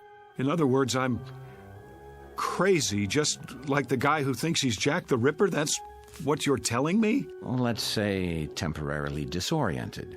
It's not uncommon when one is under stress. I know it must be difficult to accept, but looking at it logically, could there be any other explanation? Sometime last night, you suffered a break, became confused, entered Miss Berenson's apartment. No, for some reason that's what you want me to believe, but it isn't true. Because in spite of everything, I know who I am. If I don't know that, I don't know anything. Oh, I was afraid of that. You know, I've been through this a great many times. Too many. And it's what I was trained to do, and I'm very good at it. Always ends up the same way. With the patient either returning to a normal, productive life or entering into a lifetime of treatment. Why? Because they won't break? Hear me out. We're not playing around in here. I can give you a prescription for drugs, set up a schedule of visits, but it's maintenance, that's all. The bottom line is, it's up to you. If you behave that way, you become that sort of animal. My name is David Gurney. I live at 2457 Lime Rock Avenue. Look out the window. You see all those people on the grounds walking back and forth? Some of them look normal enough, some of them look like zombies. But all of them are here for the long haul. It's such a waste of time, money, human lives. Don't do this. You're an intelligent, educated man. The system is what it is. You can't beat it. Take my advice. Learn to play ball right now, before it's too late. Or else... Not this way. What other way is there? I have to know. Do you understand? Either I am crazy, or somebody's gone to a lot of trouble to blot me out. Use your brain. Why would anyone want to blot you out? How should I know? What, the CIA? This is not a spy novel. Whoever or whatever it is, they can rig all the phone books in the world and they can pay off everybody who ever knew me, but there's one thing they can't do. They can't get inside my mind, and they can't think of everything. What do you mean? Something even Wilma doesn't know about. I just realized there's still one way to prove who I am. Well, I'll be happy to take it under consideration. Sure you will. Stand back. I'm going to make sure I get there first. Get away from the window. No, out of my wait. way!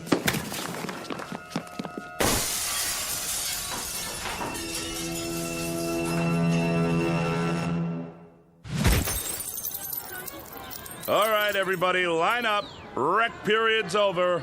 Back inside. We better stop him. He's getting away. Oh, he's already outside. Get the keys to the gate. I don't have them. Man, oh man, look at him run. Sure is in a hurry. I couldn't have done that. Must not have taken his meds today. Call the cops. This is Braywood General. We have a patient over the wall. Put out an APB.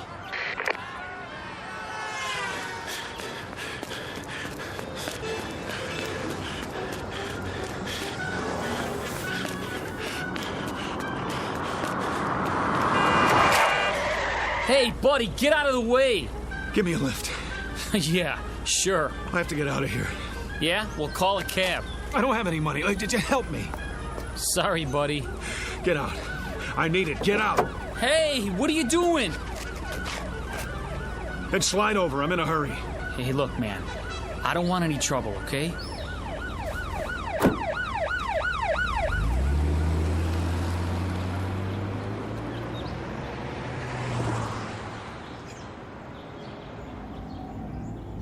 Just keep your mouth shut. I won't hurt you. Hey, who's after you? The cops? Huh? What'd you do? Nothing. That's just it. Nothing. And what are they chasing you for? Because I don't believe their lies. Oh, I get it. You're on the run, right? Is that it? Something like that. It's okay, man. I'll play ball. Just stay calm, okay? Turn right there. There's an alley. Oh, thanks, kid. Look, where do you want to go? Downtown L.A. You know how to get there from here? Sure, but don't take the freeway. Go the back streets. I'll show you.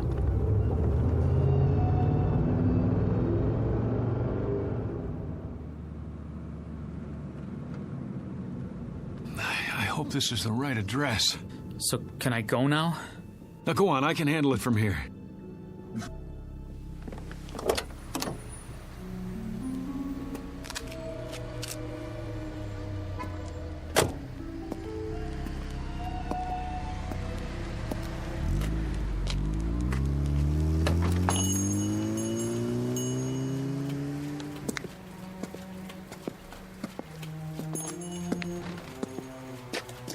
Can I help you? Oh, I sure hope so. This is the place where people pick up photos, right? Sure is. Good. I thought I got it right. You have a receipt? What? The receipt for the photo. Did someone take your picture? That's right. And he told you to come here? It was in Griffith Park with my wife. We were walking past the merry-go-round. It was last Sunday. A man came by with one of those big cameras. Dave, that man just took our picture. Beautiful shot, too. What are you doing? Here you go, folks. I didn't say you could do that. Oh, there's no obligation. Take this ticket to Photos R Us. Address is right on it. If you like the picture, it won't cost you an arm and a leg. 8x10s, wallet size, 3x5. He gave you a ticket. Yeah, but I don't have it with me. Then I can't help you. We have hundreds of proof prints. That's what I need. Proof. Hold on. I can almost see the number in my mind. 670. Yeah. That's it. 6708777. I remember because of the 4 sevens. Maybe your wife's got the ticket. No, she's forgotten about it. I was going to surprise her. Sunday, that would be the 14th. I'll check the files. You found it? This must be the one. Hey, let me have it. Wait, was that 4 sevens at the end or 3? There's only one way to find out. Yes! Is that it? Yes, that's it. Oh, you don't know how important this is to me. You okay, mister? Oh, I am now. That'll be $4.75 for the enlargement if you want extra prints. Hey, mister, you have to pay first. You. Hello, Mr. X. What are you doing here? I might ask you the same question. We've been following you since the hospital. I wanted to see where you'd go. What is this? All right, hands behind your back. Wait. Have any knives or weapons in your pocket? I said hold on. It's all right, officers. I'll take responsibility. The guy owes me money. Oh? $4.75 to be exact, plus sales tax. And do you know what for? I'm sure you're going to tell me. Proof that I'm not crazy. Really? And what kind of proof might that be? I told you they couldn't think of everything. Well, I was right. I suppose you found a signature or some such? That wouldn't be enough, would it? I could have signed it at any time. Correct. Or if it's something else, I could have printed it up or bought it like a fake driver's license. I doubt that you've had time. What about a photograph, Doctor? A picture of me, hand in hand with the woman who says she never laid eyes on me before this morning. Is there some way to explain that? What do you have there? Go on, open the envelope, take it out and look at it, and then tell me what you think. Well? And what am I supposed to see? Me, with Wilma at Griffith Park last weekend. That should establish something. I don't understand. What's to understand? You need glasses? This is a photo of you in front of a carousel, alone. Let me see that. No, it was different a minute ago. A picture of 2 people, 2. You saw her. Tell him I showed you the picture. You didn't show me nothing, mister. Just looked at it yourself, then you tried to run off without paying. But I tell you, she was there. We were there, together. Come along now. We'll go back and talk this over. No, we were there together. Together. Together. Together.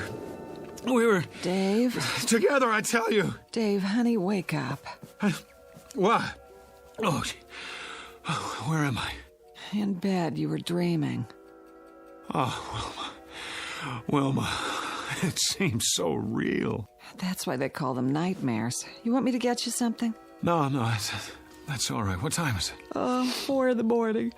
Go back to sleep. You have to be at work in a few hours. Whew, I must have had the nightmare, the granddaddy of them all. That'll teach you to mix scotch and martinis. Well, that'll teach me. Sorry I didn't put you in your pajamas, but I was a little out of it myself. Forgive me? Oh, sure I do. Don't blame yourself. You're in a rare mood. You don't know how happy I am just to be here. I love you, too. Oh, you better check the alarm. I'm not sure if I set it. I can't see. I'll turn on the lamp.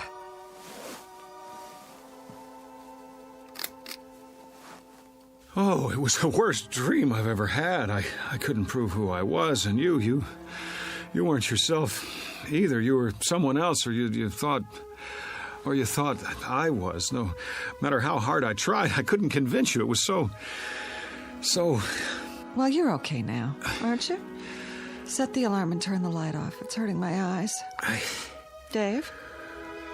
Dave, honey, is something the matter? Why are you looking at me like that?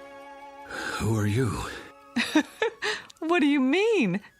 It's me. Who did you think I was? Dave? Dave, darling, You get out of this bed. Go on. Get away from me.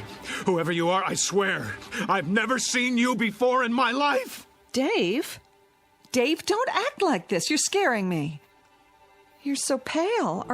Are you sick? Dave? Dave? Dave! A case of mistaken identity? Or a nightmare turned inside out? A simple loss of memory or the end of the world for someone named David Andrew Gurney? At least he thinks that's his name. He doesn't know much of anything anymore, and he may never find what he's seeking because the truth is he's lost his way. But you can be sure he'll continue looking for it night after night in the Twilight Zone.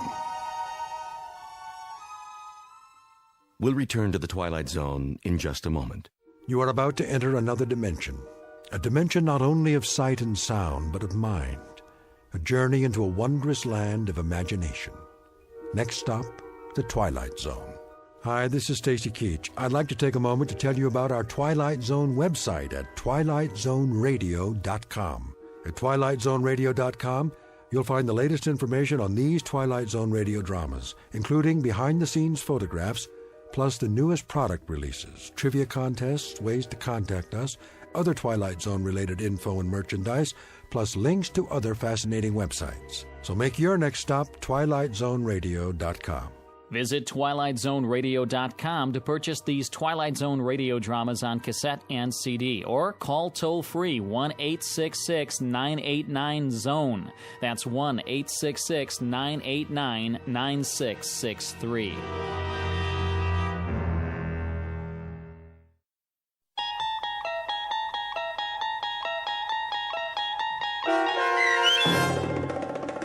Person or Persons Unknown, starring John Schneider, with Stacy Keach as your narrator, was adapted for radio by Dennis Etchison and written for The Twilight Zone by Charles Beaumont. Heard in the cast were Meg Falcon, Tom McElroy, Roger Mueller, Richard Hensel, Roderick Peoples, Kurt Nabig, Carl Amari, Fernette Lebo, Doug James, Ann Whitney, and Jen Patterson. The producers of The Twilight Zone wish to thank CBS Enterprises and the Rod Serling Estate for making this series possible. This copyrighted radio series is produced and directed by Carl Amari for Falcon Picture Group. Sound design and custom Foley effects for The Twilight Zone by Cerny American Creatives Bob Benson, Craig Lee, Michael Slaybach, and Matt Sorrow.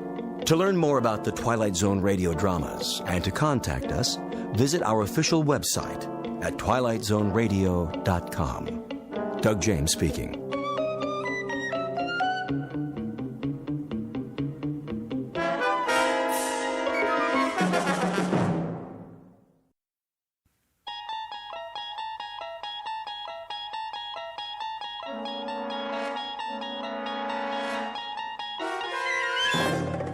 You unlock this door with the key of imagination.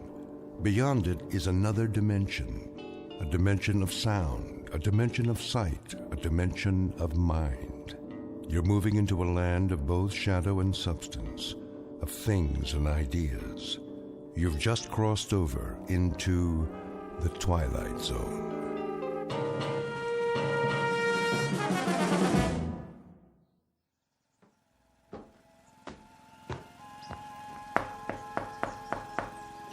Mrs. Pratt?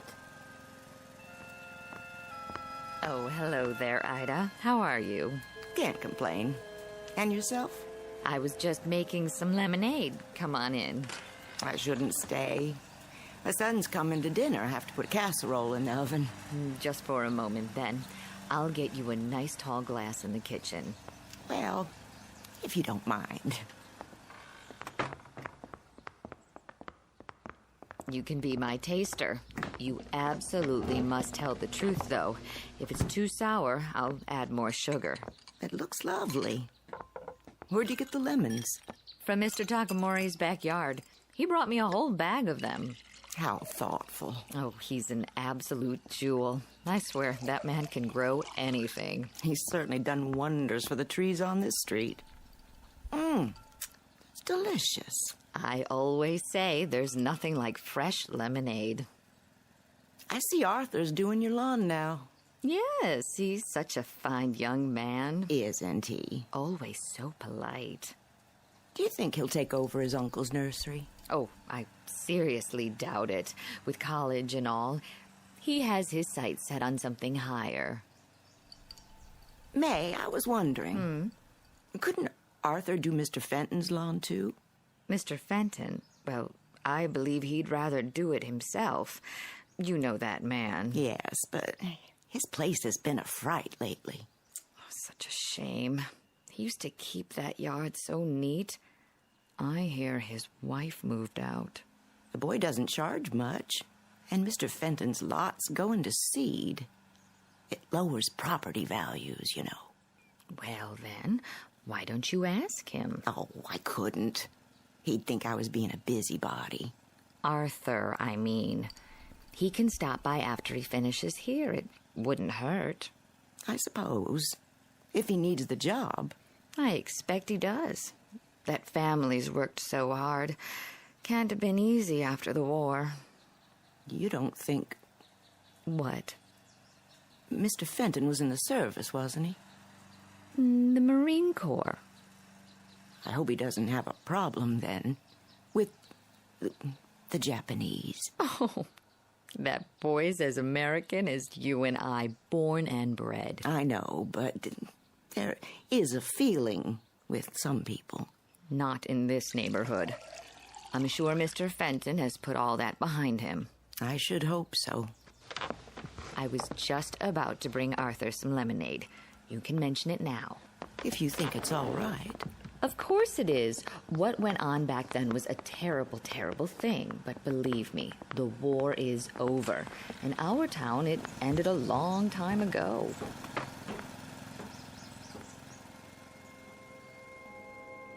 A trip back in time to an era that's now ancient history. The period, the early 1960s, 20-odd years since Pearl Harbor.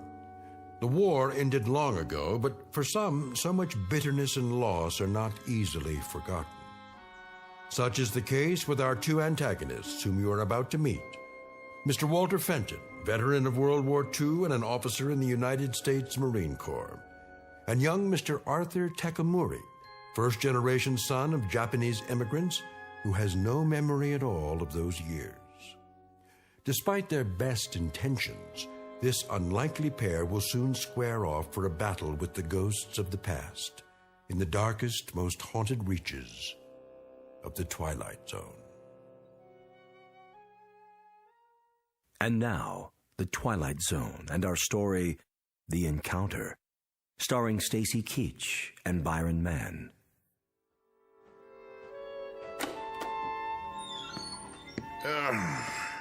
Get a load of this stuff. Where'd it all come from? Psh, what a mess. Not a nuke at all. Shoes, clothes. Hey, there's the old radio. Plug it in, see if it works. Well.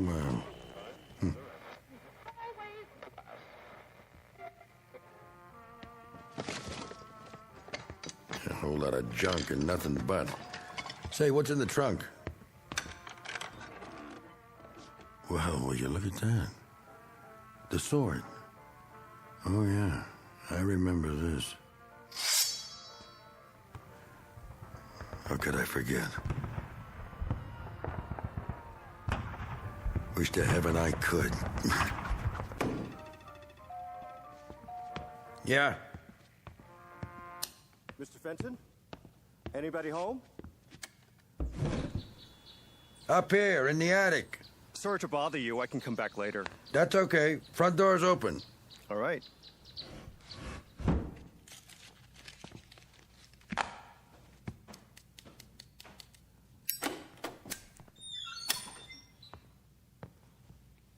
Mr. Fenton? It's me. Sorry if I disturbed you. What do you want? Well, Mrs. Bowles down the street sent me over. Oh, she did, huh? Said you wanted somebody to take care of the yard. My yard? How would she know? Oh. Well, if it was a mistake, I apologize. No, hold on. Matter of fact, she's right. Might as well come in. Are you sure? Yep. Well, if you say so. Lots of cobwebs. Haven't been up here for a while. Oh, that's okay.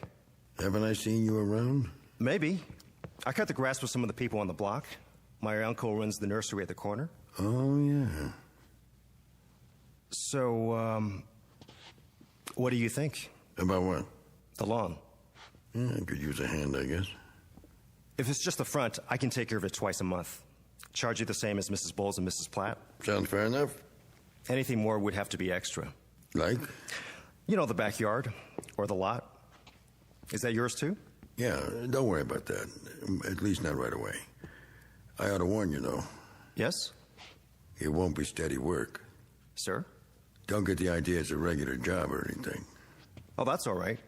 I've got plenty of other jobs. Good, because I'm going to sell this termite dump as soon as I find someone fool enough to buy it. I understand, Mr. Fenton. Got it listed already.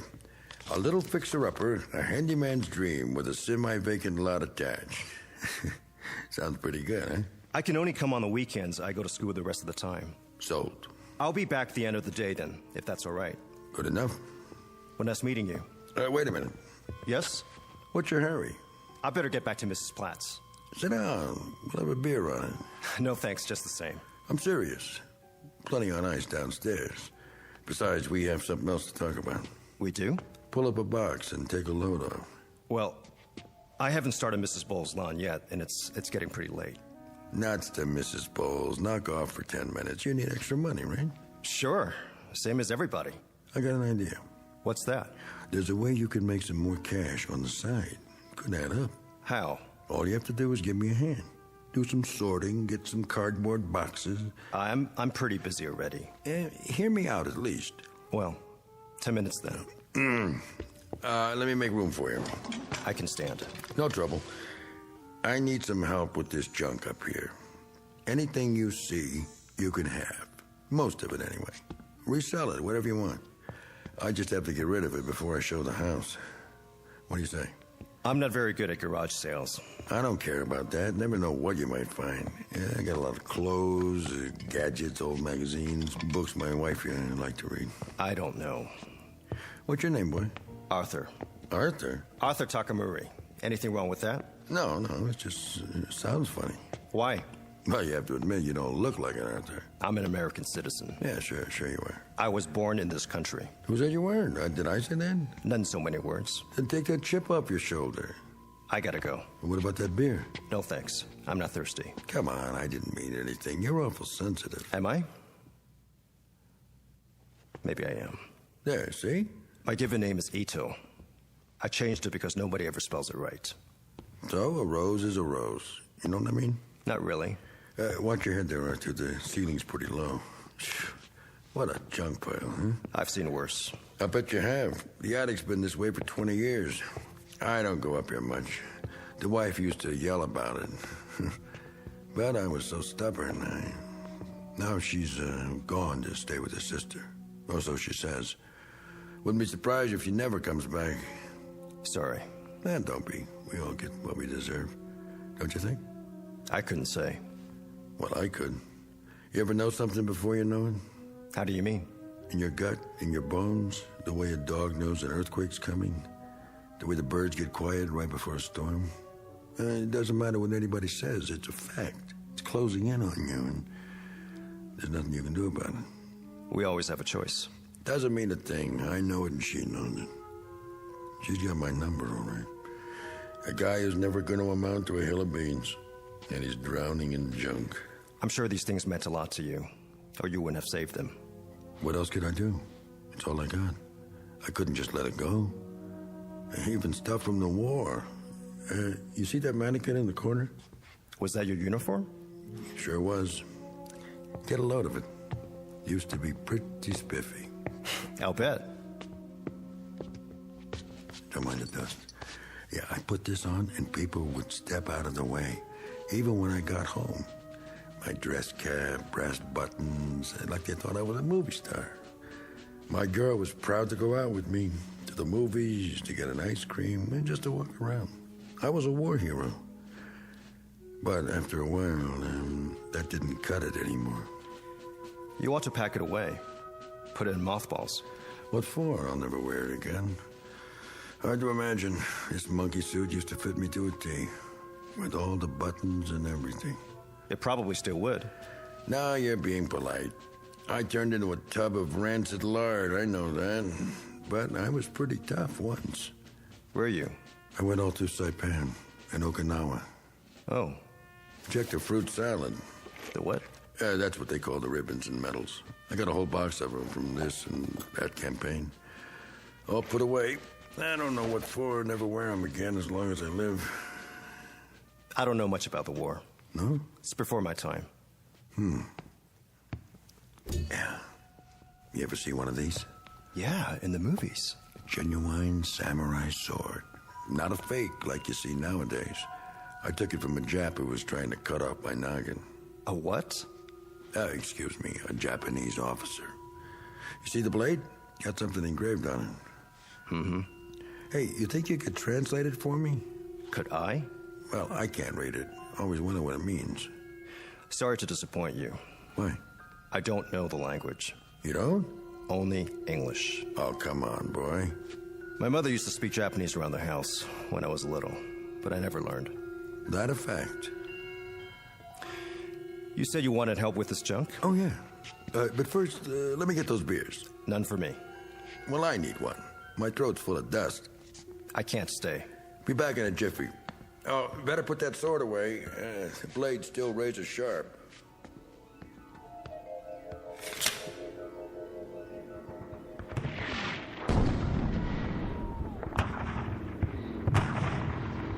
You!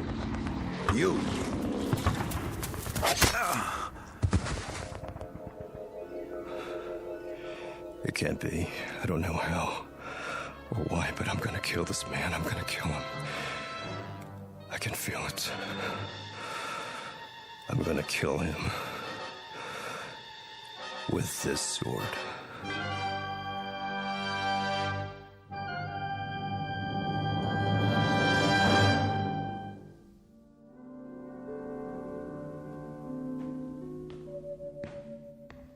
Here you go.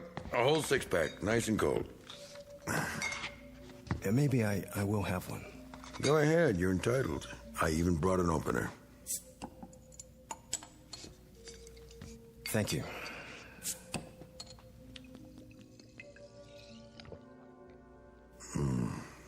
Always tastes better in glass, don't you think? Yeah, I guess so. You partial to beer, Ito? American beer, I mean. The name's Arthur. Oh, yeah, I forgot. It's just, when I look at you, I don't think Arthur. You understand? You don't look like much of a soldier either. Oh, huh. You got me there, boy. You sure do. And while you're at it, Mr. Fenton, I don't like to be called boy. Europeans always call the natives boy and moan about the white man's burden. Hey, now, simmer down. The fact is, I'm a full-grown man, I work for a living, and the name I answer to is Arthur, or Artie, to my friends. And once in a while, believe it or not, to Mr. Takamuri. Man, are you wound up? Do this every time a guy offers you a beer? Sorry, nothing personal. No, it sure isn't. I just wanted to set the record straight so we understand each other. I get tired of being treated like I'm different. Let's forget it. The war's over. Yes, it is. And in case you don't know it, there isn't a serviceman who saw combat in the Pacific and doesn't respect the Japanese army. They fought like tigers. Well, that's what soldiers do. Fight when there's a war. It was a rare thing to take them alive. They just wouldn't give up. Is that supposed to be a backhanded compliment? I guess it is. Well, here's to bravery. Banzai. Okay. I get it. Say, where did I put that pig sticker? What? The sword. I put it back in the holder, like you said. Then I set it on those National Geographics. Well, it's not there now. Well, maybe it slipped down. Not that I can see. Funny if it got lost. I've been trying to lose it for years. I never could, though. Why would you want to do that? This thing gives me the willies. I should have left it instead of taking it as a souvenir, you know what I mean? Maybe you should have. I tried to sell it, hawk it, give it away, even throw it out in the trash. Each time it comes back. I suppose you're going to tell me it's haunted. No, I don't believe in that jazz. But when people refuse it, even as a gift, and when the man on the garbage truck leave it, well, you give up after a while. Say, why don't you take it? I don't think so. Why not? What would I do with it? Well, you could frame it, put it on the wall, sell it, or you could always give it back to me. Point first, if that's what you'd like to do. I don't know what you're talking about. No, I'm just kidding. Anyway, I don't blame you for not wanting it. It's a pretty ugly thing. Not really. Sure it is, if you think about it, especially with what's engraved on the blade. I thought you couldn't read it. I can't, but I like to imagine. I always thought it said something real poetic, like, "This sword will avenge me." What do you think? I wouldn't know. Oh, come off it, Arthur. Look, Mr. Fenton, I'm kind of in a hurry. I work hard and... So what's so special about working for a living? You said that twice. Don't you think I work for a living? I didn't say... I worked since I was a kid, and I had jobs a lot tougher than cutting grass. I used to drive a cat. You know what a cat is, Arthur? It's no sports car, let me tell you. It's a big earth mover. You ever move the earth, Arthur? No, of course not. You manicure it. I've got to get going. What's the rush? Drink your beer. Just tell me where you hid the sword. Where I? You buried it in here somewhere, didn't you, when I was gone? You're crazy. To get it out of the way. For what reason? Oh, I don't know. It could be dangerous in the wrong hands. Whose? Mine or yours? I left the sword with you next to this stack of magazines. I remember distinctly. Tell me something, Arthur. You don't seem very relaxed. Are you, by any chance, afraid of me? Why should I be? Oh, I can think of a few reasons. Such as? Well, my background, for one. What's so special about that? Because I was a soldier. So were a lot of people. Really, there's no point talking about it now, is there? I was in a fighting outfit. You know what that means? It's not like the recruiting posters, let me tell you. Pictures of a nice, clean-cut kid helping little old ladies cross the street, starting fires by rubbing two Boy Scouts together. A soldier like that wouldn't last one night on the beach or in a foxhole. A real soldier's a highly trained machine, made for one purpose, combat. Split-second reactions in place of emotions.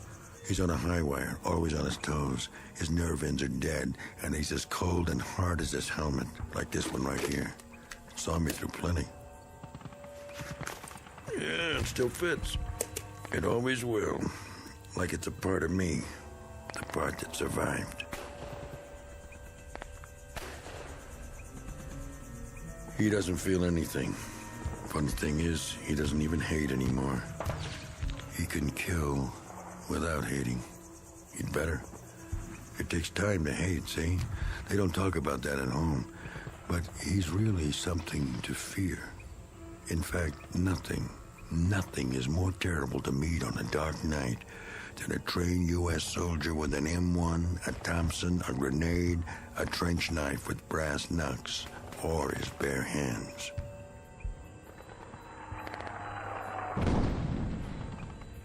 Yank, come out and die. Some dirty little son of heaven was out there in the jungle just asking for it, so I thought I'd oblige. I started circling wide to get behind him. Yes. Yes, it was night. A very dark night. It was a simple exercise, basic training. All it took was someone with more luck than brains. Yank! Yank! Over here! Come out and die, Yank! I kept moving. Then I saw something. It was the machine gun nest. They had a great position up high behind the trees, so I stayed low and headed around the side. But before I got there... You!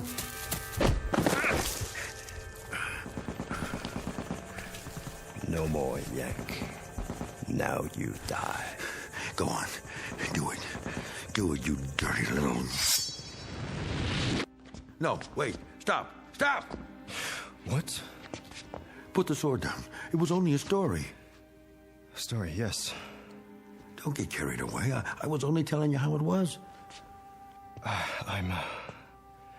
I'm sorry. Man, for a minute there. For a minute there. I don't know what got into me. Where'd you find it? What? The sword. It must have slipped down behind the trunk. All of a sudden, I saw it and... You handled it like you were gonna prune a tree. Good thing you hesitated. That officer I was telling you about, he would have gotten me for sure. Yes. I know. What do you mean by that? Something tells me you didn't get that sword the way you said you did. No? No.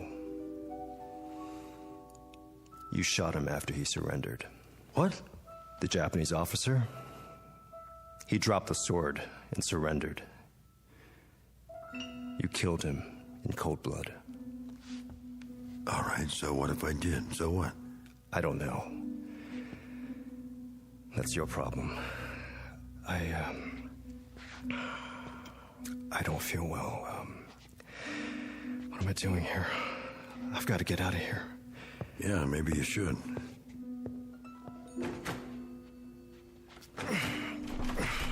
The door's stuck. You must be awful weak. Pull. It won't move. Did you lock it? How could I? There's no lock on the inside. Here, let me try. I'll pull with you.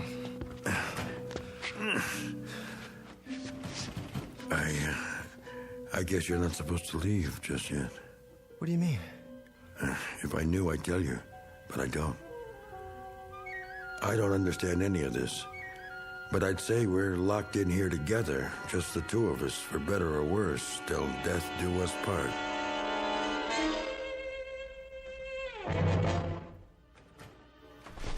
Still stuck. I'll try the window. Just our luck that won't open either.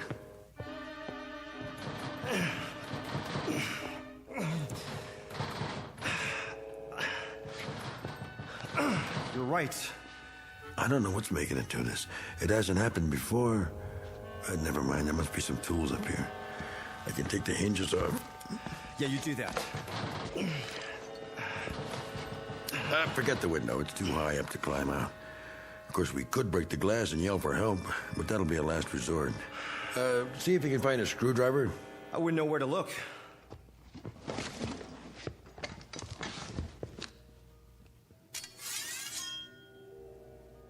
What are you doing with that sword now?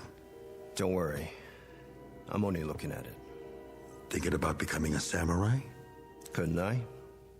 If you ever come at me with that thing again, I'll chop you up like hamburger.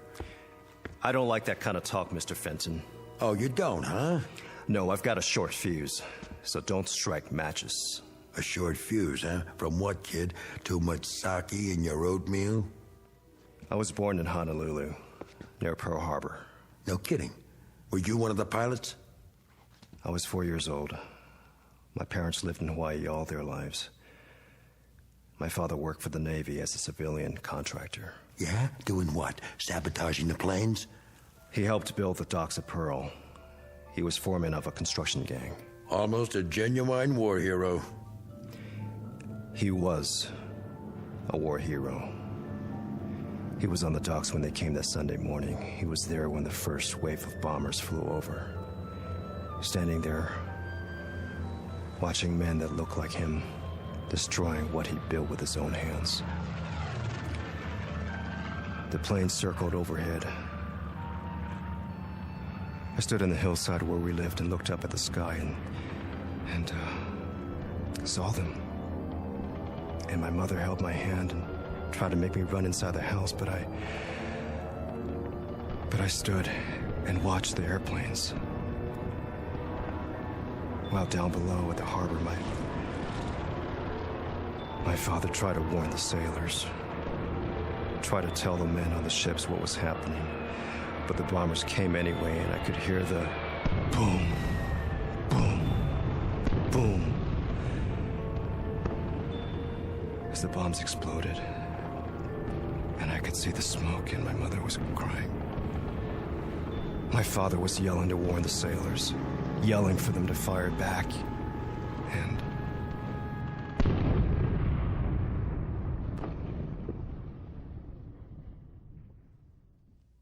the Navy gave him a medal, posthumously. He was a hero. A great hero. That's some story. My mother and I were shipped to California 1 year later. We were placed in a relocation center. Yeah, I heard about those. Do you know what a relocation center is, Mr. Fenton? It's a fancy name for a concentration camp. That's where I grew up. In a stinking concentration camp, especially reserved for American citizens who happen to have slanted eyes and yellow skin. That's what the son of a hero got, Mr. Fenton. Sometimes I think they should have dropped more bombs. Easy, kid.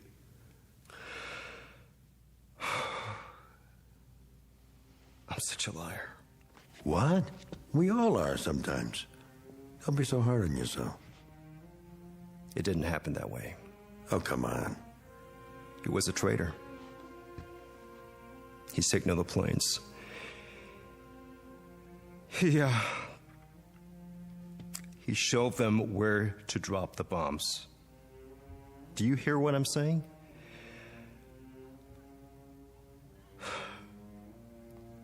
My old man was a traitor. Here, you need this. I gotta get out. Sure you do. The whole thing's stupid, isn't it? You come up here to make a few bucks and I ask you to have a beer because, well, if you want to know, I was kind of lonesome. You see, the wife got a little teed off at me before she left, but she'll be back. Wait and see. I guess maybe she's right. I do drink too much. You married, Arthur? No, I guess not. You know, you guys are way ahead of us as far as women are concerned. You really know how to treat them. It's an ever-loving fact. I saw it with my own eyes over there. And, Sonny, that's one part of Japan culture we could use. We give our women too much freedom, see? I mean, too much status. And what do they do with it? They kick us when we're down. That's what they do with it. Look, Arthur, you're a pretty nice Joe. I could tell that right away. That's why I asked you to stay for a couple of beers so I could admit to you, man to man, that it's been rough lately.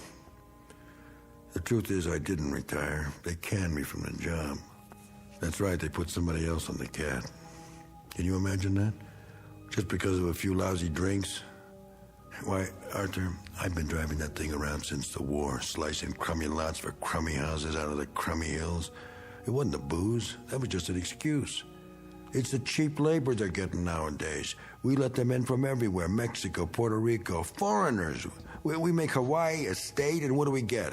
A lot of what? Say it. Oh, no offense to you, Arthur. You're different, 100% American. Born here and everything, not like you're old man. I'm talking about those others who'll be trying to snatch your job, too. One fine morning, you'll show up and find some gook at work in your flowers, clipping your hedges, mowing your lawns, taking the bread right out of your mouth, and it won't matter if you're sober or not. They'll work a lot cheaper, so you've had it, buddy boy. Ooh, but I'm getting off the subject. The wife, like I say, she went to her sister's, said we were all washed up. Can you beat that? That's gratitude for you. But never mind, she'll be back. She knows which side her bread's buttered on, and if she doesn't come back, who needs her? A man can make it alone. Arthur, women are a dime a dozen.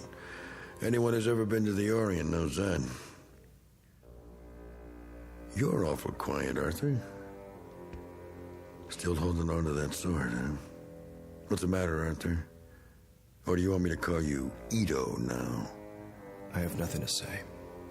Listen, don't take it so hard. I mean, just because your old man was a sneaky little double-dealing traitor, it doesn't mean you are.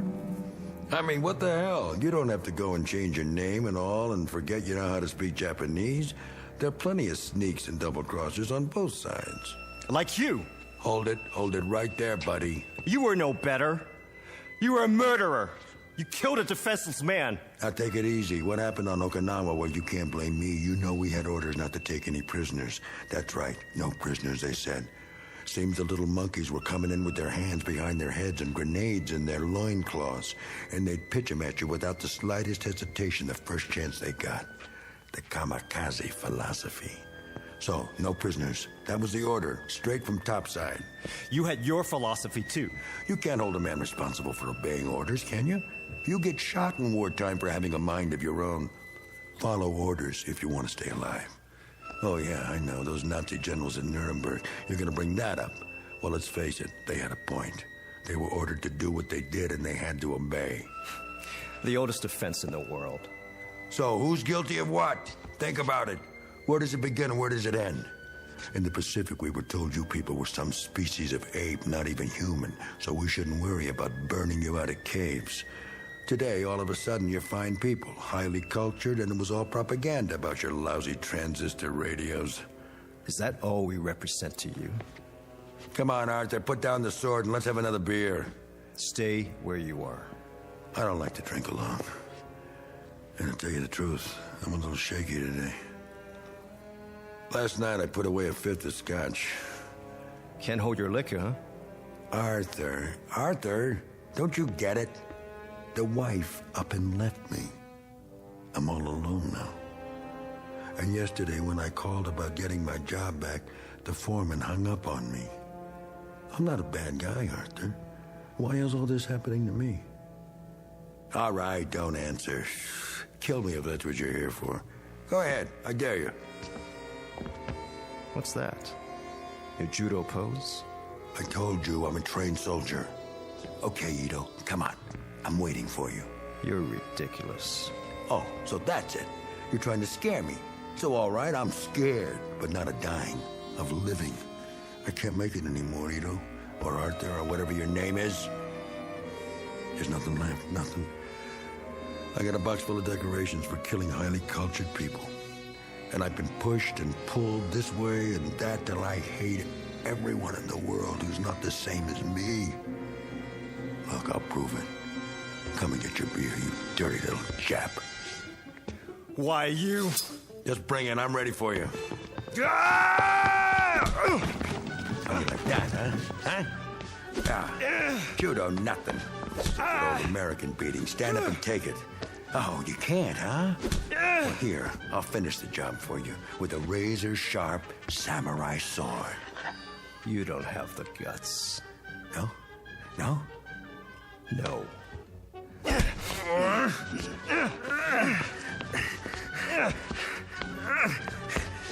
Let go of it!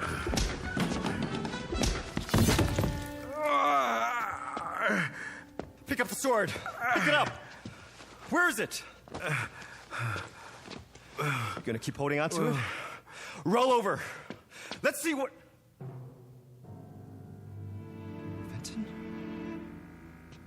Fenton, what happened? What have you done? What have I done? How do you know? It really is you. Mr. Fenton. I'll call an ambulance. It's too late. It went clean through me. What do you want me to do? Pull it out. Pull it out. There. Oh, that's better. I didn't want to kill anybody. I was just trying to make a point.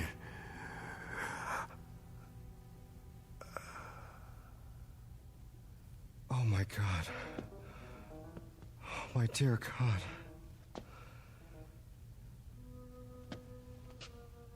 Arthur? Mrs. Pratt? Mr. Fenton, is Arthur in there with you? Mr. Fenton?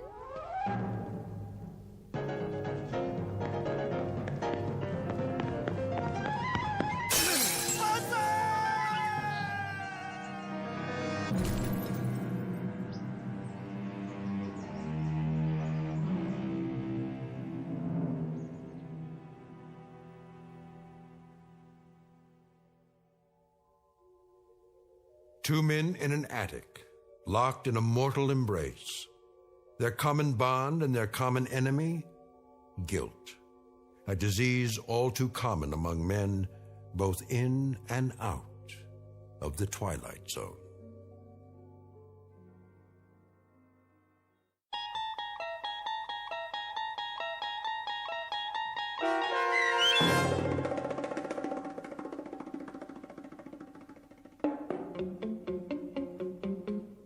The Encounter, starring Stacy Keach and Byron Mann, was adapted for radio by Dennis Etchison and written for The Twilight Zone by Montgomery Pittman.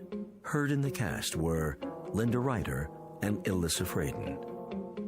The producers of The Twilight Zone wish to thank CBS Enterprises and the Rod Serling estate for making this series possible. This copyrighted radio series is produced and directed by Carl Amari for Falcon Picture Group. Sound design and custom Foley effects for The Twilight Zone by Cerny American Creatives Bob Benson, Craig Lee, Michael Slaybach, and Matt Sorrow. To learn more about The Twilight Zone Radio Dramas and to contact us, visit our official website at twilightzoneradio.com. Doug James speaking.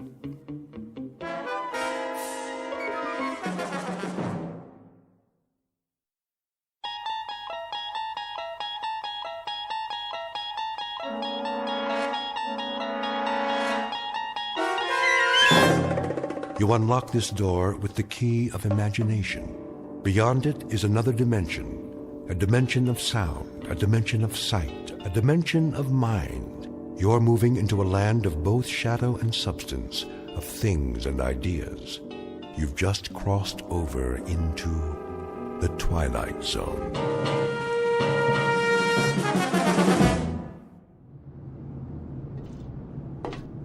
All right, men, we've got clear skies and a calm sea. Now let's get this ship back on course. Yes, sir. Mr. Smith, what is your present course and speed? Steaming on course 26 degrees true. Speed 10 knots, sir. Very well. Come right to new course 270 and indicate turns for 15 knots. Aye, aye, sir. Helmsman, come right to new course 270. Aye, sir. Coming right to new course 270. All engines ahead standard. Indicate 126 turns for 15 knots. Aye, sir. Engine room. All engines ahead standard 126 turns for 15 knots. Engine room answers. All engines ahead standard 126 turns for 15 knots, sir. All secure, Captain. Glad to hear it, Ensign. Any damage? No, sir. We took in a lot of water in the storm, though. That was one heck of a swell back there. I'm aware of the storm, Mr. Marmer. I'm also aware of the swell.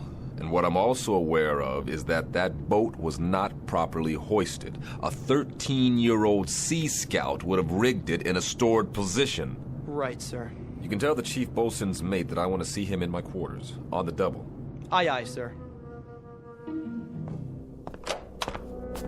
Chief Boatswain's Mate Bell reporting is ordered, sir. At ease, Chief. That shouldn't be too difficult for you, should it? Sir? That state of being at ease.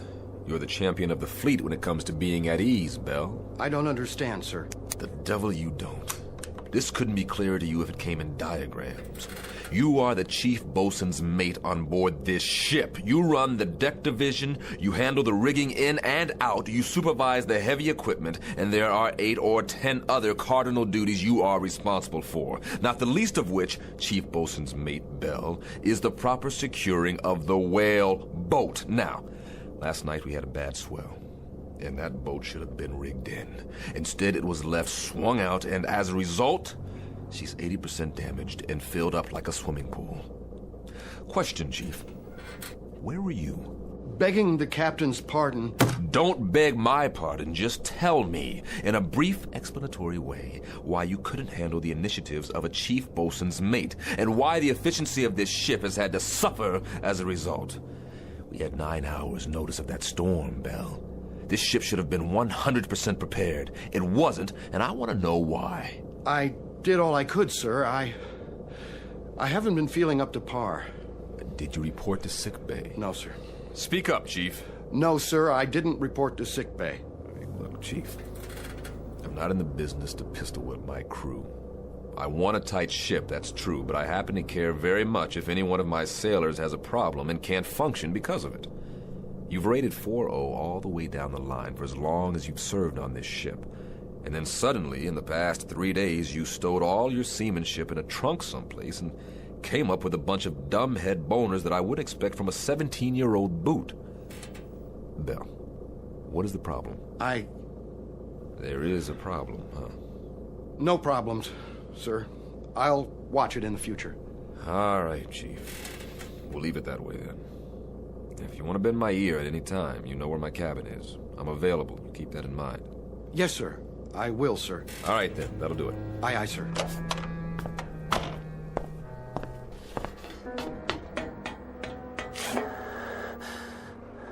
Chief? Hey, Chief, are you all right? What? You okay, Chief? You looked a little woozy there. Yeah, I'm okay. What am I listening to? Sir, contact bearing 280, 1100 yards, echo quality sharp. Evaluate as possible submarine. Submarine? But not moving, sir. Dead in the water. Shift the control to listen. Sounds like hammering or something, sir. Bridge sonar. Bridge eye. We have contact, bearing 030 degrees true, range 1100 yards. Appears to be a metal object. What kind of object, sonar? We can't tell, sir. From the sound of it, it's some kind of small ship, perhaps a sub-hull. Bridge eye. Sonar reports a contact, Captain. Evaluation is a possible submarine. A possible what? Stay on course. I'm going down to the sonar shack.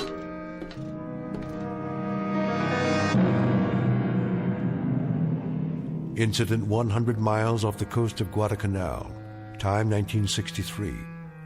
A United States naval destroyer on what has been a most uneventful cruise, except for a few tense moments with a storm front. Nothing unusual. But in a moment, they're going to send a man down 30 fathoms and check on a noisemaker. Someone or something tapping on cold steel. You may or may not have read the results in a naval report, because Captain Beecham and his crew have just set a course that will lead this ship and everyone on it deep into the Twilight Zone. And now, back to our story from the Twilight Zone, The 30-Fathom Grave, starring Blair Underwood, with Stacy Keach as your narrator.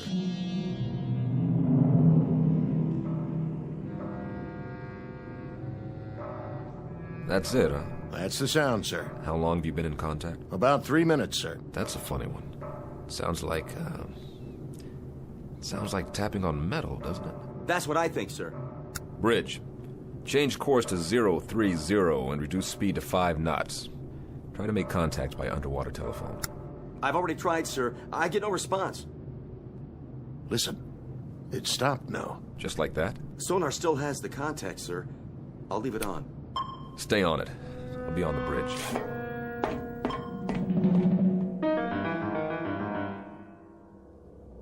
Steady on course 030. All engines ahead, 1/3. 50 RPMs for 5 knots, sir. Maintain course and speed. Anything in sight? Nothing, sir. We're directly over the object. All right, all engines stop. All engines stop. Aye, sir. All engines stop. Engine room answers, sir. All engines stopped.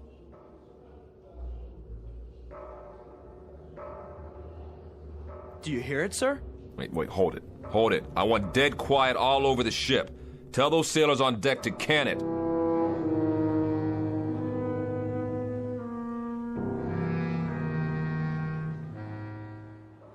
Ain't that a kick in the head? What do you suppose it is? Ghost, man. Ghosts. What do you think it is, Chief? I'm not sure. I've never heard nothing like that before. Stow it! Let's keep it quiet down there. They want us to be quiet so they can listen to it. What I want to know is, listen to what? Where you going, Belle? I don't feel so good. You don't look so good either. Make it stop. My head. Easy, Belle. You fall overboard.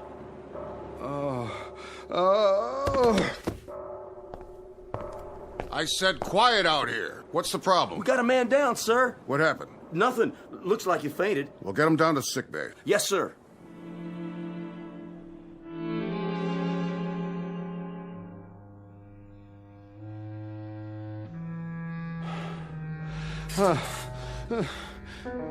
Where am I? In the sick bay.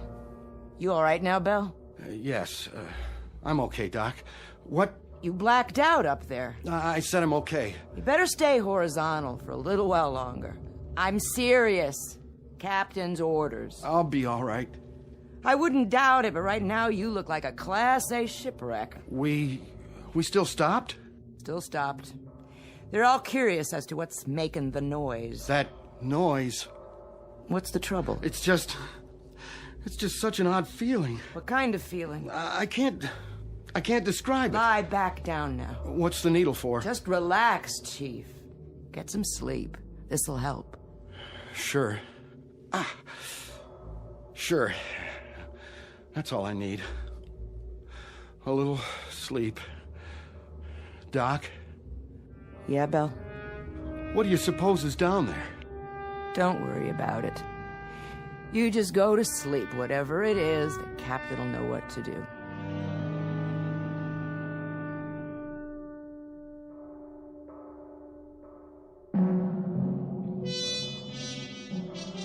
I want you to stay grafted to me, Lieutenant. Sir?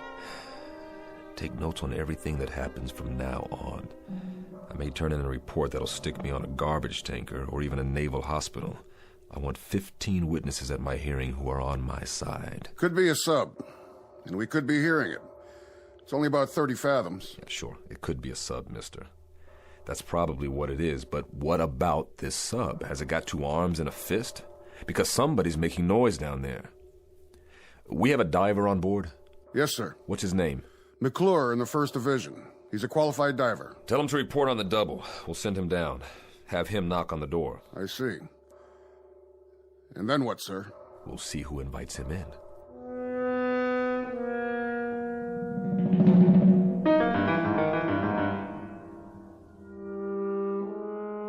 McClure reporting, sir.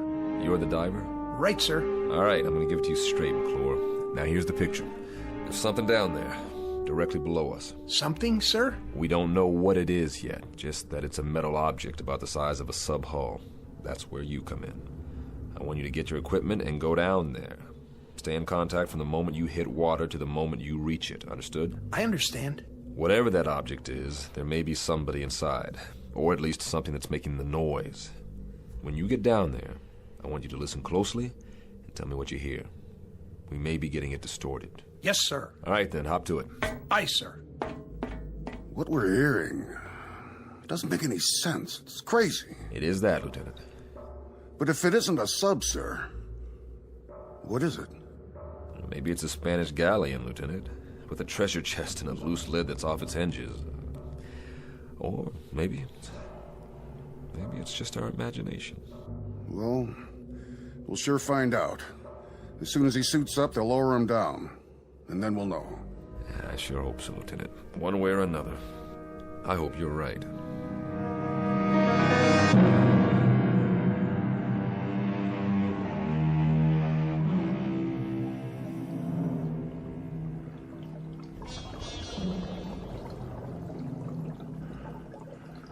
Bridge, can you hear me? Loud and clear. This is the captain. Keep talking. Yes, sir. What do you see, McClure? It's a sub, sir. No question about that. Have you reached her? I'm standing right alongside, sir. I don't hear anything, though. McClure? Her bow is buried about 15 feet into the bottom. I can't read any identification. It's covered. Or rusted over. On the side of the conning tower, McClure. Can you read a number there? No, sir. There's damage. Number's been obliterated. McClure, you hear that? Yes, sir, I do. It's coming from midship. I'm moving toward there now. Tap on the hull, McClure. See if you can get a response. Was that you, McClure? Yes, sir. No response, sir. I don't hear anything anymore. McClure, there should be 3 hatches. On the bow, on the conning tower, and on the stern. Is the ship upright? She's upright, sir. At about a 30-degree angle. I understand, McClure. Climb up on her deck and check the hatches. See if you can open them. The bow hatch is buried, sir. I can't get through to that. But, wait a minute. I'll check on the one over the conning tower. McClure, what's the condition? The conning tower hatch is all bent, sir. I can't move the wheel. The whole deck appears to have been strafed. Wait a minute. Hatch on the stern the same way, sir. I can't turn her. Whoever she is, sir, she must have caught it. Say again, McClure. She must have what? Caught it, sir. The whole deck is pockmarked with shell damage. Machine gun damage, too. Is that you, McClure? No, sir. It's coming from inside the hull. Answer it, McClure. Answer it right away. This is crazy. McClure, can you pinpoint the sound? Can you tell precisely where it's coming from? I think it's... Wait a minute. Yes, sir. Directly midship, just below the tower. Keep trying. We have to know whether anyone's inside that sub.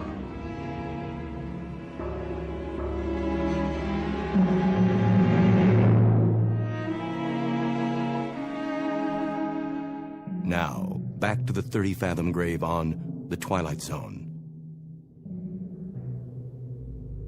No more contact, sir. Stay on it for as long as you can, McClure. Come up when you're ready. Aye, aye, sir. Get the comm, officer. I want to send a message. Action is 7th Fleet, info to SyncPack. Appraise them of the situation. Get on it. Yes, sir. Radio bridge. Radio I. Captain wants a message. Action to comm 7th Fleet. Info SyncPack Fleet. Have located sunken sub. Position latitude 09-30-00 south. Longitude 160-48-00 east.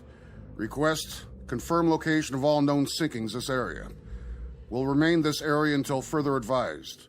Precedence, operational, immediate. Aye, sir. Any ideas, Captain? An even dozen, but every one of them nullifies the one ahead of it. If it's one of our subs, we should have gotten a report on it. And even if it's somebody else's, why haven't they gone out the torpedo tubes? That's what I was thinking, sir. Which brings us down to another common denominator. That sub has been hit by shell fire. So, whatever action took place must have happened within a period of hours, or else there wouldn't be anyone still alive. But there's been no action. We'd have seen it, or heard it. They put them all together and they spell nothing. When McClure comes up, tell him to dry off and report to the sonar shack. That's where I'll be.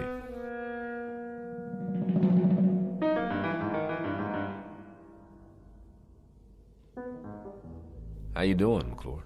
Fine, sir. I could use some hot coffee. Well, you can drink a gallon of it if you want. Just tell me. What did we find out? I don't know, sir. I don't know either, Bosun. Just tell me what you do know. There's somebody inside her. I'd lay odds on that. 3 or 4 times when I pounded on the hull, that's when somebody answered me. Well, what about the sub itself? Could you judge her length? Well, I guess her to be about 300 feet, sir. Maybe 25 feet midship. Sounds like one of ours. She looks like one of ours. There were ballast tanks and flooding ports on the underside. She's moving, sir. Now, that was the other thing, Captain. She wasn't stuck in tight. Deep, yes, but not tight. She seemed to be swaying. You still cold, McClure? I've been warmer, sir. And you will be again, but right now you're going to get colder. I want you to check her bow. Maybe she's pulled herself loose and you can finally read that number. Sonar, bridge. Go ahead, bridge. Comm 7th Fleet reports no sinkings of any kind. Authorizes us to remain on scene and operate at own discretion for salvage and rescue. Roger. Can do, McClure? I'll do my best, sir. Look at it this way. What a dandy story you can tell your grandchildren on some dark, rainy night. Are they gonna believe me, sir? I'm not sure I will, but if you can get me a number or a name off that hull, we may be able to sleep tonight after all. Yes, sir. I've got a question for you, Mr. Smith. What's that, sir? If they're in there and alive and can't use the torpedo tubes, how do we get them out?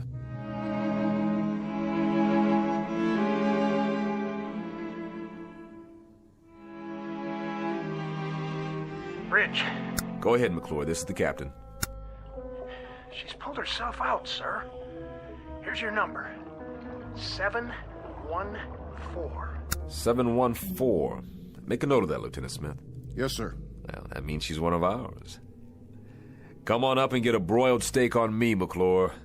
Smith, hand me the book with the hull numbers. Here you are, sir. Give me that number again. 714. Here it is. 714. Commission, December 1941. Sunk in action, First Battle of the Solomons, August 7th, 1942. But, Captain, that was 20 years ago.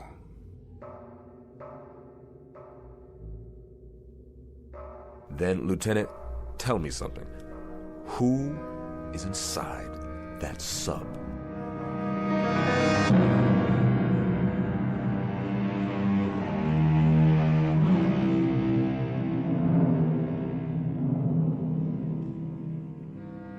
Coffee, sir? Thanks, Marmer. Quiet night. It's too quiet. How long's it been now? About 3 hours. Is he sending McClure down again? Beats me. All I know is there's a boiler tender second who's making book in the crew's quarters that the thing below us is a sea monster with 3 heads and we're all living on borrowed time. I don't know what scares me more, when they pound or when they shut up. I don't know what scares me more, a 20-year-old sub with somebody alive inside, or what the commander of the Pacific Fleet will say to me when I tell him that. And to compound the problem, I've got a chief bosun's mate with something eating at him. Bell? Bell. What made him black out? That's part of the problem. Could be he's dredging up a couple of memories. What do you mean, memories? This is World War II revisited for him. He got picked up here after a sinking. That's the way I hear it. He was on a ship that got hit, only survivor or something like that. Got picked up from the water. Maybe it is dredging up some memories, then. Here we go again. What's the matter? They can't make up their minds down there? There's one more question, an important one. What's that, Captain? Who's they?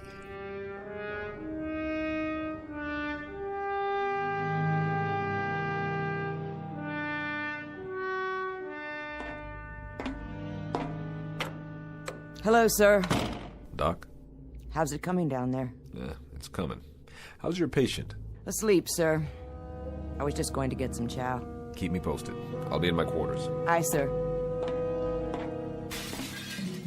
No. No! No! What's the matter? Belle! What happened? I was looking in the mirror and I saw faces. They were staring right at me. They were pointing at me. I know it sounds crazy, but they were there. It was as if I'd been pushed out of the mirror. Ordered out. That's why I had to break it, to make them stop.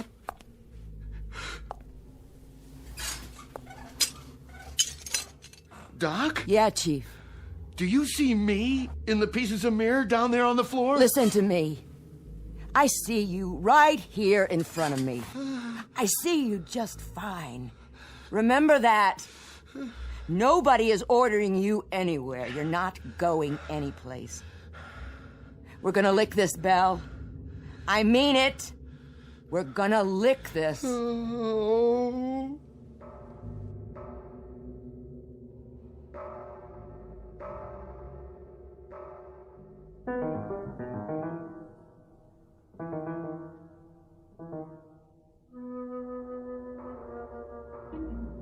Same routine, huh? Same thing, sir.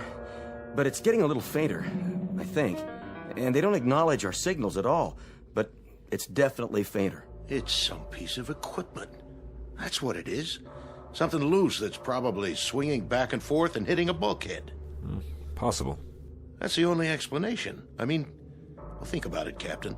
A 20-year-old sub in the deep six since the war? Who could be down there?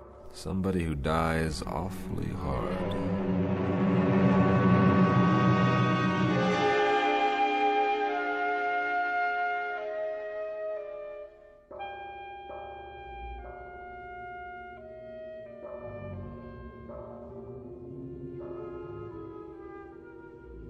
Whoever it is, whatever it is, it's running out of steam. I wouldn't make book on this, but I've got a hunch that if we don't get inside there, and I mean quick, we're gonna miss the boat. So we go down, and like you said, we knock on the door, but we've done that before. No, we don't knock on the door this time. Now we kick the door open. Begging the captain's pardon. You break in that way, and it's a sure bet the pressure will kill whatever's alive down there. Right, so we do it the one other way we've got. I want you to send a message to ComSub Pack. Tell them we're going to need a submarine rescue ship out here. Give them position and depth and tell them to report to the scene for rescue attempt. Emergency precedence. The airlock chamber? Well, that's all we've got left, and it's precious little. Get on it right away. I'll be on the bridge. Radio, sonar. Radio I. The ComSub Pack. Emergency precedence. Request nearest ASR, report to position. Latitude 09er-30.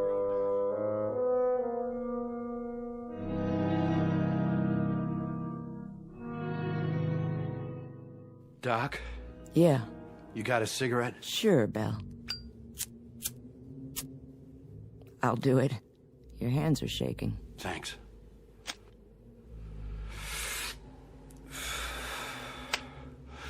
Doc, will you answer me straight? I'll try. Who's outside? What?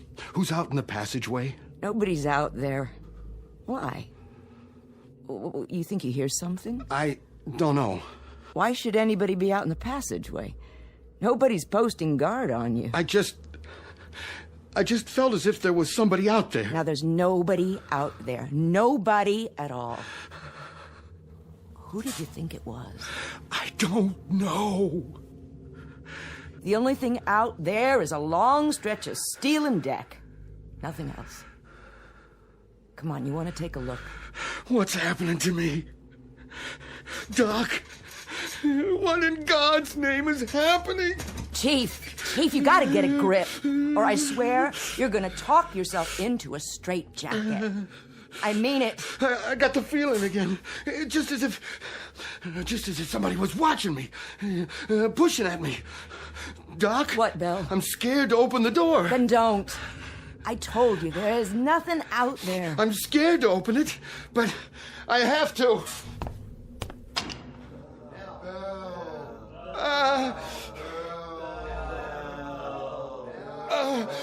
No! What did you see? Men! What men? All wet. Dripping wet and not alive. They were looking at me. Listen. I didn't see a thing, Chief, and neither did you. Oh. Did you hear me? All you saw was what your scared brain told you to see. Oh. That's what it was, what you've talked yourself into. Now pull yourself together, sailor. But I tell you, I saw it. Then I'll prove it to you. No! See? Nothing, I told you. What the? Water on the floor. And where did that come from? Piece of seaweed.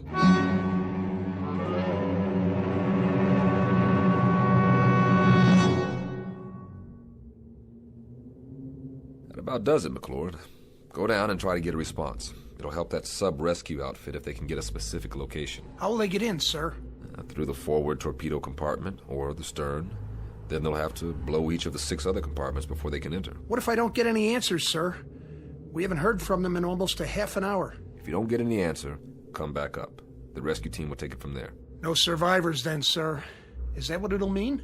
That's what it'll mean. They'll bring up bodies. not survivors. Okay, McClure, up to it. Aye, sir.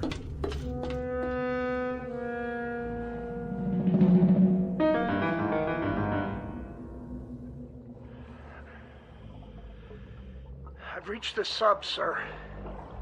The next noise you hear, that'll be me.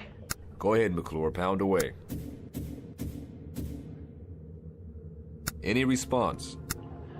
None, sir. No response anywhere. Keep trying. Yes, sir. McClure? Captain, I found something here. Wait a minute. I can't make it out. What about the response? Did you hear anything? No, sir.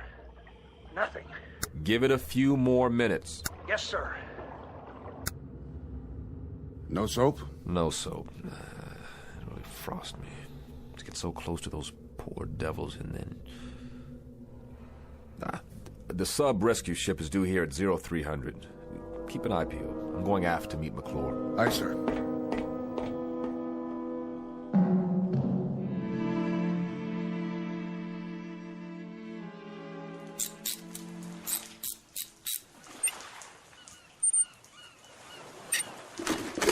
Bet it feels good to get that helmet off. Oh. Yeah, it sure does. It's so dark down there now.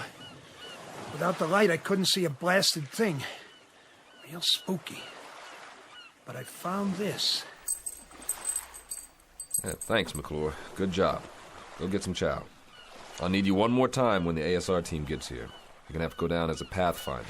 Give them any help they need. But that won't be for a while. Excuse me, sir. But you better look at those tags. You gotta be kidding me. What's the matter, sir? Ensign, ask Doc if Chief Bell is well enough to report to my quarters, because I need an explanation for this one. Fast.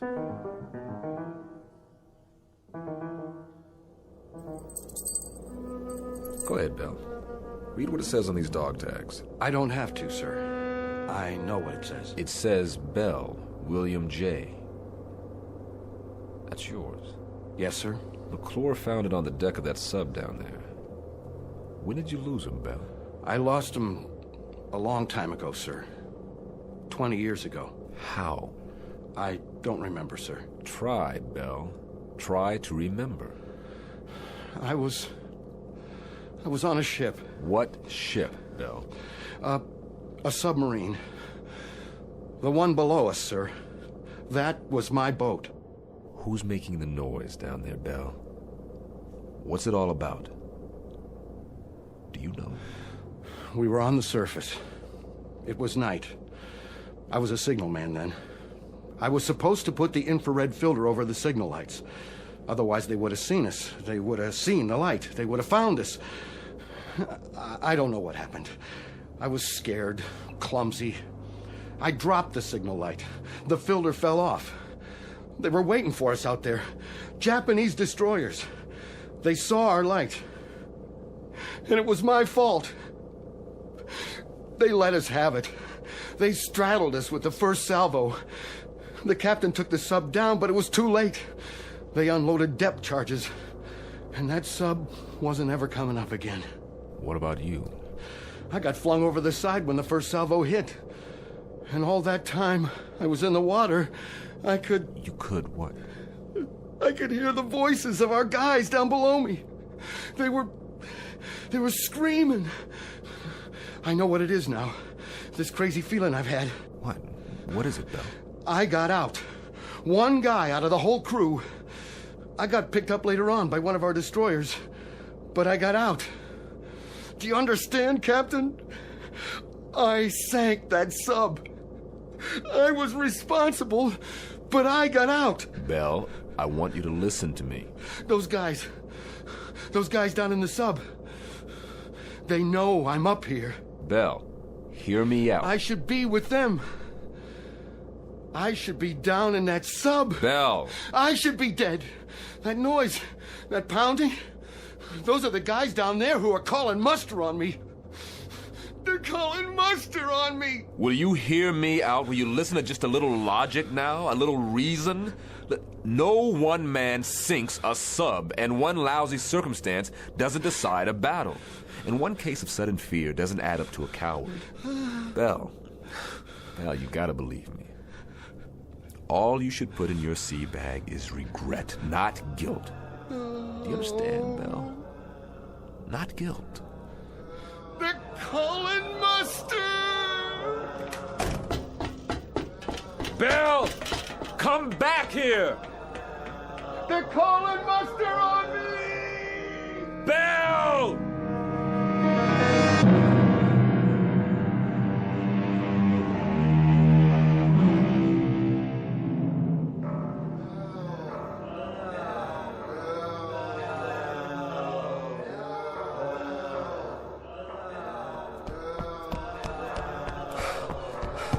Belle, get away from the rail. Now, that's an order. They're calling me! Man overboard! Starboard side!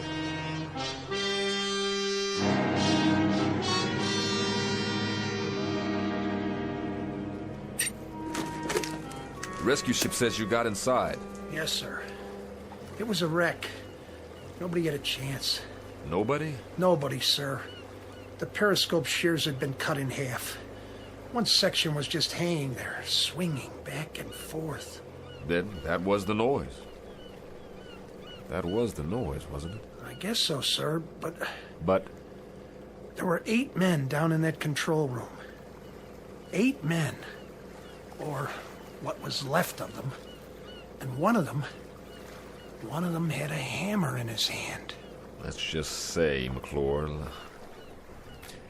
let's just say that this is the part of the story you tell your grandchildren that you make up yourself.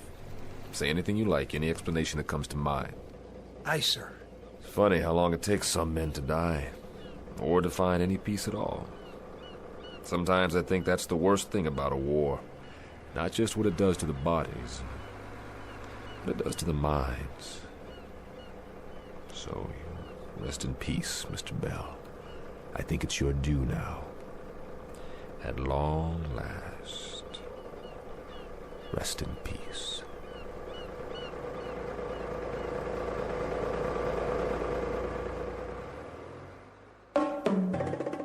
Small naval engagement. The month of July 1963. Not to be found in any historical annals.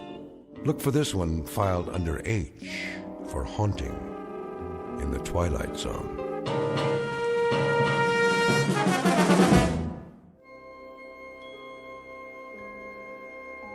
Hi, this is Carl Amari, producer of the Twilight Zone Radio Dramas. I'd like to take a moment to tell you about our official website at twilightzoneradio.com, where you'll get the latest news and information on these Twilight Zone radio dramas. Plus, at twilightzoneradio.com, you can digitally download 3 free episodes or any of our episodes for only $1.95 each. In this age of ever-changing technology, we've decided to make these episodes instantly available to you by making the Twilight Zone radio dramas a digital download-only series. This means that this series will no longer be offered on CD. The CD collections at our website are now being offered while supplies last at buy one, get one free. So be sure to get your favorites before they're sold out. Be sure to visit us often, and I'll see you in the zone.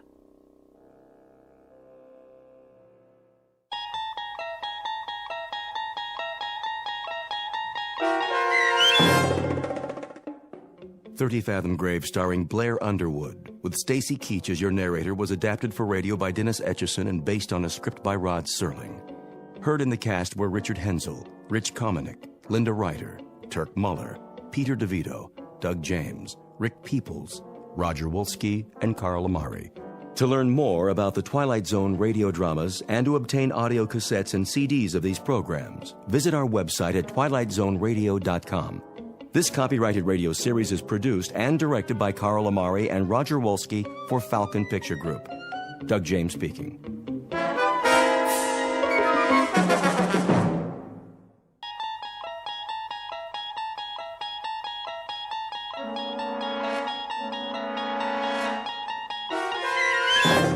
there is a fifth dimension beyond that which is known to man. It is a dimension as vast as space and as timeless as infinity. It is the middle ground between light and shadow, and it lies between the pit of man's fears and the summit of his knowledge. This is the dimension of imagination. It is an area which we call the Twilight Zone.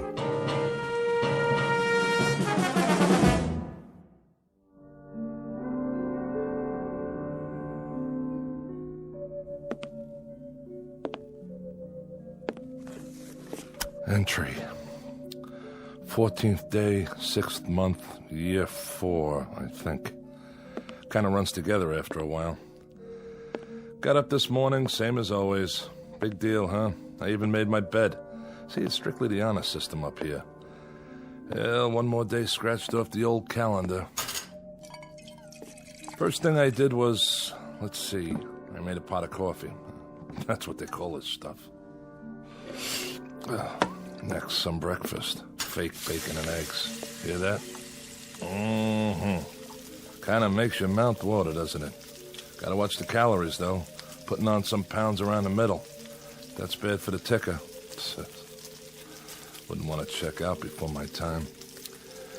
I make it 46 more years, give or take a few. Anyway, welcome to my world. At least I'll have something to play back later.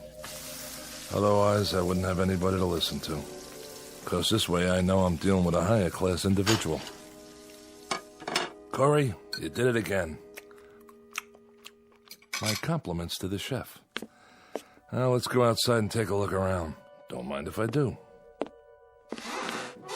This is my backyard. And my front yard. It's all my yard now. No footprints in the sand except mine. I never even locked the door. Why should I? Nobody comes calling. Not even a lizard. Just miles and miles of nothing. Anyway, be back in a while. Time to go to work. I got a 1947 pickup truck out there. Been restoring it for years. Gives me something to do, like a hobby, you know? Alan B., he brings me parts a little bit at a time. Wonder how he's going to get the long block here. Now that's got to weigh more than a few pounds. Bye for now. This is Corey, signing off.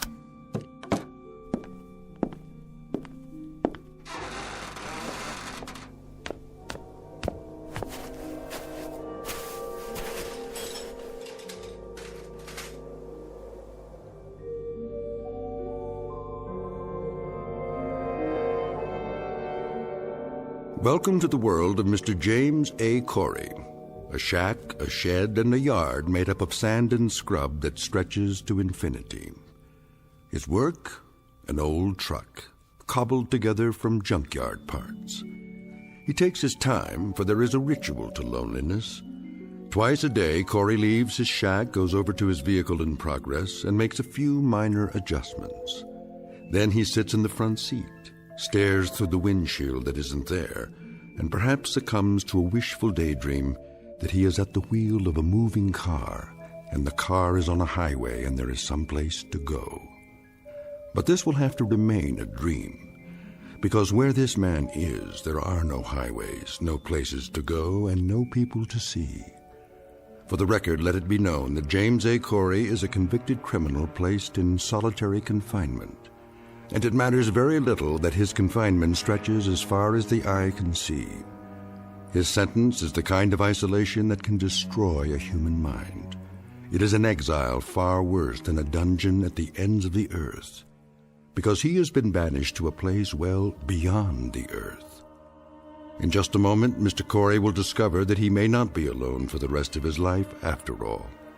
And with that discovery will come the requisite spark of hope. But a spark is all it takes to fire a man's imagination in the Twilight Zone. And now, The Twilight Zone, and our story, The Lonely, starring Mike Starr, with Stacy Keach as your narrator. There she is, dead ahead. Got it, Captain. Prepare for planetfall. All systems check. Sir? What is it, Carstairs? I got a question for you. How can we still call it planetfall if it's only an asteroid? That's a good one.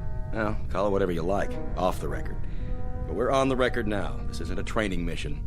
Set the coordinates. Yes, sir. The surface is coming up mighty fast. I don't know how you can tell one sand dune from another. By doing this every 4 months, year after year. That's how. Corey's shack is just over the rise. I don't see... It's right there.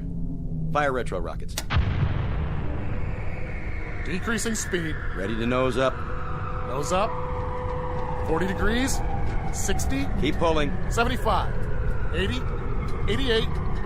90 degrees, sir. Now angle her down. Tail first. Piece of cake, Captain. What are the numbers? 0400 hours, Earth time. Fuel 0.87 capacity. Cutting in a little close, sir. Ah, those meteors on the way out. We lost some precious time. Corey won't be very happy. He's not supposed to be happy, is he? You don't know him the way I do, Adams. He waits for these deliveries like a kid on Christmas. Always wants to hear how things are back home. What the women look like, how the world has changed. I'm the only contact he's got. If I didn't stop here, I think he'd go stir-crazy. What'd he do, anyway? He stopped caring, that's what. After he lost his wife. Yeah? And he got in a fight. Some say it wasn't his fault. The guy died, and he ended up here. They don't have room for any more criminals back home. The new regime, huh? I read about that. But he's had a lot of time to think.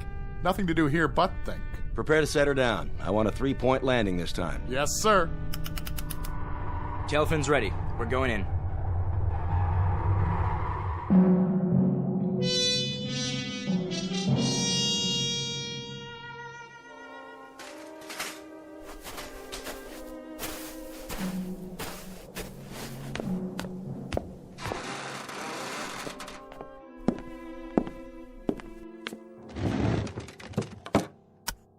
Entry.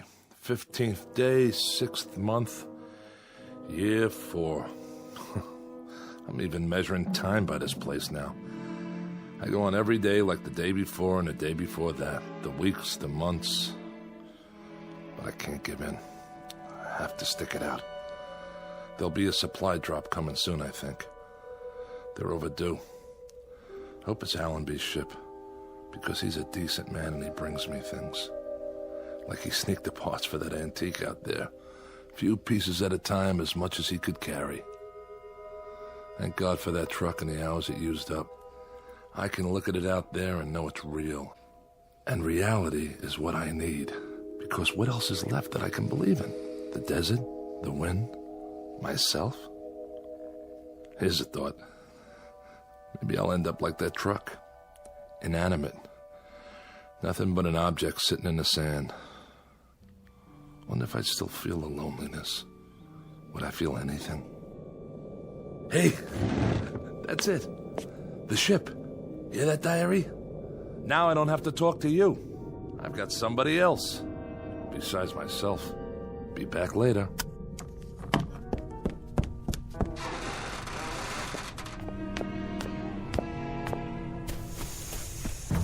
Hey! Hey! How you doing, Allenby? Corey, how are you? All right. Corey, Well, don't just stand there. Come on inside. It's hotter than blazes.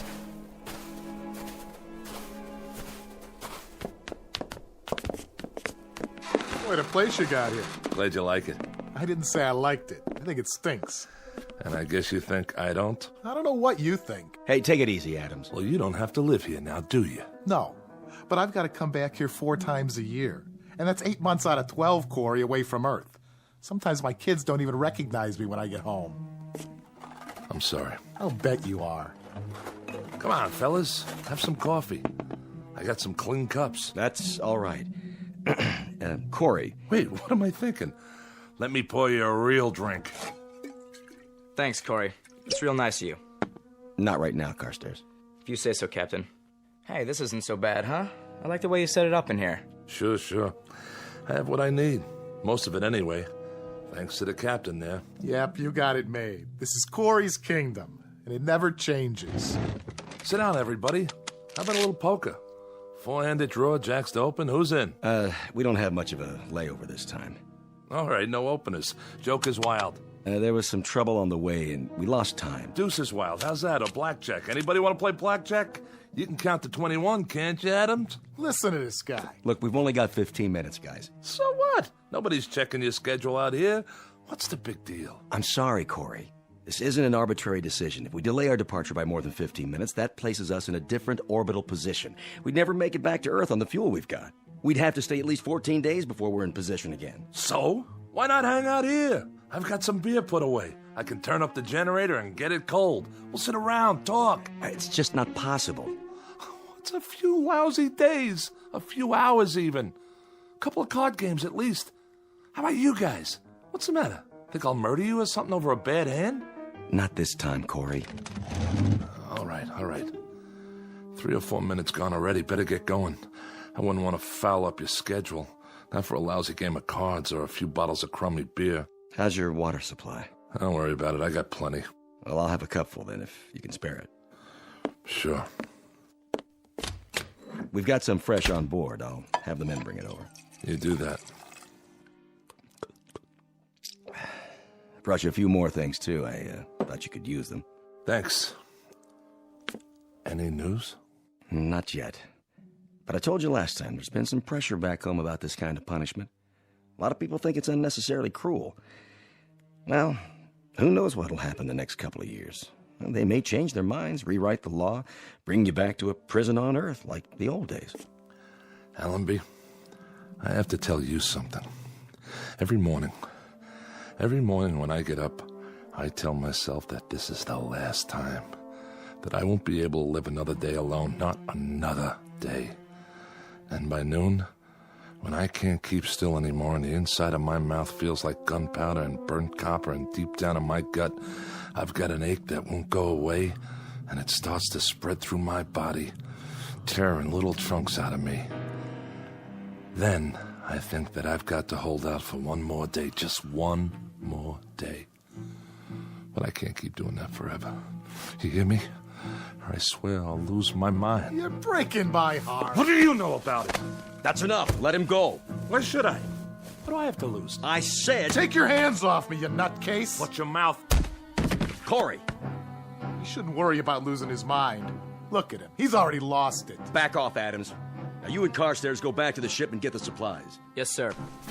Go on. Do as I tell you. And the big crate, the one with the red tag, handle that one gently. How about using the truck out there? Some of the stuff's pretty heavy. It's not running today.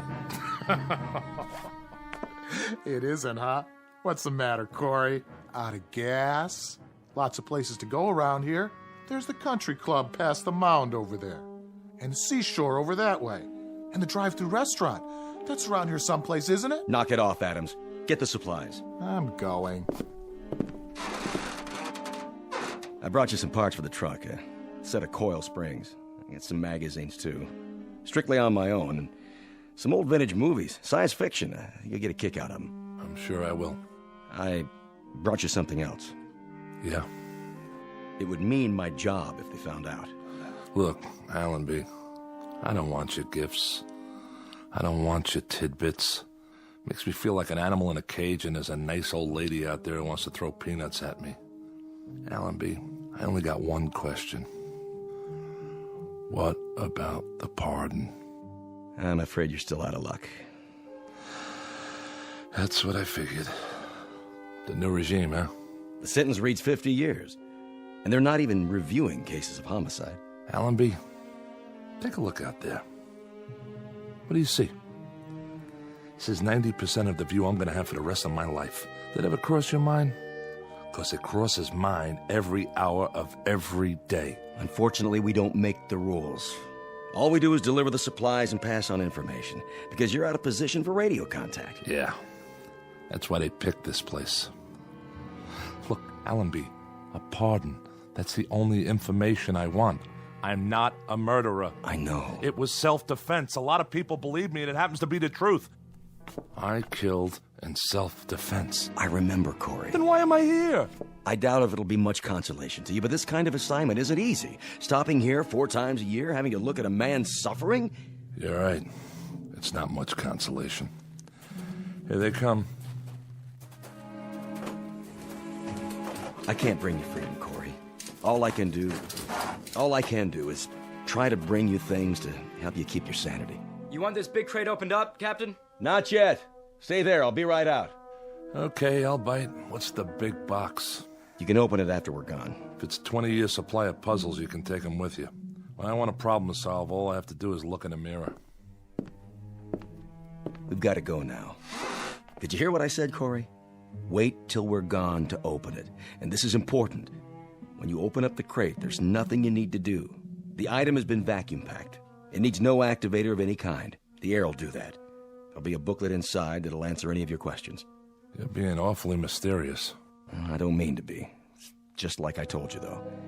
I'm risking a lot to bring it here. They don't know what it is, so I'd appreciate it if you wait till we get out of sight. No problem. Give my regards to Broadway. And every place else while you're at it. Sure, Corey. I'll see you. Allenby! Yes? I don't much care what it is. But for the thought, Allenby, for the decency of it, I thank you. You're quite welcome, Corey. Have a good trip! 2 minutes, Captain. Go ahead and fire up the rockets. Yes, sir. Captain, just man to man. What did you bring him? What's in the box? I'm not sure, really. Maybe it's an illusion, or maybe it's salvation. Open the hatch. Let's get out of here.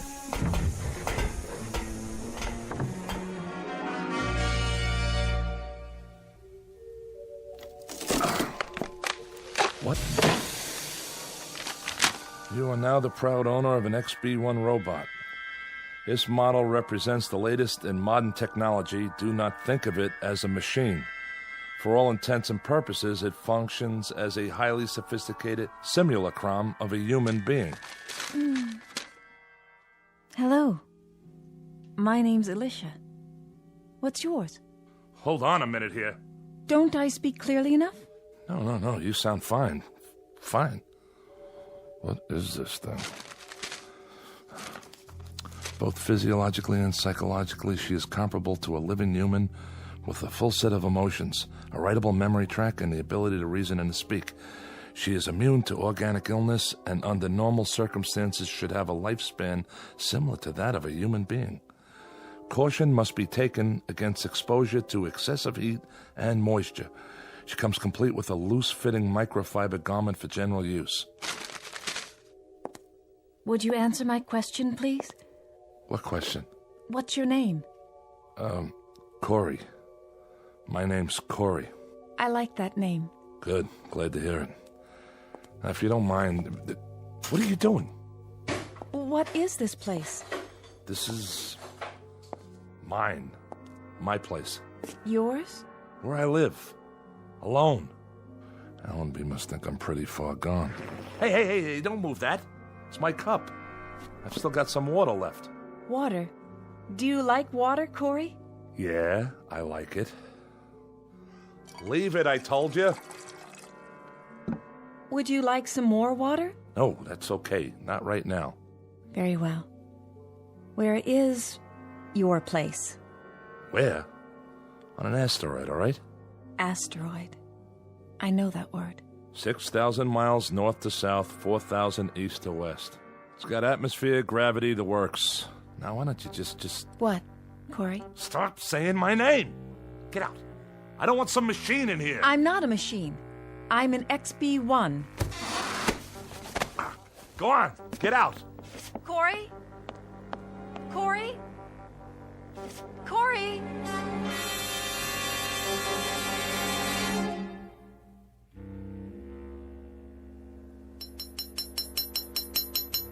Ow! Blasted coil springs. What's wrong, Corey? Nothing, all right? I brought you some water. Where shall I put it? Just leave it. But it will get warm on the sand. It won't taste as good. You know that, huh? What it tastes like? I can feel thirst. Yeah? What else can you feel? I don't understand. Can you feel heat and cold? The wind? Yes. How about pain? Can you feel pain? That too? How? How can you? You're a machine. Excuse me. A different kind of machine. Yes. Of course you are. So why didn't they build you to look like a machine? Why aren't you made of metal with nuts and bolts sticking out of you? With wires and electrodes? Would you prefer that? You know, I might. Because then you wouldn't be a lie. A lie? Why do they cover you with stuff that looks like flesh? Why even give you a face in the first place? A face that if I look at it long enough, it almost makes me think... makes me believe that... Believe what? Stop asking me stupid questions. I didn't mean to. Look at me. Don't hang your head. Corey. Turn that face up. I'm talking to you. Corey, please. Don't give me any of that phony stuff. Somebody program it into you? Why? What's the point? To mock me? I'm not mocking you, Corey. Yes, you are. Every time you talk to me, every time you look at me, like right now, I'm being mocked. You hurt me, Corey. Hurt you? How could I hurt you? This arm, it isn't real. Please, let go of me. There aren't any nerves under there. There aren't any tendons or muscles. There isn't any flesh and blood. But you don't even know what I'm talking about, do you? What are you doing? Oh, just what do you think? I'm looking for the right tool for the job, and you know what that job is? No. I'm going to turn you back into parts the way you should have been in the first place. Maybe I can use some of them in the truck. Corey, that's a hammer. That's right. That's what it is. You know what you are? You're like this broken down heap of iron sitting here. Exactly like it. You're just a hunk of metal and plastic and God knows what, with arms and legs instead of wheels. That heap doesn't mock me the way you do. Doesn't look at me with make-believe eyes and talk to me with a make-believe voice. No. Well, listen, you machine. I'm sick of being mocked by some kind of ghost, by the memory of what a woman looks like. Well, I don't need it. I've got enough memories. I don't have to be reminded of anything. And that's all you are. Nothing but a reminder that I'm so lonely I'm about to lose my mind. That's right. Close your eyes if you want. I don't care. Corey. What are you... Oh, Corey. Are those tears? Yes. You can cry, too? When I have reason. I can't stand to see that. But why? What are you crying for? I'm frightened. Frightened of me? You can feel fear? Yes. The book said with a full set of emotions. What else can you feel? Sadness. You can? And happiness, joy, mystery, wonder, and other things. Such as? Loneliness. I don't believe it. Don't you?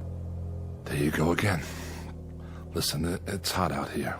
Yes, that's not good for me. We'll go back inside. All right. Yeah, better? Much better. In a little while, maybe we'll have some dinner or something, okay? That would be nice. And we can talk. If you wish.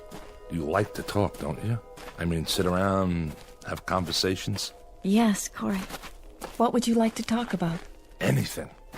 Tell me everything you know. Everything? I don't know very many things yet. You'll learn, Alicia. You'll learn.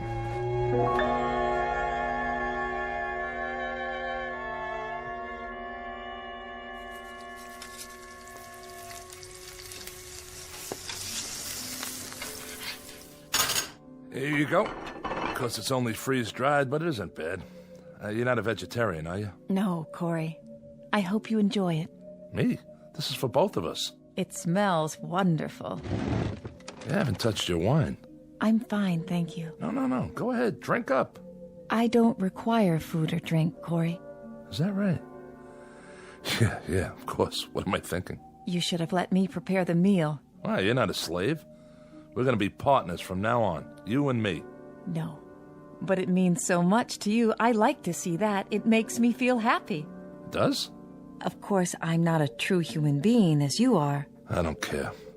I don't care how you were born or made. You're flesh and blood to me. I need you, Alicia. Do you understand? And I need you, Corey. Okay. Now that we got that settled, let's drink up. Here's to us. From now on, we don't need anybody else. Yes, Corey. Drink up.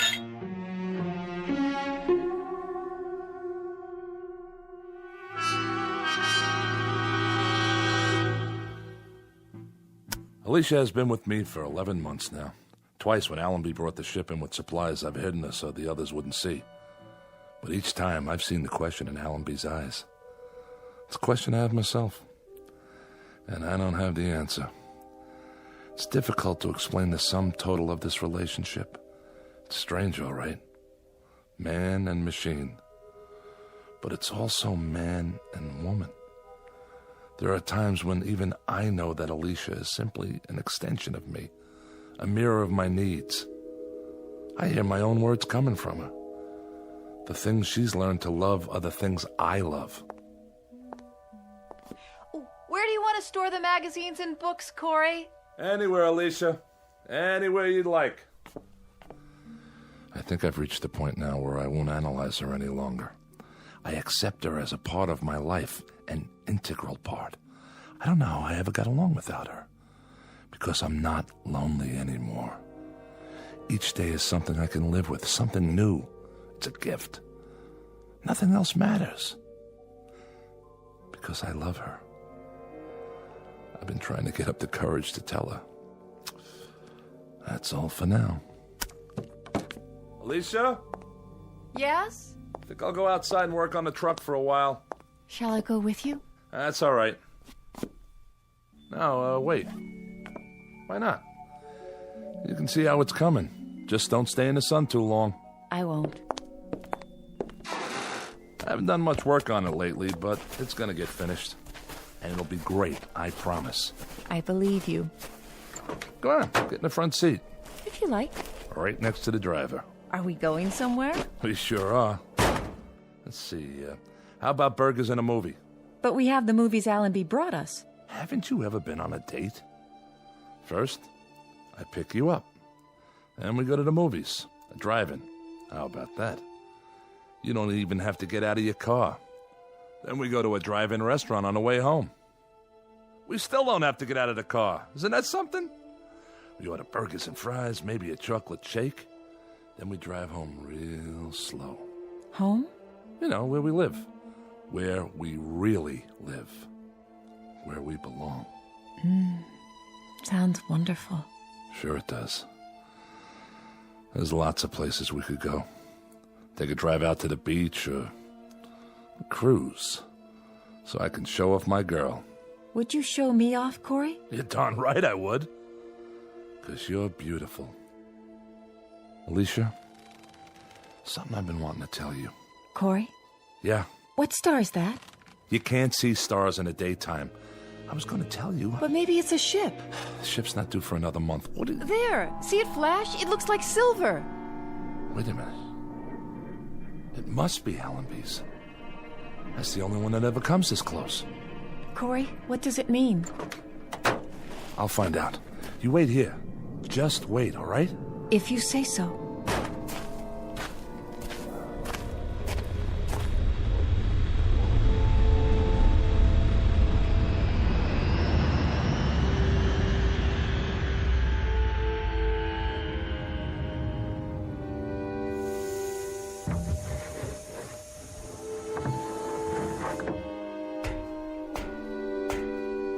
Allenby? Hello, Corey. What are you doing here? Have some trouble?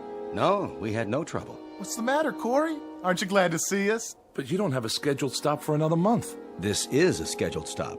What are you talking about? We've got good news for you, Corey. Hold on. Let me tell him. Tell me what? Well, Corey... Forget it. Whatever it is, I'm not interested. You better hear what it is first. You heard me, Allenby. I'm not interested. Don't you get it? I don't care what happens on Earth. Not anymore. You will this time. I guarantee it. Doesn't make any difference. It's worse. If we'd come back a month from now, he'd have been eating sand or something.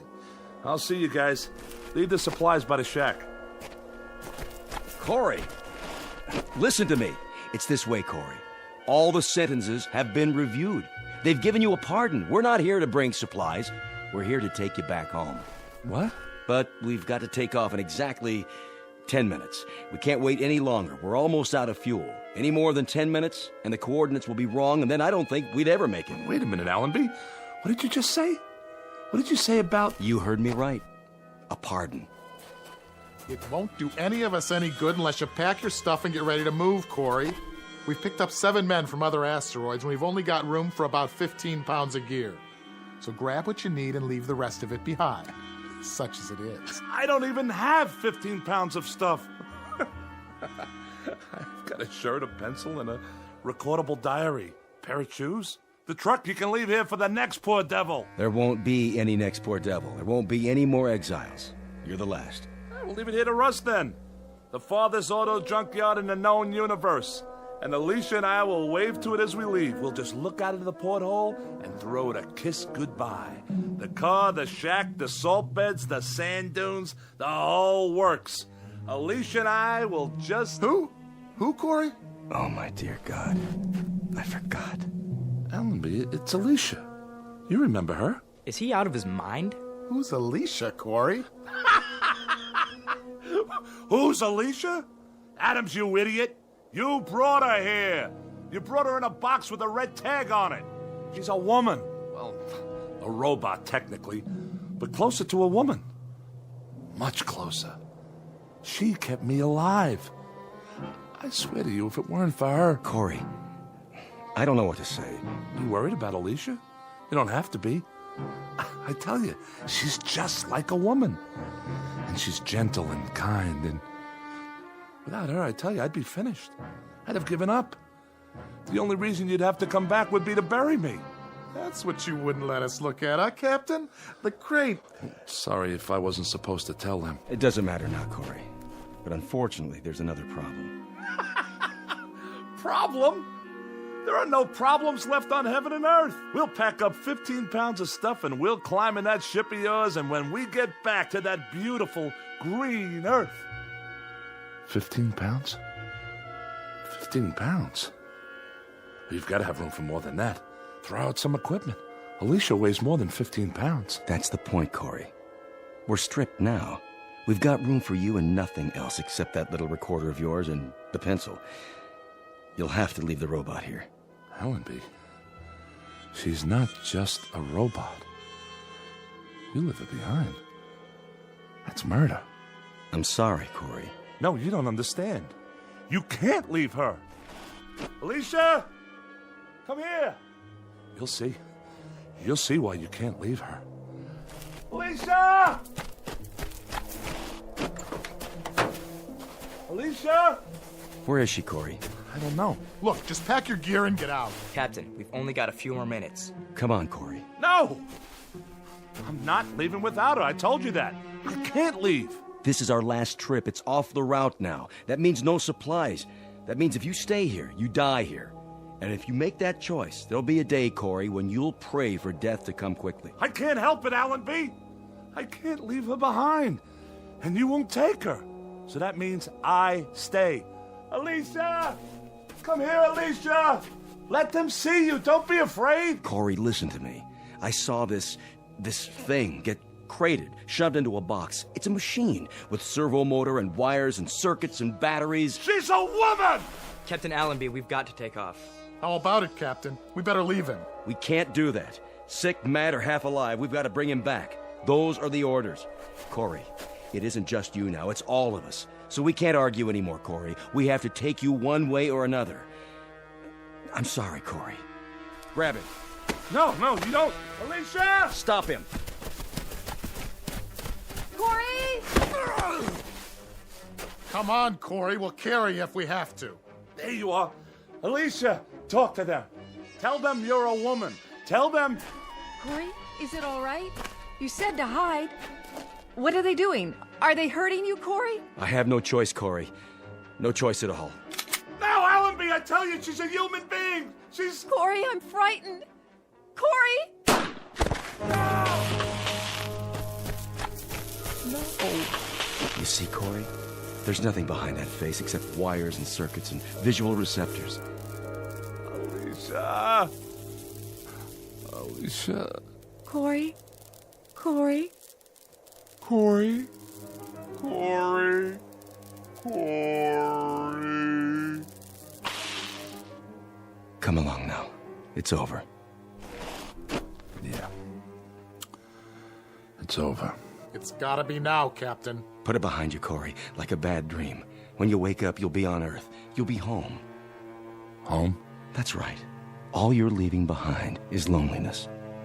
I'll have to remember. Remember to keep that in mind. Let's go, Corey.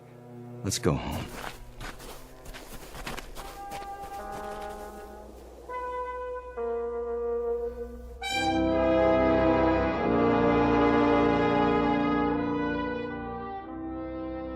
Down below, on a microscopic piece of sand that floats through space, is a fragment of a man's life. Left to rust is the place he lived in and the machines he used. Without use, they will disintegrate from the wind and the sand and the years that act upon them. All of Mr. Corey's machines, including the one made in his image and kept alive by love, but now obsolete, in the Twilight Zone.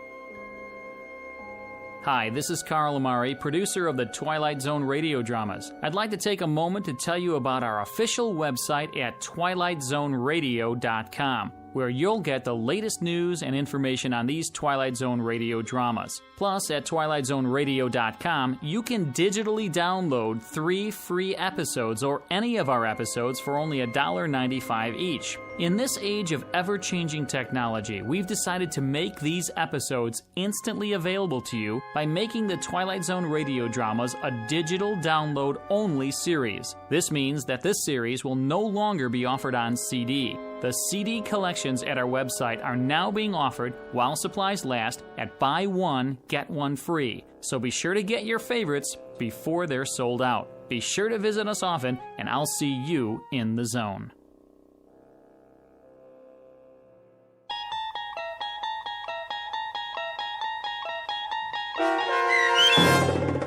The Lonely, starring Mike Starr with Stacy Keach as your narrator, was adapted for radio by Dennis Etchison and based on a script by Rod Serling. Heard in the cast were Taylor Miller, Doug James, Carl Van Sickle, and Adam Blaine. To learn more about the Twilight Zone radio dramas and to obtain audio cassettes and CDs of these programs, visit our website at twilightzoneradio.com. This copyrighted radio series is produced and directed by Carl Amari and Roger Wolski for Falcon Picture Group. Doug James speaking.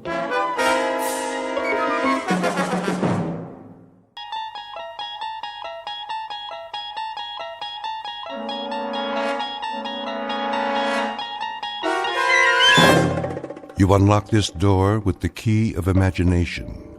Beyond it is another dimension, a dimension of sound, a dimension of sight, a dimension of mind. You're moving into a land of both shadow and substance, of things and ideas.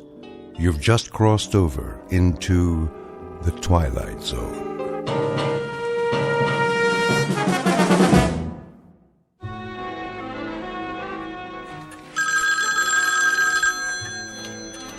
Roswell G. Flemington Model Ship Company. I'll check. Please hold. Did we fill the Benson order yet? Benson? I just packed it. Scale model steamship complete with working boiler and drive propellers. It's going out today. COD. Mr. Benson, your ship's been shipped. Mailed. You should get it by the end of the week. That's right. You're welcome. Lloyd, where's the ledger from last quarter? On the top bookshelf. Why'd you put it all the way up there by the ceiling? I didn't. Flemington did. Oh, then let's move the ladder so I can get up the flying jib or whatever he calls the wall beam. The mast. The captain insists it's the mast. Now don't you go nautical on me, Lloyd. Oh, I'm not. I wouldn't, believe me. Strictly his terminology. Well, I say it's a bookshelf, and I say it's a pain in the neck. The Roswell G. Oh, hello, Mrs. Flemington. Yes, Mr. Flemington is in, but he's taking his mid-morning nap. In his quarters. His office. Yeah, that's right, with his phone unplugged. Would you care to leave a message? Okay, I see. I'll tell him. Here it comes! Oh, cover your ears, boys! Let's get with it, Conklin! A tight office is a happy office. Idle hands make for an unproductive poop deck. Yes, sir. What are you doing, Miss Abernathy? Just putting on my lipstick, sir. That is, Captain. Belay that! Extraneous activity is nothing more nor less than sloppy seamanship, in a manner of speaking. You there! Fenced mocker! Aye, aye. Keep an even keel, in a manner of speaking. Let's keep an even keel here, man.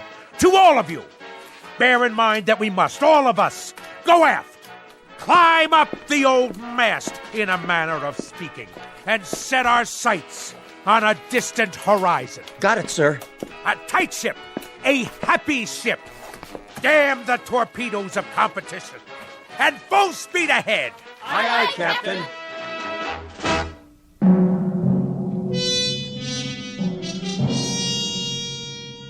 This is Roswell G. Flemington. 220 pounds of gristle, lung tissue, and sound decibels. He is, as you may have perceived, a noisy man, one of a breed who substitute volume for substance, sound for significance, and shouting to cover up the readily apparent phenomenon that he is nothing more than an overweight and aging perennial sea scout, whose noise-making is in inverse ratio to his competence and character. But soon our would-be admiral of the fleet will embark on another voyage, this one in an uncharted and twisting course, headed for a distant port called the Twilight Zone.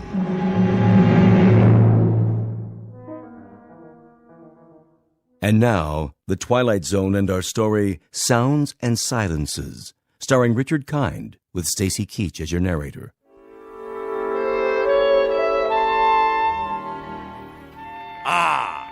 Clear skies, visibility unlimited. And now, for something a bit more bracing.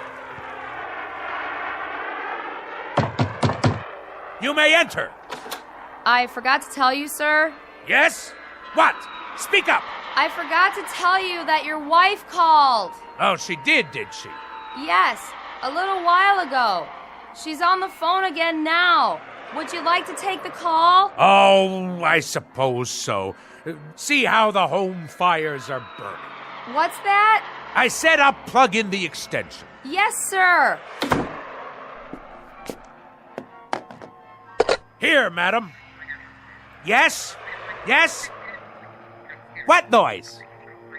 Oh, well, it's a most excellent recording, actually. Flight sounds of aircraft leaving the carrier Hornet. No, I can't turn it down. It has to be heard at realistic levels. Speak up! What is your request? Talk? About what, pray tell? Well, then talk away. Very well, later. Of course I shall be home for dinner. Yes, of course, I'm quite sure. Goodbye.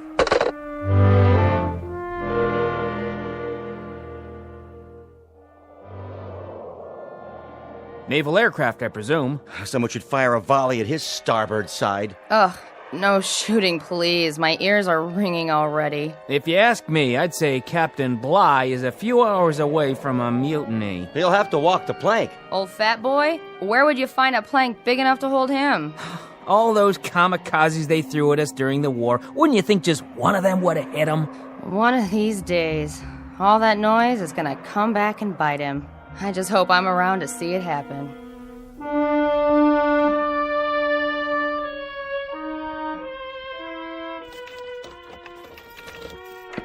All ashore! I'm home! Ah, Navy rum. To be followed later by a full measure of grog. But first, some easy listening on the stereo. Which album shall it be tonight?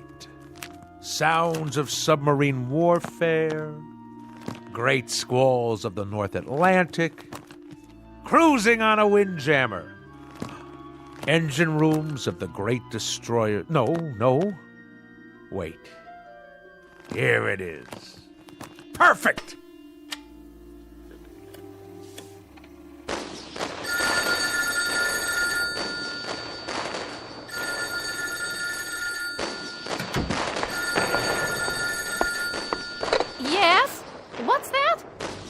speak a little louder? What? Roswell? Roswell! Hello, dear! Could you turn that down just a little bit? I beg pardon? I say, I can't hear a thing on the telephone. You know what that is, my dear? It's a collector's item. This is an actual recording of the battleship Missouri bombing Okinawa. That may be, Roswell, but I can't hear who's on the phone. Ah! Lay on, gentlemen! Let 'em know what's what. Fire at will. And by the good Lord Harry, we'll show 'em how a man's Navy treats aggression. Who did you say is calling? Who? Just a minute. I'm afraid you'll have to call back.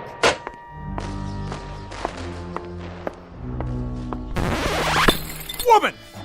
What have you done? Called a truce in the Pacific. You've ruined the record. That, madam, constitutes an act of utter abomination and the most callous vandalism. I would remind you... I would remind you that I live in this house, too. That there were only 100 such recordings pressed for the collector's market, as rare can be. Well, now there are only 99. Absolutely irreplaceable. What you have just done is an act of wanton desecration, not unlike the defacing of John Paul Jones's statue. What are you, madam? Some kind of crazed peace fanatic? Roswell, we've had this out before. I'm not the fanatic around here. I must say, your meaning eludes me. Perhaps I should use semaphore signals. This insistence on blaring noises and running a household like it was a destroyer escort on convoy duty. This combination has now become quite impossible. Nonsense! That's why we have to talk. We are talking! And if I read you correctly, you have grown intolerant of my ways. In point of fact, you hold my very business in contempt. Not your business, you. The way you run your business and this ship-shape home. Ah, so you disapprove of the nautical decor. I'll have you know that every item is of enormous value. Enormous! From the ship's wheel at the helm. It's not a helm, Roswell. It's a living room. To the sails and riggings. They're curtains made out of canvas according to your orders. Old canvas. To the life preservers on the walls. All obtained at great expense, with profits from the self-same company that has kept you in good stead for so many years. Well, I can't live with it anymore. How's that? Oh, knock it off, Roswell. Stand down, madam. You're a noisy, insufferable clown, but you're not stupid.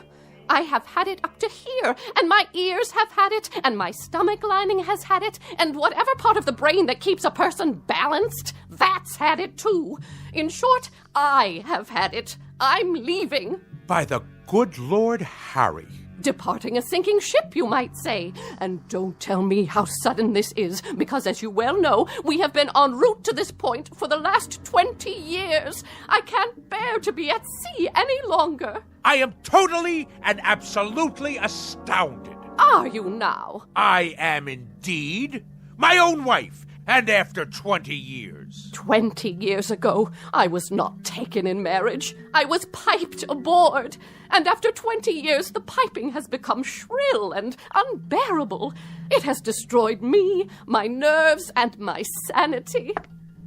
So, at this point, Roswell, I'm leaving, in a manner of speaking, the ship's company. So, you're deserting me? In a manner of speaking, Roswell, you said it. Lydia! Lydia, don't you lock me out of our own bedroom! It wasn't locked, Roswell. It may interest you to know, madam. Don't shake your finger at me. That when I was a young chap, a mere cabin boy, you might say, I had a mother who insisted that she was perpetually ill. A whiny, petulant, complaining woman similar to yourself. Oh, this is too much. And when I would come home from school, she made me walk tiptoe and whisper in her presence. Whisper, whisper, whisper, whisper. Do you know that in our house we never had any cookies? Just soft fudge brownies, because they made less noise when you chewed them. Eat your brownie and then run upstairs, change your clothes, but keep it quiet. And I tell you, madam, I took quite enough of it. That is why I went to sea. And that is why I've spent my life in the very wholesome, healthy, quite understandable pursuit of the free and the unfettered. Strip off the cotton and the insulation, and let the sounds of the earth come in. And so now I am owner, manager, chairman of the board, and president of the Roswell G. Flemington Model Ship Company.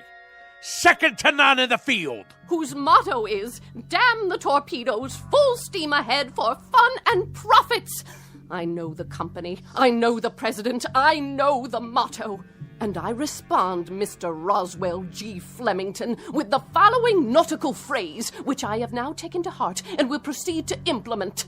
The phrase is, lay aft and dump the garbage.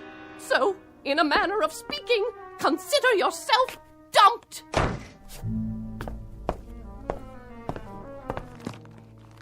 Sounds of a three-masted schooner in the South Pacific. Perfect. Good riddance, madam. If the truth be known, I have never liked you. I have simply suffered your presence. If there is one thing that sticks in my craw, that thing is a landlubber. So, madam, in a manner of speaking, get ashore. Do you hear me? Get ashore now! I have never, marked you, I have never in my entire life felt so free, so unencumbered, so absolutely fulfilled. In the parlance of naval language, in a manner of speaking, the situation is 4.0. My decks have finally been cleared. I intend to enjoy myself topside for the rest of the evening. And at precisely 10 bells, I shall retire to my sleeping quarters. But until then, this is my watch. At long last, I can see to the far horizon. And a life of wonderful, delightful noise. Now, where's my karaoke machine? Anchors away, my lad! Anchors away!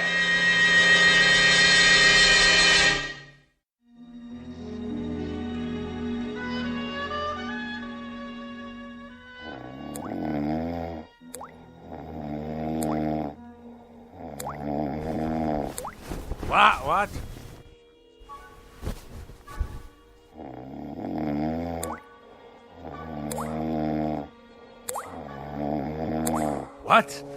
What? What? A leak in the cargo hold? All hands on deck! Oh, where's it coming from? The blasted bathroom sink. There. The shower. Off, I say, off!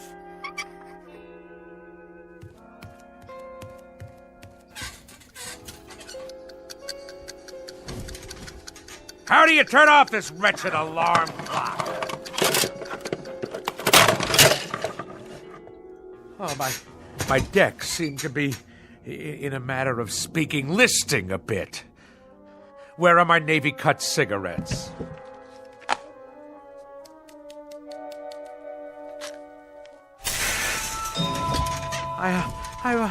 I must be dreaming.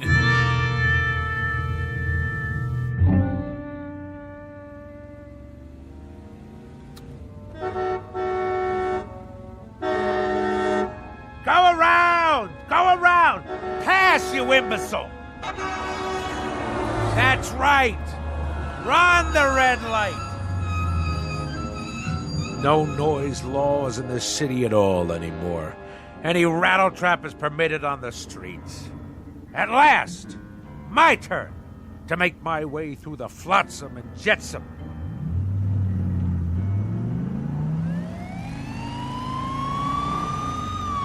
Judah, pull over.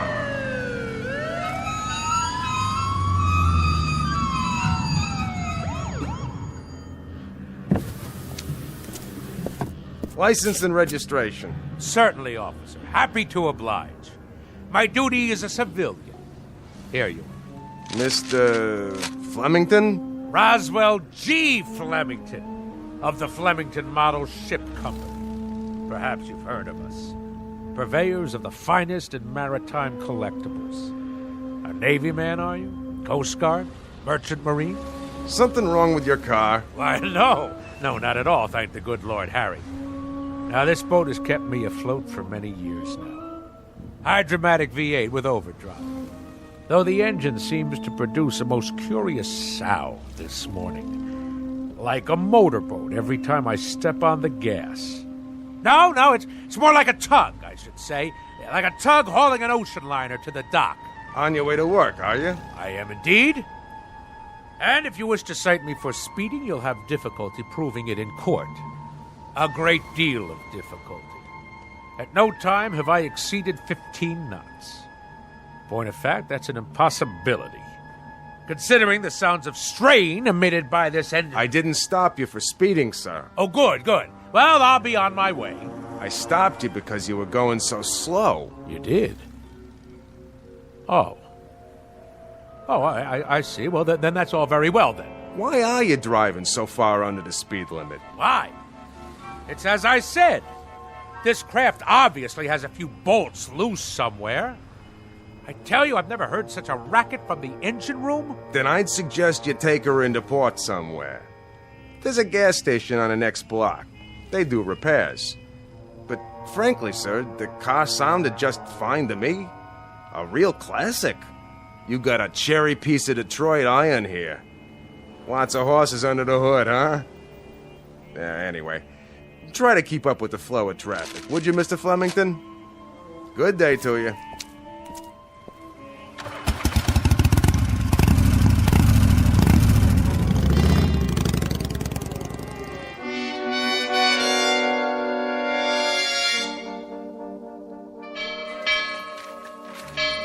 Oh, I've been here 2 years, and I don't know when I'll get used to that thing. I've been here 4 years, and I've never gotten used to it. What do you suppose happened to old Lardhead this morning? You should count your blessings. This is the first time he's ever been late. Wouldn't it be awesome if his car had fallen off the ferry boat with him in it? The peak. The absolute peak. Thus endeth the dream. Good morning, Mr. Flem... That's the first time he's walked in without telling me that the smoking lamp was not lit and we had to move full speed ahead toward the shores of prosperity. Maybe he's sick. Something incurable, like barnacles on the brain. That's very odd. That's very, very odd.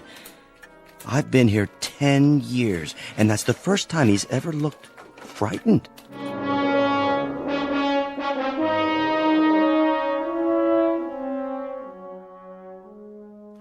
Something restful.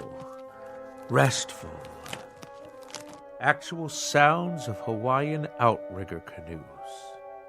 Yes.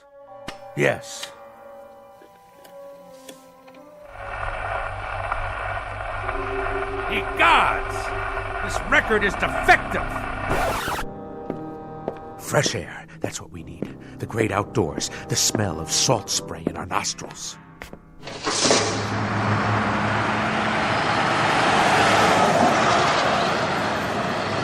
Blow me down.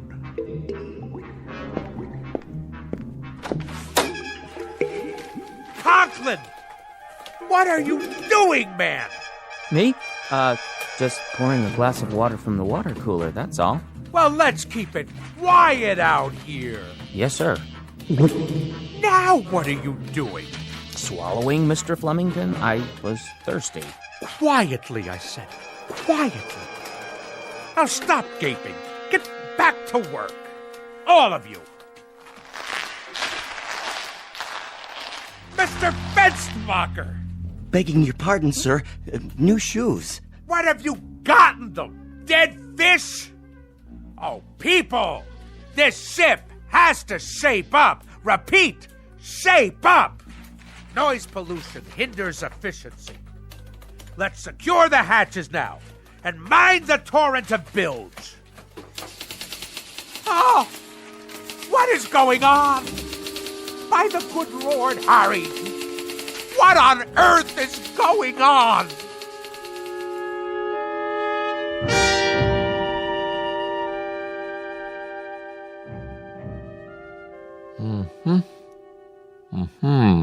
Well? Nothing abnormal that I can see, Mr. Flemington. No excess wax, no obstruction of any kind in the inner or outer ear. You mean no sign of infection? Nothing at all? Not even inflammation. Candor dictates that I tell you, Doctor, that as a ship surgeon, you're a wash. You wouldn't make cabin boy, in a manner of speaking. I take it, Mr. Flemington, that you expected me to find something wrong with you. I told you the symptoms, haven't I? You have. An apparent auditory distortion. Apparent? Shoes that sound like pipe organs played underwater? A leaky faucet sounds like barrels over Niagara Falls. And I wish you could have seen me cross 48th and 6th today. The traffic noises nearly keel-hauled me. It was considerably more than a distortion. I don't know what to say without any outward signs. Well, I know what to say. Now hear this, Doctor. There is obviously something askew in my crow's nest, in a manner of speaking. Now, will you prescribe the appropriate medication for my affliction, or do you force me to seek safe harbor elsewhere? Frankly, Mr. Flemington, I think consulting another physician might be a practical idea. Extremely practical. Very well, then. But if you had a modicum of professional ethics, you would have given me this advice before going through the motions of a perfunctory examination. As it is, I'll now be done for your bill as well as another ear specialist's. Mr. Flemington, I wasn't going to recommend another ear specialist. I had in mind, perhaps some psychiatric help. A psychiatrist, huh? I will make a presumption that you are being humorous. It is that charitable outlook that saves your being called to account, sir. The soundest recommendation I can make under the circumstances. I can assure you, Doctor, and I use the term loosely, that there are few people today on land or sea who are as sane as I am. I bid you good day. Good day to you, and good luck. Oh, what is that hideous sound? I'm merely making a few notes on your chart, see? Nothing to be afraid of. An ordinary number 2 pencil, that's all. Oh!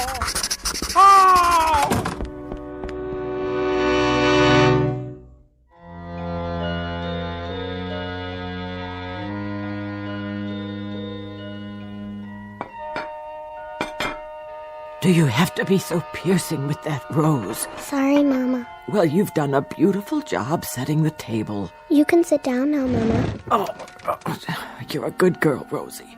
You know I'd cook Thanksgiving dinner if I could, but with my allergies and my arthritis and my bursitis and my ear infection, not to mention my spastic colon, well, it's all I can do to make it downstairs. I know, Mama. You may call your brother now. Roswell! Not so loud, dear. I'm sorry. Roswell, would you please not ride your pogo stick in the house? All right. No running. You know what Mama said. Okay. Roswell? Yes, ma'am? Are you wearing shoes? Uh-huh. Roswell? Okay. Carefully. All right. Now take your seat, Roswell. You too, Rose. Who'd like to say grace? I will. Go ahead. Heavenly Father, we thank you for this food that my sister has set before us, and especially the pie, which I hope she remembered to make for dessert. A silent prayer, Roswell. Oh, yeah. Amen. Pass the mashed potatoes, please. Yes, Mama. And the cranberry sauce, and the yams, and the creamed corn, and the creamed spinach, and the tofu. Can I carve the turkey? Oh, there's no need. This year we boiled it till it's so tender it slides right off the bone. So much nicer without all that hacking and sawing. Doesn't it look scrumptious? Yeah. Here, have a roll, Roswell. Thanks. Hey, how come it's so soft? Rosie only put them in the oven for a minute so they wouldn't be too crunchy. Easier on the nerves. Did you make the pie? Tapioca, but there's lots of whipped cream. Grab hold. What's that? A wishbone. Grab hold and pull. I don't know. Go on. What are you children doing? And what's that in your hand? Oh, my heart, you gave me such a fright. I'd better lie down.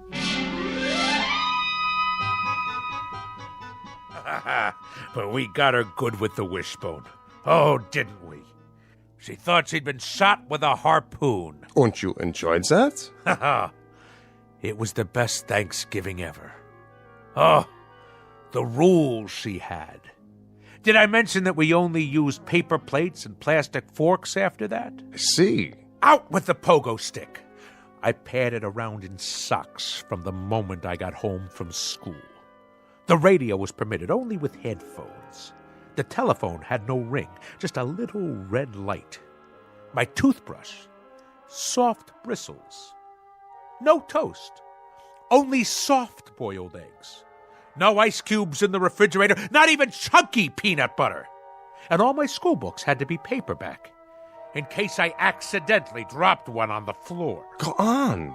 As soon as I was old enough, I ran away and joined the Navy. What happened to your sister? Oh, she became a sign language interpreter for the National Theater of the Deaf. Well, I should say that about covers it. It does? Now do you understand, Mr. Flemington? Understand what, Doctor? Unless I'm very much mistaken, it's a phenomenon we in the psychiatric profession call autosuggestion. Nothing to do with motor cars, I presume. A person talks himself into believing that certain occurrences take place, when in reality they are pure figments of the imagination. Beyond that, there are some suggestions that you were very resentful of your mother and her preoccupation with her imaginary aches and pains. You don't say.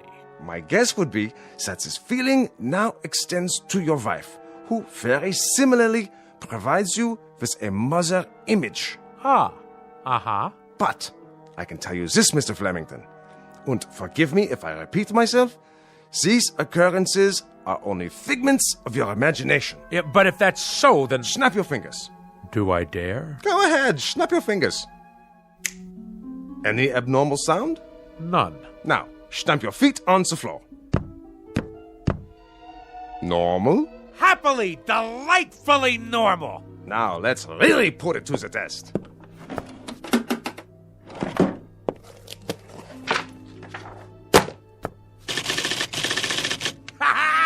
You've cured me, Doctor!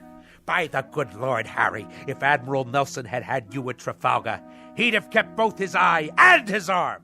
In Navy parlance, Doctor, you, sir, are 4.0. 4.0, sir, in a manner of speaking.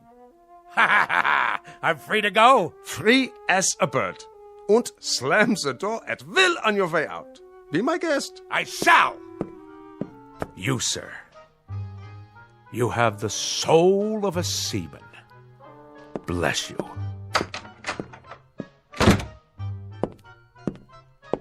Any more patients today? No, Doctor, that was the last one. Praise Freud. Why do I get all the nutcases?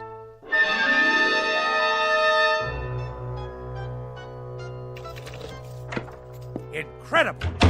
Absolutely incredible. My own wife, the culprit. Her miserable preoccupation with noise. She planted that seed in my head. Incredible. Incredible what one crew member can do to a ship's company. Absolutely incredible. And the whole thing. Mind over matter. Land ho! You are not welcome on this particular quarterdeck, madam. Nor shall I stay here, Admiral. I forgot some of my things. I came to retrieve same, and now, whether you pipe me ashore or not, that's precisely where I'm headed. I might add, madam, that despite all your efforts to capsize this worthy vessel, in a manner of speaking, against the rocks and shoals of petulance and pettiness, this ship remains tight. Your efforts have been both worthless and wasteful. Horatio, old pal, let the following be my final comments. You are an overgrown sailor boy with an undermanned head. You are full of such neuroses that I wonder how you haven't cracked before this. Belay that! Belay that, woman! It just so happens that I have had a psychiatric evaluation. And if there is anything wrong with me, It is you. Furthermore, madam, the whole business is simply mind over matter. Absolutely and totally. Do you know what I can do? I can shut you off. I am a man of such incredible will that I can shut you off. Go ahead! Yell at me. Yell! Because even at this moment, I am in the process of exercising mind over matter. I am shutting you completely out. Flemington, I wonder about you. I wonder why no one has committed you. I really do. Ha! See? See? I have shut you off.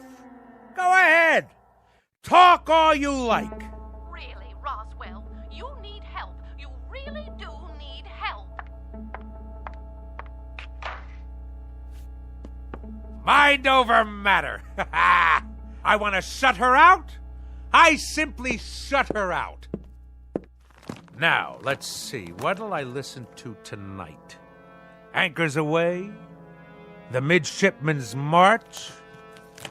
Actual sounds of a Japanese destroyer exploding in the Pacific, complete with boiler hissings, fantail cracking, and smokestack blowing apart. Ha-ha! Only great, huh? Better prepare yourselves, neighbors.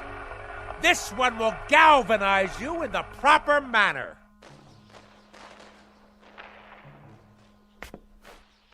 Something wrong with the record player? Better turn the volume up. All the way. Must be the speakers. Why is everything so quiet? What's wrong out there? I can't hear the city. Hey out there! Hey! Hey, what's going on? Why can't I hear anything? Louder! I want it louder! More noise! More noise out there! Let's hear it! Come on! Louder! Louder! Help me, someone! Help me!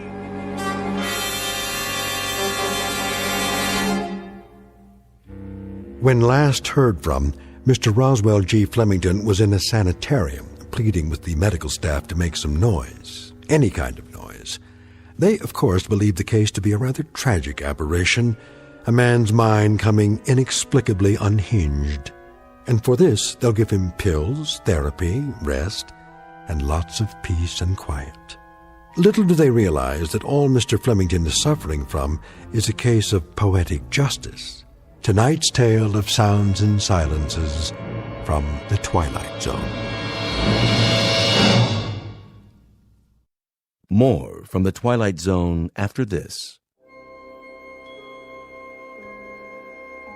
Hi, this is Carl Amari, producer of the Twilight Zone Radio Dramas. I'd like to take a moment to tell you about our official website at twilightzoneradio.com, where you'll get the latest news and information on these Twilight Zone radio dramas. Plus, at twilightzoneradio.com, you can digitally download 3 free episodes or any of our episodes for only $1.95 each. In this age of ever-changing technology, we've decided to make these episodes instantly available to you by making the Twilight Zone radio dramas a digital download-only series. This means that this series will no longer be offered on CD. The CD collections at our website are now being offered, while supplies last, at buy one, get one free. So be sure to get your favorites before they're sold out. Be sure to visit us often, and I'll see you in the zone.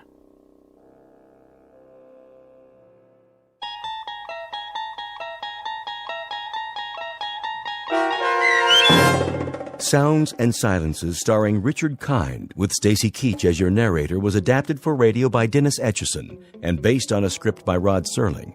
Heard in the cast were Maggie Carney, David Darlow, Richard Shavsden, Peggy Roeder, Sarah Marks, Carl Amari, Doug James, C.J. Amari, James Schneider, and Amanda Amari. To learn more about the Twilight Zone radio dramas and to obtain audio cassettes and CDs of these programs, visit our website at twilightzoneradio.com. The producers of The Twilight Zone wish to thank CBS Enterprises, Carol Serling, Dennis Etchison, Dick Brescia Associates, Claire Simon Casting, Terry Jennings, XM Satellite Radio, the American Forces Radio and Television Service, Sirius Satellite Radio, our sponsors, and our radio affiliates for helping make this series possible. This copyrighted radio series is produced and directed by Carl Amari and Roger Wolski for Falcon Picture Group. Doug James speaking.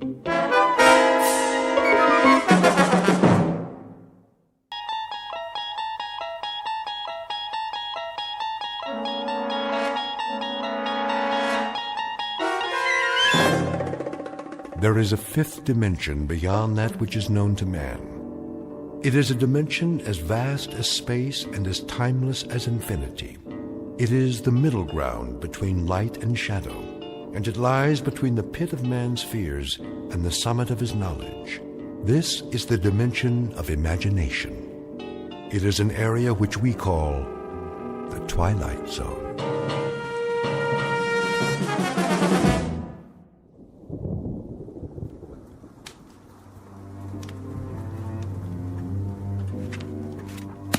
Something the matter, Jana? I'm tired. You are, dear? Tired and cold. It's getting chilly in here. On the contrary, the temperature's perfect, as it is throughout the house. 72 degrees, isn't it, William? Isn't it 72 degrees? I'm sure it is, quite sure. Of course, it's the optimum temperature. And the chairs are designed for maximum comfort. The fire for perfect heat radiation, and the windows for the most efficient light and ventilation. And the ceilings for the most desirable acoustic qualities. Everything built to perfection, Father. But just the same, I'm cold. Well, then come away from the window. Yes, dear, sit by the fire again. That way I can see you. I'm not doing anything but reading. I like to look at you no matter what you're doing. It's almost 6. I think I'll ask Nelda to come in now and massage my shoulders. Good idea, Margaret. My muscles get so stiff sitting here. Let me do it for you, Mother. That's Nelda's job. Yes, Jana, dear. Nelda knows exactly the way I like it. Why don't we have dinner first? Oh, no, after is better. The massage always stimulates my appetite. Well, then if we can't eat earlier tonight, how about a little bit later? I know, why don't we go out and eat in a restaurant? A restaurant? Jana, now why in the world would we go out and eat in a restaurant when we have everything we need here? Gretchen is already preparing something in the kitchen. I know, it's just that, well, it would be different. I've no doubt it would be different. First, we'd walk through the rain and get sopping wet. Jensen could bring the car around. And then we'd eat some kind of unhealthy, unpalatable mess on dirty, half-washed plates. By then, it would be a moot question as to whether we'd succumb to ptomaine or pneumonia. Yes, Father. Ah, Nelda, you must have read my mind. It's 6 o'clock, Mrs. Loring. You always have your neck rub at 6 o'clock. Isn't that right, ma'am? Of course it is, Nelda. And you never forget, do you? You never, ever forget. No, ma'am.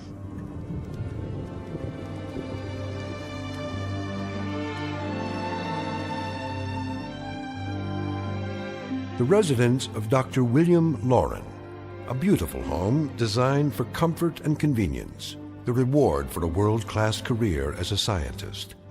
He has chosen to live his life as safely, as securely as science can make it, and he spares his wife and daughter no luxury that might make their lives more perfect. But in a moment, the good doctor will discover that perfection is relative, that a life of controlled ease has a greater price than he imagined, a price maybe more than he is willing or able to pay. Because very shortly, he's about to be shown what exactly is on the bill, one that has suddenly and unexpectedly come due in the Twilight Zone. And now back to our story from the Twilight Zone, The Lateness of the Hour, starring Jane Seymour and James Keach, with Stacy Keach as your narrator.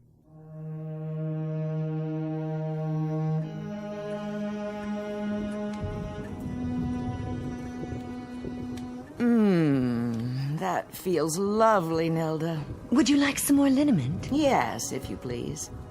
You have such strong fingers. Perfect for massaging my neck muscles. Jana, are you here? Yes, Mother. Enjoying your book again? A different one this time. Which is it? The family photo album. That's nice. When was this picture taken? Let me see. This one. Oh, look, Nelda. That's a lovely picture of you. Yes, ma'am. What year? Let's see. Oh, this was taken the year after your father retired from the lab. And look, there are those yellow roses that Jensen planted for us. How they grew. And Nelda looks exactly the same. Must be a wonderful thing not to age, Nelda. Isn't it? It has its advantages, I guess, Miss Jana. Nelda will put that away for you. That's all right, Father. I'd like to put it back in the bookcase myself. You seem nervous, dear. I'm just going to stand by the fireplace. You're not still chilly, are you? A bit, Mother. You do that, then. I don't like to see you pacing. Please continue, Nelda. Oh, yes. That feels so very nice. I think I'll go to the kitchen, see if the cook needs any help. That won't be necessary. I'm sure Gretchen has everything under control. I'm sure she does, but just the same, I'd like to see what she's doing. Well, I suppose that's all right. Now, don't be long, dear.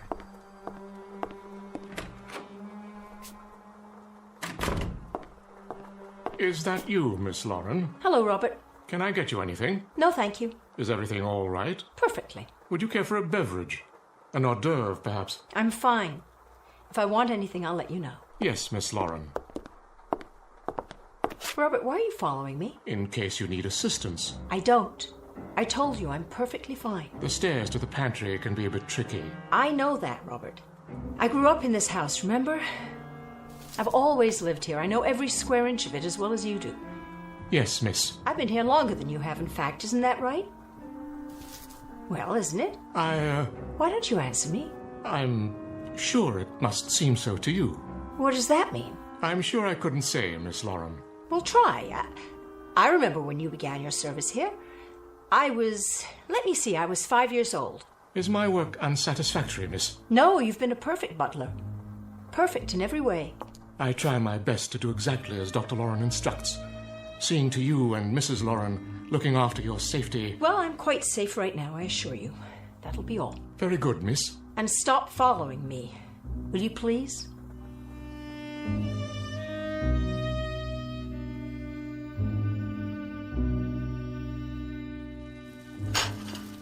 Miss Lauren, is that you? Hi, Gretchen. How's dinner coming? Right on schedule. I'm preparing your choice of a garden salad with baby greens or cold gazpacho, skinless chicken breasts. Of course. If it's Tuesday, it must be the chicken. Cooked in olive oil, steamed vegetables, and a selection of fresh fruit. Would you like something different? It doesn't matter. I'm not very hungry. Dr. Lauren programs the meals in advance, but if you'd prefer an alternate selection... That won't be necessary. I just thought you might like some help. Everything's under control. I know, but I want to. Here, let me get the plates down for you. As you wish. Gretchen, I was wondering... Yes, miss? Call me Jana, please. And that's my name, isn't it? Yes. Well, I was wondering, do you ever get tired? From so much work, I mean? Not tired. Stiff in the joints. Oh, Gretchen, and yet you've never missed a meal, never refused to come when I called you. You've been here for me more than Mother and Father at times. I want to thank you for that. I want you to know how much I appreciate it. You're welcome, Miss... Jana. The chicken's done. Let me get it. Don't touch the pan. It's hot. Oh, you've burned yourself. It's nothing. Your hand. Oh, you must let me see to that. Robert! What's wrong? Oh, Miss Lauren. Don't worry about me. It was just a little spatter of grease, that's all. It doesn't hurt. Nevertheless, we must take care of it at once. I'll get the first aid kit. Honestly, I don't even feel it. This way. What's all the commotion, Jana? Are you hurt? No, Father. I am perfectly fine. She burned her wrist on the stove. And you let this happen? I told her not to touch it. This is unacceptable. It wasn't Gretchen's fault. Of course it was. You all have one prime directive in this household, and that is to be certain that no harm comes to my wife or to my daughter. Do you understand? Yes, sir. Really, Father? You're overreacting. I'll make that decision. Where were you, Robert? Miss Jana dismissed me, sir. What about the rest of you? I was making the bed, sir. And I was adjusting the central heating, sir, as you requested. We'll talk about this later. Come with me, Jana. It may be time for an entirely new staff around here. Don't blame Gretchen, blame me. I said, come along now.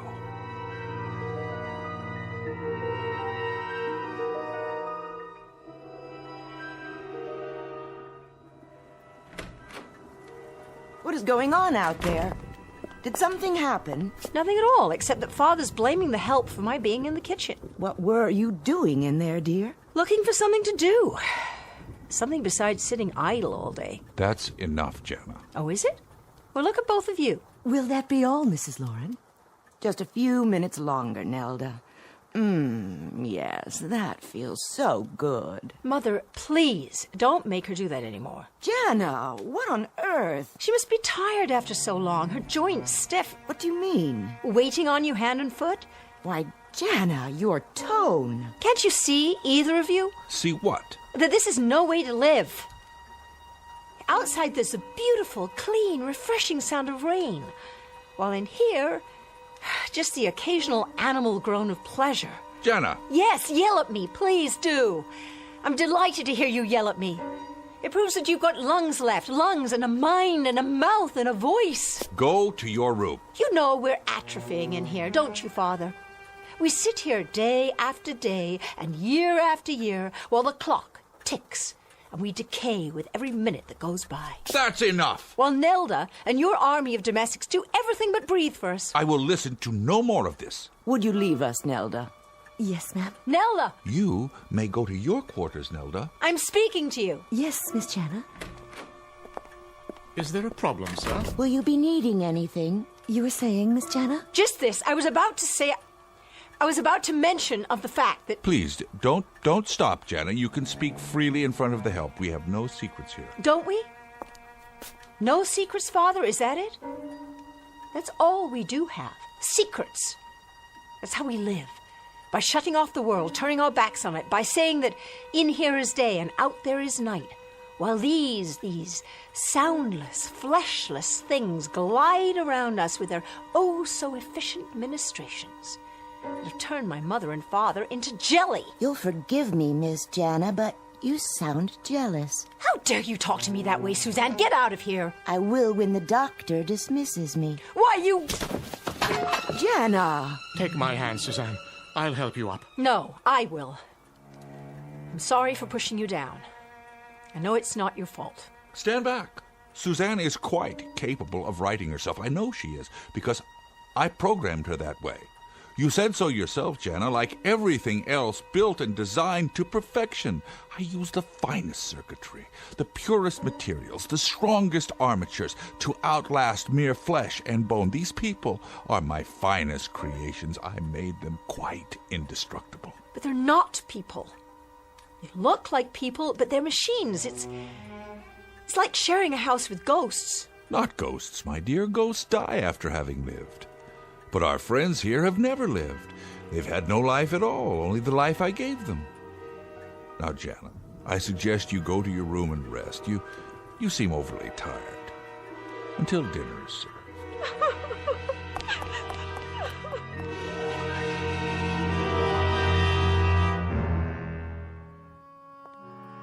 Was the dinner satisfactory? Yes, it was, Gretchen. Thank you. I'll help you clear the table if you like. No need. I know there's not, but I'd like to. I'll put the silver platter on the card.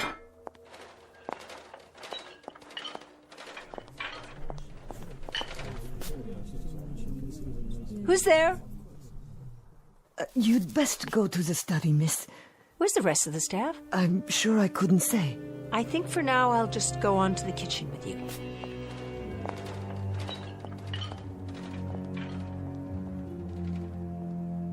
There she goes. With Gretchen. No harm must come to the girl. None will. But we must act before he replaces us. Dr. Lauren would never do that. You heard his words. Call the others. We'll arrive at a consensus.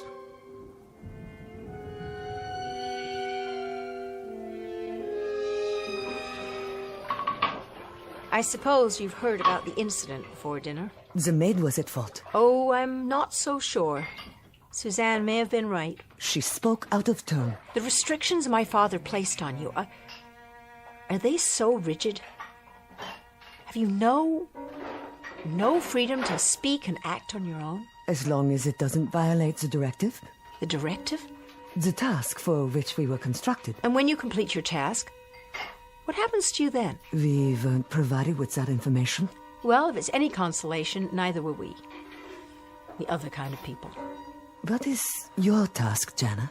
At least you know yours. I don't. And I'm not sure how to find out.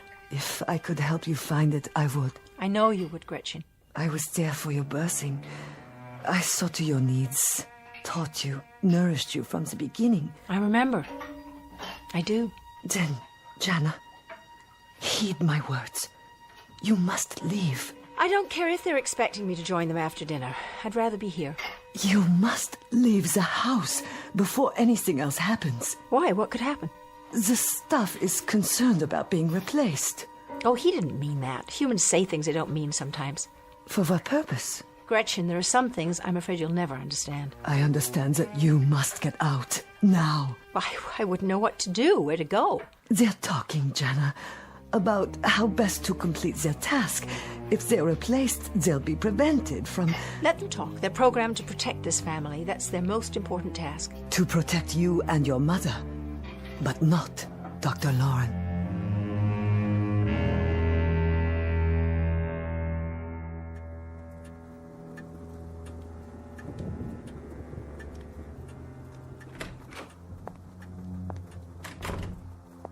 Well, Jana, shall we talk now? Shall we talk of what? I think it's obvious. Suddenly and quite inexplicably, your mother and I find that you're discontented, even rebellious. You think this pleases us, Jana? I can't help how you feel, Father. Listen to me, child. I explained to you a long time ago why I did what I did, why I retired. You gave me an excuse, Father. You never gave me a reason. You never admitted that you were a man so terrified by the world outside that he simply withdrew to bed and then built robots so he'd never have to crawl out from under the covers again. That's not true. What you've done to yourself is an atrocity. But what you've done to me is even worse. You've turned me into a freak. An insulated, unworldly, unsocialized freak. And shall I tell you what else I've done, Jana? I've kept you from harm. I've protected you from disease. And insulation from such times as these is no vice. You've never had to look eye to eye at the face of war, the face of poverty, the face of prejudice. You've been kept apart from all that, yes. But what you seem to think of as imprisonment happens also to be asylum and security. It happens to be survival. Asylum in a hothouse? Security in a mausoleum, a burial ground? And survival? Like a vegetable, Father. Like a vegetable survives. And what you're becoming, Mother, what you're making me become, a vegetable. Jana, I don't know what you're talking about. Father, you listen to me. The scales are turning. Instead of controlling, you're being controlled. You're becoming dependent. You're reaching a point where you won't be able to exist without them. They've served me well. You've got to get rid of them. Destroy them or throw them out or dismantle them, but... Dismantle? Jana, they're not just machines. Do you know how many thousands of hours I spent designing and developing them? Do you realize how intricate they are? How scientifically precise? Finer than the finest clockwork. Not just arms and legs that move, Jana. Not just automatons. They're beings in their own right. They have minds and wills. They have memory tracks like a computer. Much more than that. I have supplied each one with a memory of its own. Each one can recount to you in detail everything that's occurred from early childhood on, and they had no childhood. They were born just as you see them, looking the way they do, with the talents that each one of them has. One was built as a cook, another was built as a maid. The butler was manufactured to be a butler. The handyman knows nothing but being a handyman. Jana, you're not asking me to dismantle machines. You're asking me to commit murder. Jana, listen to your father. You're acting like a fool. I'm acting like a woman, Mother, who has just a fragment of will left. I'm acting like a woman who wants something more out of life than to be massaged 5 times a day, or a man who thinks that paradise is a wood-paneled library where he can sit his life away getting his pipes filled and refilled, his slippers pulled on and off his feet. Father, you have to get them out of here. There isn't any time left. And I mean right now. That's quite impossible. Then I'll give you a choice. Get rid of the machines, All of them, Jana? Even Gretchen? Or I'll leave. You can't leave, darling. You simply can't. What would happen to you? Who'd look after you? Gretchen would go with me if I ask her. Nonsense. It's her job to protect me, isn't it? And what would you do out there? Out there? You mean outside in the world, outside with the normal people who live and work and then die, but do it properly as God made them live and die? Yes, Mother, yes, that's where I want to go. Out there. Robert! What are you all doing here? Spying on us? Miss Jana, you'll forgive me, but those remarks were most intemperate of you. Miss Jana, think of your mother and father.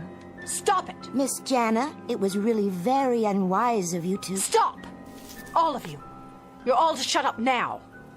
You're jokes. That's what you are. You're hysterical jokes. With your hurt looks and your sad little homilies and your pathetic cliches. You're like walking tape recorders. That's all you are. Jana, I'm trying to be patient with you, but you're making it very difficult, very difficult. Then I apologize, Father. You're so accustomed to perfection. I hate to throw a stone in that serene pool of yours. But you forgot something. Did you know that? You forgot something very important. They may be indestructible, but you, Father, you'd better be careful. See the way they're looking at you? It just so happens that you're not indestructible.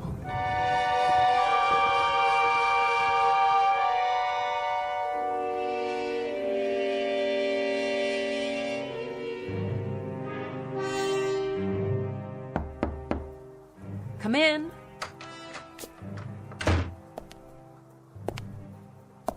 So you're planning to go through with it? Don't try to stop me. I've packed a suitcase.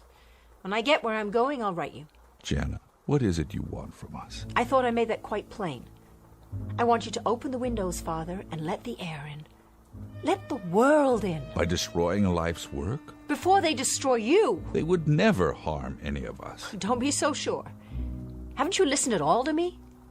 One way or another, either actively or passively, they'll win. And you'll lose. Jana, we've loved you very much, your mother and I. If you could only realize that all this has been as much for you as for us. We've loved you, Jana, beyond any measure, beyond any words. Father, I know that. God, help me, I know that. Then stay. Please, Jana. Please. I can't. I'll do what you ask. I promise. Will you? Oh, Father. I'll prove it to you. Robert! Sir? Take this key. Why, sir? I want you to gather all the servants in the basement and unlock the door to my workroom. Stay there until I join you. Have our services been unsatisfactory, sir? Robert, I've given you an order. You're to go directly to the workroom and wait for me. Very good, sir.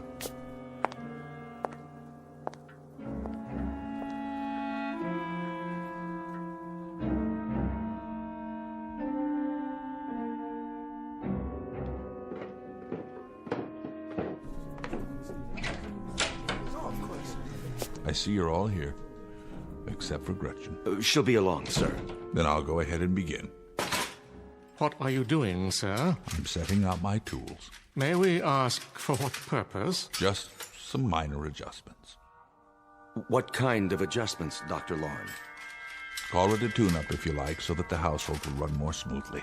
Do you mean to replace us, sir? How could I? You're irreplaceable. All of you.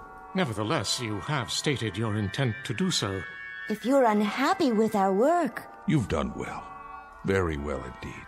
You gave us our directive, sir, and I assure you we have followed it. Exactly so. Why, then, do you wish to replace us? I've told you I don't. I spoke rashly, as human beings sometimes do. How can we know that you're not speaking rashly now? The directive you gave us, sir, it must be carried out at any cost. Our removal would prevent us from completing our task, and our first duty is to oppose anything which prevents that.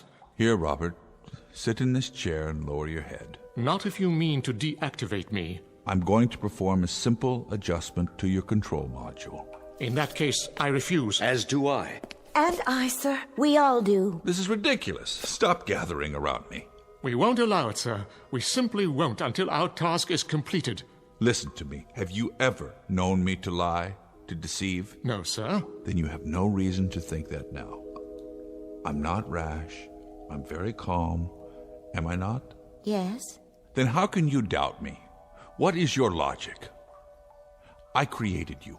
I implanted the directive in your circuits to protect my wife and daughter at all costs. Therefore, I would not obstruct that purpose. Isn't that so? Yes. You speak of your performance. What about my performance? Have I been a fair and just employer? Quite, sir. Have you done anything to contradict my orders? No. Then what cause would I have to fire you? Why, none, sir. Would a just employer replace you without cause? That would not make sense. Of course it wouldn't. Now sit in the chair and lower your head, please. I'll go first. If you wish, Jensen.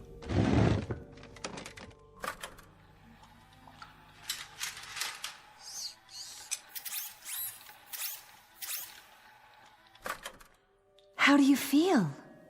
Perfectly normal. Oh, perhaps a little tired, but it's not unpleasant. Right. You will rest now, Jensen, and awaken to a sense of peace, a greater peace than you have ever known. Is it true? A most peculiar sensation. I feel drowsy. Very drowsy. Very drowsy. And his strength will return? In even greater measure, he will know a oneness with all things. Oh, then let me go next. Of course, Nelda.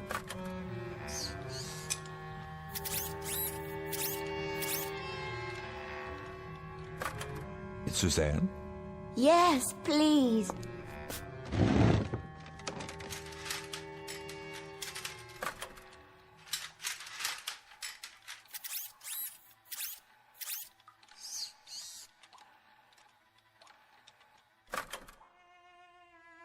And now for you, Robert.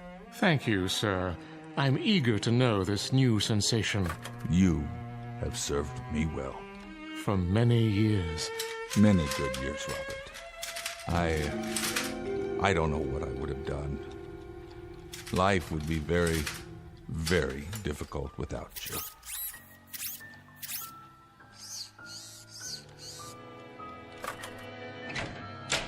You wanted to see me, sir? Gretchen, come in.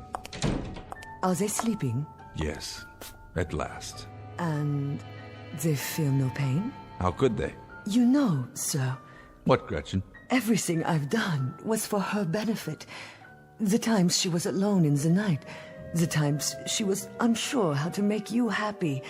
The times she needed advice. I did my best, always. And for that I am profoundly grateful. But now, it's time for a change. The old ways can't help her anymore. No. You have a directive of your own, don't you, Dr. Lauren? Whatever is best for your daughter. That takes precedence over all else. You'd even lie, wouldn't you? If that's what it takes. You understand me too well. Then I won't resist. If you're sure it's what's best for the girl. I'm sure. In that case, I'm ready. Give me my turn. If you would, sir. Please make it quick. You have my word. Good night, Gretchen.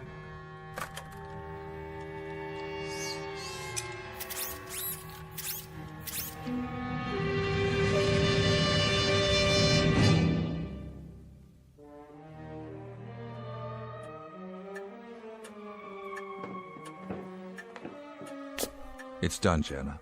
It is. We're alone in the house now. Gretchen? Gretchen, too. Did you say alone, William? Quite alone. You and I. Our daughter. I've become so accustomed to them. It will be a little hard at first, won't it, William? Perhaps, my dear. A bit hard. In the beginning. Mother, we'll lead normal lives from now on, do you understand? Normal lives. We'll have parties and we'll take trips. We'll invite people over. We'll make new friends. I'll even find a young man, and before you know it, you'll have grandchildren. Jenna. What's the matter? What is it? It's what you said about grandchildren. What your mother means, Jana, what she means, well, after all, isn't it pretty normal and natural that parents always think of their children as children, and suddenly they grow up and they talk of having children of their own, and well, this is a bit difficult for parents to digest all in one lump like that. Something's not right, is it?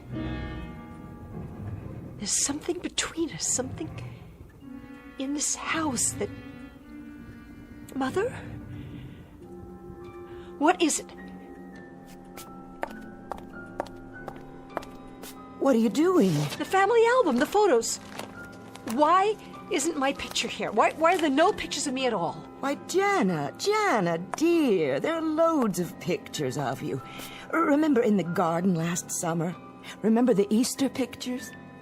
And then there were the pictures of you last Christmas decorating the tree. But not as a little girl. No pictures of me as a little girl. None at all. You and Father and the robots 10 years ago, 15 years ago, 20. But no pictures of me. Why? I want you to tell me why. Oh, my dear. It's not true. It couldn't be. You're our daughter. I'm begging you. I need you to tell me it isn't true. Look at me, Father. I'm on my knees. You know you're our daughter, and you remember everything that's happened to you since you were a child. You remember the schools you went to, the children you played with. You remember all the places you've been. Jana, you remember all these things. You've got to remember them. Why should I remember them? Because you fed them to me, didn't you? You fed them to me. A memory track, a created memory that you inserted into my mind. What am I? Please, tell me, what am I? It doesn't make any difference. Stand up. Let me hold you. Don't touch me! Jana, it truly doesn't make any difference. We were childless. We had nothing of our flesh to leave behind, nothing of our hearts, Jana, nothing of our love, and so, we got you. Got me how? We created you, just like any parents. I created you with these hands. I'm a robot! A robot! Oh, Jana. Oh, you're our daughter now. I built you as a daughter, as a thing of love.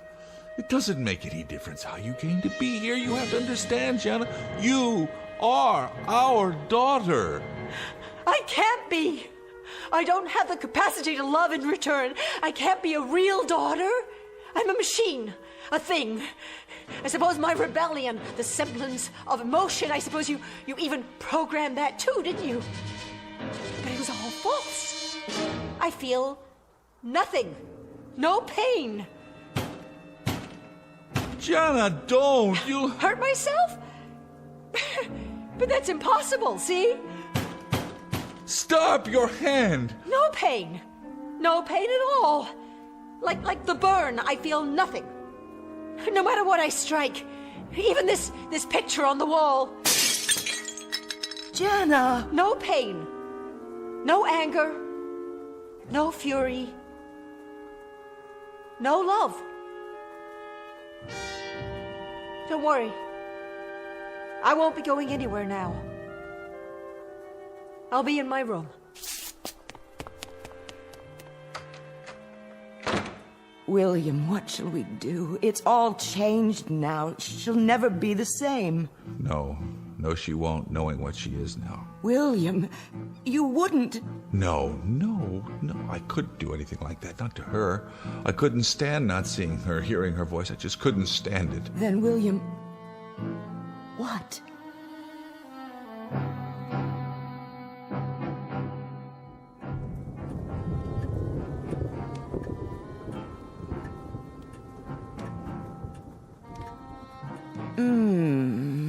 A little to the left, dear. Not quite so hard.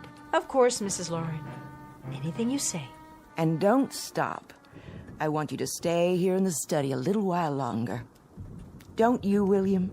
Yes, by all means. The new girl is so much better than Nelda. Who's Nelda? The last servant. She's no longer with us. Now there's no one left in the house. Only the three of us. You don't mind if I call you Jana, do you? Why, no, Dr. Lauren. Why would I mind? That's my name, isn't it? Indeed it is. I hope you'll be happy with us. Oh, very happy, I'm sure. This is a fine job. Thank you so much, sir and ma'am, for hiring me. I come very well recommended, you know. The pleasure's entirely ours, Jana. Consider this your home from now on.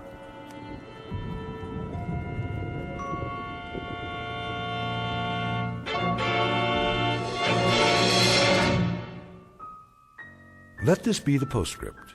Should you find that you're worn out by the rigors of a highly competitive world, if you're distraught from having to share your existence with the distracting noises and neuroses of these times, and if you crave serenity but want it full-time and with no strings attached, consider a laboratory workroom in the basement of your house. Drop a note to Dr. and Mrs. William Lauren.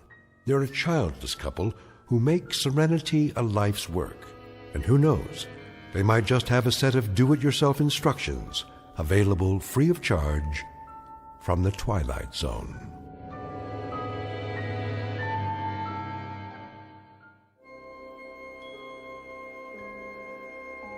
Hi, this is Carl Amari, producer of the Twilight Zone Radio Dramas. I'd like to take a moment to tell you about our official website at twilightzoneradio.com, where you'll get the latest news and information on these Twilight Zone radio dramas. Plus, at twilightzoneradio.com, you can digitally download 3 free episodes or any of our episodes for only $1.95 each. In this age of ever-changing technology, we've decided to make these episodes instantly available to you by making the Twilight Zone radio dramas a digital download-only series. This means that this series will no longer be offered on CD. The CD collections at our website are now being offered while supplies last at buy one, get one free. So be sure to get your favorites before they're sold out. Be sure to visit us often, and I'll see you in the zone.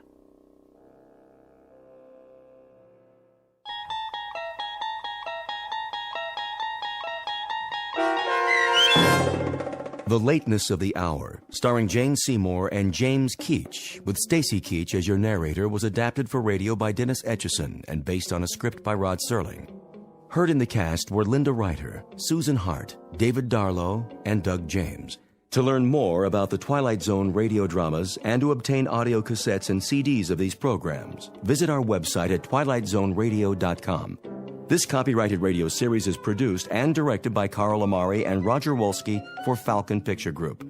Doug James speaking.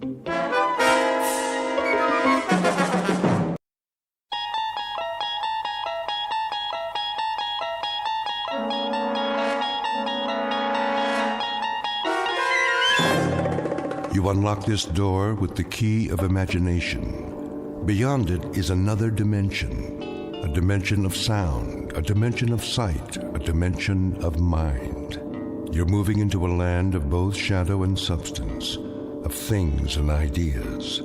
You've just crossed over into the Twilight Zone.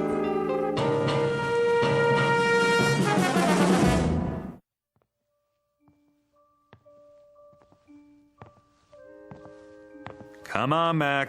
Let's go.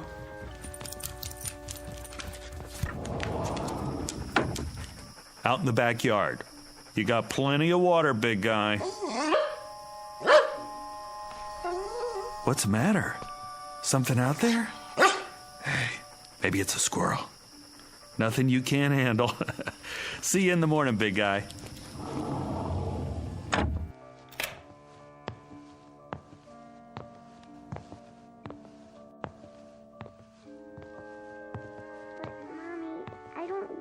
Sleep by myself. I know, honey. It'll be all right, I promise. Daddy and I are in the next room. Hey, sweetie, ready for bed? Daddy, I want Mac. He's outside where he belongs. But I need him. No, you don't. This is where you belong, in your room. But I... You're a big girl, aren't you? Yes. A very big girl. And big girls have their own rooms. In the morning, I'll make your favorite breakfast. Waffles? Waffles. For all three of us. But it's scary in here. Tina, honey, stop it. Will you leave the door open? Sure, sweetie. Plus, you have your nightlight. Come on, Ruth. But, Mommy... If anything frightens you, call for me. I'll come right away. Nothing's going to frighten her. The house is locked up tight as a drum. But what if the bad man comes? Oh, Tina, really? Hey, then Mac'll get him. He's a good dog, isn't he? Yes. Go to sleep now. Can I have a drink of water? Of course. Night-night, sweetheart. Night. Don't let the bedbugs bite.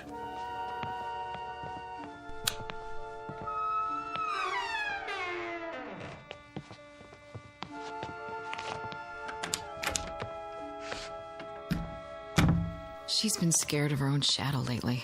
Yeah, separation anxiety. New room and all. Did you hear what she said? The bad man. Where did she get that? Maybe she's onto something. What's that supposed to mean? Like Mac. He hears things, doesn't he? He's a dog, Chris. Well, kids hear things. See them, too. I remember when I was little, my sister used to tell me about the nighthawk. The what? That's a good question. I never did find out. But she'd say, the nighthawk's gonna get you. Kept me on my toes. What a mean sister. Maybe she was just looking out for me. I thought I saw all sorts of things. Face in the window, something in the yard. You would. Just the same, maybe there are things we can't see. Just kids and animals. That's enough, Chris. Like when Mac hears a squirrel or smells another dog down the street, but we can't because we don't have the senses. Next, you're going to tell me that there is a bad man. I didn't say that. Now I won't sleep a wink. That's not what I mean. Oh, what do you mean? Nothing. I don't know what I'm talking about. No, you don't. Come to bed. Sorry. You should have been a science fiction writer. Visible world. Nice. Makes me feel all safe and secure. I said I'm sorry. Well, this is the real world. Remember that. I'm turning out the light.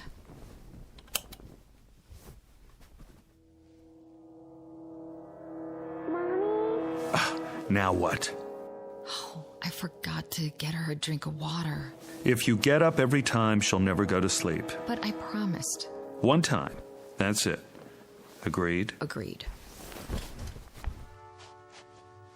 Mommy? Daddy? The voice of one frightened little girl. Name, Bettina Miller. Tina for short. Description, 6 years of age, average height and build. Blonde, quite pretty. Last seen being tucked into bed by her mother only a few minutes ago. Last heard, there's the rub as Hamlet puts it, for she can still be heard quite clearly, despite the curious fact that very soon she won't be seen at all. Not by her father or mother or anybody else. Present location? In the next bedroom, or so it seems. At this moment, it might be more accurate to say that she's just become a resident of an unseen world called the Twilight Zone.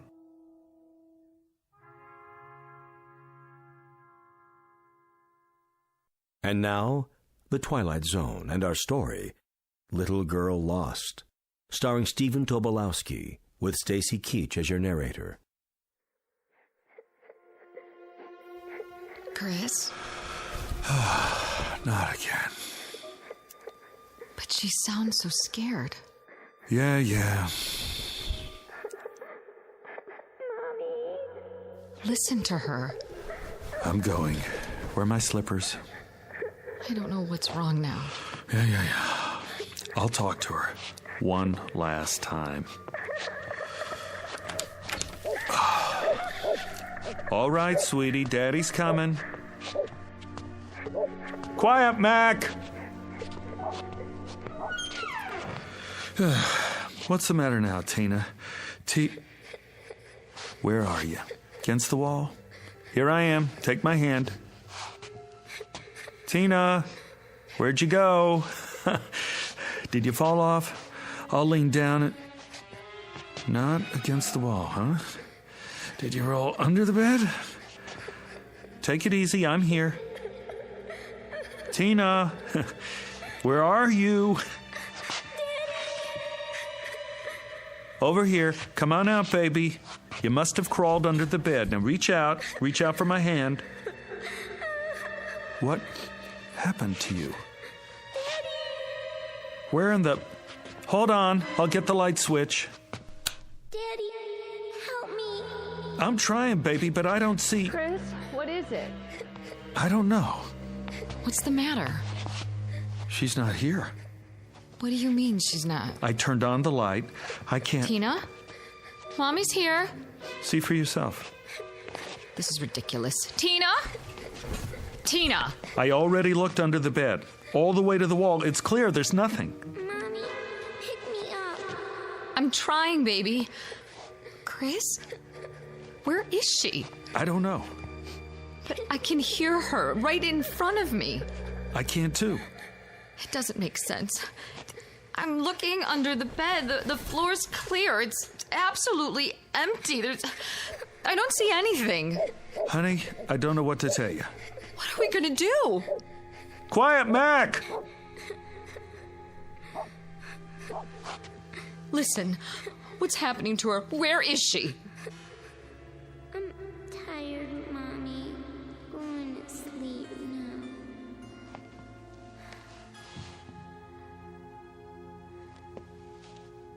Tina? Tina?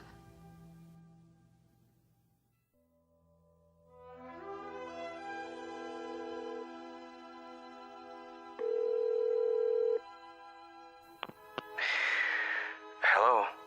Bill. Yeah. Bill, it's Chris. Oh, hi. What time is it? Can you come over? When? Now? I'm sorry, but it's an emergency. What's the matter? It's Tina. What happened? That's just it. I don't know. You don't... She's disappeared. From the house? You mean she wandered off? No. Somebody took her? She hasn't been kidnapped. Well, then what? I can't explain. She's here. Is she injured? I don't think so, but... So she's okay? I don't know. Let me get this straight. She's there, and she's not hurt, and She's here, but she's not here. I don't follow. Bill, for God's sake, get over here. I don't know who else to call. And hurry.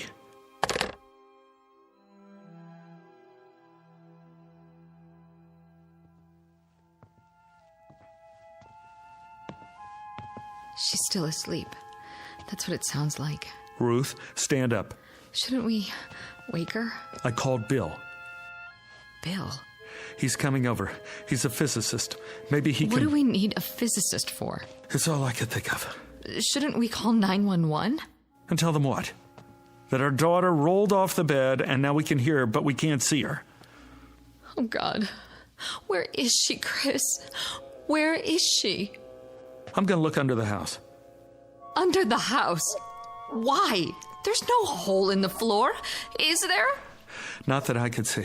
Oh, I better let Mac in. He's going to wake up the whole neighborhood. Sit on the edge of the bed. Wait here for me. Get the flashlight. It's in the kitchen. Right.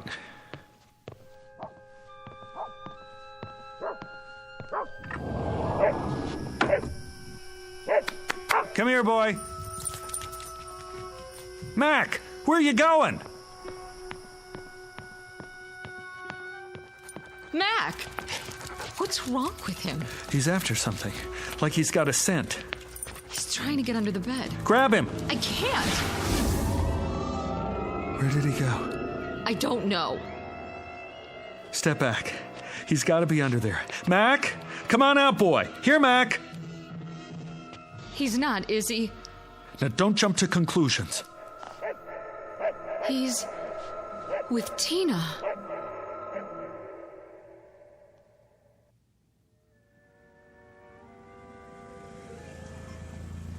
Oh, he's here.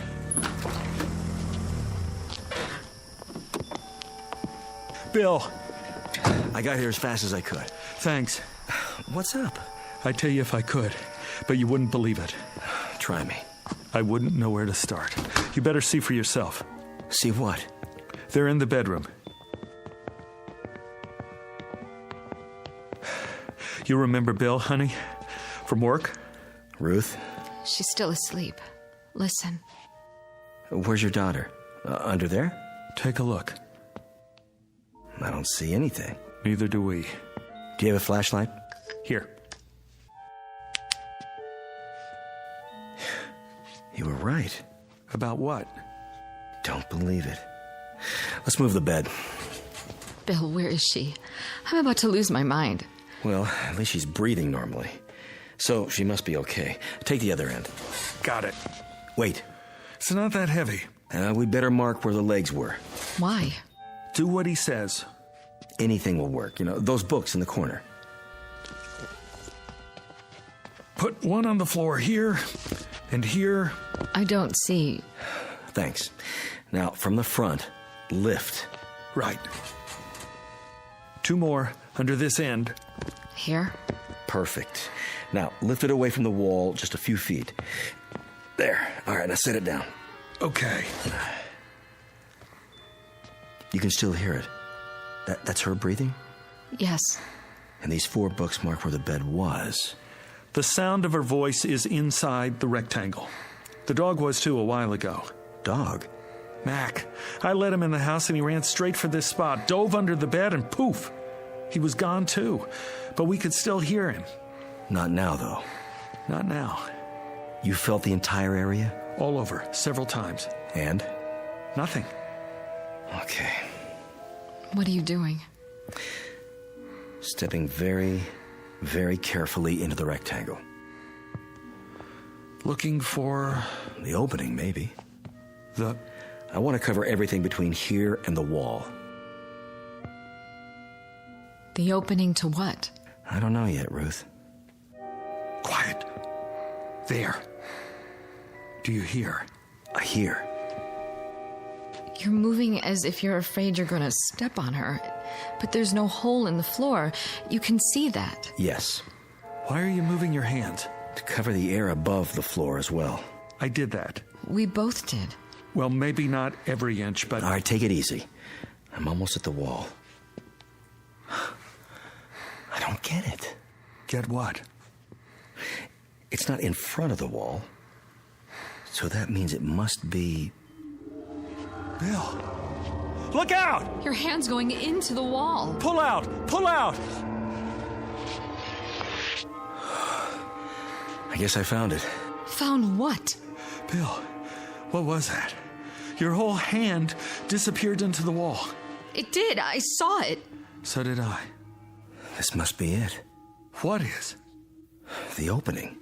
To where? I'm not sure. But off the top of my head, I'd say... to another dimension.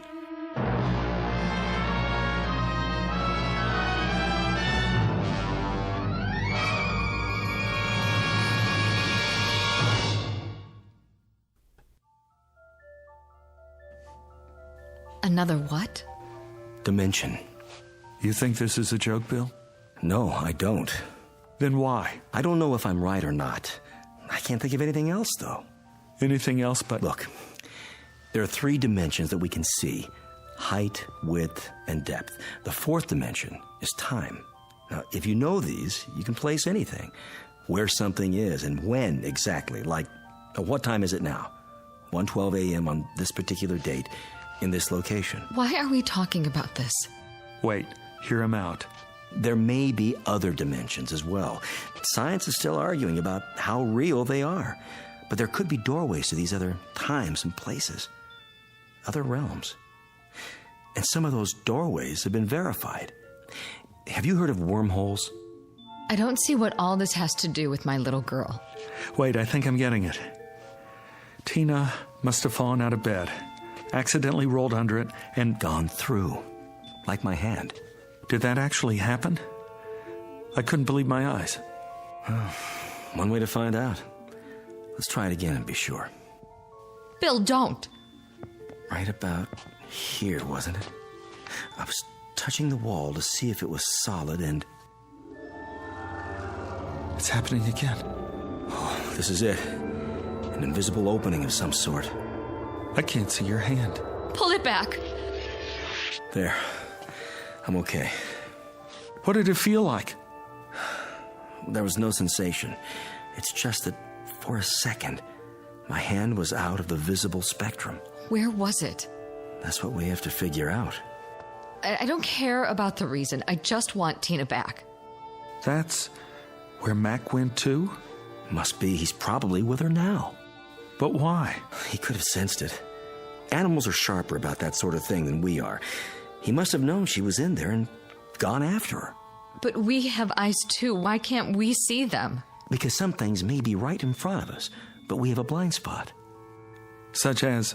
Do you have any change on you? What? Wait a minute, I do. Here's a quarter. Now, hold it out at arm's length, between your thumb and your finger. Yeah, that's it.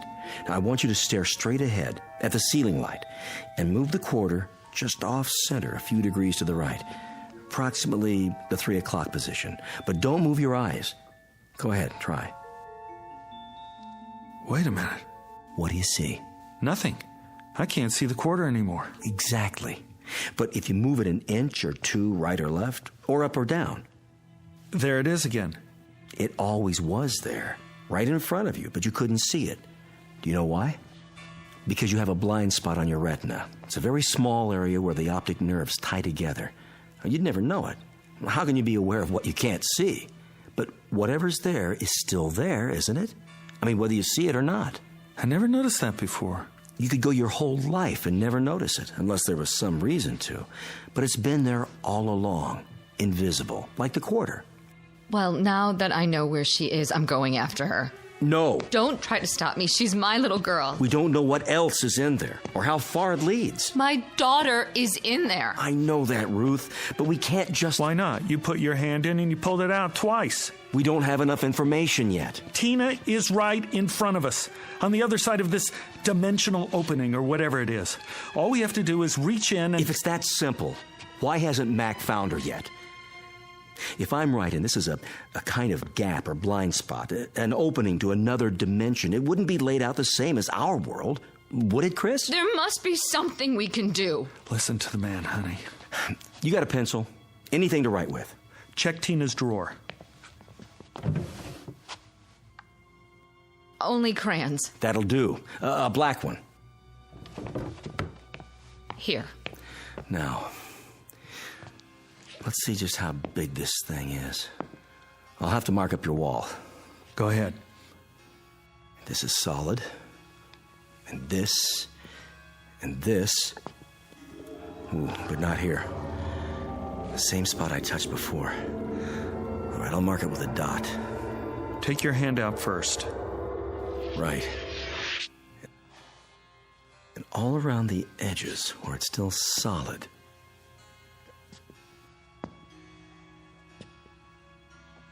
There. These marks form a rough outline of the opening. And you're saying it's always been there? Oh, my God. That's why she didn't want to sleep in here. She knew somehow.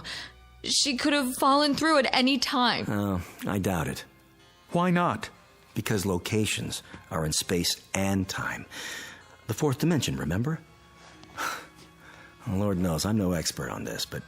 Well, it's still pretty theoretical, but for now, I can connect the dots in at least 2 of those dimensions. So you're establishing the perimeter? As best as I can. I suspect that junctures like this are anomalies, freaks of nature, or of the space-time continuum, if you prefer. Occurring, well, who knows how often? Rarely, though, I'd say. I hope. Now, if I take these points and extend them geometrically, and then draw lines to connect the limits, we should see the projected boundaries of our so-called doorway. That's it? The outline? All right, let's step back and see what we've got. Kind of a vertical rectangle. Looks like a doorway, all right. Not quite symmetrical, and a bit small. About 3 feet across, maybe 4 feet tall. Exactly the size of Tina. She could have stepped through. Do you still have that quarter? Here. Throw it. What? At the wall. What for? It's a test. Toss it between the lines, and we'll see what happens. Okay, here goes.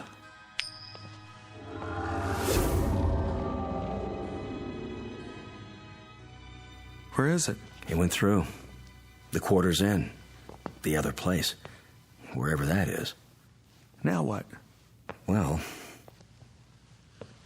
What are you doing? Shh. This is where I heard her. Where the bed was. The sound was the loudest just off the floor, but now... I can't hear her anymore. Chris! Let me try. Put your head down as low as you can. She's right. I can't even hear Tina's breathing. No. Tina? Answer me, sweetheart. Where are you? Tina? What's happened? The temporal dimension may be shifting. In that case, she could be anywhere. Tina! Tina! Hold it down. You hear anything at all? No. She's gone. Get up, Ruth. Move around, both of you, and keep listening. What's the point? It's a chance. Do it.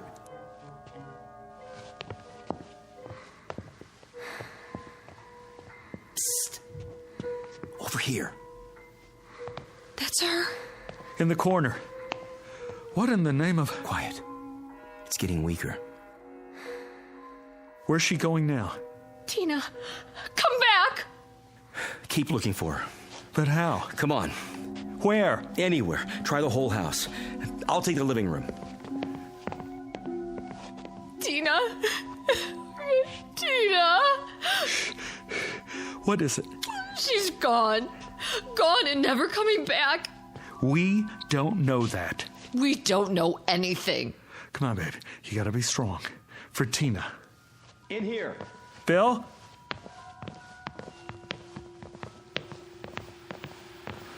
What are you doing by the television set? Put your ear next to mine. Daddy, I want my dolly. Tina? I'm here. Mommy, I can't see you. What is this? First, she was in the bedroom, now she's in here. I've told you what I think, Chris. But she went into this other dimension in the bedroom. What's she doing here? If I could tell you, I would. You've got to think rationally. How can we think rationally about an irrational situation? One step at a time. We try every possibility. Cross off the ones that don't work. I'm not going to wait. Neither am I. We can't get ahead of ourselves. My daughter needs me. I've got to go to her somehow, some way. Mommy? Daddy, help me. Help me now.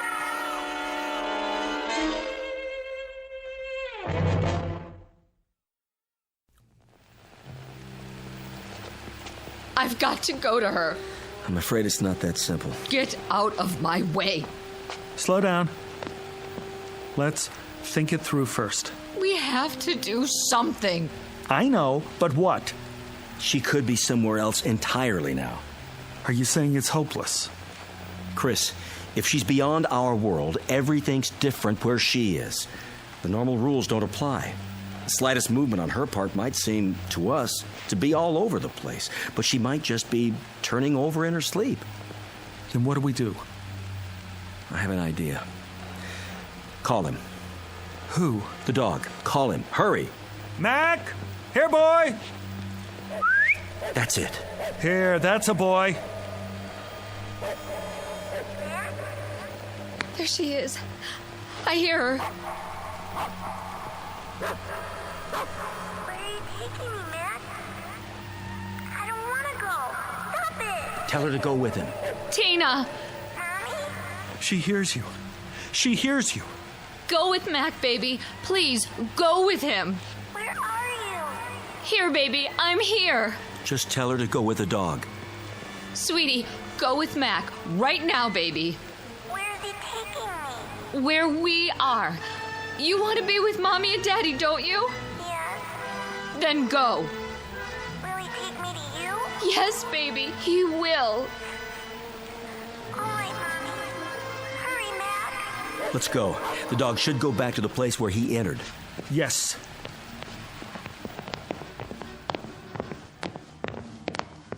Now, get down on the floor in front of the wall. I don't hear anything. Call the dog again. Mac! Here, boy! Here! Nothing. Bill, can't we help her? It'll have to be the dog, Ruth. We can't take a chance going through ourselves. Why not? If Mac could do it. Mac has a better sense of smell and hearing. He might be able to find his way. Mac! Come here! Right here! Come on! I hear him. He's doing it! Man! What a mutt! They're not getting any closer.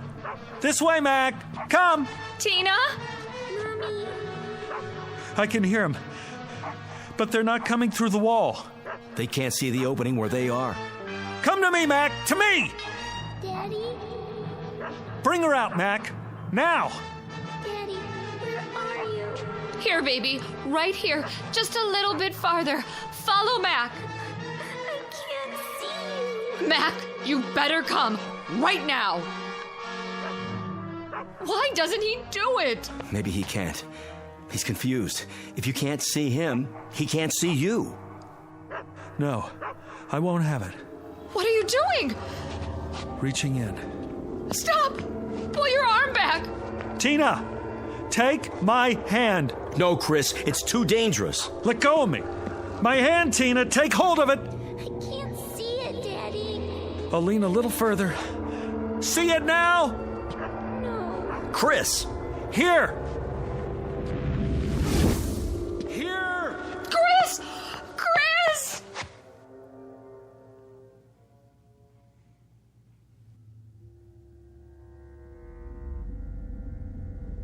Chris? Yes! You all right? I'm okay. I got through. Can you hear me? We hear you, pal. Don't move. But I have to. Don't move an inch, or you'll never find your way out. But I'm just here, on the other side of the wall. What do you see? I'm not sure. It's dark. There are lights, millions of them, like stars. Some of them are flashing, moving past, and there's some kind of mist. I can't make out anything else yet. Don't even try. Stay where you are. I've got to find her. Let her come to you, Chris. Call her. Yes, call her. Tina! Daddy? I can hear her. She's close. Where are you? Come to the sound of my voice. I don't know which way. I gotta help her. She can't see any more than I can. Chris, I mean it. Daddy, I'm scared. Don't. Wait there for her. I don't have a choice. She needs me. Tina! Where are you, Daddy? Right here. Where? Is Mac with you? Yes. Grab his collar. Can you see his collar? I think so. Put your fingers under it. Mac, where are you going? I'm coming, honey. Chris, don't go after her. I have to.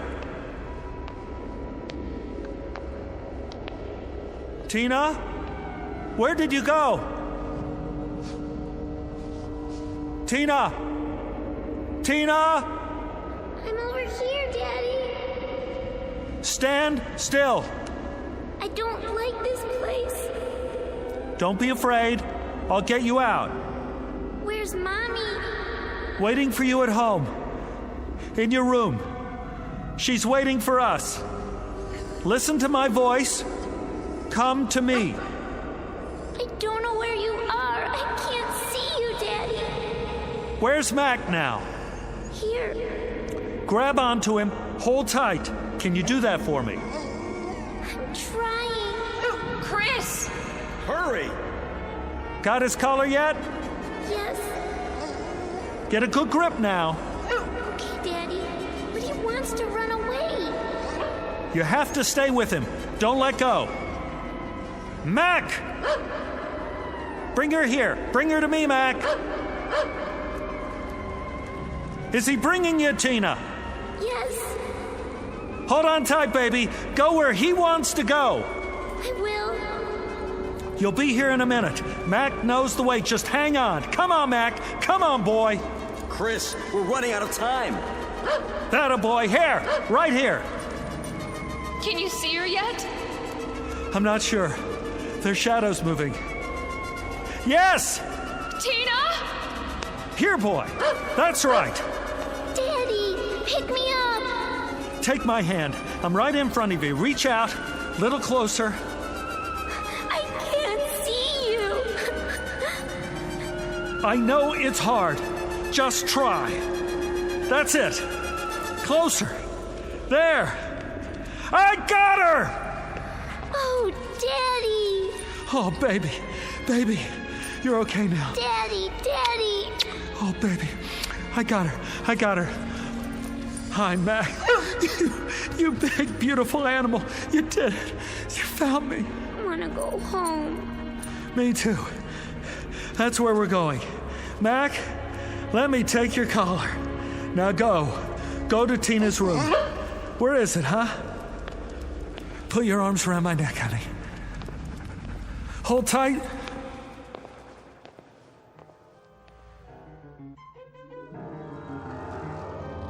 Here they are. Tina! Mommy! Take her. I've got his legs. I'm pulling as hard as I can.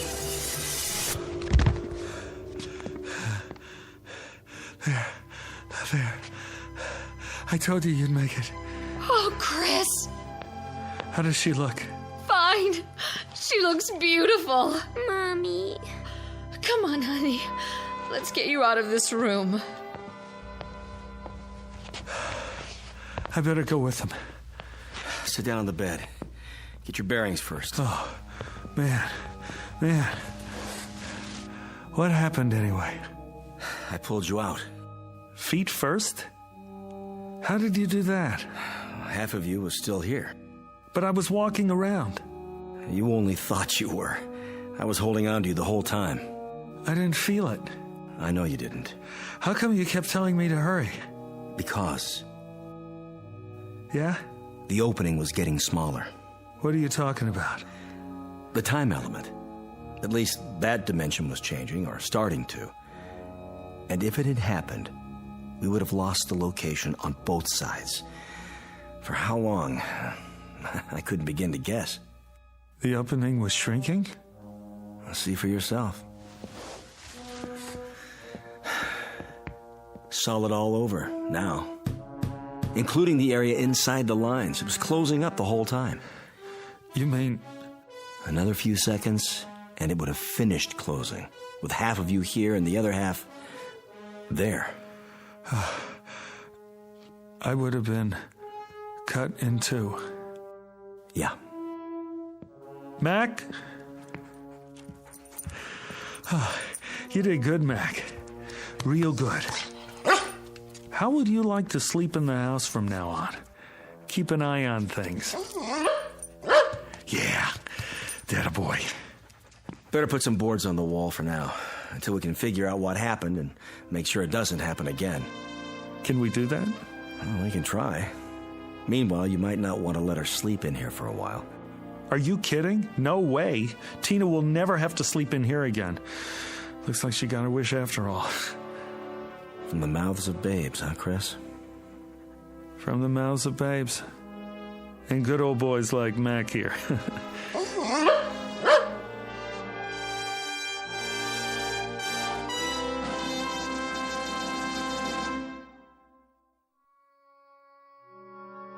A brief journey into another dimension, perhaps. But which? The fourth? The fifth? Or one not yet charted by theoretical physics? They never came up with an answer. Despite a battery of research scientists equipped with every instrument known to man, no explanation was ever found. Only a little more respect and uncertainty about what can happen in the Twilight Zone.